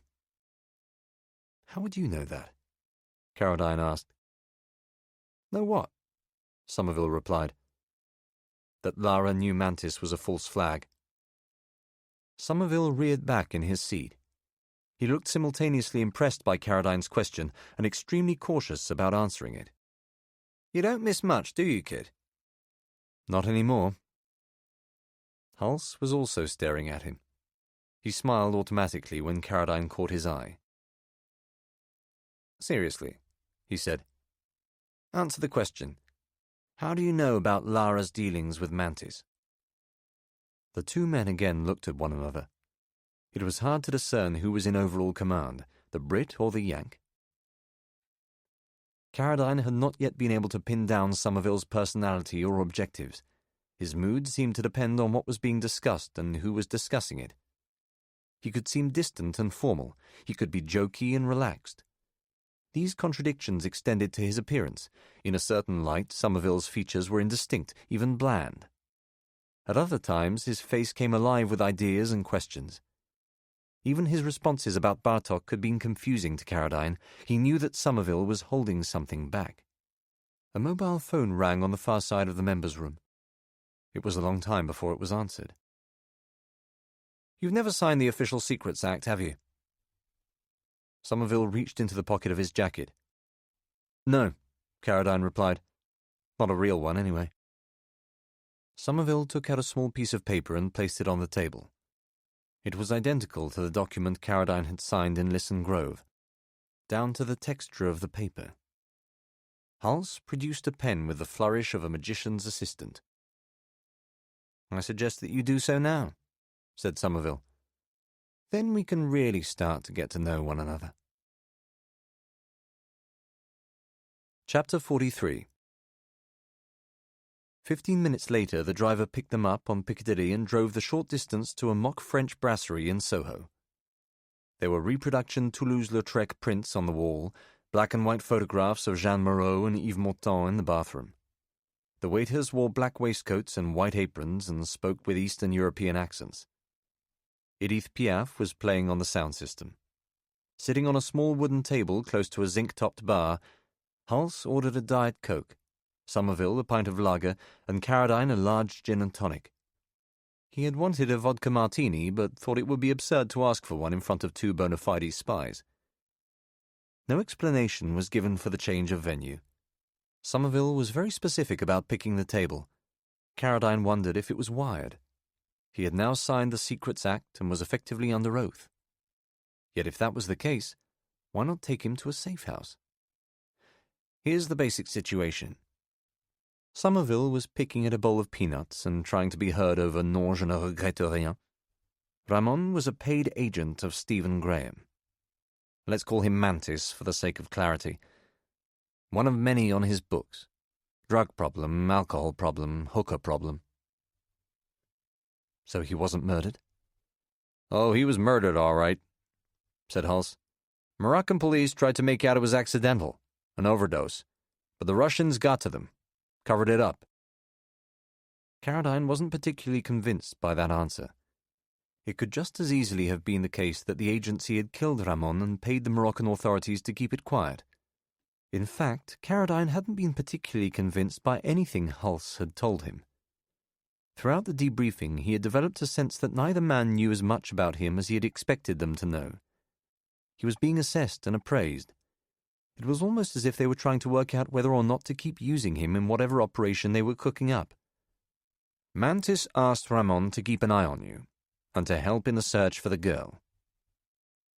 Somerville spoke with seeming authority.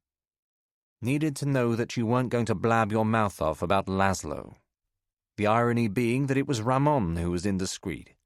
Searched for information about her online, dropped hints that he was engaged in secret work." "He said that to you in the club in Casablanca?" Carradine asked, turning to Hals. Hals nodded. "Guy was a mess. But I guess Mantis was desperate and using anybody he could find. Bottom line, Moscow wanted to find Bartok and bring her in. Mantis wanted to protect her. Used all kinds of means and methods to achieve that. Moscow found out, pushed him under the train." "And you?" Carradine asked. "Why do you want to find her so badly?" "I'm afraid at this stage that's above your pay grade, Kit." Somerville pushed the peanuts away, perhaps remembering that his doctor had warned him not to consume too much salt. "We just want to talk to her. She knows a lot. She could put some pieces of the puzzle together." Carradine could feel his temper beginning to fray. "Listen," he said. "If you want me to help you, I need to know what's going on." "What makes you think we need your help?" said Hals. Carradine was stuck for an answer. He found himself saying, "I care about Lara. You're not the only ones who want to keep her alive." Somerville sipped his pint. Hulse did the same with his Diet Coke. It was as though they were both thinking the same thing. "You're in love with her," said Somerville. "Is that a statement or a question?" "Statement," said Hulse, pulling the peanuts towards him and throwing a handful down his throat. "I am not in love with her." Caradine was annoyed to be talking about his personal life with two men he wouldn't have trusted to help an old lady across the road. "I'm just fond of her. I like her. I'd like to see her again." "Fond of her?" said Hulse, as if nobody had used the term since the latter half of the 19th century. "What does that mean?" "It means he went native." Somerville showed a sudden flash of spite. "It means Lara persuaded him that Ivan Simakov was Gandhi with a side order of Mandela. It means he thinks she's a paragon of revolutionary virtue, a woman of conviction, a misunderstood heroine fighting for a righteous cause." "You have no idea what I think about her, or Ivan Simakov, for that matter." Caradine was shocked by how quickly Somerville's mood had turned. It occurred to him that both men were trying to provoke him, perhaps as a test of his temperament. "I read somewhere that Simakov was a Russian intelligence officer before he founded Resurrection. Is that true?" Tellingly, Somerville and Hulse both looked down at their drinks. "I'll take the fifth on that," said Hulse. "Me too," said Somerville, then jokingly, "Come to think of it, we need a fifth in this country." He succumbed to the temptation to eat a lone peanut and said, "You were going to tell us how you feel about Resurrection." "Yeah," said Hulse, glad to be switching subject. "How do you feel about them, Kit?" Caradine looked around the deserted brasserie. The floor was a chessboard of polished black and white tiles. It occurred to him that he was most likely a sacrificial pawn in whatever game Hulse and Somerville were playing. "First of all, I don't think of Resurrection as them," he said. "It's not a group. Resurrection began as an international movement of individuals, all of whom were seeking the same outcome." "What, like Manchester United fans?" said Somerville. Hulse smothered a grin. "If you like." Caradine did not want to be deflected from his answer.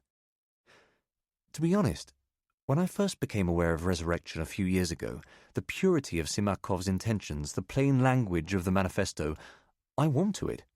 I supported it. The people they were targeting were disgusting. They were liars, narcissists. Many of them were criminals who should have been in jail. I was glad when Otis Euclidis was exposed as a charlatan. I was glad when Pete Boutmy was attacked in Amsterdam. I liked it that the centre-left was finally getting off its arse and fighting back instead of wasting time moaning about the animal fat content in the new £5 note or protesting about the absence of gender-neutral toilets at the LSE. Hulse looked confused. The world was going to shit and the people who were taking it there were getting a free pass. There had been right-wing coup d'etat in my country, in Russia, in Turkey, the United States. Resurrection chimed with me, just as it chimed with many of my friends, my father, with hundreds of thousands of people around the world. You didn't think for a moment it was a bit naive? The supercilious tone of Somerville's question suggested that he would tolerate only one kind of answer. Caradine took a long slug of his drink and said, "In what way?" In the way that a bunch of semi-radicalized, ludicrously idealistic liberal intellectuals trying to make the world a better place is always a bit naive. What did they do in those first halcyon months? Throw a pot of paint here? Chuck a shoe there? Kidnap a couple of here-today, gone-tomorrow journalists? Give me a break. As our friend from across the pond might say, you didn't think human nature might get in the way? Caradine opened his mouth to reply, but Somerville was up and running. Never underestimate the vanity of self-styled revolutionaries. Man the barricades, guys. Let's revive the spirit of '68. With a new Black Panthers, this is our Prague Spring. It's all a pose, all nostalgia like everything nowadays. Revolutionaries? Don't make me laugh. Take away their iPhones for 5 minutes and they'd have a seizure. It looked as though he was finished, but Somerville added a coda. What was the phrase Simakov used in the manifesto? Those who know that they have done wrong. Have you ever heard anything so ridiculous? It's a miracle anybody took him seriously. What do you mean? Caroline was wondering why Somerville had become so agitated. It was as though he had a personal stake in some aspect of Resurrection's activities. I mean, how are we, as human beings, supposed to identify such people? Those who know that they have done wrong. They can't even identify themselves. What Simakov and his merry band of followers fail to realize is that most people aren't particularly interested in playing nice. They want to join the groups that have their hands on the levers of power. They want to gorge themselves at the same troughs that have enriched the so-called elites. They don't want to smash the state. They want to assist it so that they can join in the fun. People are greedy, kid. Human beings are selfish, competitive. You're a novelist, for Christ's sake. Surely you've realized that by now. The only thing I've realized is that you've been working too long for an organization that sees only the worst in people. Caroline was waiting for Hulse to add his 2 cents, but the American seemed content to listen. I have much greater faith in the essential decency of humankind. Somerville repeated the phrase with scornful condescension. The essential decency of humankind.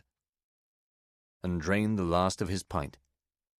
Hulse looked on with an expression of benign amusement. Isn't that touching? You should have known, just as Lara and Simakov should have known, that ideological movements of the resurrection sort, particularly those that have taken on a paramilitary quality, are always hijacked by thugs and bigots, by the intolerant, holier-than-thou, no-platform crowd, by the self-righteous and the misguided. Maybe so, Caroline replied, aware that Somerville had referred to Bartok by her first name twice in the space of 5 minutes. Maybe so. But there was nobility at the outset, the possibility of real change. There was hope. What a load of cock. Somerville stood up and stretched his back. Change? Hope? Save me from the romantic delusions of the artistic classes. Save me from the writers. Same again, gentlemen. Just a minute, said Caroline. It was important to respond to Somerville's accusations. I've never been involved in Resurrection's actions. Somerville interrupted him. That's not the point, he said. Of course it's the point. To his consternation, Hulse was checking a message on his mobile phone. I'm here because you wanted to speak to me. I'm here because I'm worried that the people who were hunting Lara in Morocco, the men who killed Ramon and Mantis, may try to do the same to me. I need your help. I want answers. I don't understand why the fuck I'm listening to you ranting on about Resurrection. Oh, don't worry about the Moscow men. Somerville placed a hand on Caradine's back. It was as though he considered the potential threat to his life to be no more serious than the matter of settling the bill in the restaurant. They'll never touch you. They think you're one of us. They what? Caradine was stunned. Hulse looked up from his phone. Think about it, he said, taking over the narrative from Somerville. You turn up in Lara's apartment and beat up on the guy they sent to grab her. You write about espionage with a degree of verisimilitude. Ooh, nice word, said Somerville. Thanks, man. Hulse put his wallet on the table. Caradine could see the outline of a condom pressing out through the leather. Then you vanish from Marrakesh without a trace, as far as they're concerned, with the connivance of the British Secret Service. That's what they think. Caradine suddenly understood why he had been left unmolested since he returned to London. How do you know all this? Pay grade, Kit, pay grade. It had become a shorthand for whatever Somerville felt like concealing from him. He ordered more drinks and walked off in the direction of the gents, leaving Caradine alone with Hulse. He had been handed an unexpected opportunity to speak to the American in more detail about what had happened in Morocco. What about Ubakir? He said. Can you tell me about him, or is he above my pay grade too? Who? Hulse was putting the phone back in his pocket. Either he hadn't heard the name clearly or was pretending not to have recognized it. Mohammed Ubakir. How did he know you were agency? Why did he warn me in Blaines to be careful around you? He said that? An Ed Sheeran song came on the sound system. Somebody at a table on the far side of the brasserie shouted out, "Oh, for fuck's sake, not this shit." He said that. Carradine confirmed. Hulse took a moment to compose himself. "Look," he said, "I work North Africa. I meet a lot of people. Some of them assume I work for the agency, some of them don't. Ubakir was on our radar because of his association with Mantis. We knew he was feeding intel back to Moscow, thinking it was going to London. We allowed Stephen Graham to continue to operate for precisely this reason. He showed us who the Russians were interested in, where the gaps were in their knowledge, who they were talking to. When I saw you eating dinner with Ubakir, and Ramon told me you were associated with Mantis, I got suspicious. It's what I'm paid to do." Not for the first time, Carradine wished that he could take some time off, write everything down, try to work out exactly who was telling him the truth and who wasn't. He saw Somerville coming back from the gents. "So, as I was saying," it was as if he'd been away for no more than a few seconds. The waiter put Somerville's pint on the table and returned to the bar to collect the other drinks. "Here's my theory on the pointlessness of resurrection." He sat down, took a draw from the pint, and looked as though he expected a rapt audience. "Life is cyclical, gentlemen. It goes in phases. 7 years of famine, 7 years of plenty. The issues that are aggravating us today have been aggravating our forefathers for centuries. There is nothing new under the sun. A noble, articulate, mixed-race liberal icon takes over the presidency of the United States. Does he make the world a better place? No, he does not. A narcissistic sociopath with a thin skin and a bad dye job disgraces the presidency of the United States. Does he make the world a worse place? No, he does not." The waiter put a gin and tonic in front of Hulse, another Diet Coke in front of Carradine. Carradine switched them round. "We are a planet of individuals. Our happiness is tied to small things: food, water, sex, friendship, Manchester United." A grin from Hulse. "The activities of a tin-pot dictator in Washington, Moscow, or Istanbul don't amount to a hill of beans in terms of a man's contentment." "Try telling that to the people they imprison, the people they humiliate, the people they kill," said Carradine. "That's my point," Somerville exclaimed. "In any historical cycle there will be people who suffer, people who die, people who are imprisoned because of the actions of their politicians. But to think that you can make those politicians act differently, to think that you can change the outlook or behavior of a newspaper columnist, a politician, a corrupt banker, a climate change denier, with whoever you happen to have a gripe with that week, is the height of fucking stupidity. Nobody ever changes their mind about anything." Hulse was about to interrupt when Somerville silenced him. "Furthermore, it is my personal belief that the more rancid, the more corrupt, the more cynical, the more craven the behavior of our public officials, the more it brings decent people closer and closer together. To condemn them? Yes, but also to remind ourselves that the vast majority of people are well-intentioned, decent citizens, and that the targets of resurrection are therefore a tiny minority of mavericks and outliers who are best ignored and certainly tolerated." "I wish I could agree with you, Julian," said Hulse. "Me too," said Carradine, trying to square Somerville's optimistic remarks with his earlier tirade against greed and self-interest.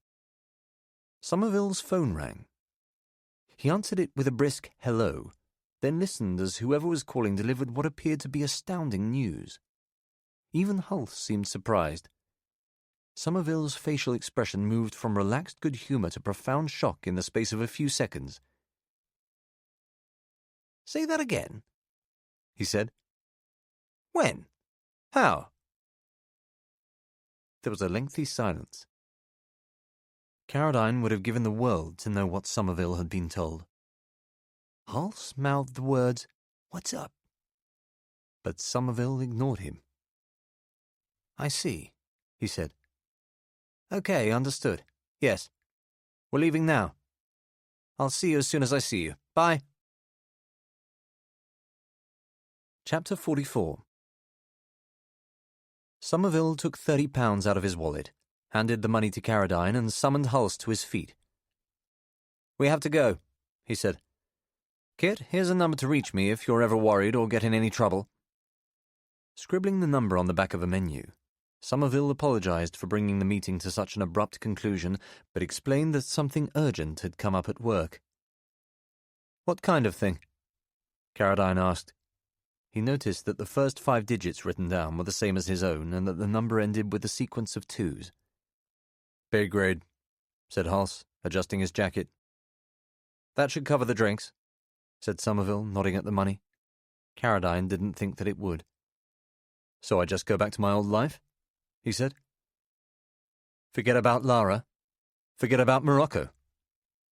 Forget about all of us?" Hulse patted him on the back in a way that Caradine found intensely irritating. "Just keep writing those books, Kit. That's what you're good at." That last patronizing remark, delivered as Hulse and Somerville hurried out of the brasserie looking like ushers running late for a wedding, cemented an idea in Caradine's mind. In an instant, his natural curiosity and thirst for risk got the better of him. He pinned the money under his half-finished gin and tonic, tore the number off the menu, and followed them out onto the street. Emerging from the brasserie, he saw Hulse ducking into the back seat of the Jaguar on the opposite side of the road. He assumed that Somerville was already inside. 2 black cabs were coming down the one-way street. Caradine raised his hand, missed the first taxi, but hailed the second. "Do you see that Jaguar?" he said, climbing into the back. "What's that, Gov?" The driver switched on a microphone so that they could hear one another more clearly. He had a central casting Cockney accent, a shaved head, and a perfectly horizontal crease of fat at the base of his scalp. "There's a green Jaguar up ahead on the left." "So there is. How do you feel about following it?" "How do I feel?" There was a pause.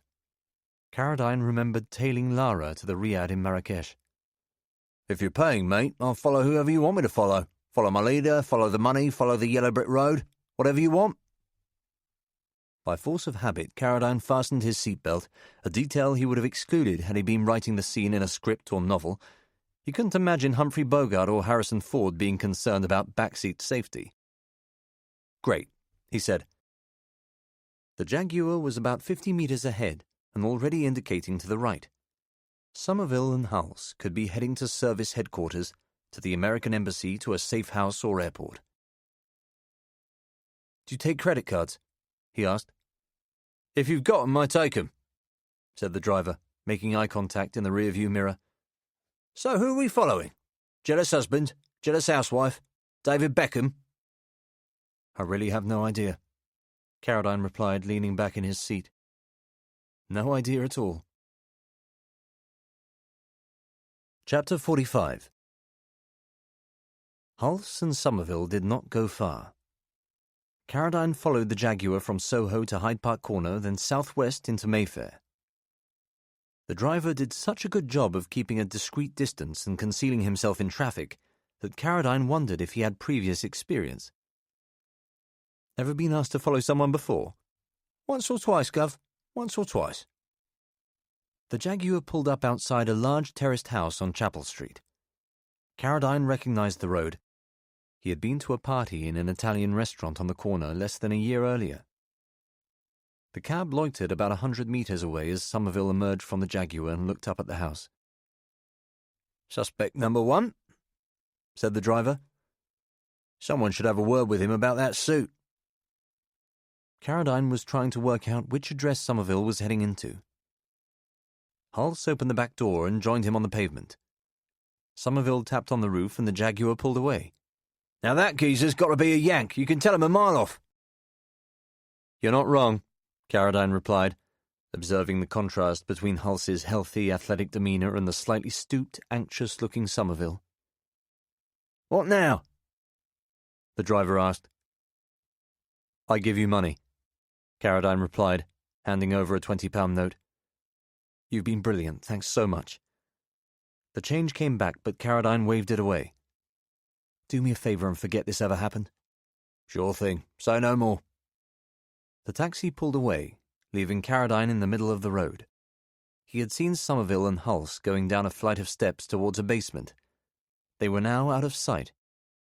He jogged towards the house, keeping an eye on the damaged column beyond the gate as a marker for the entrance. He walked up to the building, staying on the street side of the pavement so that his feet would not be visible to anyone who happened to look up from the basement. He came to a halt and looked down. Sitting at a table with a piece of paper, a pen, and what looked like a voice recorder in front of her, was Lara Bartok. She stood up as Somerville came into the room and shook his hand. There was no question in Caradine's mind that they already knew one another. The body language between them was unmistakable. This was a reunion, not an introduction. As somebody else in the room lowered a set of pale yellow blinds, preventing Caradine from seeing anything else through the window, the beauty and the depth of the operation became clear to him in a moment of overwhelming clarity. He turned away from the house, dumbfounded by what he now understood. Chapter 46. Lara Bartok was a spy. Caradine could think of no other plausible explanation for everything that had taken place. Recruited by the service in her early 20s, she had been played against Ivan Simakov when he had been working for Russian intelligence. She had subsequently fallen in love with him and effectively deserted her post. That was why Somerville had been so agitated by any mention of resurrection and so dismissive of the movement's ethos. He had recruited Bartok but failed to stop her succumbing to Simakov's charms. He had lost her to a cause greater than his own. The more Caradine thought about it, the more the theory made sense. When Bartok had decided to leave Simakov, she had not been able to seek the service's protection.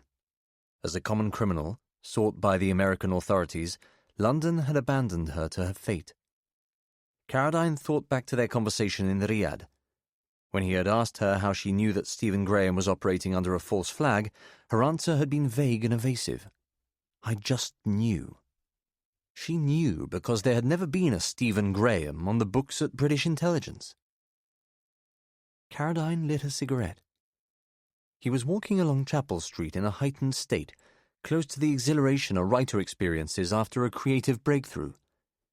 Yet he was also disturbed by the idea that Lara was so close and yet so out of reach. He wanted to see her, to hear her side of the story. He fought the urge to go to the basement and to ring the doorbell. Quite apart from the humiliation of being followed to the flat, Somerville and Hulse would be horrified to see him. They were hardly likely to welcome him into the fold and make him privy to what they knew about Laszlo. More likely he would be escorted from the building and placed on a watch list. Caradine's presence might also make things difficult for Bartok. It was better to stay away, to use what he now knew to his own advantage. Whatever Somerville might ask him in the future, whatever lies Hulse may or may not tell, whatever claims were made, Caradine would know the truth. Information was power. He returned to his flat on foot. It was a beautiful summer evening. As he walked through Hyde Park, Caradine began to unravel more of the mysteries of Morocco. He remembered Bartok's reluctance to go to the British embassy in Rabat. She had been afraid of arrest, perhaps even of being handed over to the Americans. If that was the case, why was she now in London? Had she been seized in Spain, or had she decided to hand herself in? It was almost dark by the time he reached his flat. He opened the door and switched on the light in the hall. He usually placed his house keys in a small bowl on a table facing the door. The bowl was not there. The cleaner, Mrs. Ritter, had been to the flat while he was away. Perhaps she had moved it. Caradine went into the living room. As he put his phone down on a side table, he became aware that the rug in the center of the room was facing the wrong way. The black horses in the design usually looked out in the direction of Hyde Park, but the rug had been spun through 90 degrees and was now facing towards the kitchen. He wondered if Mrs. Ritter had also been that afternoon, though she always texted if she was planning to come on a different day. He walked into his office. 2 vintage movie posters hung above his desk. A Japanese advertisement for 3 Days of the Condor, which Caradine had bought online, and a rare French poster for The Conversation showing Gene Hackman with a set of headphones clamped to his ear. Redford and Dunaway were always on the right-hand side of his desk, Hackman on the left. The posters had been switched. Carradine began to feel unsettled. He looked at his bookshelves. They were usually arranged by author, yet somebody had moved the books around. Updike was mixed in with Ambler, Dayton with Philip Roth. He stared at the shelves, trying to think of any conceivable reason why Mrs. Ritter might have put the books back in the wrong order. A complete set of Pauline Kael's collected film reviews were stacked on the ground, as if someone had been dusting the shelves and had forgotten to put them back. Carradine sat at his desk, aware that his breathing had become more shallow, his body constricted. He looked in the drawer where he had left the memory stick. It was no longer there. He tapped the keyboard to bring the screen to life and entered his password. The desktop opened as normal. He knew that whoever had been into his office would have tried to access the information on the computer. Then he saw that the backup hard drive usually attached to his Dell was missing from the desk. Whoever had taken the memory stick had also taken the drive. Carradine felt nauseous. The changes to his flat were a Russian signature. Diplomats in Moscow regularly had the pictures and furniture in their homes switched around by local goons. He went into his bedroom and saw right away, like a childish schoolboy prank, that the bottom sheet had been removed. A pile of shoes was stacked up by the door. Carradine went out into the sitting room to find his phone. He would call Somerville using the number he had written on the menu. There was no point involving the police. As he was taking the torn menu from his jacket pocket, he looked into the kitchen. Light was bouncing off the linoleum floor. Water had spilled from the sink, which had been filled to capacity. Carradine rolled up a sleeve and put his hand into the water, looking for the plug. The water was dirty but still warm. He touched something hard at the bottom of the sink and pulled it out. He knew what it was before it had broken the surface. They had put his laptop in the sink. Carradine stepped back, water dripping from the computer onto the floor. He prayed that he had a copy of his novel backed up in the cloud, but knew that whoever had broken into his flat would have the wherewithal to erase it online as easily as they had switched the posters in his office. He put the laptop on the kitchen table, dried his hands and dialed the number. Somerville did not pick up. Carradine tried a second time. There was still no answer. He assumed that the phone was on mute, or that there was no signal in the basement. For all the times that he had written about mobile phone technology in his books, he still did not know if a phone rang out if there was no signal or if it had failed to connect. A WhatsApp message came through from the number. "Everything okay? Sorry to leave you in the lurch." Carradine tapped out a reply. He did not know how to express what had happened. "Slight problem at my flat. Need advice." Carradine saw that Somerville was typing. It was like texting Mantis all over again. "Someone will come round within the hour. Stay put." Carradine didn't bother to give his address. He assumed the service already knew where he lived. He replied "OK" to Somerville's message, lit a cigarette and poured himself 3 inches of vodka. Less than 40 minutes later, a new message came through from Somerville telling Carradine to go to a pub on Bayswater Road. Somebody from the service would meet him there. Carradine knew the pub. It was his local, and described what he was wearing so that the contact would be able to recognize him. "Don't worry about that. They know exactly who you are." He grabbed his keys, his wallet and his phone and left the flat. He tugged 3 separate strands of hair from his head and glued them to the frame of the door with saliva so that he might be able to tell if someone had broken in while he was gone. He applied the last of the strands to the bottom of the door frame and hoped that one of his neighbors wouldn't come out of their flat and ask what on earth he was doing. He rode the lift to the ground floor. It was dark outside and the street was deserted. The pub was no more than half a mile away. He hadn't eaten for hours and was suddenly famished. He heard the men coming up behind him before he had time to react. They came quickly, running with light steps. Carradine swung around and saw 2 of them less than 3 meters away, closing in. To his consternation, he realized that the man closest to him was the Russian he had knocked out cold in Marrakesh. "Hello, Mr. Considine," he said. That was the last thing Carradine remembered. Chapter 47. Carradine woke up in a comfortable, beautifully furnished bedroom. There was no sound of traffic, only the occasional rush of wind and the regular tweet of birdsong. He felt as though he had slept for 12 hours straight. He was dressed in the same clothes he had been wearing when he had left the flat. His wallet and keys were on a bedside table stacked with antiquarian books. His phone was nowhere to be seen. Carradine sat up in bed. He was desperately thirsty. There was an ensuite bathroom on the far side of the room.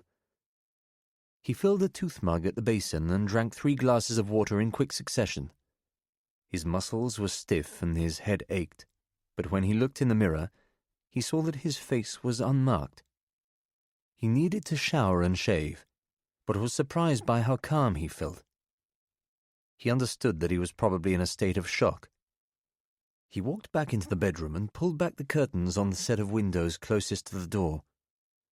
Carradine was momentarily blinded by bright sunshine, but saw that he was standing in a room on the first floor of a dilapidated farmhouse, overlooking a muddy yard and, in the distance, a checkerboard of fields.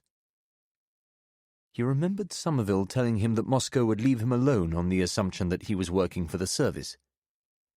There was a tiny slice of consolation in that thought. Then he remembered that the flat had been turned upside down and his laptop destroyed. He stepped away from the window and sat back on the bed. He was now afraid. Carradine tried to shake off a growing dread. He needed to think more clearly. He told himself that he was on a property controlled by Russian intelligence. There was surely no other possibility. It occurred to him that Somerville and Hulse were subjecting him to some kind of training exercise or test, but that theory was too absurd to be taken seriously. Whoever had kidnapped him wanted answers. That was all anybody ever wanted from him. Hulse, Bartok, Somerville. They had all been the same. They had stripped him for information, then vanished into the night.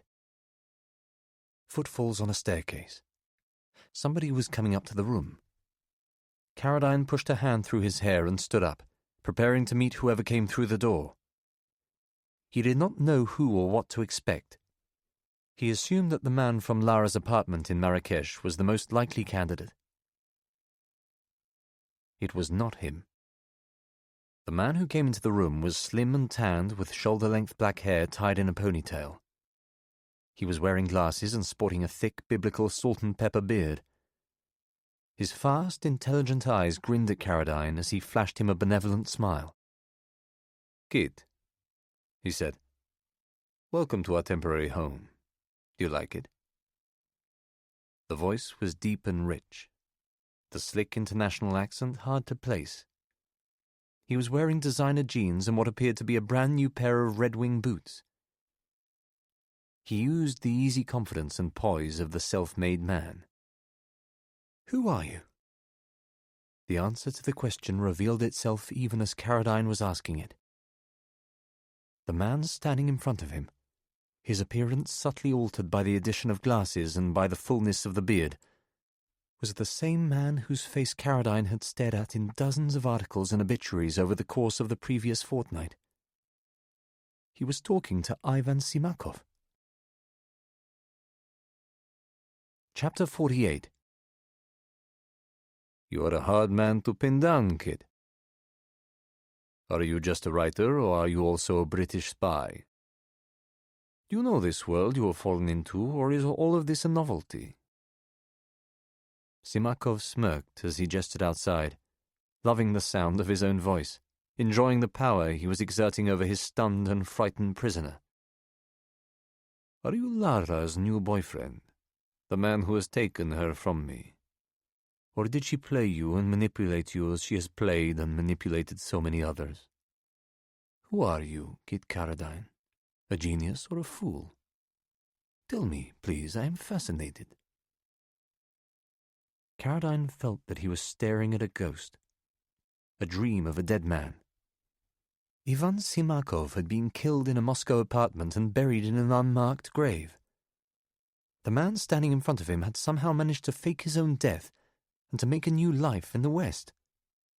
How was this possible? "You are who I think you are," he said.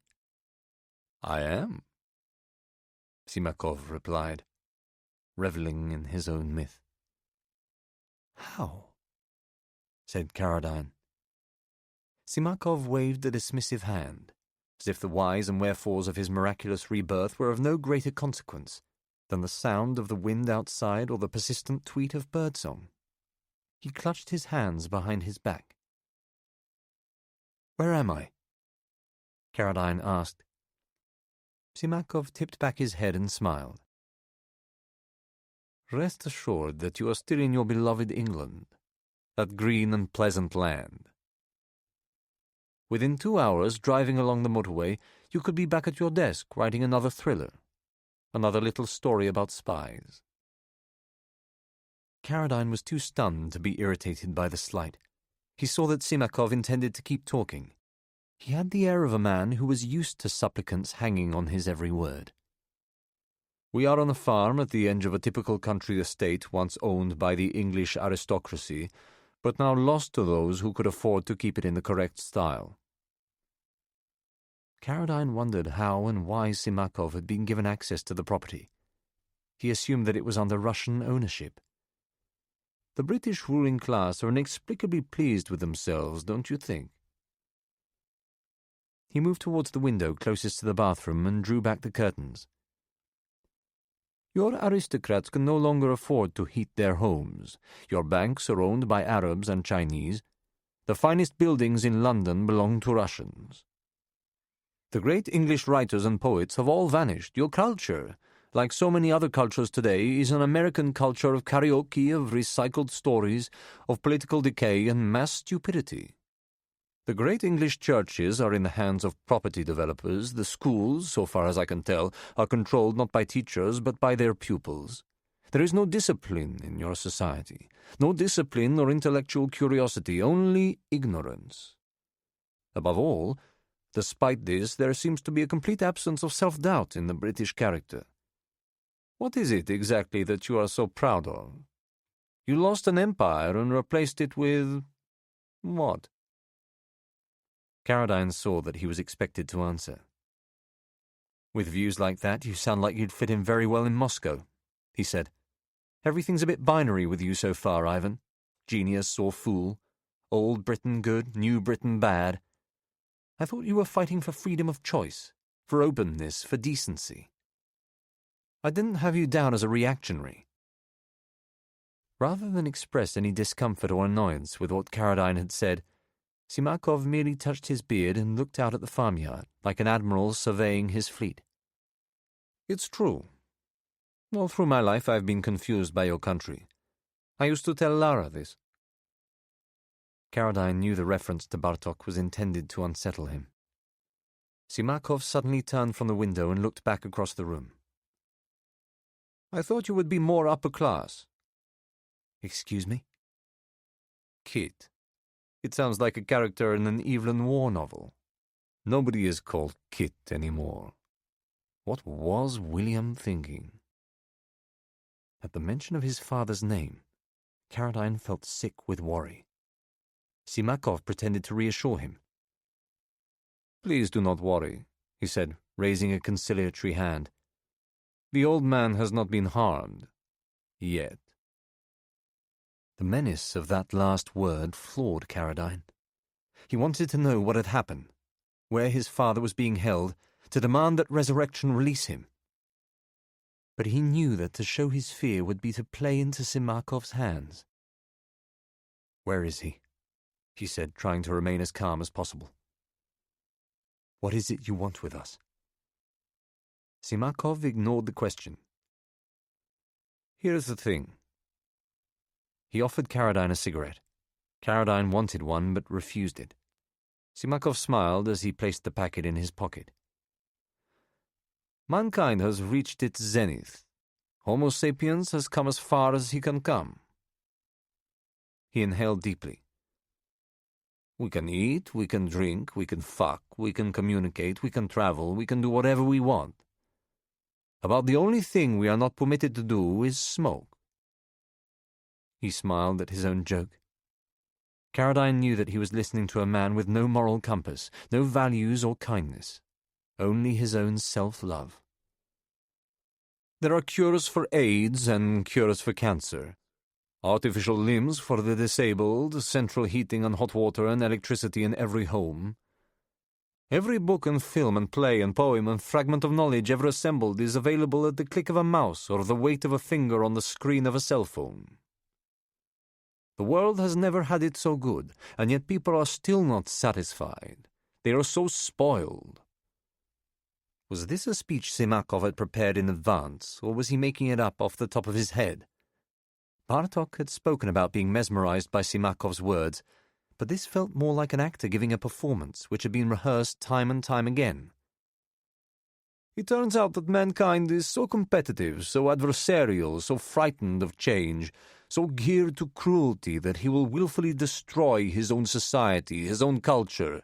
For what? Independence? Freedom? What do Americans mean when they say they crave freedom? Do they not realize that they are already free? Caradine could hardly take in what Simakov was saying. He was thinking about his father, wondering if he was a prisoner in the same house. What would Resurrection try to extract from him in return for his father's safety? Did Simakov know that he had once been a British spy? He wished that he had never set eyes on Stephen Graham, that he had never been so reckless or so vain as to agree to work for the service. I will tell you why they destroyed their own societies. Simakov opened the window.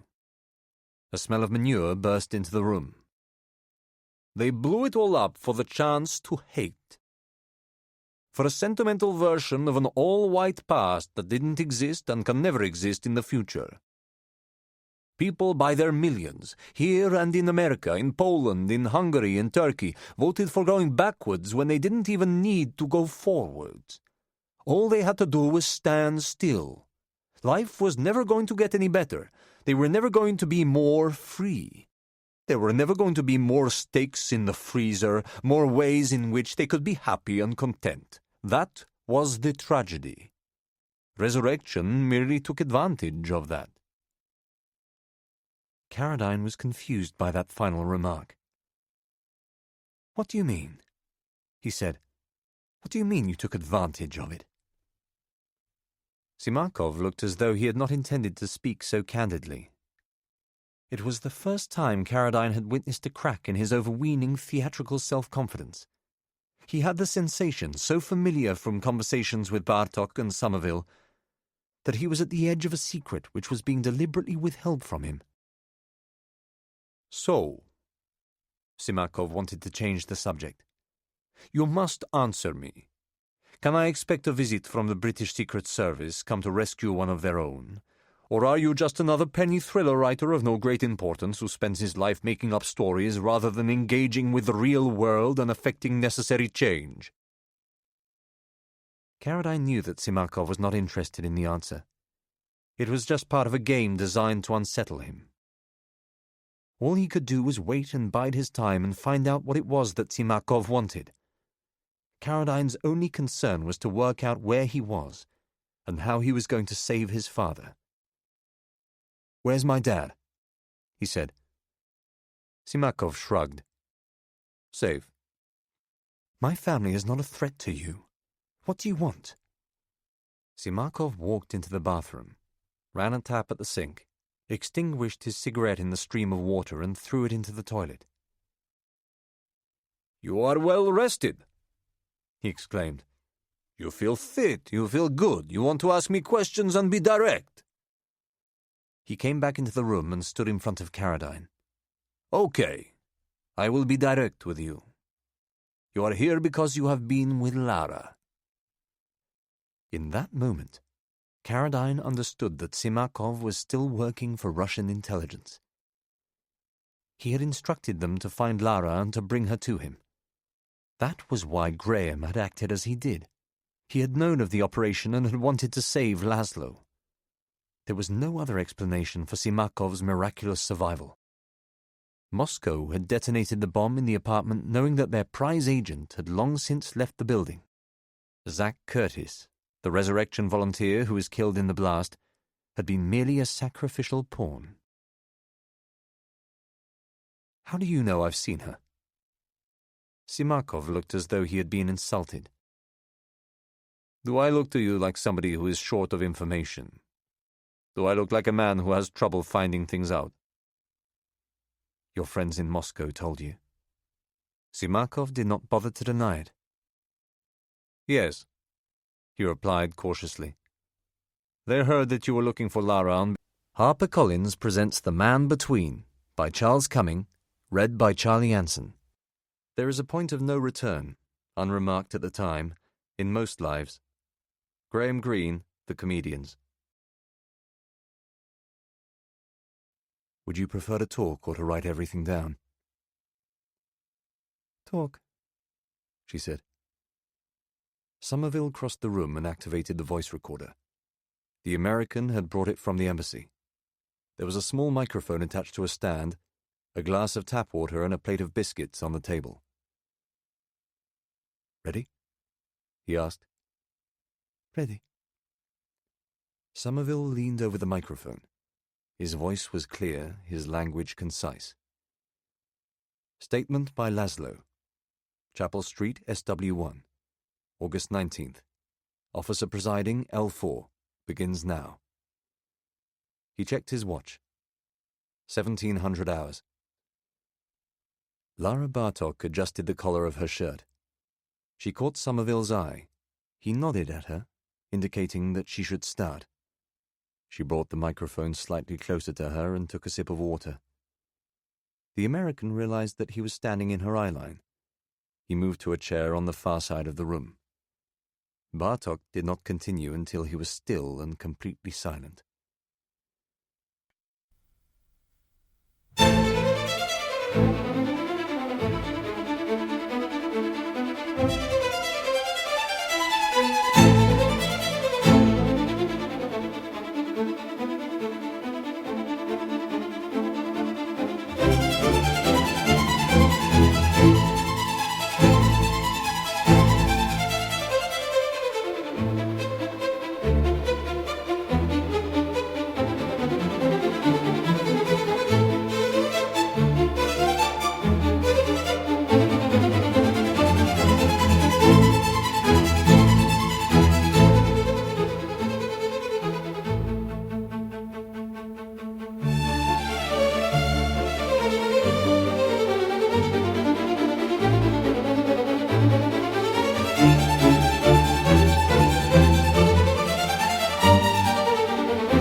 In the beginning there were 7, she said.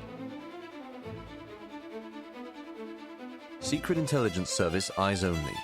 Strap 1. Statement by Lara Bartok, Laszlo. Case Officers, JWS, STH, Chapel Street. Ref, Resurrection, Simakov, Caradine. File RE2768X. Part 1 of 5. In the beginning there was 7. Ivan Simakov, of course, who is still rightly regarded as the intellectual and moral architect of resurrection.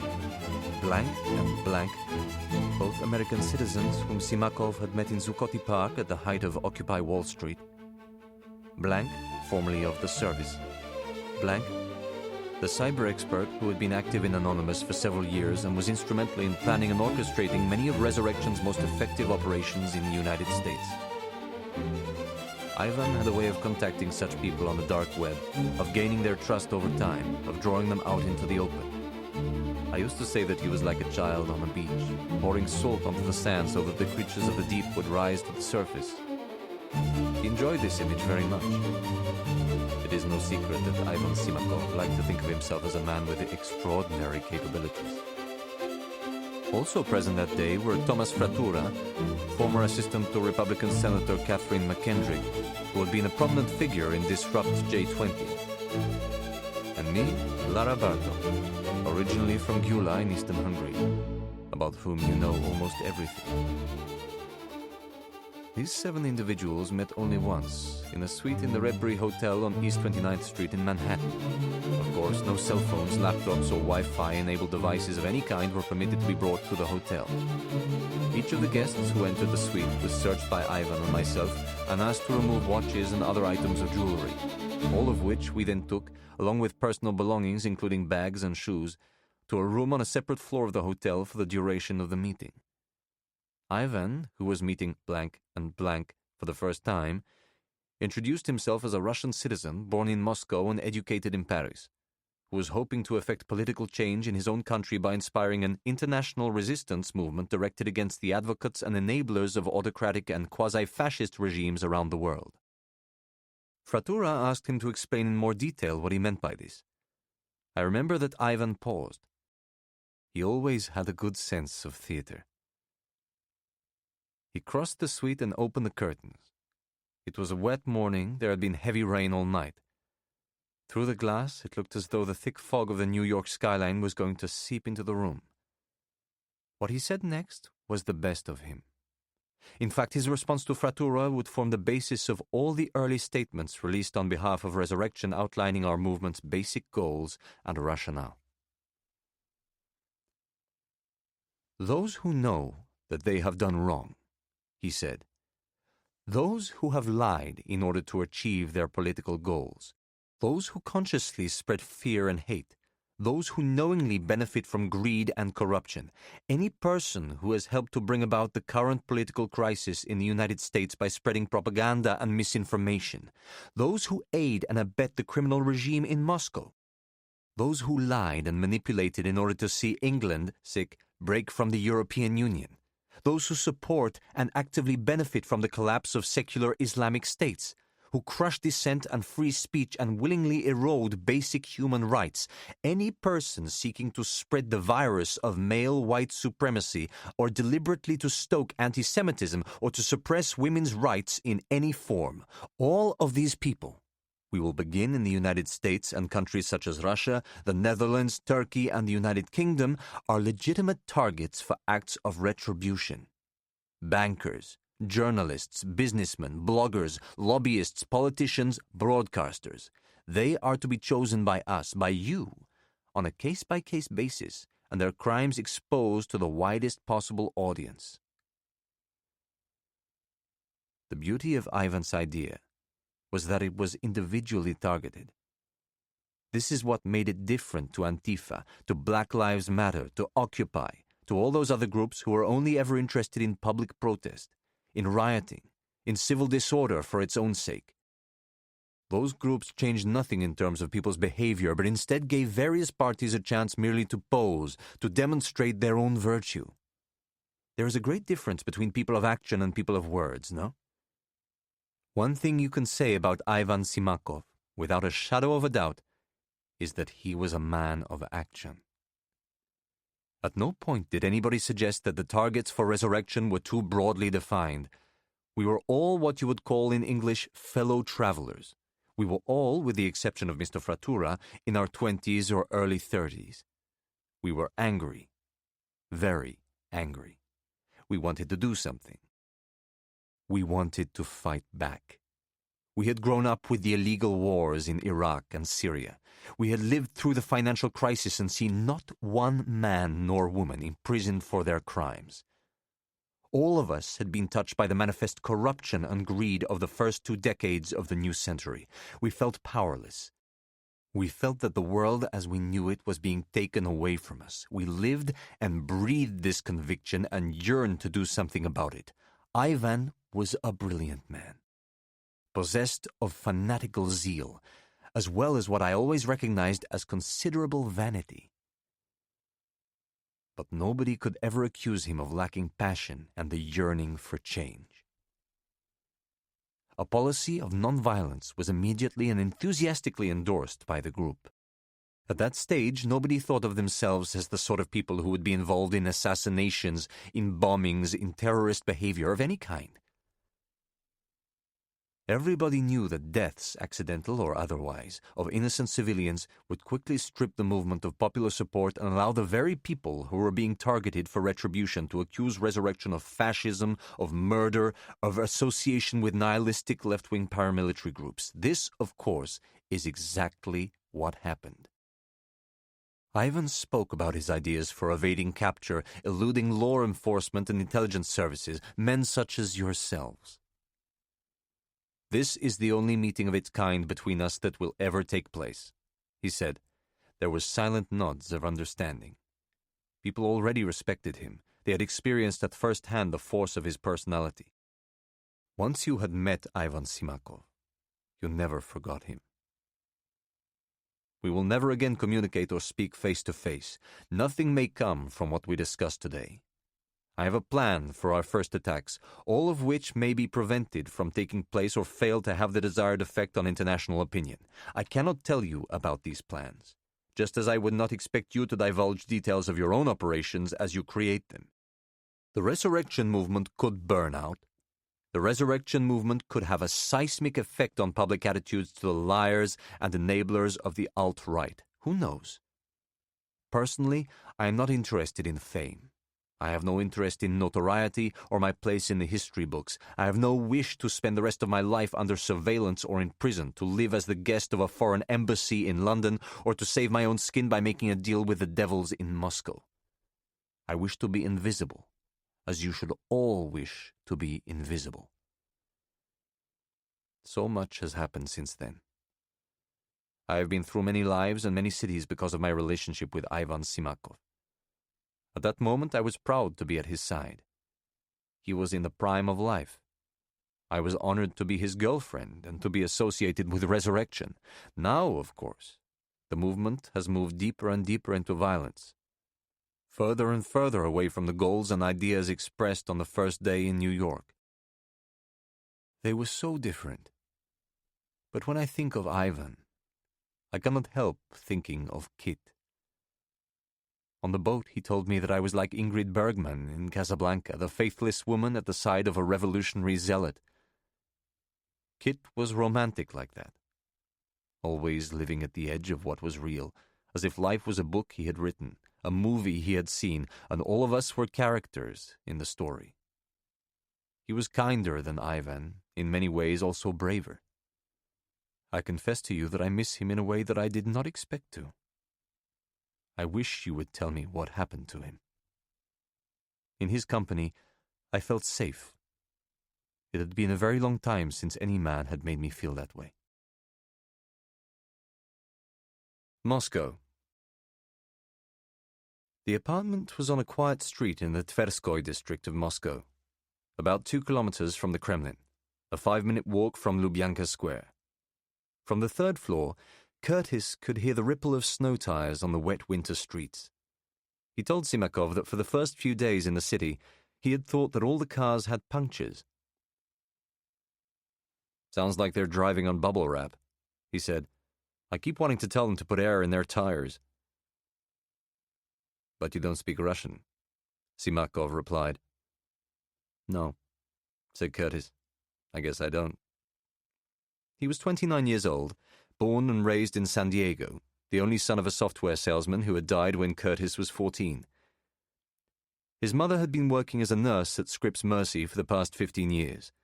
He had graduated from Caltech, taken a job at Google, quit at 27 with more than $400,000 in the bank thanks to a smart investment in a startup. Simakov had used Curtis in the Euclidis kidnapping. Moscow was to be his second job. If he was honest, the plan sounded vague. With Euclidis, every detail had been worked out in advance. Where the target was staying, what time his cab was booked to take him over to Berkeley, how to shut off the CCTV outside the hotel, where to switch the cars. The Moscow job was different. Maybe it was because Curtis didn't know the city. Maybe it was because he didn't speak Russian. He felt out of the loop. Ivan was always leaving the apartment and going off to meet people. He said there were other resurrection activists taking care of the details. All Curtis had been told was that Ambassador Jeffers always sat in the same spot at Café Pushkin at the same time on the same night of the week. Curtis was to position himself a few tables away with the woman from St. Petersburg role-playing his girlfriend, keep an eye on Jeffers, and make an assessment of the security around him.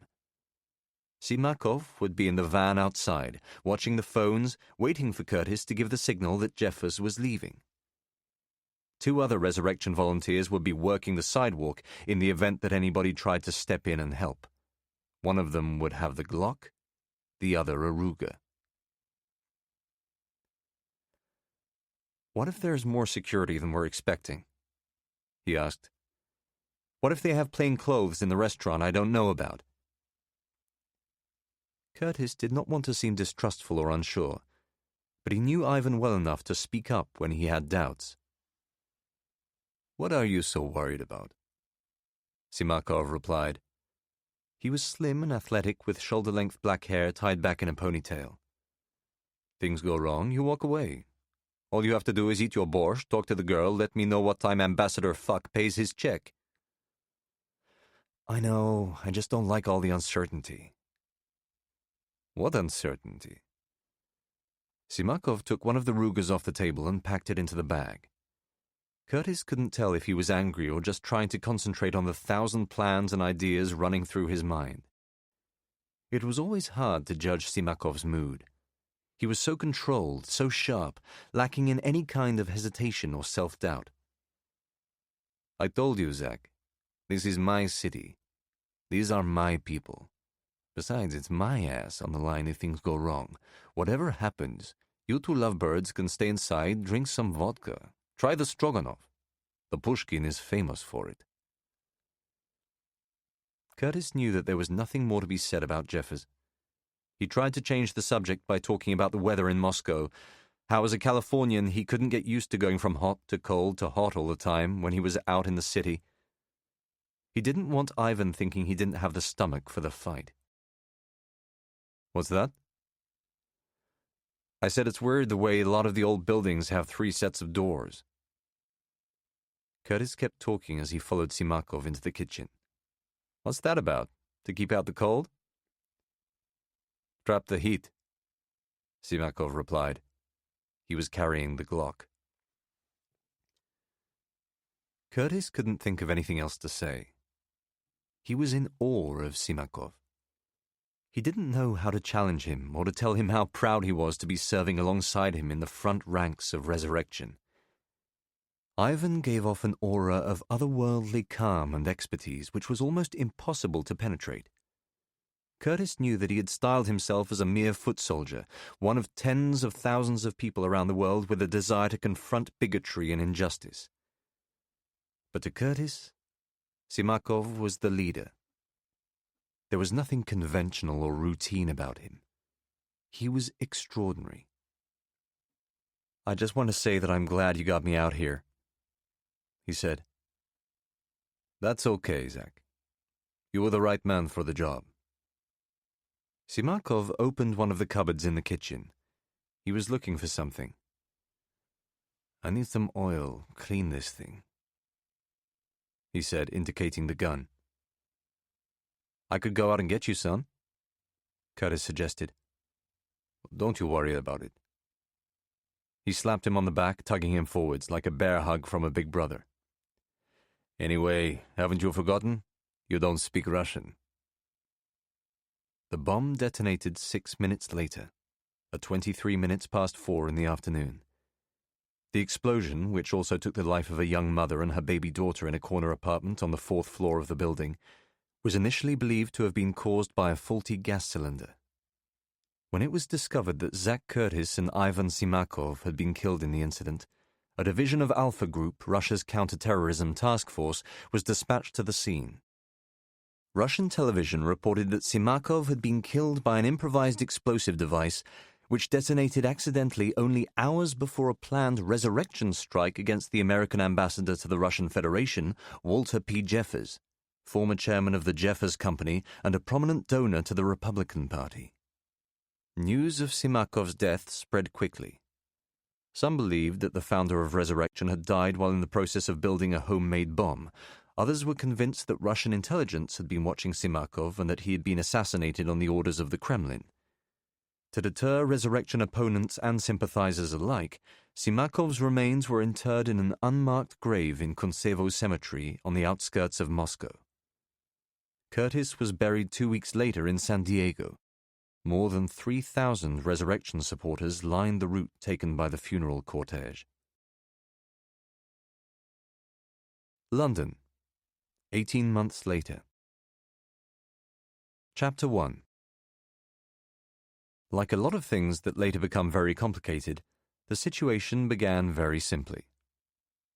A few days short of his 36th birthday, Christopher Kit Carradine, known professionally as C.K. Carradine, was walking along Bayswater Road en route to a cinema in Notting Hill, smoking a cigarette and thinking about nothing much in particular, when he was stopped by a tall, bearded man wearing a dark blue suit and carrying a worn leather briefcase. "Excuse me," he said. "Are you C.K. Carradine?" Carradine had been writing thrillers professionally for almost 5 years. In that time he had published 3 novels and been recognized by members of the public precisely twice. The first time while buying a pot of Marmite in a branch of Tesco Metro in Marylebone, the second while queuing for a drink after a gig at the Brixton Academy. "I am," he said. "I'm sorry to stop you," said the man. He was at least 15 years older than Carradine, with thinning hair and slightly beady eyes which had the effect of making him seem strung out and flustered. "I'm a huge fan. I absolutely love your books." "That's really great to hear." Carradine had become a writer almost by accident. Being recognized on the street was surely one of the perks of the job, but he was so surprised by the compliment that he couldn't think of anything to say. "Your research, your characters, your descriptions, all first class." "Thank you." "The tradecraft, the technology rings absolutely true." "I really appreciate you saying that." "I should know. I work in that world." Carradine was suddenly in a different conversation altogether. His father had worked for British intelligence in the 1960s. Though he had told Carradine very little about his life as a spy, his career had fired his son's interest in the secret world. "You must have too, judging by your inside knowledge. You seem to understand espionage extraordinarily well." The opportunist in Carradine, the writer hungry for contact and inspiration, took a half step forward.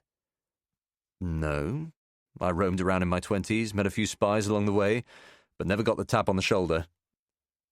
The bearded man stared with his beady eyes. "I see. Well, that surprises me." He had a polished English accent, unashamedly upper class. "So you haven't always been a writer?" "No." Given that he was such a fan, Carradine was intrigued that the man hadn't known this. His biography was all over the books. Born in Bristol, C.K. Carradine was educated at the University of Manchester. After working as a teacher in Istanbul, he joined the BBC as a graduate trainee. His first novel, Equal and Opposite, became an international bestseller. C.K. Carradine lives in London. Perhaps people didn't bother reading the jacket blurbs. "And you live around here?" "I do." 4 years earlier, he had sold the film rights to his first novel to a Hollywood studio. The film had been made, the film had bombed, but the money he had earned had allowed him to get a mortgage on a small flat in Lancaster Gate. Carradine didn't anticipate being able to pay off the mortgage until sometime around his 85th birthday, but at least it was a home. "And you?" he said. "Are you private sector? HMG? The bearded man stepped to one side as a pedestrian walked past. A brief moment of eye contact suggested that he was not in a position to answer Carradine's question with any degree of candour. Instead, he said, "I'm working in London at present," and allowed the noise from a passing bus to take the inquiry away down the street. "Robert," he said, raising his voice slightly as a second bus applied air brakes on the opposite side of the road. "You go by Kit in the real world, is that correct?" "That's right," Carradine replied, shaking his hand.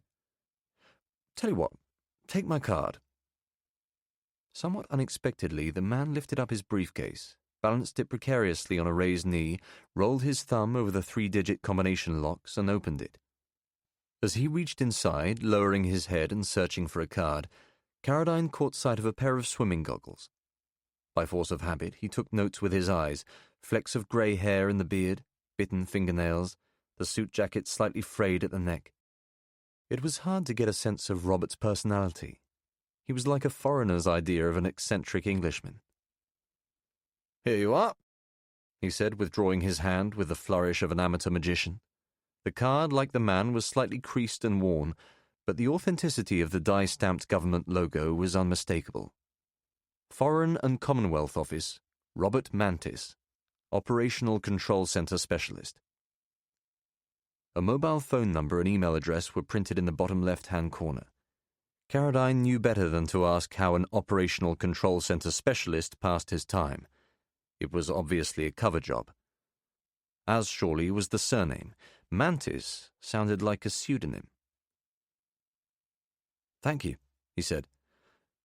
"I'd offer you one of my own, but I'm afraid writers don't carry business cards." "They should," said Mantis quickly, slamming his briefcase shut. Carradine caught a sudden glimpse of impatience in his character. "You're right," he said. He made a private vow to go to Ryman's and have 500 cards printed up. "So how did you come across my books?" The question appeared to catch Mantis off guard. "Oh, those." He set the briefcase down on the pavement. "I can't remember. My wife, possibly. She may have recommended you. Are you married?" "No." Carradine had lived with 2 women in his life. One a little older, one a little younger, but the relationships hadn't worked out.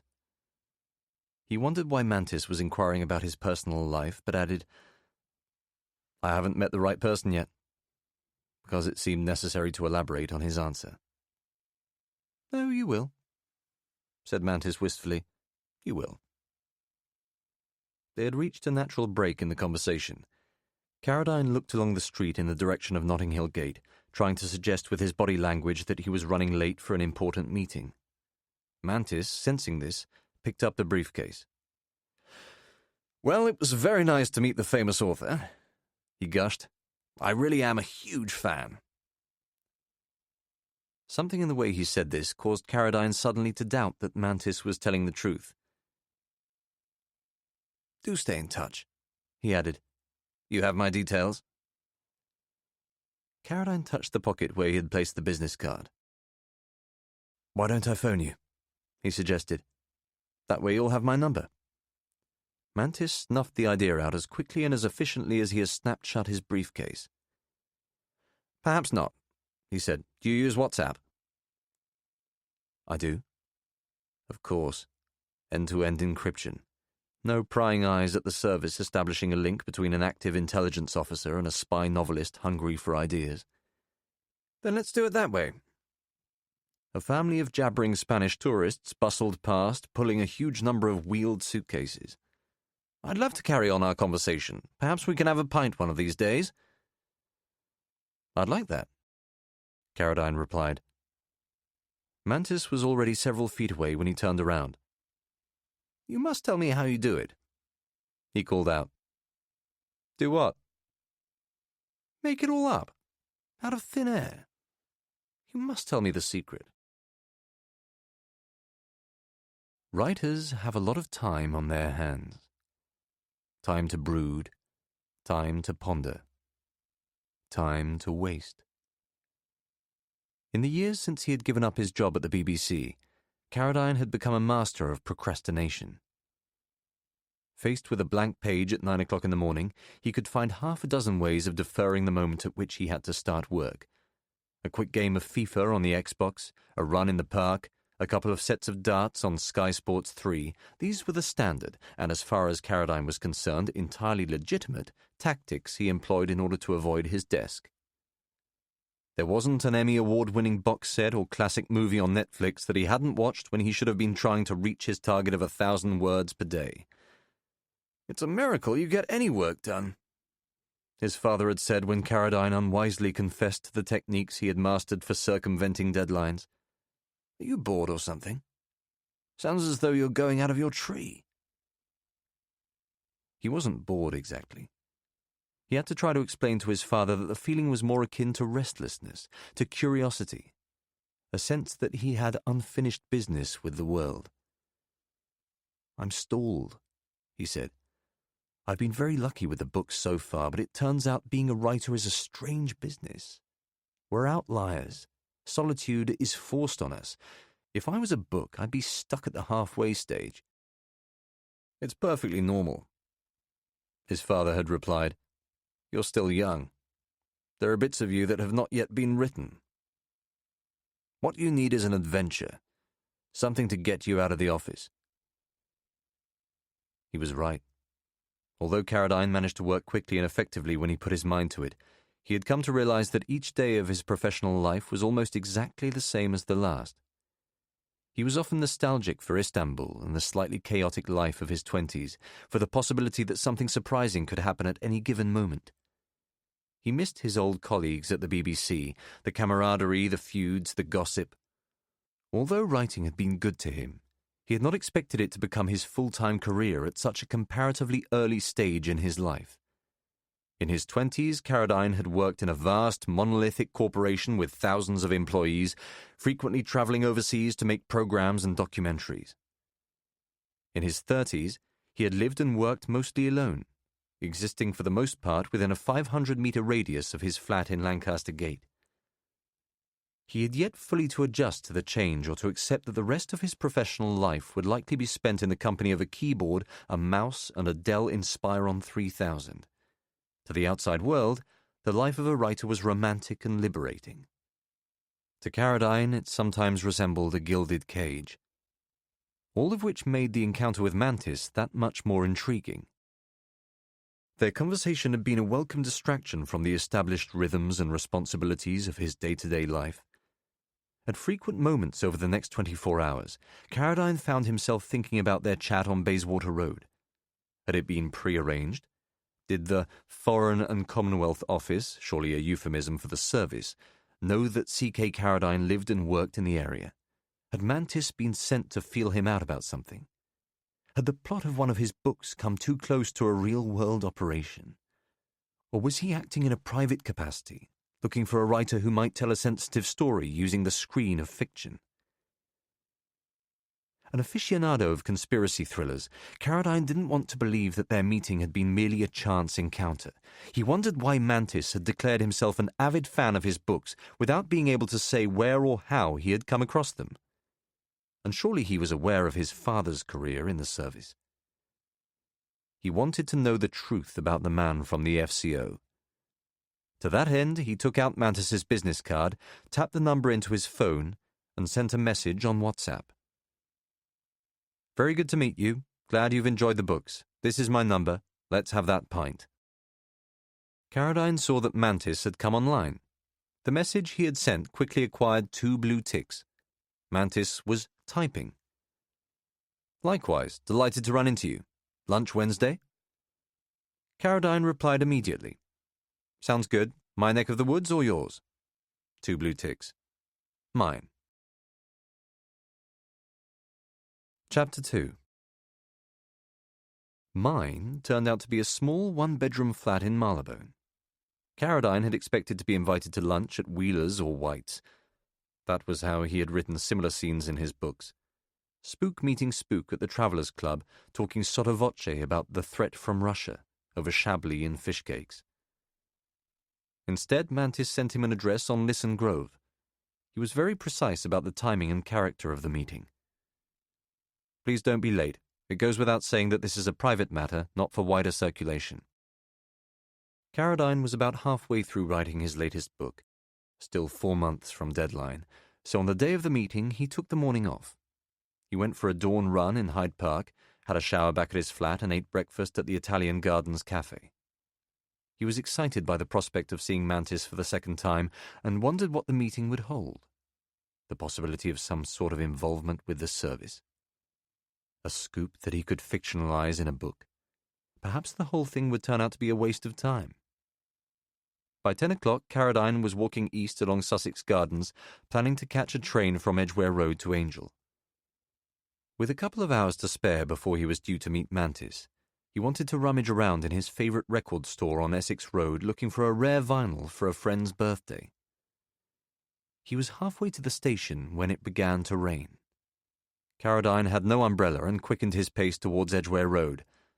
What happened in the next few minutes was an anomaly, a moment that might, in different circumstances, have been designed by Mantis as a test of Carradine's temperament under pressure.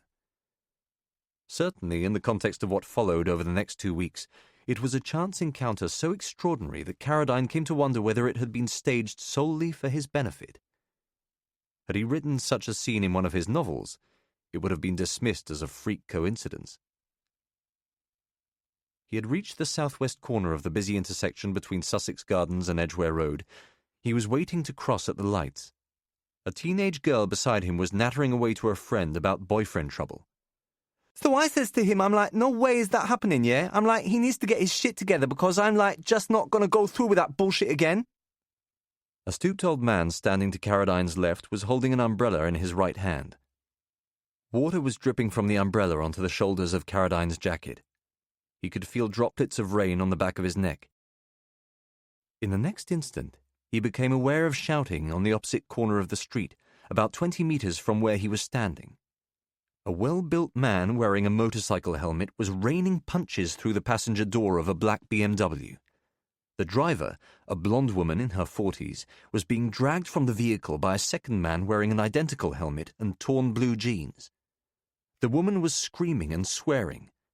Carradine thought that he recognized her as a public figure, but could not put a name to the face. Her assailant, who was at least 6 feet tall, was dragging her by the hair, shouting, "Move, you fucking bitch!" and wielding what looked like a hammer. Carradine had the sense of a moment suspended in time. There seemed to be at least 20 people standing within a few feet of the car. None of them moved. The rest of the traffic at the intersection had come to a standstill. A large white transit van was parked in front of the BMW. The first man opened a side panel in the van and helped his accomplice drag the woman inside. Carradine was aware of somebody shouting, "Stop them! Somebody fucking stop them!" and of the teenage girl beside him muttering, Fucking hell, what the fuck is this? This is bad. As the door of the van slammed shut. The middle-aged man who had been seated on the driver's side of the BMW now stumbled out of the car, his hair matted with blood, his face bruised and bleeding, hands raised in the air, imploring his attackers to release the woman. Instead, the man in the torn jeans walked back towards him and swung a single merciless punch that knocked him out cold. Somebody screamed as he slumped to the ground. Carradine stepped off the pavement. He had been taking boxing lessons for the past 18 months. He was tall and fit and wanted to help. He was not sure precisely what he intended to do, but recognized that he had to act.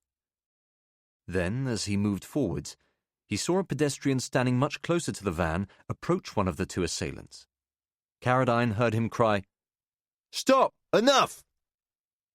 "Hey!" Carradine added his own voice to the confrontation. "Let her go!" Things then happened very quickly. Carradine felt a hand on his arm holding him back. He turned to see the girl looking at him, shaking her head, imploring him not to get involved. Carradine would have ignored her had it not been for what came next. A third man suddenly emerged from the transit van. He was wearing a black balaclava and carried what looked like a short metal pole. He was much larger than the others, slower in his movements, but went towards the pedestrian and swung the pole first into his knees and then across his shoulders. The pedestrian screamed out in pain and fell onto the street. At that moment, Carradine's courage deserted him. The man in the balaclava entered the van via the side door and slammed it shut. His two helmeted accomplices also climbed inside and drove quickly away. By the time Carradine could hear a police siren in the distance, the van was already out of sight, accelerating north along Edgware Road. There was a momentary silence. Several onlookers moved towards the middle-aged man who had been knocked out. He was soon surrounded by the very people who, moments earlier, might have defended him against attack and prevented the abduction of his companion. Through the melee, Carradine could see a woman kneeling on the damp street, raising the victim's head onto a balled-up jacket. For every bystander who was talking on their phone, presumably having called the police, there was another filming the scene, most of them as emotionally detached as a group of tourists photographing a sunset. With the traffic still not moving, Carradine walked across the intersection and tried to reach the BMW. His route was blocked. Car horns were sounding in the distance as a police vehicle appeared at the eastern end of Sussex Gardens. Two uniformed officers jogged towards the fallen men. Carradine realized that he could do nothing other than gawp and stare. It was pointless to hang around, just another passerby rubbernecking the incident. He was beginning to feel the first quiet thuds of shame that he had failed to act, when he heard the word resurrection muttered in the crowd. A woman standing next to him said, "Did you see who it was? That journalist from the Express, wasn't it? What's her face?" And Carradine found that he could provide the answer. "Lisa Redmond." "That's right, poor cow." Carradine walked away. It was clear that activists associated with Resurrection had staged the kidnapping. Redmond was a hate figure for the left, frequently identified as a potential target for the group. So many right-wing journalists and broadcasters had been attacked around the world that it was a miracle she had not been confronted before. Carradine felt wretched that he had not done more. He had witnessed street brawls in the past, but never the nerveless brutality displayed by the men who had taken Redmond. He was not due to meet Mantis for another half an hour. He thought about cancelling the meeting and going home. Carradine told himself that it would have been rash to try to take on 3 armed men on his own, but wished that he had acted more decisively. His instinct for survival had been stronger than his desire to help. He wandered down Edgware Road in a daze, eventually going into a cafe and checking the BBC for a report on what had happened. Sure enough, it was confirmed that the right-wing columnist, Lisa Redmond, had been kidnapped by activists associated with Resurrection and her husband beaten up in the act of trying to protect her. Carradine opened Twitter. "Fucking bitch had it coming" was the first of several tweets he saw in defense of the attack, most of which carried the now familiar hashtags #Resurrection, #alt-right scum, #remember-Simakov, #Zach Curtis lives, and #FuckOtis. The latter was a reference to the first and most notorious Resurrection kidnapping in San Francisco of Otis Euclidus, a senior editor at Breitbart News who had been seized from outside his hotel shortly before he had been due to make a speech at Berkeley University. The kidnapping of Redmond was merely the latest in a spate of copycat attacks that had taken place in Atlanta, Sydney, Budapest, and beyond. Many of the victims had been held for several weeks and then killed. Some of the recovered bodies had been mutilated. Others, including Euclidus, had never been found. Chapter 3. Carradine's apprehensiveness in the build-up to the meeting with Mantis had been completely erased by what had happened on Sussex Gardens. Arriving at the address on Lisson Grove, he felt numb and dazed. Mantis buzzed him inside without speaking on the intercom. Carradine walked up 6 flights of stairs to the 3rd floor, slightly out of breath and sweating from the climb. The landing carpet was stained. There was a faux Dutch oil painting on the wall. "Kit, good to see you. Do come in." Mantis was standing back from the door, as though wary of being spotted by neighbours. "Thank you so much for coming." Carradine was led into a sparsely furnished sitting room. He laid his jacket on the back of a brand-new cream leather sofa wrapped in clear plastic. Sunlight was streaming through the windows. The sight of the plastic made him feel constricted and hot. "Are you moving in?" he asked. The flat smelled of old milk and toilet cleaner. There was no indication that Mantis had prepared any food. "It's not my place," he replied, closing a connecting door into the hall. Oh. So what was it? A safe house? If so, why had Mantis arranged to meet on service territory? Caradine had assumed that they were just going to have a friendly lunch. He looked around. 2 mobile phones were charging on the floor by the window. There was a vase of plastic flowers on a table in the center of the room. 2 self-assembly stools were positioned in front of a breakfast bar linking the sitting room to a small kitchen. Caradine could see a jar of instant coffee, a box of tea bags and a kettle near the sink. The kitchen was otherwise spotlessly clean.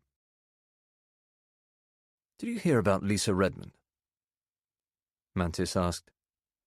Caradine hesitated. "No?" he said, feigning surprise. "What's happened?" "Grabbed by resurrection." Mantis opened a double-glazed window onto a small parking area at the rear of the building. Cool air poured into the room. "Thrown in the back of a transit van and driven off. In broad bloody daylight." "Christ," said Caradine. He was not a natural liar. In fact, he could not remember the last time he had deliberately concealed the truth in such a way. It occurred to him that it was a bad idea to do so in front of a man who was professionally trained in the darker arts of obfuscation and deceit. Mantis gestured outside in the direction of Edgware Road. "A mile away," he said. "Less. 3 men kicked the living shit out of her poor husband, who's apparently some kind of hotshot TV producer. One of them had a pop at a have-a-go hero who tried to save the day. It's all over the news." "What do you think will happen to her?" Caradine asked, though he knew the answer to his own question. "Curtains," said Mantis. "Another Aldo Moro job." Moro, the Italian Prime Minister kidnapped by the Red Brigades in 1978, had been murdered in captivity, his body discovered in the back of a Renault 2 months later. Caradine wondered why Mantis had made such an obscure historical connection, but conceded his point with a nod. "I'm surprised she didn't have any security," he said. "People kept saying she was a target. In America, employees in the White House, staff at Fox News, prominent Republican officials, they've all been carrying guns for months." "Quite right, too," said Mantis with an impatience that reminded Caradine of the way his temper had flared on Bayswater Road. "People have a right to defend themselves. You never know who's going to come out of the woodwork and take a pop at you." Caradine looked at the sofa. Mantis understood that he wanted to sit down and invited him to do so on the plastic cover. He asked Caradine to switch off his mobile phone. He was not particularly surprised by the request and did as he had been asked. "Now, if you wouldn't mind passing it to me." Caradine handed over the phone. He was delighted to see Mantis place it inside a cocktail shaker that he had removed from one of the cupboards in the kitchen. He had used an identical piece of tradecraft in his most recent novel, stealing the idea from an article about Edward Snowden. "A Faraday cage," he said, smiling. "If you say so." Mantis opened the door of the fridge and put the cocktail shaker inside it. The fridge was completely empty. "And if you could just sign this." He crossed the room and passed Caradine a pen and a piece of paper. "We insist on the Official Secrets Act."